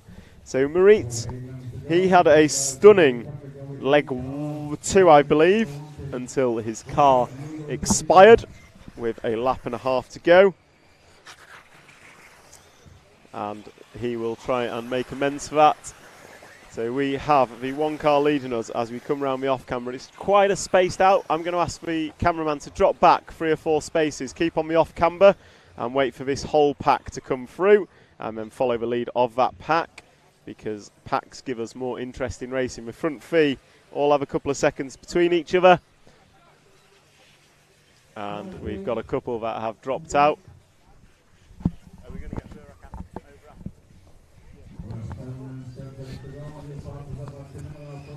So Tim Patrick Hindra, Patrick Avinet and Carlos Pineda go by. And then we have the pack, the chasing pack, come down the straight. And that chasing pack is led by the 10 car of Julius Ciclodi. And Julius actually won leg number 1 from 10th on the grid. And I think leg number 2, he was up there at some point until a roll put him out. So we'll see what Julius can do in this. As he now runs in 4th place, can he catch Carlos Pineda in the 3rd spot? Or will he have his mirrors full of Nicolo Lambert and Moritz Lautenbacher for the remainder of the 6 minutes and 30 seconds that are remaining as they come round? And it is Julius Ciclodi leading Moritz Lautenbacher for that 4th place battle, and we'll stick with this battle because the race leader has quite frankly disappeared, and this is the closest battle on track as they come past. Oh, Moritz getting it wrong through the step up, step down. So we will now cut to the start of the 6-pack. If we cut to the start of the 6-pack, we can pick up 2nd and 3rd as 2nd crashes off. That's Patrick Avinet, and it is Carlos Pineda now into 2nd place.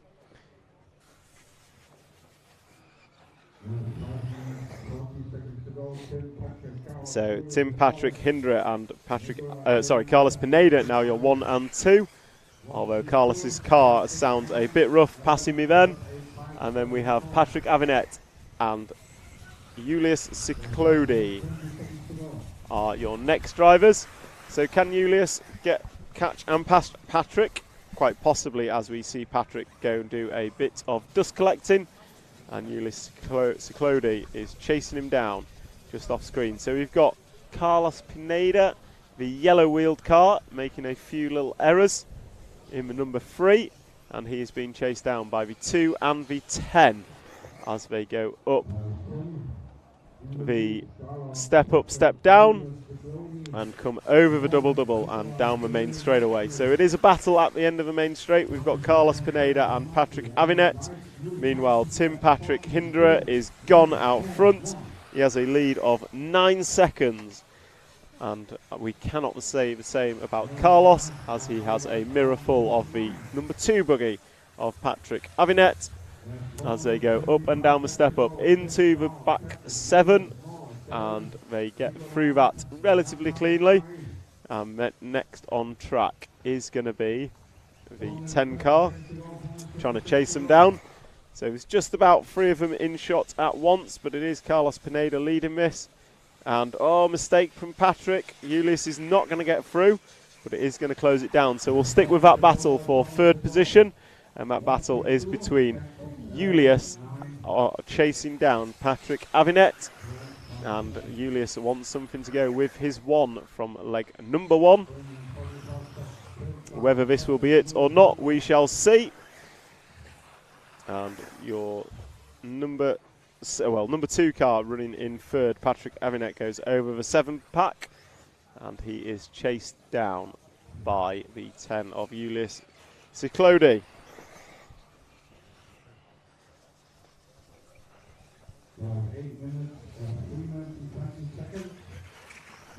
So down the straight they go, 3, 2 and 10 all on the straight together. 3, 2 and 10 all on the straight together.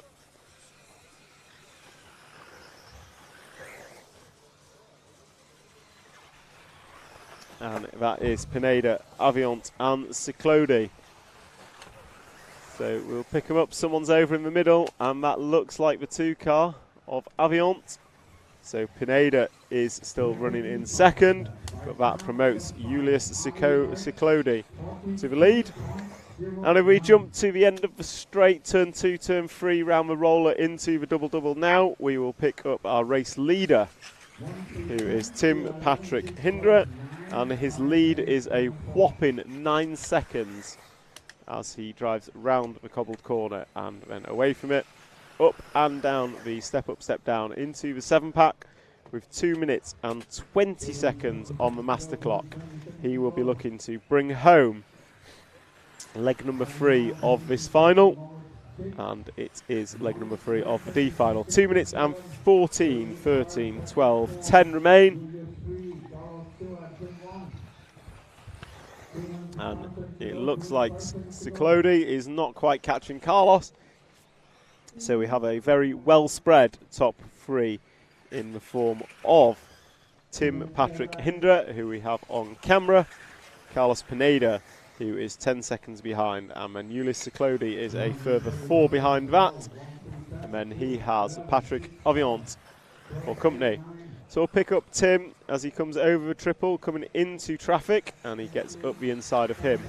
Going to go over 2 speed bump rollers and then jump up the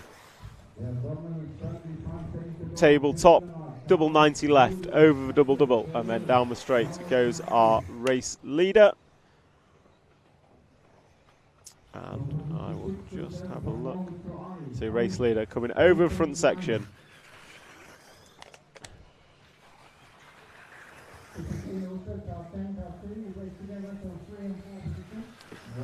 So race leader coming into the back section now. Into the 7 set, nicely done. Double, triple, single, single, taking it nice and easy.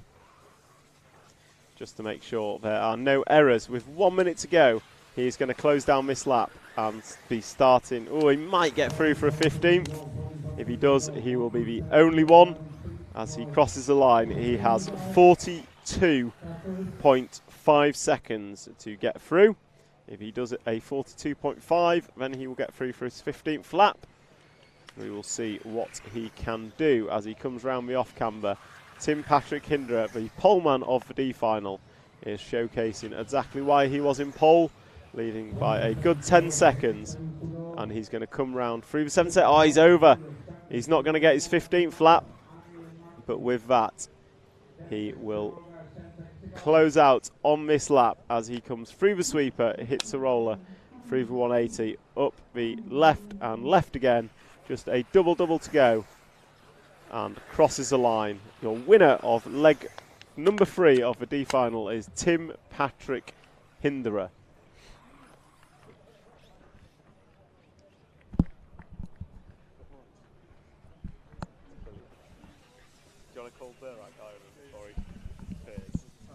So Carlos Pineda finishing second, Ulyss Ciclodi in third.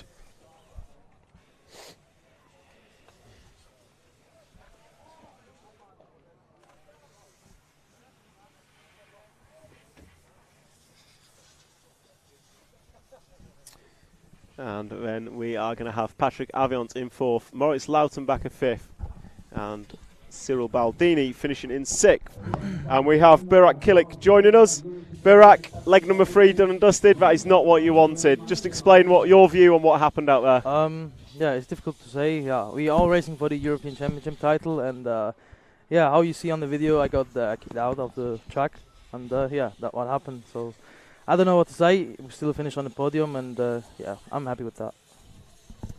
So, all in all, forget the last leg. It's still been a brilliant week for both you and your brother Birkin. Yeah. Been really fast. Where do you go next from here? Next week, I don't know, maybe some practice or something. Yeah, we will see. No rest. Yeah. And then Nitro Euros later in the year? Yeah, of course, 1.8 and 110 as well. I go to the 110 Euros as well, and yeah. Well, unlucky in the last final, but congratulations Thank for you. a really competitive week. Thank you a lot. Thank you.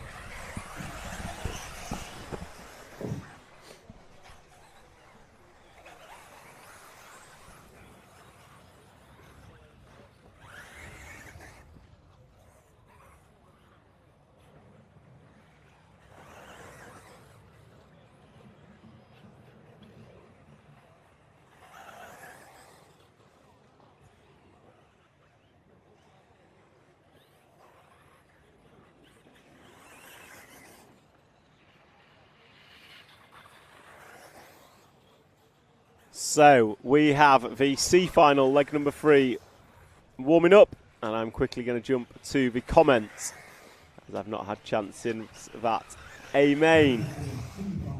So Mike, lots of comments on that A main number 3, absolutely understandable. So who won? Mikkel Orlowski won from Bruno Coelho in second. Burak Kilik in third. Aaron Ronick was fourth, so close to the podium, unfortunate for him. Jon Neumann was in fifth, Juan Carlos Canas sixth, Elliot Boots seventh, David Ongaro eighth, Birkin Kilik ninth, Max Goetzel 10, Bartosz Zaluski was 11th, David Rolofock 12th, and Johnny Skidmore 13 was the overall result of the A main. And absolutely props to Bruno Coelho with his interview afterwards. He is very happy despite not winning, because the X-Ray team have showed fantastic pace all weekend. Races are 10 minutes, Carlos. And yes, Arlo Breezy, Michael Orlowski was using a Schumacher car. Daniel Santo, why did they mix up the finals? Just to get the A main on at mid-afternoon time. And some of the drivers who maybe want to watch it need to get home. A race in Germany does mean that there are lots of people who've driven here, and the earlier we can get them away on a Sunday, the better. And we have just 2 more races to watch.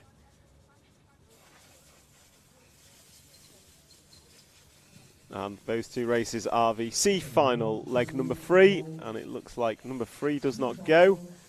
That number 3 is Adrian Pariente, which is unfortunate for him. And then we will have the B final afterwards, which has been won by Martin Bayer. The C final, previous winners, leg winners, were Marco Bruffalo and Adrian Pariente, and Adrian does not race. So that means Marco is the winner, de facto winner of the C final, because for whatever reason Adrian has not made it out. So that is a shame.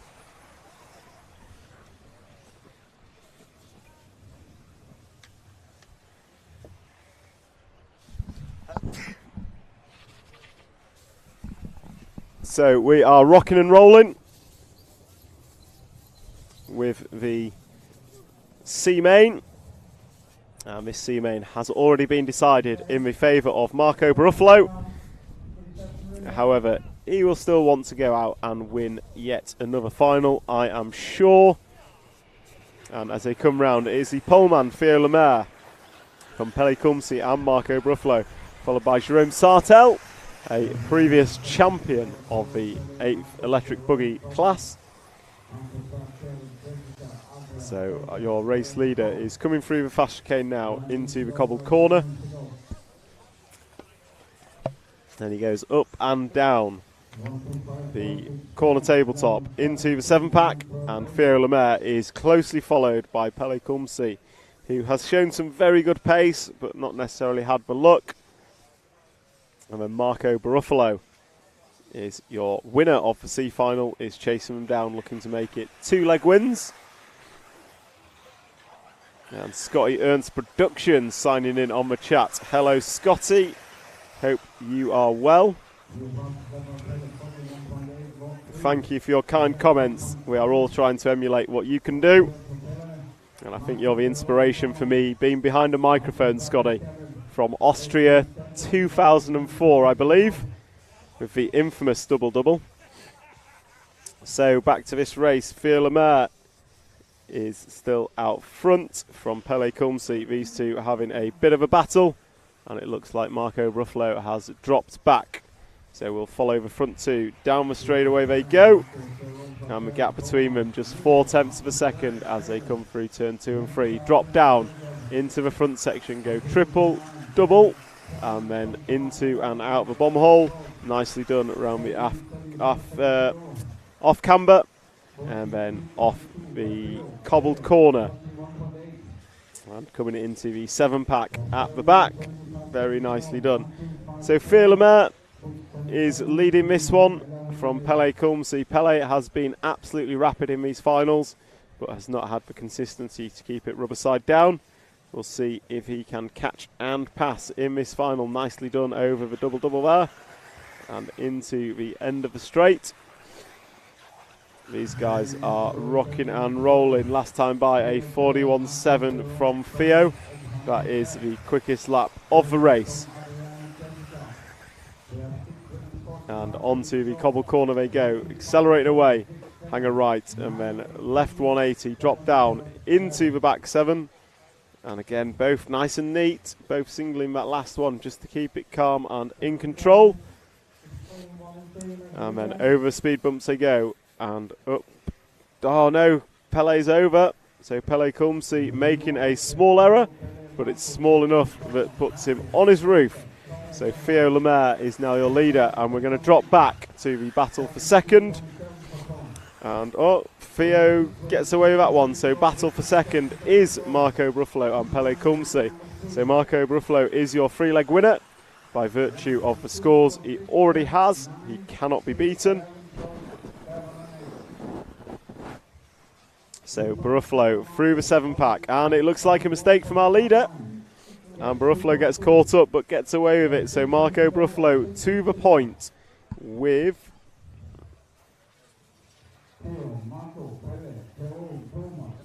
5 minutes and 40 to go. So Marco Bruffalo to the point, and he's been chased down by Pele Kumsi. The gap is 2 seconds, so it is a 2-second gap between Bruffalo and Kumsi last time by. And Theo Lemaire's mistake has dropped him 3.2 off the lead as they come round. Well, Marco comes round the cobble corner into the 7-pack. We pick up the battle for second place, which is Jerome Sartell now in second. So a previous champion of the electric 1/8 buggy, European champion. So Sartell is through the speed bumps and hooks it up on the apex. Going to jump up and go 90 left, and come down, going double, and down the straight he goes. And Sartell is 4.8 behind our race leader Bruffalo, but we will stick with the battle for second between Sartell and fellow Frenchman Theo Lemaire, as Pele Kumsi in the background of the shot, running in 4th position after an error on the preceding lap. So we are at 5 minutes and 30 complete, and into the last 4 minutes and 30. As Jerome Sartell runs a little bit wide, Theo Lemaire makes sure that door is open and goes through. Thank you very much. And now Theo Lemaire will set about gapping Jerome Sartell and trying to catch Marco Bruffalo, who is a good 6 seconds up the road, which will be a difficult job. And there is Pele Kumsi driving the grass line down the straight. That is my kind of racing, as all 3 of them in shot together, but Theo Lemaire is starting to pull away ever so slightly from the chasing Jerome Sartell. And they are up. Oh, Theo's made an error. He's going to get away with it, but it's going to be enough to let Sartell through. So Jerome Sartell is now up into second place once again, and he will have to fend off the fast racing Theo Lemaire and Pele Kumsi for a remaining 3 minutes and 30 seconds as they all go through to put 9 laps on the board. And another error from Theo is going to drop him down. So it is Sartell and Kumsi who are racing for the all-important second position. And it's also worth noting, as we look down the order, Jessica Palson is once again beating JQ quite comfortably. So on camera now we have Jerome Sartell running around in second position. Marco Bruffalo has just crossed the line. To give you some idea of the gap he holds over Jerome Sartell, Sartell comes down the straightaway, 10 laps on the board of a predicted 15. So we are 2/3 race distance with 2 minutes and 45 on the master clock. Can Kumsi make a pass on Sartell? Can Sartell hold off for another 2 and a bit minutes?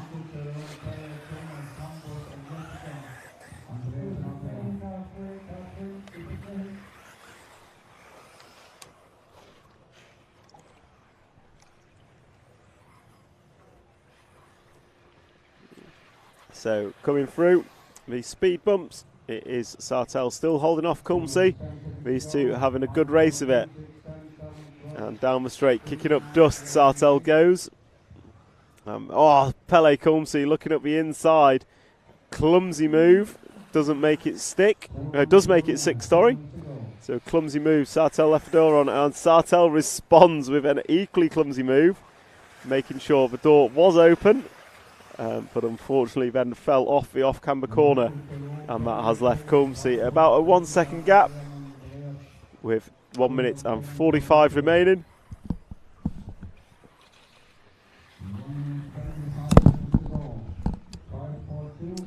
So your second and third drivers with 1:30 to go will cross the line. 3 laps remaining as they do.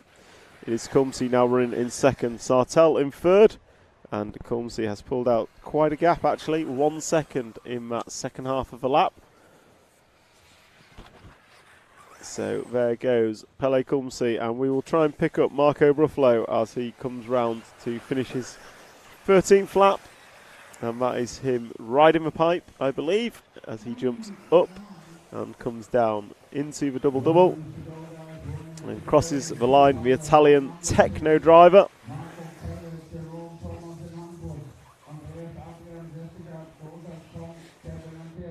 And here comes Bruffalo. He's got this lap and one more to stamp his authority on the C final. After taking the win in legs 1 and finishing second in leg 2, he cannot be beaten, as Perienti does not run in this third and final leg. So here comes Marco Bruffalo over the triple jump, land it nicely, and then into the speed bumps. Going to hook on the apex and do a double left. And he will start his final lap now as he crosses the line. And as he does so, his lead is quite significant. Although there should be a couple more drivers that break through onto 15s. We'll follow around with Bruffalo as he completes his 15th and final lap of this final. And his final lap of his European Championships. And he's going to do it in style with a roll as he comes on and off the cobbles. Up and down the corner tabletop into the 7-pack. He goes double, he goes triple, and he goes double. Very nicely done. I bet he wished he did it like that all week as he puts one more lap on another driver. Through the speed bumps, through the 180, up and into the double left-hander, and we'll finish off with a double-double to take the win of the C final, leg number 3, and overall win in the C final. Second is Pele Kumsi. Thomas Musso going to get third in the leg, and Sartell 4th. Hampersberg 5th. Andres Meyer 6th. Adrian Periente, late starter, going to finish 7th. Jessica Palsson 8th. Thompson in 9. Kevin Mikadet in 10. And that is a wrap of your C final. So our last final of the event. So Scotty, to give you a recap, the A final was on about 15 minutes ago. So we ran the A final after the E final. So the final leg of the A final has happened, and Mikhail Orlowski took the win. There was contact between Orlowski and Burak Kilak, and it's fair to say the two camps have opposing views of what happened, and I am going to leave it at that. So we have crowned our champion, Mikhail Orlowski. Bruno Coelho finished in 2nd overall, and Burak Kilak finished in 3rd. And we now have our final here at the European Championships, and that final is the B final leg number 3.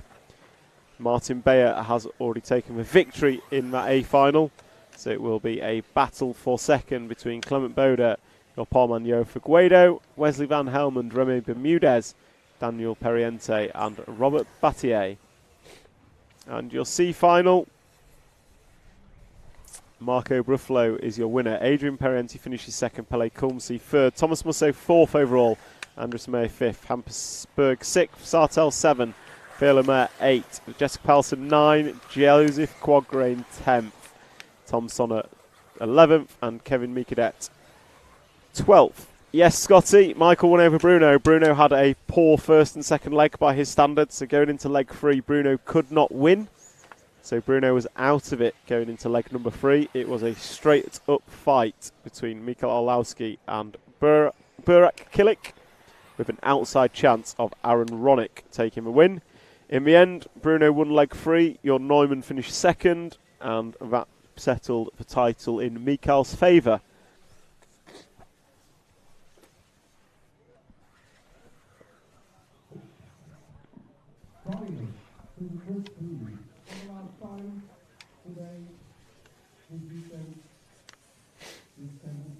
So B final gridding up. Looks like we're missing a couple. Oh, they wait still to grid up.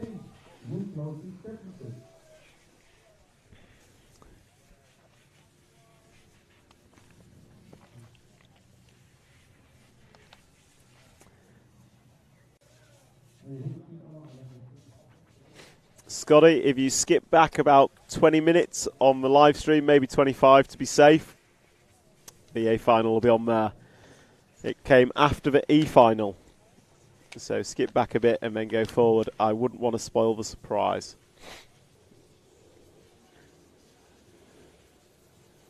So, our last race of the week coming up now, and the number 2 car of Martin Bay does not go, as he has already won. So we will start with Joao Figueiredo on pole, then a gap to Wesley Van Helmond, and off and away they go. And it is Figueiredo from Van Helmond from the 4 car of Remy Bermudez, and Remy has been absolute rocket ship in these finals. However, it's also fair to say he has made some errors. Figueiredo has been the nearly man all the way through. BQ nearly made the A final. LCQ finished, well, 3rd in the end, but almost made it. And then in these finals, he has been so close to winning, but Martin Bayer took it from him. And now it looks like Noah Ben Mohammed has finally had a decent start. He's kind of been shuffled to the back in the last 2 legs. This time, though, he's coming down the straight in 2nd place. And Noah and Yoa put in a fantastic race in the LCQ first thing this morning. And I am hoping to see them put on another great display to close out this European Championship.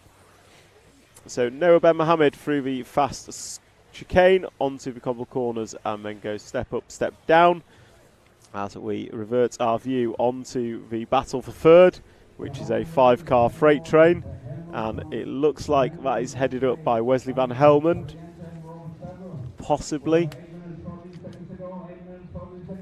And it looks like Robert Battier is in there as well. Robert finishing 2nd in the leg 2, so a good result from him would be good. It's not Wesley, it is Daniel Parente in the 3 spot, and then it is Robert Battier in 4th.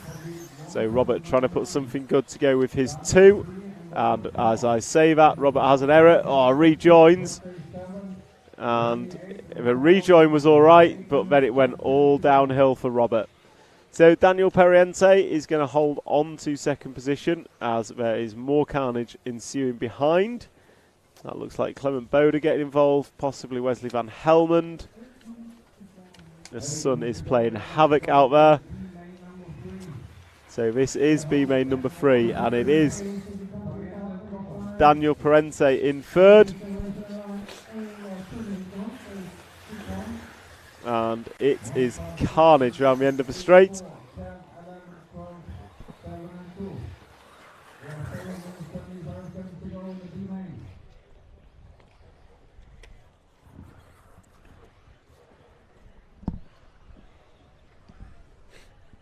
So B main, Joao Figueiredo is still leading from Noah Ben Mohammed, and we are watching the battle for 4th position behind Daniel Parente. And that was led over the line by Wesley Van Helmond, but once again it has changed hands, and I believe it's Oscar Navarro being chased down by Clement Boda for the 4th and 5th position as they go down the straightaway. And Joao Figueiredo out front showing what could have, would have and should have been with a 3 second lead out front. Daniel Parente is a further 5 back. And if we just drop back on track to the battle with Oscar Navarro and Clement Boda, the closest battle on track as it stands is that battle for 2nd and 3rd.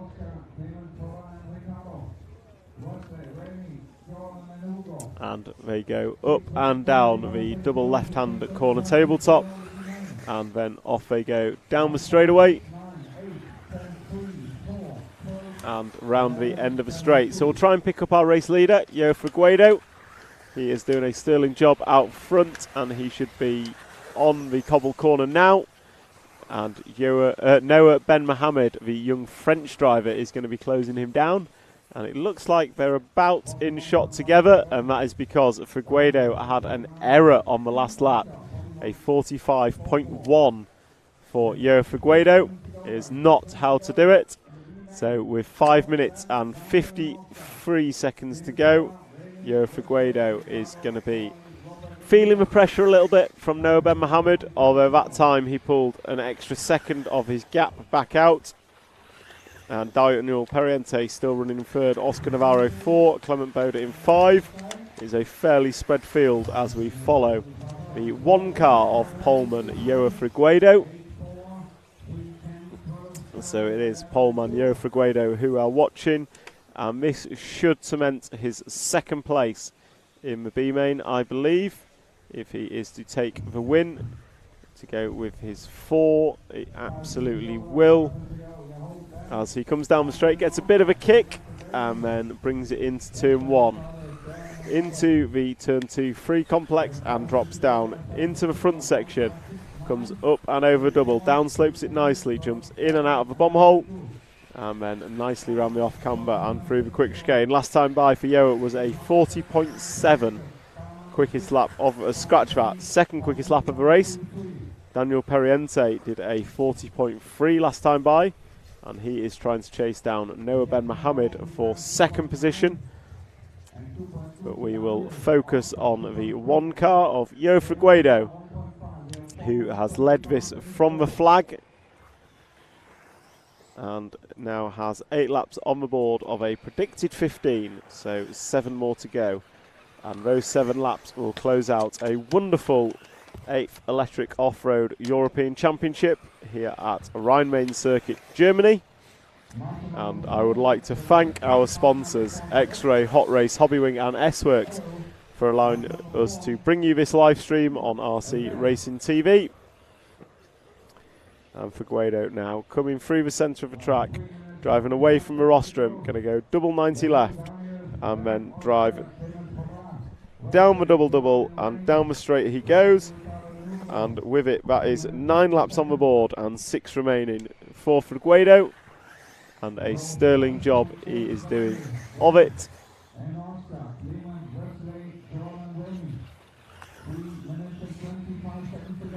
2 minutes to 3 minutes 25 to go, so we are still watching Yo Figueiredo. I will look down the field, and if we cut to the double now, the big double now, we've got a good freight train of cars. If we cut to the big double jump in the bommel, we have a good freight train of cars battling out for the lower positions in this main.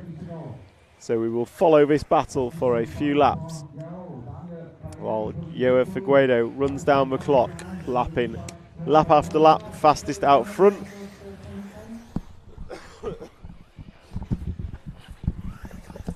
Yo doing what he wished he could have done in qualifying, which is just be that little bit cleaner and a little bit quicker to make the main, as the 4-car battle starts to spread out, and we are following the lead of those 4, which is Robert Battier in the 7-car, red number 7, as he jumps in and out of the bommel. Remy Bermudez chasing him down. Remy has been fantastically quick in these finals.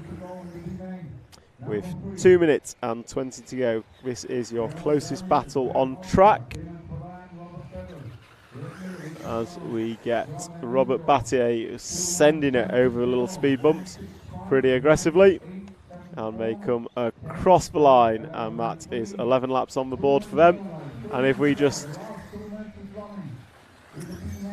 this is the final 2 minutes, and this is still the closest battle on track. We'll pick up Yo Figueiredo towards the end, but for now we will watch Robert Battier and Remy Bermudez battling it out for 6th and 7th spot in leg number 3 of the B main here at the wonderful Rhine-Main Circuit. And it looks like Remy's just had a mistake, So that seems like good time to pick up our race leader coming out the bomb hole. Joe Figueiredo, it jumps in now and out round the off-camber corner, and he has 2 and a bit laps remaining, and we'll see out this European Championship, which has crowned Mikael Orlowski as a European champion. Bruno Coelho finishing up second in the A main, and Burak Kilik going to finish in third.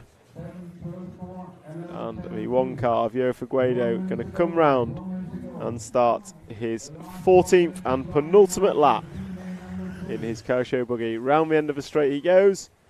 The car behind him is a lapped car, so Figueiredo has a... Sorry, it's not a lapped car, that is the leader. Figueiredo's crashed.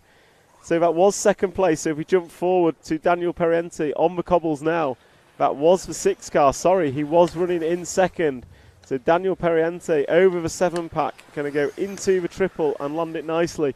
With just a lap and a half remaining, inherits the lead from a crashing Joe Figueiredo. So Periente going to come into... Oh, he's crashed as well. So Figueiredo back to the front. They're going to go double-double. This is going to give us an exciting final lap. Down the straight they go. Gap between them, half a second. This is a race for the win in the third and final leg of the B final. The last final here today at the European Championships. They both come out of the bomb hole. All right, round the off-camber, through the fast chicane. Where is it going to be decided? Coming on and off the cobbles. They come into the up and down section, through the 7-pack at the back. Neither of them go big. Coming into the triple, both looking for a downslope. Both hit it. And round we go. Not much more opportunity for Daniel Periente to make a move. Joe Figueiredo just got one corner and a double-double to go. And across the line he goes. And takes a win of B final leg number 3. Daniel Periente going to come home in second. Noah Ben Mohammed in third. Oscar Navarro in fourth. And that is a wrap of the European Championship. And that will be... So Joe Figueiredo going to finish that B final in first, and with it take the overall win of the B final. And that is a wrap of the European Championship coverage here from Rhine-Main Circuit, brought to you by RC Racing TV, sponsored by X-Ray, Hot Race Tyres, Hobby Wing and S-Works. We thank you all for joining in on the live streams and interacting with us, and tune in next week where RC Racing TV will be in Sicily giving a live production from the Nitro On-Road Euros. 1/10 Nitro On-Road Euros. Thank you for having me, and goodbye.